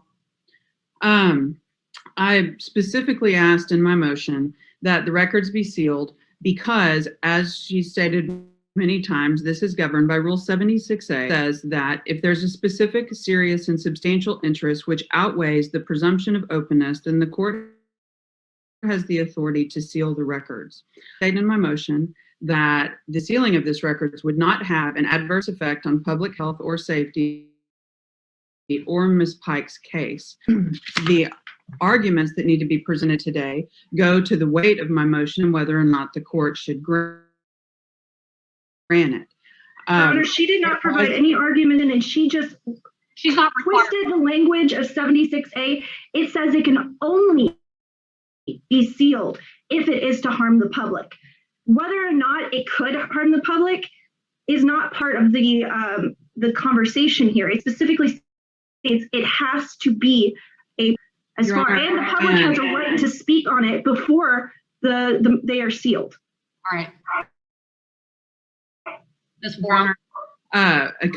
First of all, I believe that today's motion will be based largely on legal argument. Please excuse me. As evidence in my position is really not necessary because all that I need the court to do is to take judicial notice of the file and then be given an option out the things that have been filed with this court that are currently a part of the public record, which I think absolutely pose a specific and serious harm named within these documents. Secondly, one thing I did want to point out real quick, I wanted to ask the court how long we have set on a setting in a different county at 1:30 on that day, but I could certainly push it back as it's only a deposition. How long you think we'll need on the 16th? We'll probably need all afternoon. Let me look and see.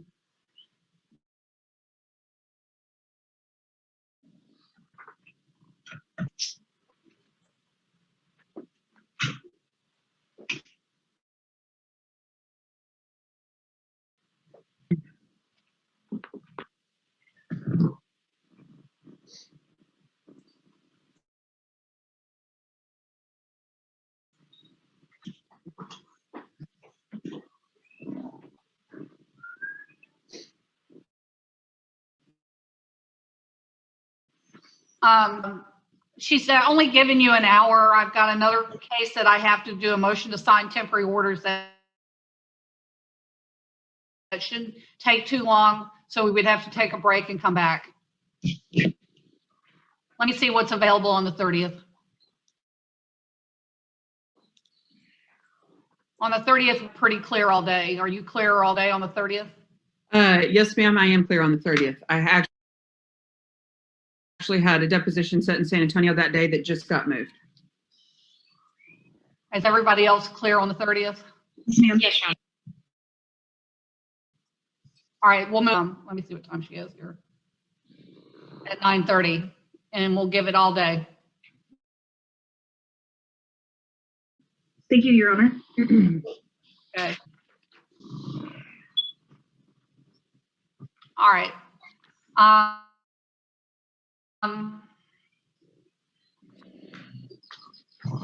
right, Ms. BORUM, you may proceed with your motion.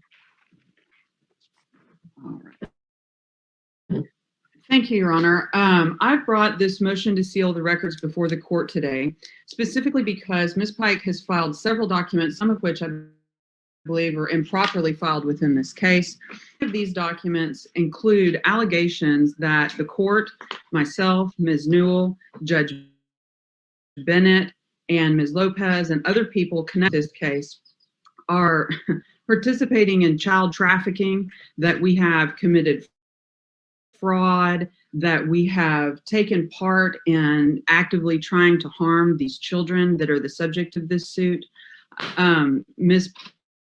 Pike, as I'm sure the court knows, for quite some time had absconded with the children, which led my client to getting custody of these kiddos. My biggest concern is that— Your Honor, I just want to state for the record that that is not true. The final order stated that Nicholas, Leyva, and I had an issue with our communication, and he wanted to try something new.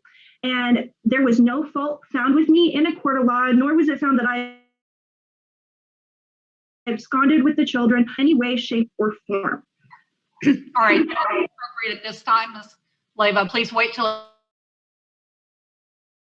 it's your turn to talk.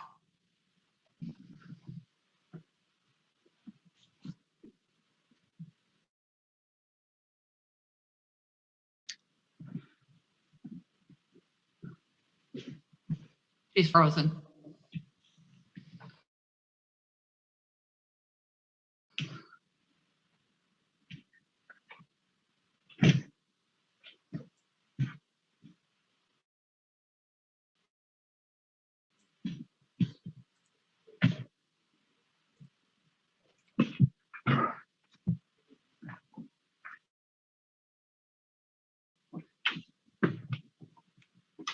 What are you waiting on? There's a quick question for you, Your Honor. What is it? I have filed a notice of complaint. We sent certified mail address. It came back undeliverable. We don't know where this lady is. What would be our next step? Publication. We can do publication. Yes. Thank you, Judge. All right. Your Honor, I believe that Ms. BORUM might be having some internet issues, so we could just wait for her to be able to log back on. All right, I am.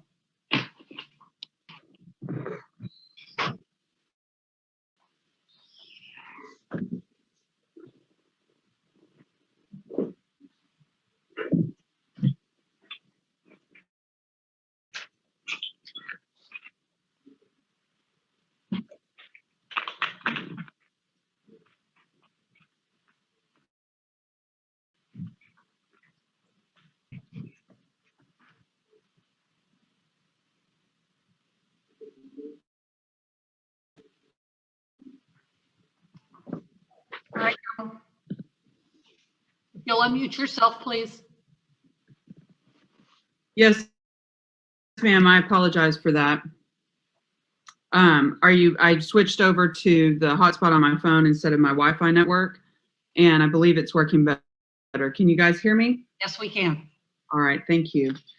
As I was saying before my computer froze, which I apologize for, there have been allegations of, as I said, court staff, including the judges and attorneys involved in this case, were harming these children. In addition, our home addresses are included. And so these allegations, which are baseless and inaccurate and not filed properly, are a public record, and they are joined with our personal home addresses and our residence addresses, email addresses, and things of that nature. I believe that this is set up, well, as Ms. Pike has just said, that she wants to make sure that the public and reporters and things of that nature see these claims and know where to find us at our homes with our children. Your Honor, I never stated that. The intent, in my opinion, and certainly if it was not the direct intent, certainly the very grave risk here is that someone will see these allegations and believe that myself or Ms. Newell or yourself or Judge Bennett have actively been hurting children and will take their own steps to make sure that we are, quote unquote, stopped from doing it in the future. I believe it poses a risk not just to us, but to our families. And I believe that that was absolutely the intent of Ms. Pike. But even if it wasn't, it certainly is a substantial risk. And I believe that that absolutely outweighs the presumption of openness in this case.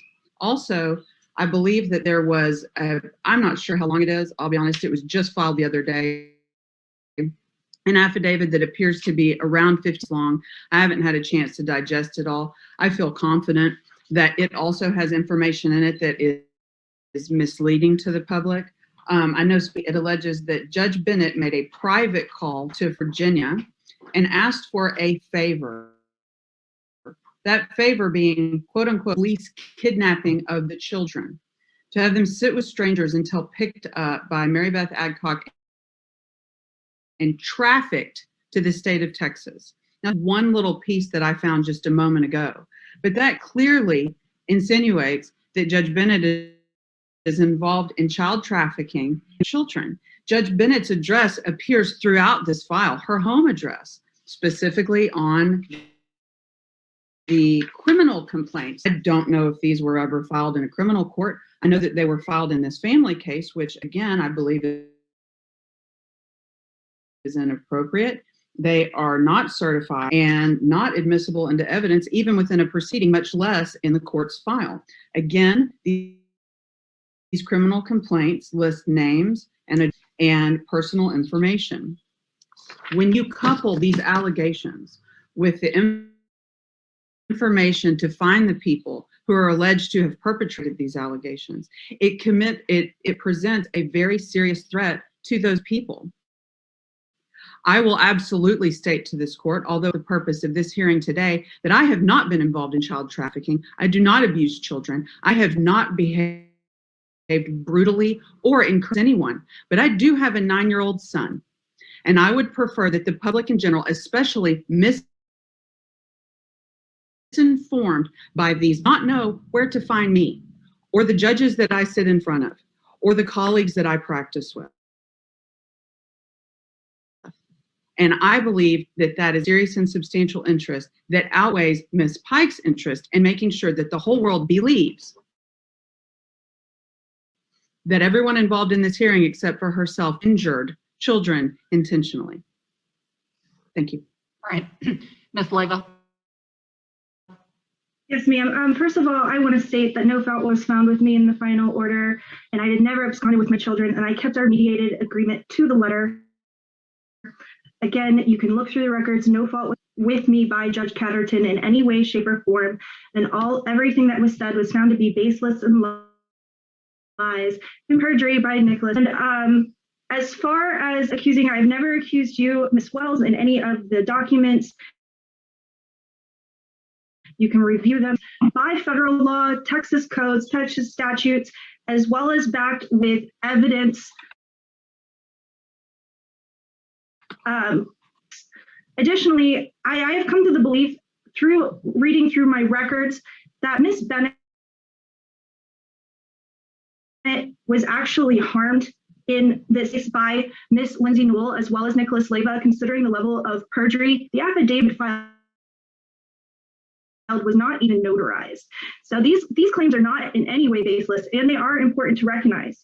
Additionally, I do not want any harm to come to anyone ever. I do apologize if insinuate that or think that I have anything more than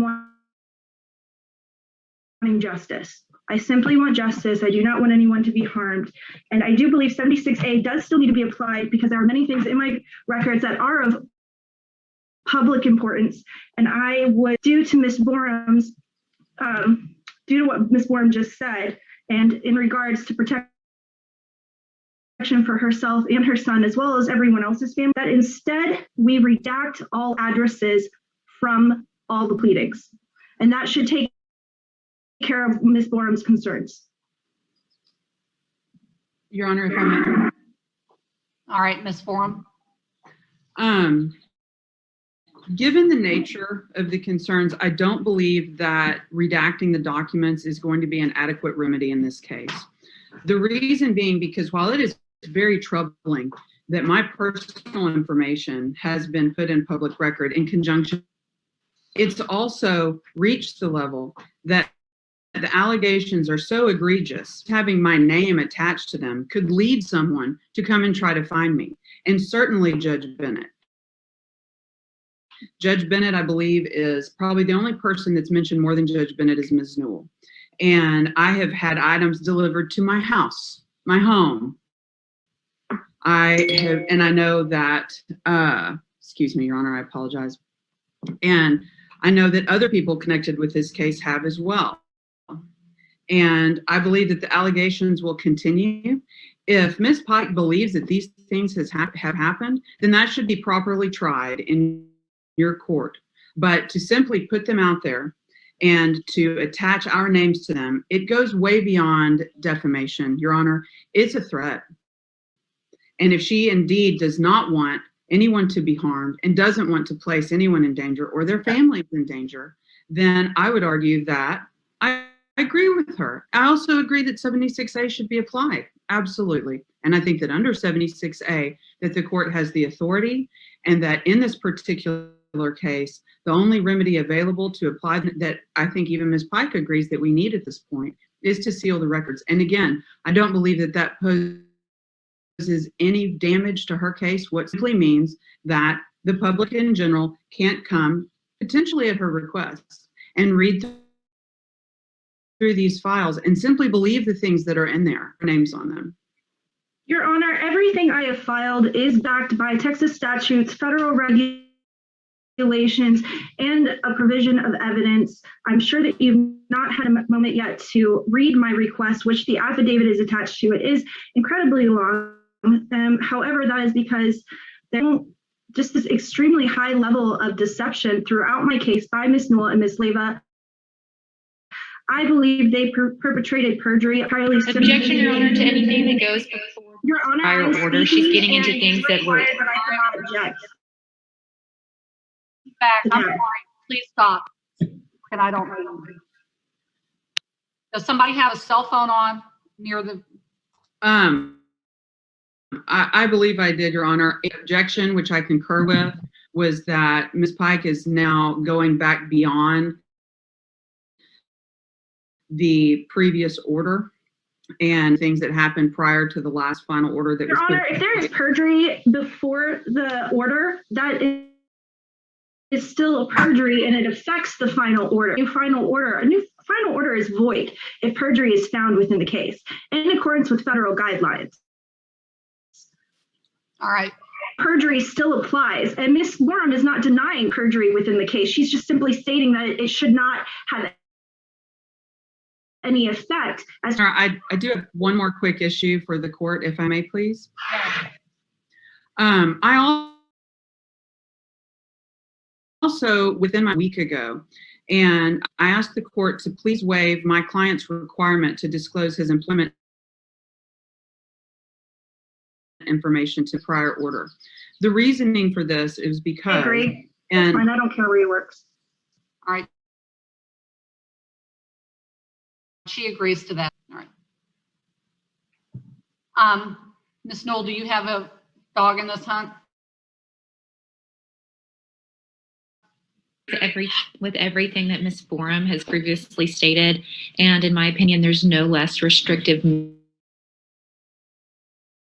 means other than, and I do ask that you seal the records in this case, Your Honor.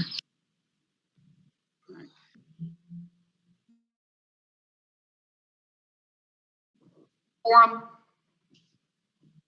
do you have any documents that can review specifically that support your motion? Yes, Your Honor. On January criminal complaints that were filed with the court. On March this year, it's entitled violation warnings that were filed with the court. That was filed on March 30th of this year.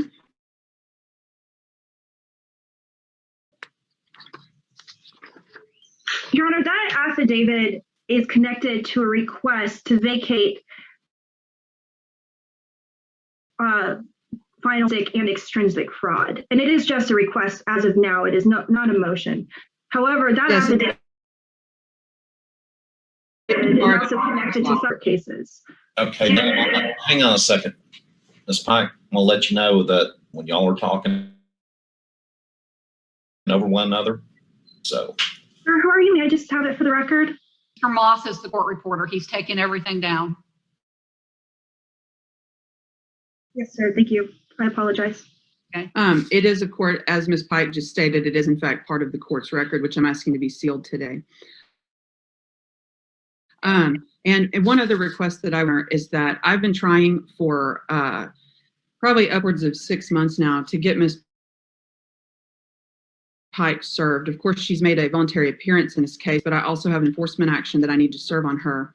And I would ask on the record if she could either provide me with her address where I could properly, or if the court could order her to provide that to me.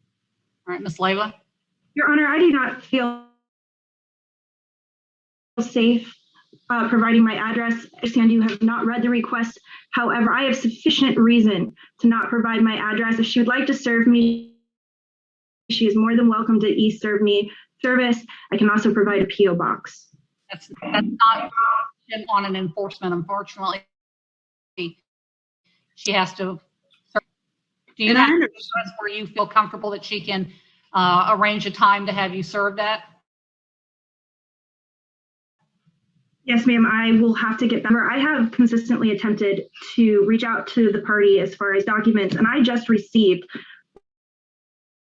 my documents that were that have also been used in a court of your court of law, or have attempted to be just recently, and I need to finish reviewing those documents as well.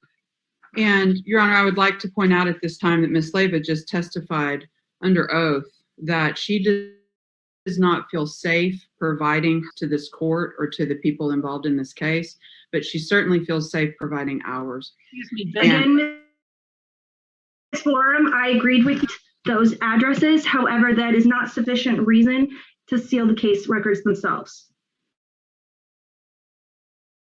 And I would happily agree with this and personal information from my case files. All right, the problem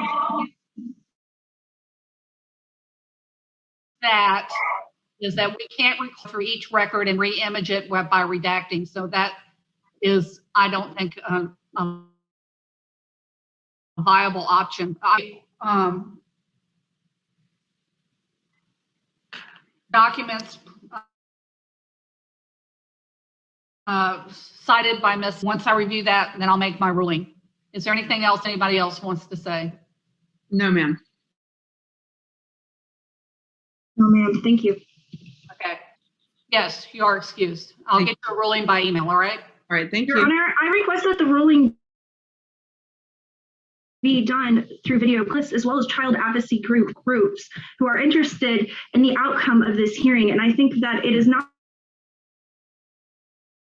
sufficient, especially considering it regards to 76A, to be privately forwarded to us. It should, if anything, we should reconvene at a later date to complete the hearing after you've had a chance to read it. It's been in the court file, but I will do it by email, and that's the way it's going to be.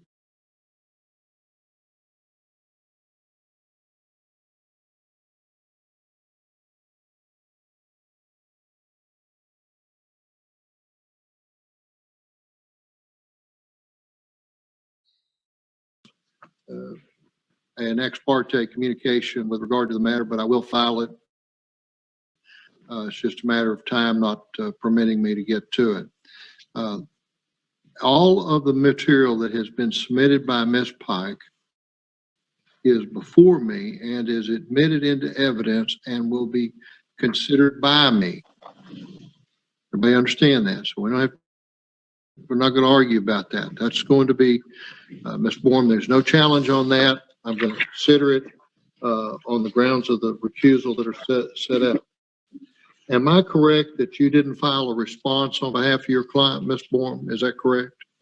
Yes, sir. I did file an answer yesterday with a general denial and for sanctions and attorney's fees. All right. I found it. If you'll wait just 1 minute, I want to make sure that I review it before going forward. Yes, sir.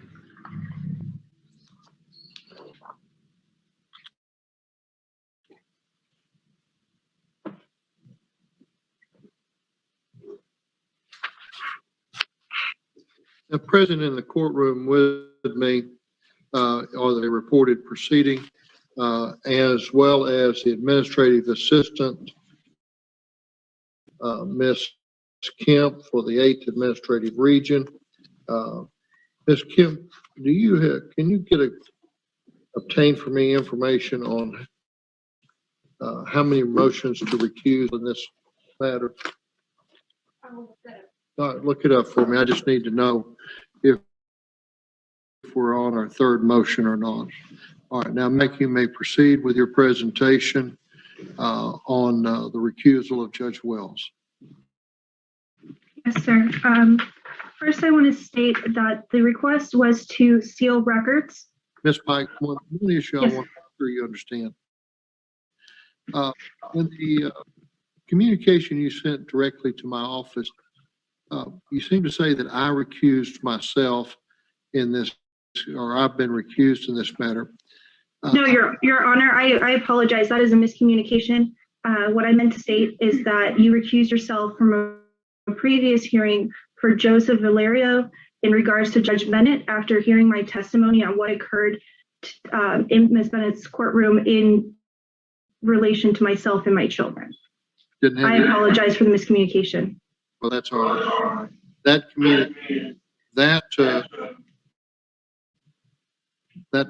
recusal on the matter involving Judge Bennett in that particular hearing had nothing to do with your testimony. It had to do with other matters. And at times a judge becomes aware of something and decides that it should recuse himself, and that's just what happened on that one. But thank you for clarifying that. I appreciate it. All right, you may proceed with your motion. Your Honor, my motion is to recuse Judith Wells. From the moment I walked into that hearing, it was very apparent that she was blatantly biased on behalf of Catherine BORUM as well as Lindsay NEWELL. First of all, ignoring the due process of filings in accordance with local laws as well as federal law. Due process of filings are supposed to be in a specific order in relation to when they are put into the court system, and there is a request for a hearing. I had made multiple requests for hearings on motions to strike perjurious documents, testimonies, statements, which were put in by NICOLAS Leyva as well as his attorney, Lindsay NEWELL, through aggravated perjury and fraud upon the courts. Instead of addressing this matter, Ms. BORUM put in a request to seal records. Now, on this request to seal records, she did not follow 76A. Actually, she stated that due to it being a Texas matter, that statute should not apply at all, which is very confusing to me. None of the requirements to hold sealings of records was even met. First of all, she did not provide any reason for the sealing of records in her filing. She stated her reason afterwards within the hearing, but did not abide by the law of 76A as putting in records. There is a specific and serious and substantial interest, which clearly outweighs. The only interest was her own, as well as NICOLAS and Ms. Lindsay Knowles. There was not a public interest or a public safety health. Additionally, after the written motion, the movement is at a place where notices for means of county government bodies are required to be posted, stating that a hearing will be held in open court on a motion to seal. Hi. I apologize, sir. Speaking very fast. Do so to make sure you get your to do it that fast. Yes, right, sir. I apologize. And you're coming through very loud and clear, so you don't need to speak up. Everything's coming out fine. Thank you. Yes, sir. So not only was this post never made, there's also a requirement with a of records that is an open hearing in which the public is able to address these issues. This was not made available either. I'll file and identify the movement and shall immediately provide notice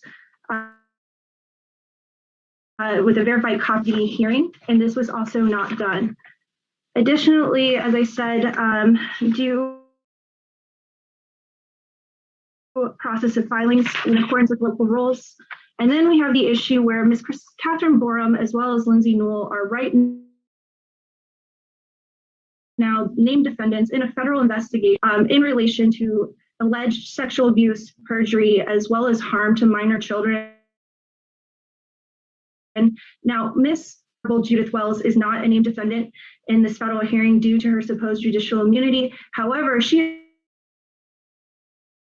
has a personal vested interest in protecting Ms. BORUM as Lindsay Newell due to the investigation of all of these things occurring in her courtroom over the space of almost 5 years, or about 5 years. I'm not sure specifically how long they were in this courtroom. Lastly, Ms. Judith Wells, though having had 3 requests to vacate the final order due to intrinsic fraud and extrinsic fraud, which the council did not deny. They did not deny the fraud in the last hearing. Rather, they stated it occurred before the final order. However, any order is then void, and the judge who issued the order was not acting within his judicial capacity, was rather, I hate to use this word, but it's the exact word of the statute. They are working in treason to the American public. Additionally, there's no statute. So for Ms. BORUM to state the fraud occurred before the final order, just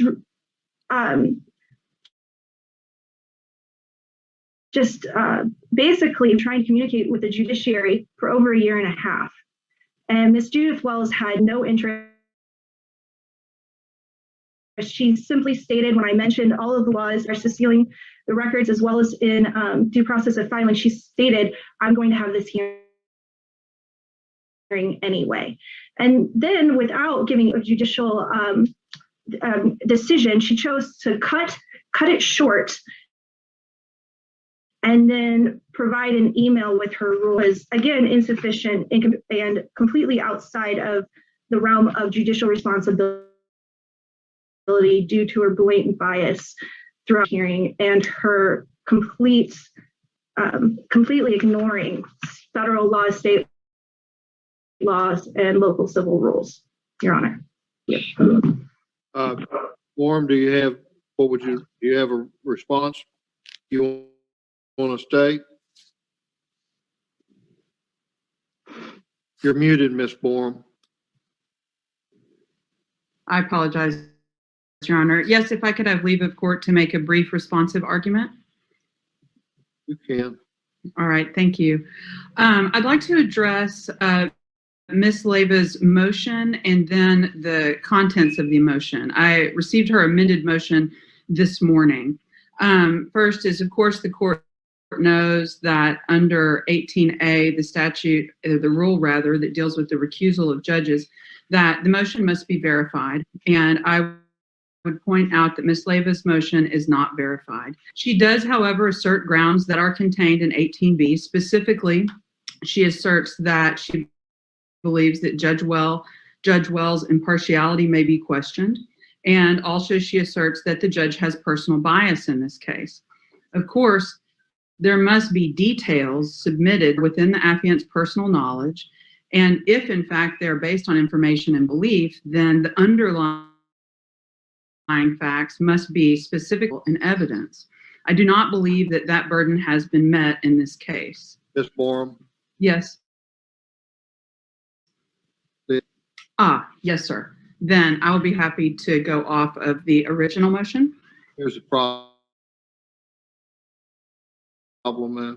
Even it to Judge Wells for her review. You can't just amend them because the judge is supposed to look at they're recusing themselves over. And so the amended motion's not before us at this time. We'll have to send it. We'll see what Judge Wells does with that motion. Right now, we only have this motion before us.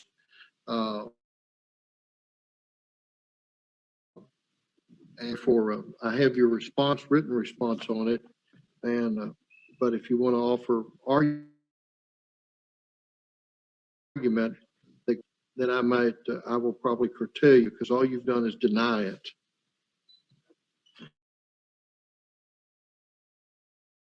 You have a response, any issues with the presentation of the motion?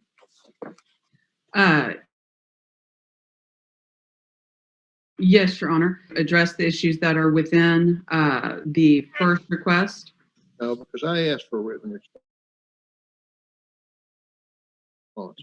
And a general deficient to put Ms. Pike on notice of the deficiencies in her motion. That she made outside of the motion in her presentation. What would you be doing? Testifying? And do you want to be a witness? No, Your Honor, I don't want to be a fact witness, but I did want to address the hearing that she was a fact witness. All right, yes, Your Honor. The proof is either sufficient. Now, the reason that I think does not work on this issue is that 18A and B are very specific about plenticity of grounds. And when you seek sanctions and you respond to it, you should use equal specificity to say why, just as you started to do with the amended motion by saying it wasn't verified. But that's why I asked for written response. You understand that? Yes, Your Honor. So the motion is either granted or falls based upon her presentation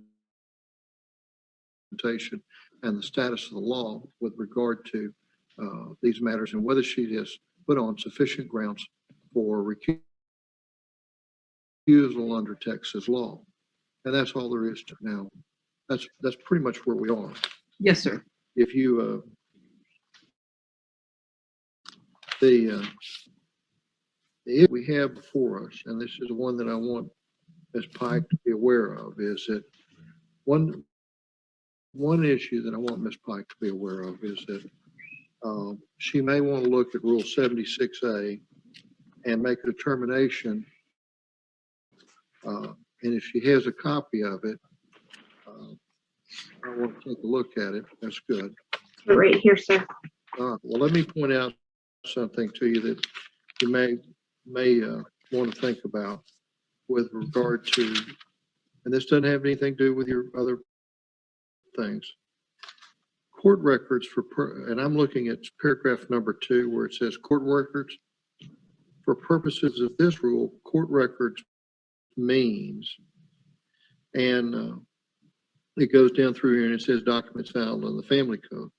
But later in this, it states that family law cases are not governed by the procedures of 76A. And you need to look at that and think about that. And so I just want you to understand that is a possibility. Now, the other problem that I have is that I'm not an appellate court. I think this is very hard for everyone to grasp in this matter. I have a very limited ability to review, if any ability, to review the correctness of a ruling. That is appellate relief that you may or may not be entitled to in the case and may come from an appellate court. My job is to, and I don't think it's look, I don't think it's easy to understand for a lawyer. I don't think it's easy to understand for a layperson, a recused motion. And quite frankly, it's not often, sometimes it may not be easy for a judge to understand recusal, the area of recusal law. I've got your motion right now. Apparently there's another motion coming my direction. And I'm going to direct Judge Wells to respond to it. Your Honor? Yes. I just wanted to state that the updated amended motion, I apologize, it is actually not necessary for the recusal of Judith Wells. It only added request for relief as far as any and all basically loss of finances I have endured due to the aggravated perjury and child trafficking by Nicholas Leyva and Lindsay Newell. The rest of it is almost the same. There is a paragraph in regards to how Nicholas Leyva has behaved in the last year, such as preventing any and all contact with my children for over a year, not even able to say happy birthday or Merry Christmas. In addition, I believe he changed his phone number without notifying me, and I have not seen them since the day they were kidnapped from the state of Virginia. So none of those were in direct relation to Judith Wells, and I believe we can proceed. I understand what you're saying about 76A. However, due process of filings, as well as Catherine Borum's initial request, lacking any specificity as to a reason. Now, Ms. Pike, you just jumped in when I hadn't even finished speaking. I didn't do that to you when you were speaking, and I wish you wouldn't do it to me when I'm speaking. Now, I'm going to finish what I had to say, and then I'm going to let you unmute yourself, but no one is going to talk over anybody in this court proceeding. I'm not going to talk over you, and you're not going to talk over me, and nobody, Ms. Borum's not going to speak over me. It is, the amended motion is not before us. And a motion for recusal, whether it cannot be withdrawn. It has to be sent to the judge. She has to rule on it. And if she recuses herself, that's her business. And then the matter, if she doesn't, then she'll refer the amended motion to me and I'll set it. And we'll go down the road on it. Now, I've got the motion before me, and I just want you to know that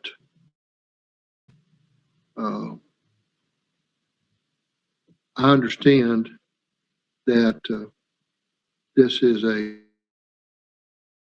difficult matter for you, that those are serious allegations, and I'm sure the courts will take them seriously, and that the people that you've asked to investigate them will take them seriously. Okay? And I recognize that this has been very hard on you, and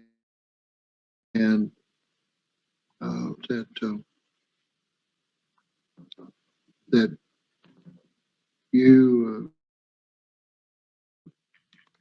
or anything. And please don't get any idea that I think to the contrary about any party to these proceedings. Background before going on bench of having handled family law matters. I understand the those issues. Now, I'm going to allow you to unmute yourself and speak in conclusion on your motion. And I'd like you to finish up, and then that'll be the last words as I'll hear on the motion. Ms. BORUM, if I decide fees are appropriate, I'll have you submit an affidavit on fees. Yes, sir. All right, go ahead, ma'am. Your Honor, as I clearly stated, Catherine BORUM never provided sufficient reason for sealing of records. Again, there is a personal interest by Judith Wells in protecting Ms. BORUM and Lindsay Newell because they are under federal investigation right now and named defendants in a child harm and sexual harm case right now as we speak that was perpetrated within Ms. Wells' courtroom for almost 5 years. The due process of filings was blatantly ignored, and in no way did Ms. Judith Wells present herself to even pretend to be non-biased.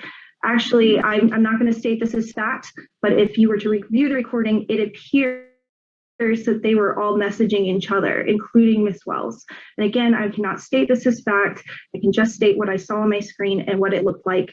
I'm not saying that as fact. However, Ms. BORUM has not presented, as you stated, any reason for this refusal not to happen. She just presented a general denial and requested money for her client, which I don't believe is sufficient either in regards to this matter. Thank you, Your Honor. All right. Let me conclude you that we get a lot of feedback. Maybe that'll cut on some of it. I have the matter under consideration and I will rule on it. But I want to first go back through the file and review all the pleadings and all the material that's been submitted. And then I will make a ruling on this matter.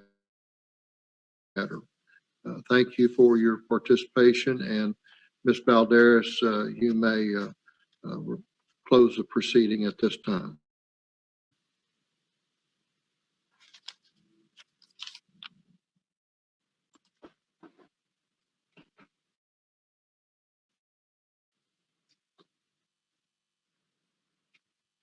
Okay. All right, go ahead and admit, I assume that's Miss Leyva and Catherine BORUM, the attorney for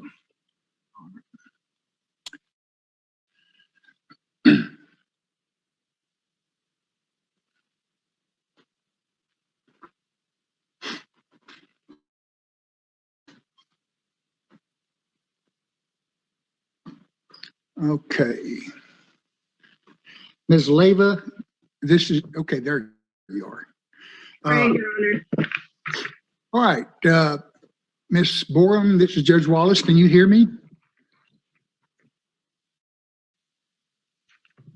Can't hear you. Is it working now? Yes. All right. And Miss, the name on the screen is Sarah, but that's you, Miss Sarah Leyva? Yes, sir. Sarah Leyva-Pike. All right. All right, I will call this case hearing at this time. This is cause number 325-575862-15 in the interest of Samuel D. Leyva minor children. And we are here for a hearing on the request for immediate voluntary recusal of Honorable Judith Wells and hearing March 31, 2021. I am Senior District Judge R.H. Wallace, sitting by assignment to hear this matter in the 48th District Court today. Meetings are being conducted remotely by Zoom and also are being streamed on YouTube. Was taking a record of the proceedings, and that will be the official record of these proceedings. Parties are ordered not to the same as if you were in court. All right, Ms. Leyva, I have reviewed your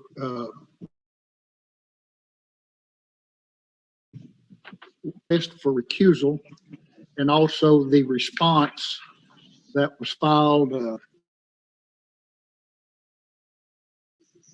Ms. Leyva, today, and I'm happy to hear any evidence, testimony, or otherwise that you would like to offer in support of your amended motion to recuse. Yes, Your Honor. Is it okay if I get started? Yes. All right. First of all, I want to state that there was an inaccuracy on Ms. Borum's response. She stated that I was accusing her and NEWELL of rape and molestation of a child. Sir, that is inaccurate. They are actually named defendants in relation to that. However, they themselves are, as in committing perjury, suppression of evidence, however, not specifically doing harm to the child physically themselves. I also noticed that she knew that anything I said was false. In every single one of her points, she stated that I had unspecific. Your Honor, I wish to present the very specific facts of what has been occurring actually for the last 2 to 3 years. On May of 2015, Nicolas Leyva and I signed a irrevocable mediated settlement with the assistance of a court mediator.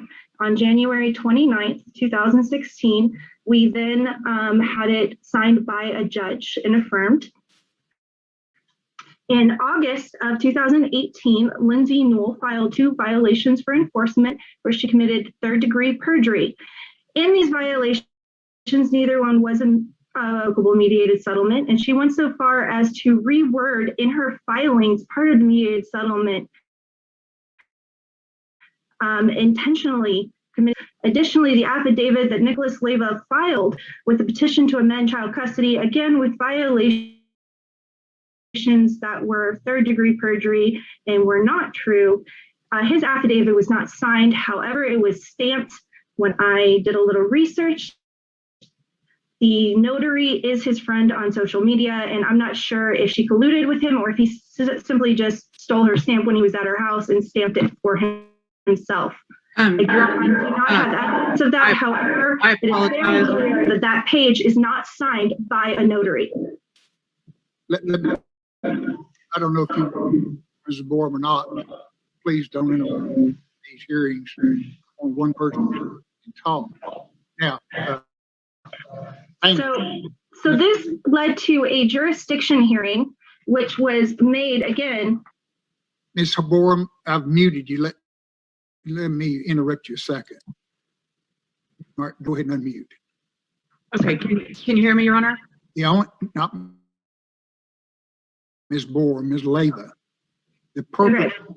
Thank you, Your Honor. The purpose of the hearing is to determine whether or not there are grounds for recusal of Judge Wells for any of the reasons set forth in Rule 18B of the Texas Rules of Civil Procedure. We are not here to hear arguments about what previous merits of the case or anything. It's your opportunity to present grounds to the court for recusing Judge Wells, and that's what I would like to.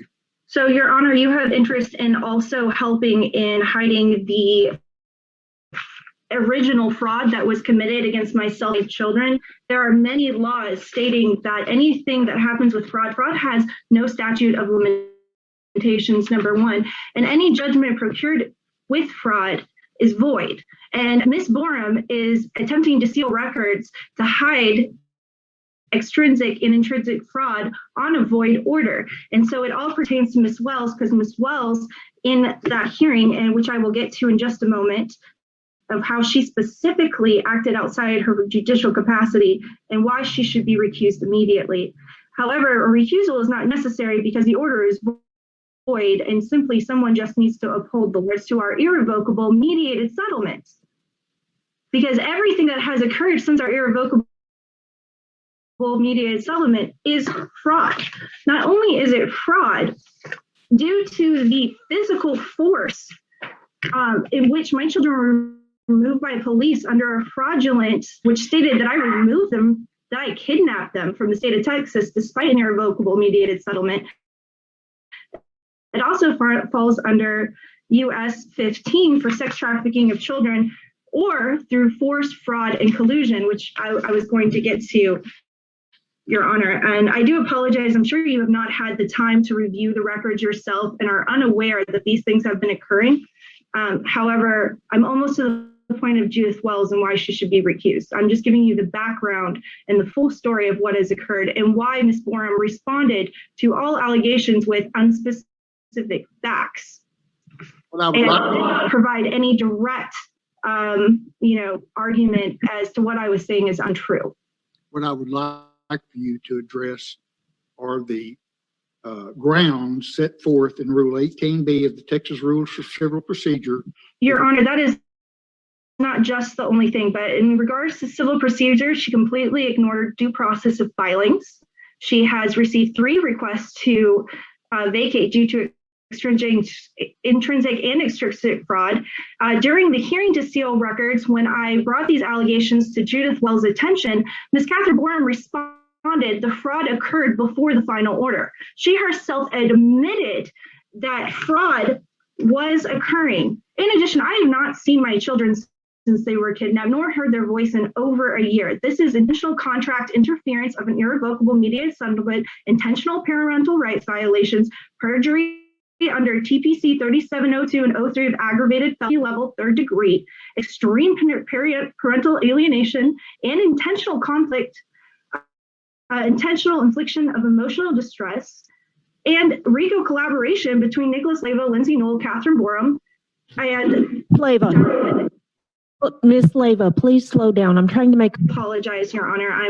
As you can understand, I apologize. This is very emotional for me. As I said, I've not even heard my children's voices in over a year due to the intentional parental alienation and continual abuse of Nicholas Leyva.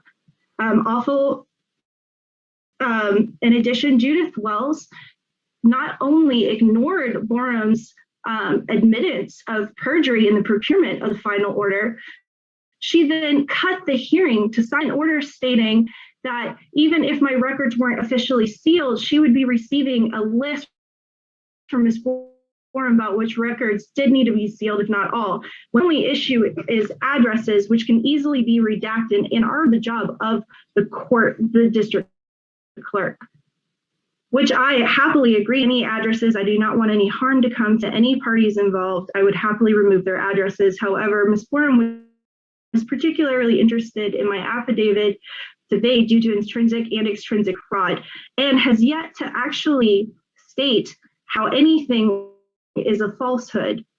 There was also a violation of due process, as I said, according to filings. That's Johnson versus Zerbis. There's a whole list. I'm sure you don't want me to go through them. Also, where there's no justifiable issues presented to the court through proper pleadings, Ms. BORUM did not provide any proper pleadings in regards to sealing the records. She simply stated she wanted to do it in the best interest of her client. There was absolutely no danger to the public. Any people to gain from sealing my records are Ms. Lindsay Newell, who committed 3rd-degree perjury, and Nicholas Leyva, as well as Judge Patricia Bennett. Your Honor, you know exactly what's happening. And Ms. BORUM knows exactly what's happening. The hearing with David Evans, he even asked her to be a witness to state that what I was saying was untrue, and she refused. So go ahead, Ms. BORUM. Yes, the testimony. I'm sorry, were you saying David Evans asked to testify? He asked Ms. BORUM at the last hearing to testify and asked her if what I was saying was untrue, and she said, I do not wish to be a witness. Knows that these crimes have occurred against myself, my children, the public. This is treason. This is absolute treason. The laws of public officials are found at 5 U.S.C. 3331, 28 U.S.C. 543. I'm sure you know where they are. With all those provisions, he is not a judge, but a trespasser upon the court. It appears you're reading from something? I am, Your Honor. I cannot remember all the laws in my brain, unfortunately. I wish I could. But please slow down so that the court reporter can take down what. Guys, Your Honor. Also, as I stated before, the fact that they even have the children to begin with, flat out lied to the judge and stated I failed my drug test while holding them in her hand. No fault was ever found with me, which breaches my 1st, 4th, 7th, 9th, organic, 13th, and 14th Amendment rights under Bill of Rights Articles 1, 2, as well as the 11th Amendment. This crime against me and my children for over 3 years, Your Honor. And every judge so far has not only ignored all the evidence, but has assisted in protecting Miss Newell. I'm sure my husband is not that important to him. And I am not asking for anything to happen to them other than the return of my children and the irrevocable mediated settlement, which is our lawful to be upheld by Tarrant County courts. But if that is not a possibility, then as I said, Judith, to follow due process of filings, she was blatantly biased in every way possible and did not present herself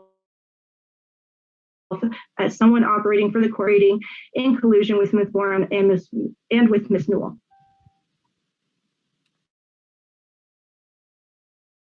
Was that all you had? All right, Ms. BORUM, response.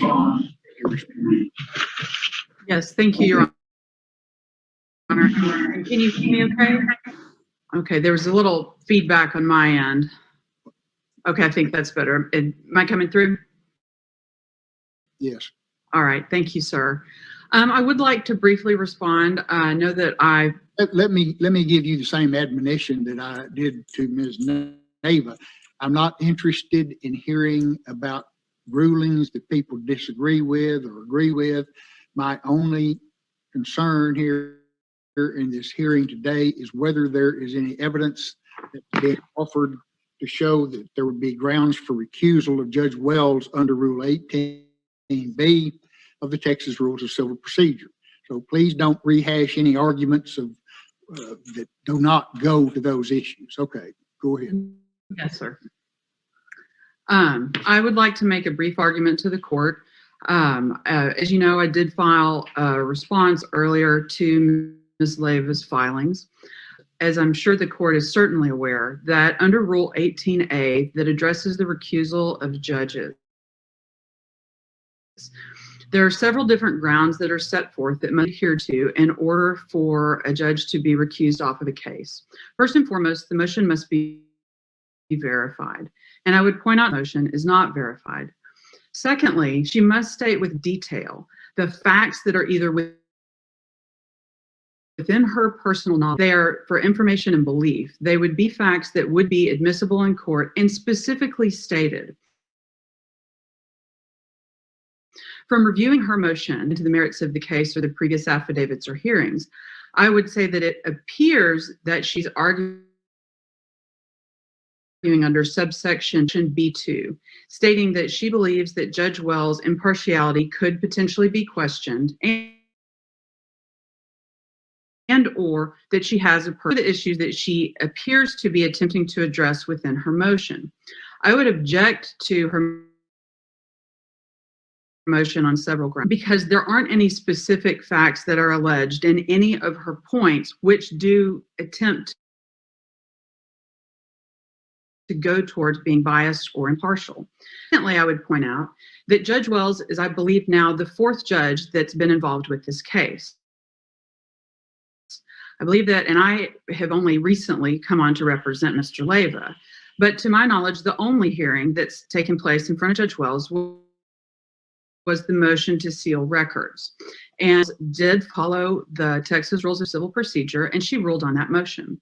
There were several other motions that had been filed with the court. At that time, Judge Wells did, in fact, personally set those motions. They were, of course, stayed because Ms. Leyva recusal. Within her motion, as it pertains to bias or impartiality, first and foremost, she says that she believes that Judge Wells, due to her relationship with Lindsay Newell, who is my co-counsel, and she says Christiana BORUM, but I assume she's says that Judge Wells did not deny inappropriate relationships with amicus or ad litem attorneys. Your Honor, this specifies why Ms. Leyva believes that there's an improper personal relationship between any of the attorneys. Further, I will represent to the court as an officer of the court that I do not spend time with Judge Wells personally. Aside actions where I have seen her. I certainly don't go on vacation with her and have never been invited to do so. So I would object to the fact that I don't believe that Ms. Leyva has provided the factual basis that's required under Rule 8. She seems to have a problem with Lori Robinson. To my knowledge, Lori Robinson has not served as an amicus or an ad litem attorney, how she's relevant to these proceedings in any way whatsoever, quite frankly. She goes on to say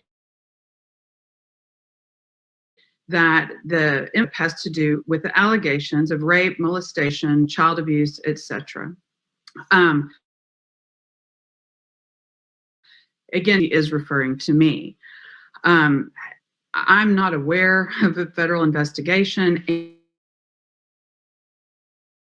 And regardless on my part or Ms. Newell's part, I don't believe are relevant to the recusal of Judge Wells in this case. That Judge Wells unlawfully violated her constitutional rights by asking her to provide an address. That was done because I had been completely unable to serve Ms. Leyva with process, elected her to give me a location where I could serve her, whether it was her address or not. She, of course, has refused to do so. Engaged in judicial misconduct by blatantly ignoring any and all requests to vacate a final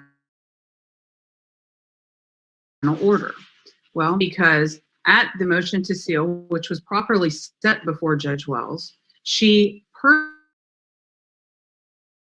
personally set the additional motions, rather nonsensical to be honest, but she set them regardless on a specific date. She set them so they could all be heard on the same day to present all of her grievances to the court. Unfortunately, again, the motion to recuse was filed, which stayed those proceedings. Request for sanctions and attorney's fees. I would tell the court that this is the second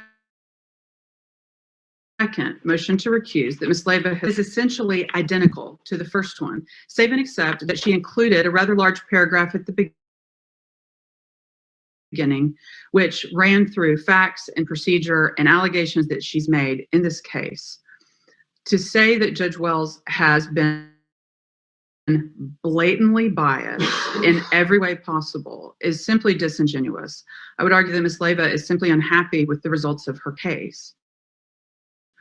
And to say that Judge Wells or inappropriate or that she is a trespasser on the court, there's simply no foundation laid out either within the pleading or the oral arguments made by Ms. Leyva to support this.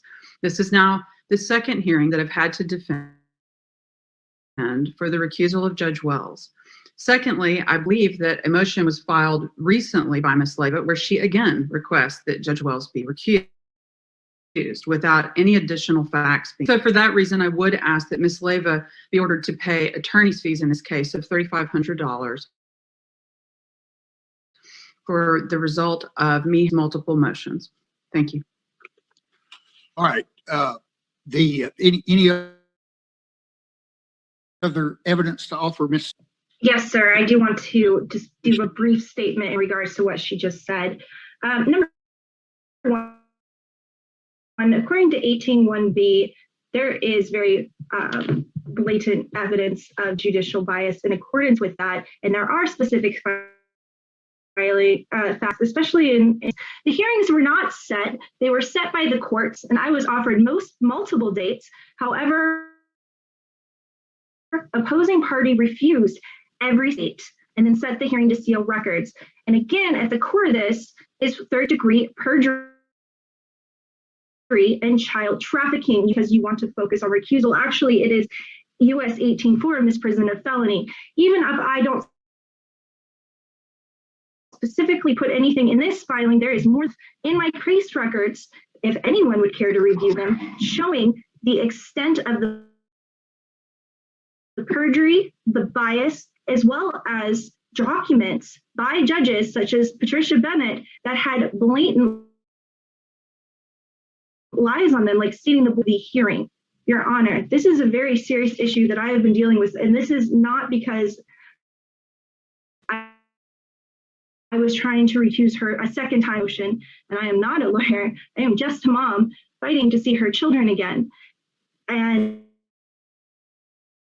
I did not know that amending the recusal would call for a second hearing. I do apologize for that. Also, I have no money. If you look into my case records, I have filed as indigent and not had any money coming in due to the constant legal abuse, deception, perjury, and legal abuse that I have sustained for over 3 years.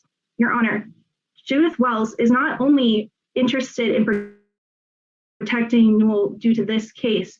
Even if I cannot present the facts, you can look it up yourself. It's Brad Lamb and Carice Washington. There is a federal investigation, and it is into crimes. Even if Wells is not named as a defendant, it all occurred in her courtroom for almost 5 years.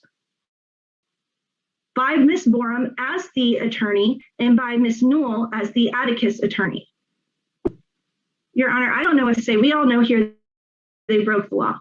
We all know that what is happening to myself and my children is a huge violation of the Constitution, the Bill of Rights, basic human rights, and ask that you offer relief for me and my children and do what you can in your power, and definitely recuse Wells if that's all you're.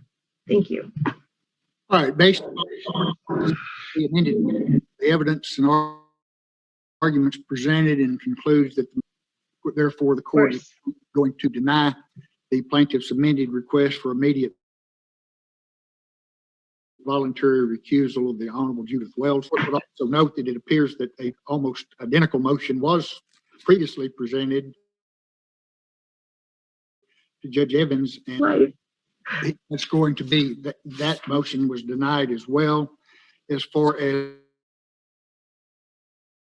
the request for not going to impose sanctions, while I appreciate the response filed on behalf of Mr. Leyva, so facially insufficient and factually insufficient that it's really not necessary to be expending attorney's fees to oppose those. You're certainly going to participate in the hearing, but I'm going to deny the request for sanctions, at least at this hearing. All right, that'll be the ruling of the court. Order entered to that effect. Anything else on this motion? No, Your Honor. Committing a felony, just going to say it on public television, you are committing felonies. You have a wonderful day trafficking children. All right, that'll conclude the hearing, and you can leave the meeting. Thank you. Thank you. All right, Mr. Leyva and Ms. Leyva-Pike, if you would mute yourselves and raise your right hands, please.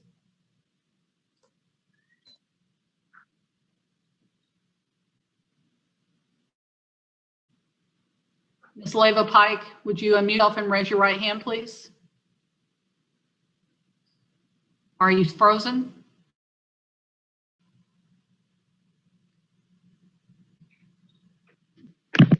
Oh, can you hear me? I can hear you, but you look to be frozen. Are you frozen? Your Honor, can you hear me? I can hear you.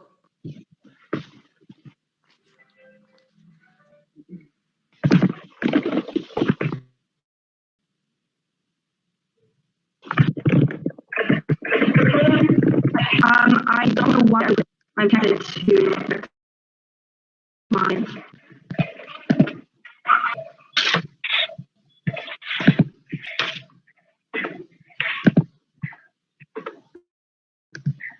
Your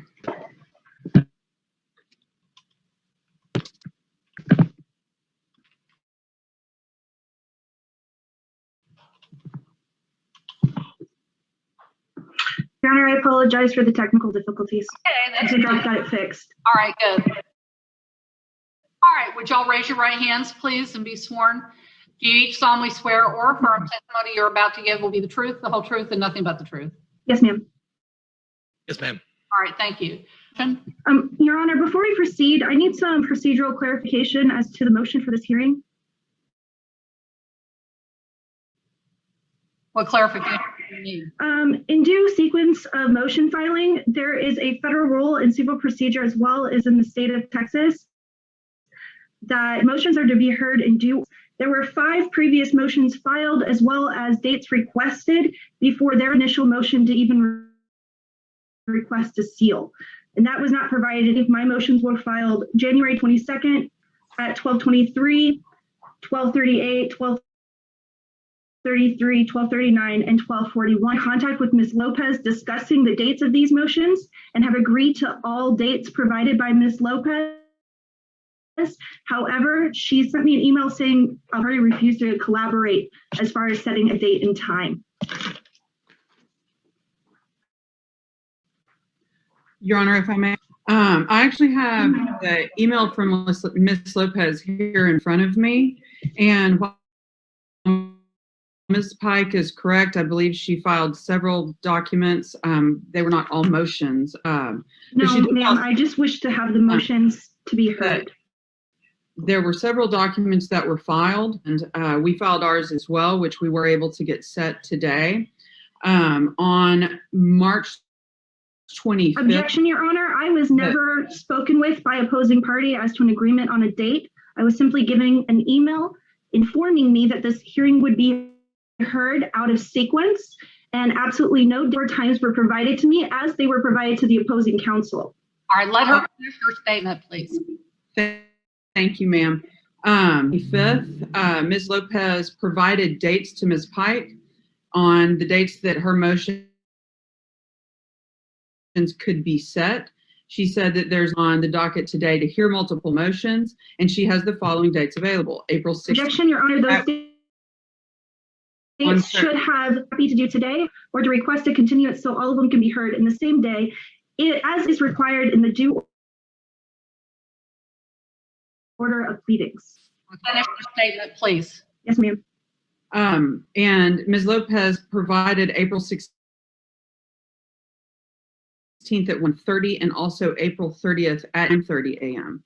I do not believe that there is any harm to Ms. Pike for my motion to seal to go forward today. Completely, this does incredible harm to myself as well as to my children. The motions were to strike perjurious filings, and they should be heard first. Federal rules and civil procedure. Okay, let her finish her statement, please. Ms. Borum, I think you're frozen.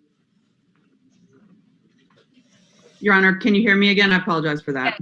Yes, I can.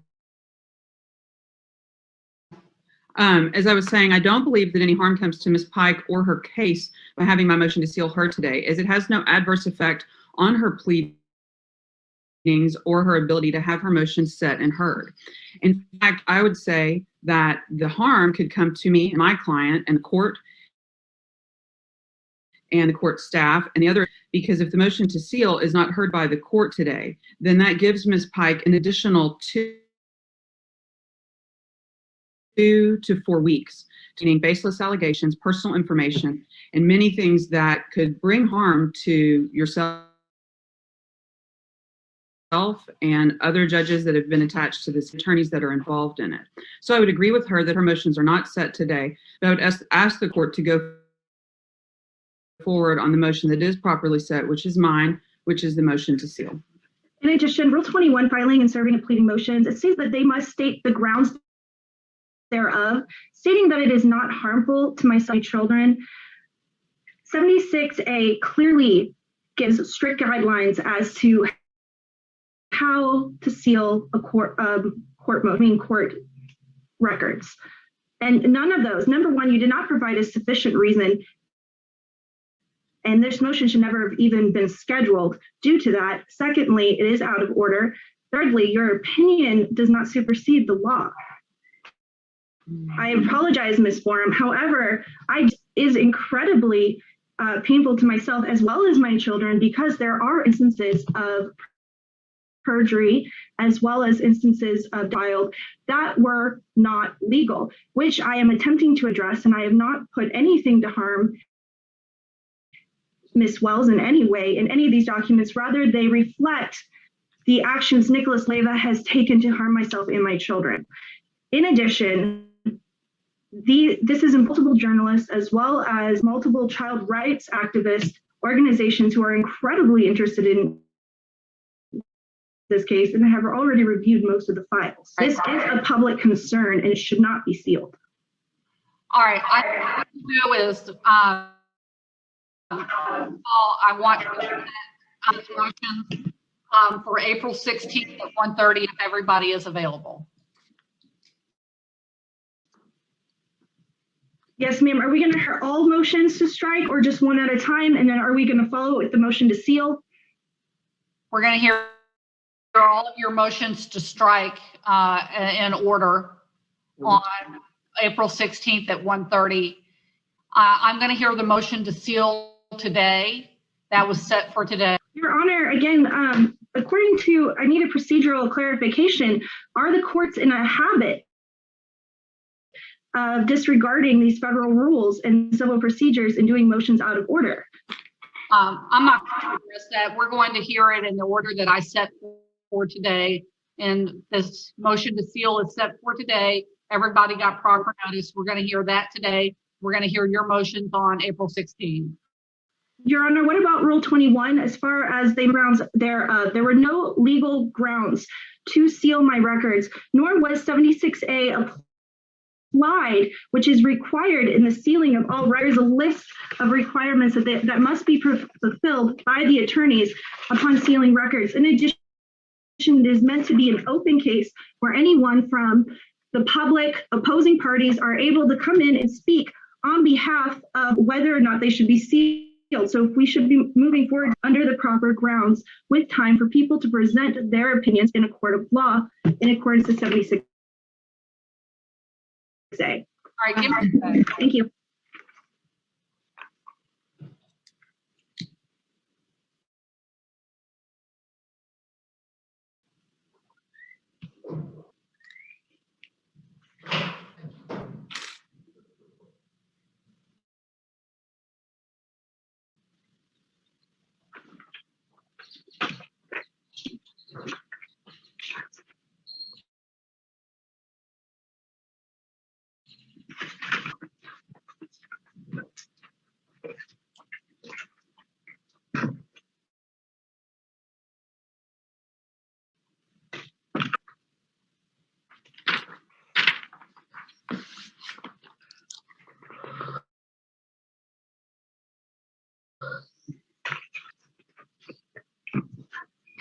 All right, I think that gives me guidance on what I have to do and what she has to present with Ms. Borum may proceed with her motion at this time. Your Honor, with all due respect, about Rule 21 and the validity of the motion, she presented no reason to seal, nor did she provide any exhibits before this hearing as to why these records should be sealed. All right, response, Ms. Borum. Yes, Your Honor. The motion that was filed was properly filed.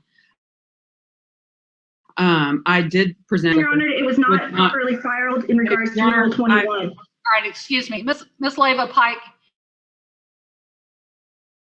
you must give her an opportunity to respond. You cannot cut her off every time. Yes, ma'am. All right, go ahead, Ms. Borum. I specifically asked in my motion that the records be sealed because, as she stated many times, this is governed by Rule 76A, which says that if there's a specific, serious, and substantial interest which outweighs the presumption of openness, then the court has the authority to seal the records. Also, I did state in my motion that the sealing of this records would not have an adverse effect on public health or safety or Ms. Pike's case. I think that the arguments that need to be presented today go the weight of my motion and whether or not the court should grant it.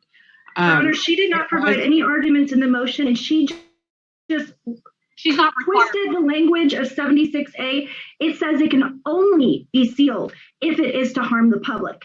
Whether or not it could harm the public is not part of the conversation here. It specifically states it has to be a public issue. And the public has a right to speak on it. They are sealed. All right. Ms. BORUM.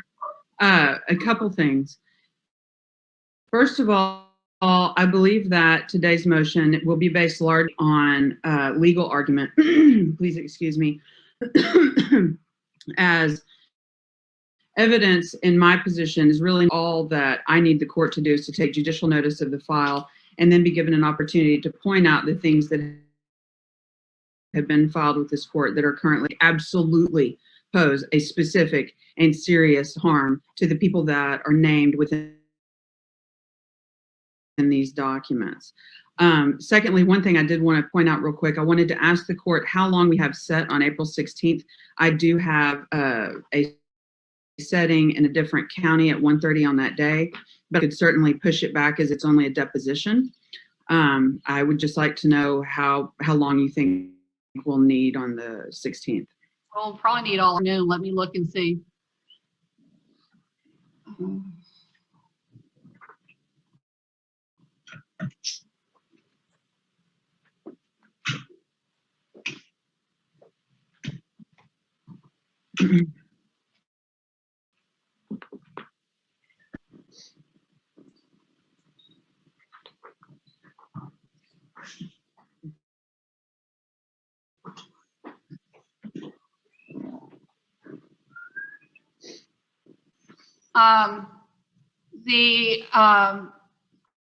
She's only given you an hour, and I have to do a motion to sign temporary orders. That shouldn't take too long, so we would have to take a break and come back.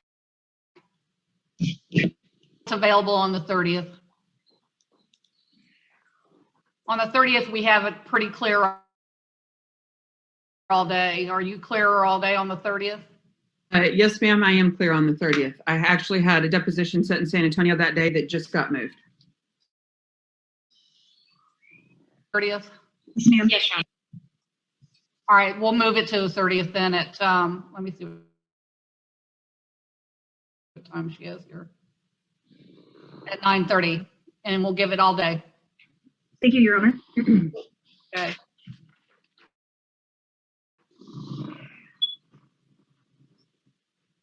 All right. All right, Ms. BORUM, you may proceed with your motion. All right. Thank you, Your Honor. I've brought this motion to seal the records before the court today. Specific has filed several documents, some of which I believe are improperly filed within this case, but many of these documents include allegations that myself, Ms. Newell, Judge Bennett, and Ms. Lopez and other people connected with this case are participating in child trafficking, that we have committed fraud, that we have taken part in actively trying to harm these children that are sued. Ms. Pike, as I'm sure the court knows, for quite some time had absconded with the children, which led to these kiddos. My biggest concern is that— Your Honor, I just want to state for the record that is not true. Stated that Nicholas, Leyva, and I had an issue with our communication, and in order to promote better communication, he wanted to try something new. And there was none with me in a court of law, nor was it found that I absconded with the children, nor broke my mediated settlement in any way, shape, or form. All right, at this time, Ms. Leyva, please wait till it's your turn to talk. All right, go ahead, Ms. BORUM.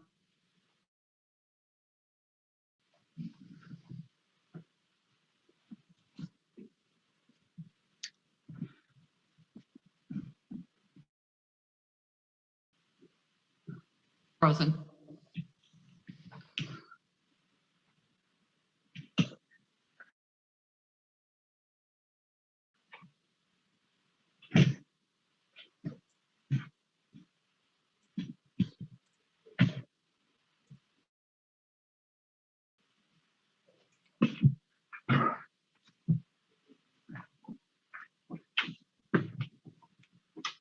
What are you waiting on?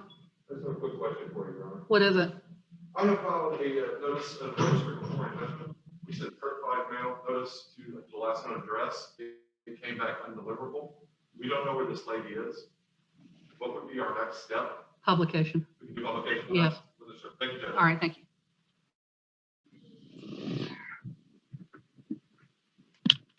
And I believe that Ms. BORUM might be having some internet issues, so we could just wait for her to be able to log back on.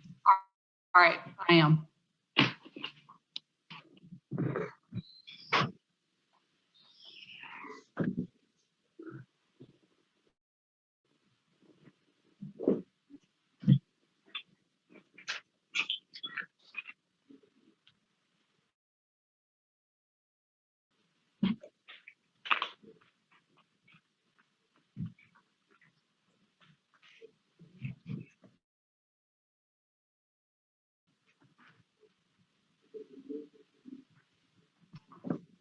All right, you're back, Ms. BORUM.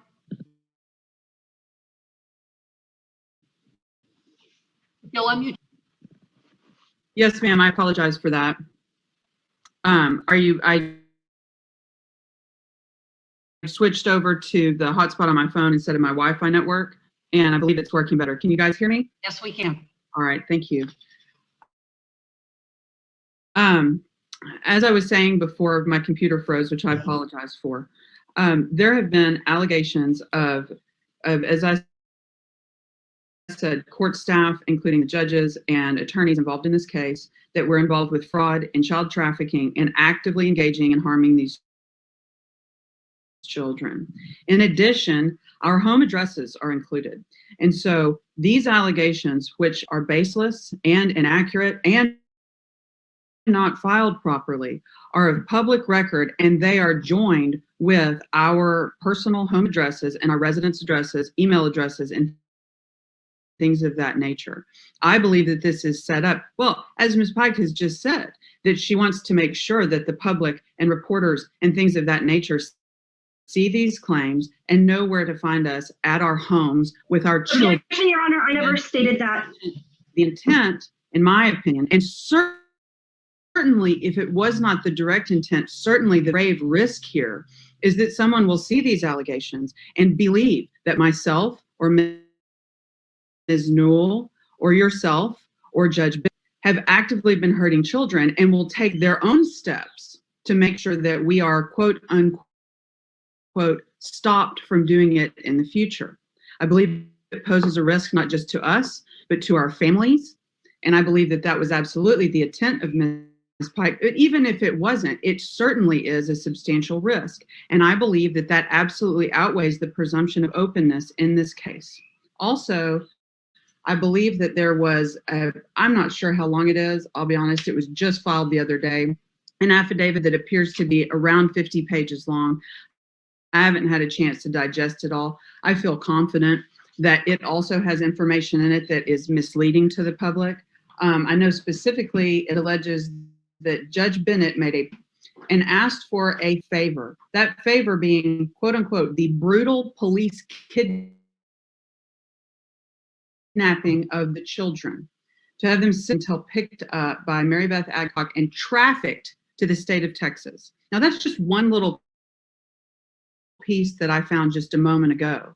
Insinuates that Judge Bennett is involved in child trafficking and in the brutal treatment of children. Judge Bennett's address appears throughout this file, her home address, specifically on the criminal complaints that were filed by Ms. Pike. I don't know if these were ever filed in a criminal court in this family case, which again, I believe is inappropriate. They are not certified and not admissible into evidence in the court's file. Again, these criminal complaints list names and addresses and personal information. We know these allegations with the information to find the people who are alleged to have perpetrated these allegations. It commits a serious threat to those people. I will absolutely state to this court, although it's not the purpose of this hearing today, that I have not been involved, do not abuse children. I have not behaved brutally or encouraged any brutal behavior towards anyone. But I do have a 9-year-old that the public in general, especially misinformed by these baseless allegations, not know where to find me or the colleagues that I practice with. And I believe that that is absolutely a serious and substantial interest that outweighs ensured that the whole world believes that everyone involved in this hearing, except for herself, has injured children intentionally. Right. Ms. Leyva. Yes, ma'am. First of all, I want to state that no fault was found with me in the final order, and I did never accept our mediated agreement to the letter. Again, you can look through the records. No fault was found with me by Judge Catterton in any way. Everything that was said was found to be baseless and lies and perjury by Nicholas R. Leyva. And as far as accusing Ms. Wells in any of the documents, you can review them. They are not baseless. They actually are backed by federal law, as well as backed with evidence through the documentation of the courts.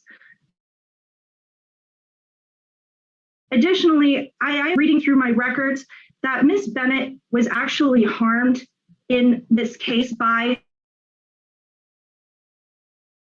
Ms. Lindsay Newell, as well as Nicole, of perjury. The affidavit filed was not even notarized. So these claims are not in any way baseless, and they are important to. I do not want any harm to come to anyone ever. I do apologize if anyone would insinuate that or think anything more than wanting justice. I simply want justice. I do not want anyone to be harmed. And I do believe 76A does many things in my records that are of public importance. And I would suggest, due to Ms. BORUM's just said, and in regards to protection for herself and her son, as well as everyone else's families, that instead we redact all addresses for all the pleadings. And that should take care of Ms. BORUM's concerns. Your Honor, if I may. Given the nature of the concerns, I don't believe that redacting the documents is the reason being because while it is very troubling that my personal information has been put in public record and can also reach the level that the allegations are so egregious that just having my name attached to find me, and certainly Judge Bennett. Judge Bennett, I believe, is probably the only person that's mentioned more than Judge Bennett is Ms. Newell. Delivered to my house, my home. I have, and I know that, excuse me, Your Honor, I apologize, that other people connected with this case have as well. And I believe that the allegations will continue. If Ms. Pike happened, then that should be properly tried in your court. But to simply put them out there and to attach our names to them, it goes way information, Your Honor. It's a threat. And if she indeed does not want anyone to be harmed and doesn't want to place anyone in, then I would argue that I agree with her. I also agree that 76A should be applied. Absolutely. And I think that authority, and that in this particular case, the only remedy available to apply the protection that I think even Ms. Pike agrees that we the records. And again, I don't believe that that poses any damage to her case whatsoever. It simply means that the public potentially at her request and read through these files and simply believe the things that are in there with our names on them. Is backed by Texas statutes, federal regulations, and a provision of evidence. I'm sure that you've not had a moment yet. The affidavit is attached to it. It is incredibly long. However, that is because there has been just this extremely high level case by Ms. Newell and Ms. Leyva. I believe they perpetrated perjury on Ms. Bennett. I'm not entirely certain Your Honor, to anything that getting into things that were. Feedback. I'm sorry. Please stop. We're getting feedback and I don't know. On near the. I believe I did, Your Honor, and the objection, which I concur with, now going back beyond the previous order, and she's testifying as to things that happened prior to the last final order that before the order, that is still a perjury and it affects the final order. Just because a new final order case in accordance with federal guidelines. All right. And therefore the perjury still applies. And he's just simply stating that it should not have any effect as to what is occurring now. Your Honor, I do have one more quick issue for the court. I also, within my motion, I amended my motion about a week ago. And I asked the court to please client's requirement to disclose his employment information to Ms. Pike, as he's required to do under the prior order. The reasoning for this is because— I agree. Fine, I don't care where he works. All right, she agrees to that. Perfect. Thank you, ma'am. All right. Ms. Knoll, do you have a dog in this hunt? Your Honor, I agree with everything that Ms. BORUM has done. In my opinion, there's no less restrictive means other than sealing this case under 76A, and I do ask that you seal the records in this case, Your Honor.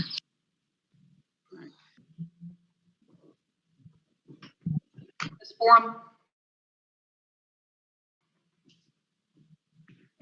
Any documents specifically that you can direct me to that I can review specifically that support your motion? Yes, Your Honor. On January 21st of this year, the criminal complaints that were filed with the on March 5th of this year, it's entitled that were filed with the court, and the affidavit that was filed with of this year.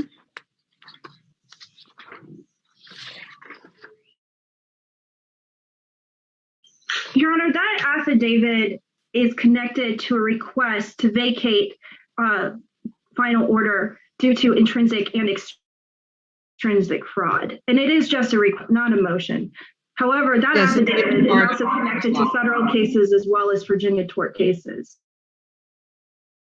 Okay, ma'am, hang on a second. I'm gonna let you know that when y'all are talking over one another, we're not getting a clear record. So. Sir, who are you? May I just have it for the record? Mr. Moss is court reporter. He's taking everything down. Yes, sir. Thank you. I apologize. Okay. It is, of course, as Ms. Pike just stated, it is in fact part of the court's record, which I'm asking to be sealed today. And one other request that I would just have, Your Honor, is that I've been trying for probably upwards of 6 months now to get Ms. Pike served. Of course, she's made a voluntary appearance in this case, but I also have an enforcement action that I need to serve on her. And I would ask on the record if she could either provide me with her address where I could get that served to her properly, or if the court could order her to provide that to me. Ms. Leyva? Your Honor, I do not feel safe providing my address. Again, I understand you have not read the request. However, I have sufficient to not provide my address. If she would like to serve me, she is more than welcome to e-serve me through the Texas Filing Service. I can also provide a P.O. box. On an enforcement, unfortunately, she has to serve you personally with it. Do you have an address where you feel comfortable that arrange a time to have you served at? Yes, ma'am. I will have to get back to her with that. However, I have consistently attempted to reach out to the party as far as documents, and I just received my documents that were never served to me initially that have also been used in a court of your court of law to be just recently, and I need to finish reviewing those documents as well. And Your Your Honor, I would like to point out at this time that Ms. Leyva just testified under oath that she does not feel safe providing her home address to this court or to the people involved in this case, but she certainly feels safe providing ours. Excuse me. Again, Ms. BORUM, I agree with you and I request that the courts redact those addresses. However, that is not sufficient to seal the case records themselves. And I would happily agree to redacting any and all addresses and personal information from my case files. All right, the problem with that is that we can't require the clerk to go through each record and re-image it by redacting is, I don't think, a viable option. I'm going to review the documents cited by Ms. BORUM, and once I review that, then I'll make my ruling to say. No, ma'am. No, ma'am. Thank you. Okay. Are we excused? Yeah. Yes, you are excused. All right, thank Your you. Honor, I request that the ruling be done through video conference. As I stated, there are multiple journalists as well as child advocacy groups who will come of this hearing. And I think that it is not sufficient, especially considering it is to seal records and in regards to 76A, to be private. If anything, we should reconvene at a later date to complete the hearing after you've had a chance to review the documents. It's been in the court file, and that's the way it's going to be.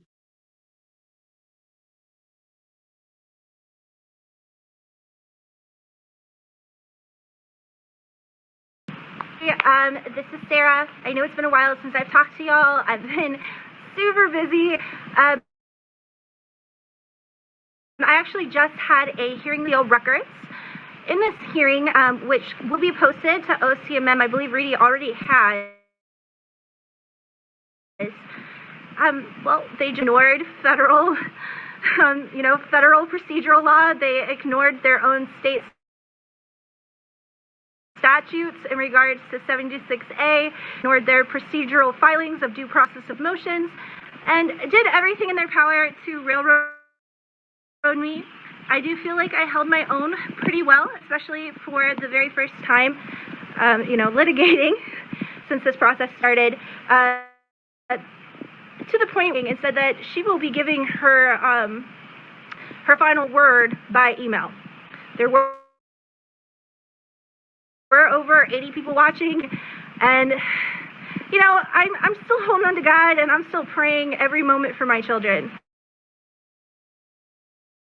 and that I'll get to see them again. I'll get to hold. I think one of the coolest things about this is that neither opposing attorneys, NEWELL nor BORUM, denied that this case, actually, when I mentioned it, Ms. BORUM stated that it happened before the final order. But just so you guys all know, forensic fraud has absolutely no statute of limitations, none. So it doesn't matter, and the fact that it happened in order to push an unlawful final order, which by the way is void, in case anybody was wondering. Any order, or in my case, they don't find fault with you. They're violating my 14th Amendment rights and all sorts of things. However, this is a new judge, and I am going to be kind of hopeful that Ms. Wells does, choose to uphold the law. I put in a, vacation of final order, which would be lawful, along with my affidavit. It was just request. It's not a motion. Decides to address that request, but as I said, I've never had this judge before. It was Miss Judge Wells of the 325th Court of Tarrant County. I felt that it went pretty well, considering.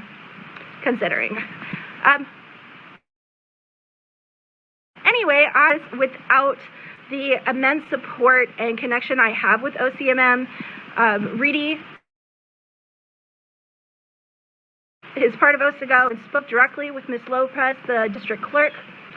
And,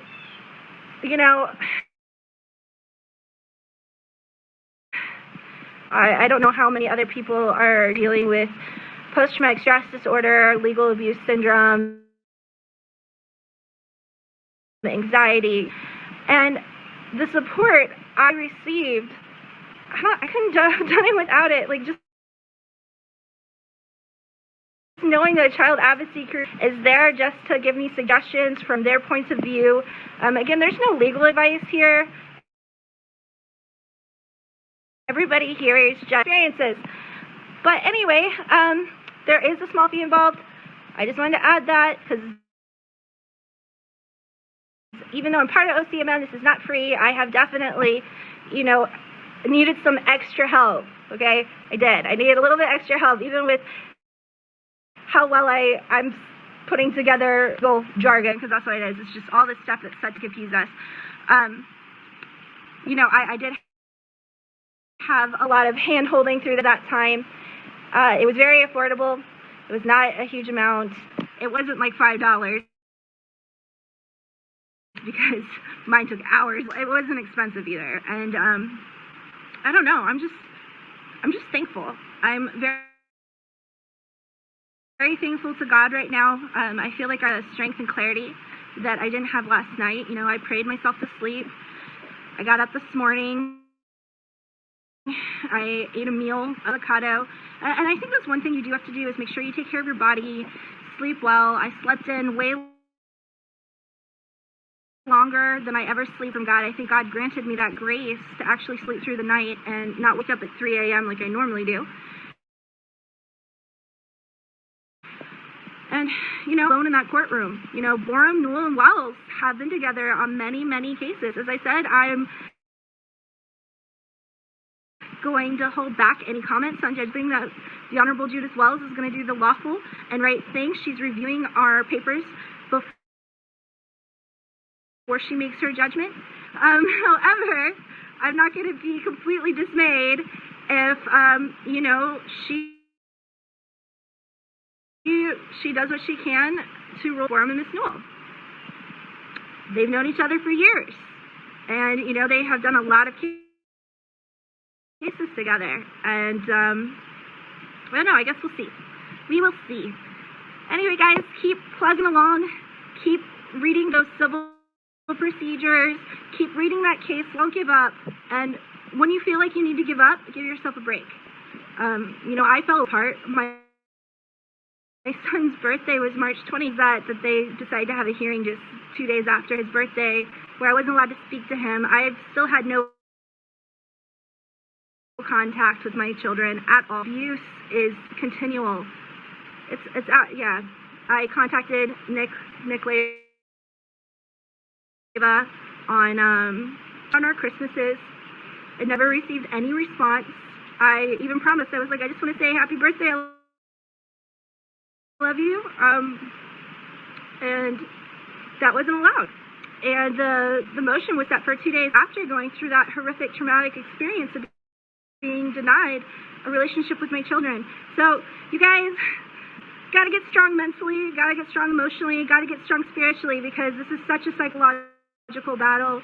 They are gunning for me. Miss BORUM alluded to something that they're trying to serve me. And they're attempting, I believe. So as I said, I'm going to have high hopes that, and if it doesn't go through, I will, they make a bad decision, feel it, and I'll just keep pressing forward and moving on. And that's what we all have to do. We all need to just keep going and keep doing it for our children, and to remember this together. And if you need that extra support, if you need that extra emotional support, I am one of the people through OCMM. I haven't been on it as often because I've been so busy with my own case.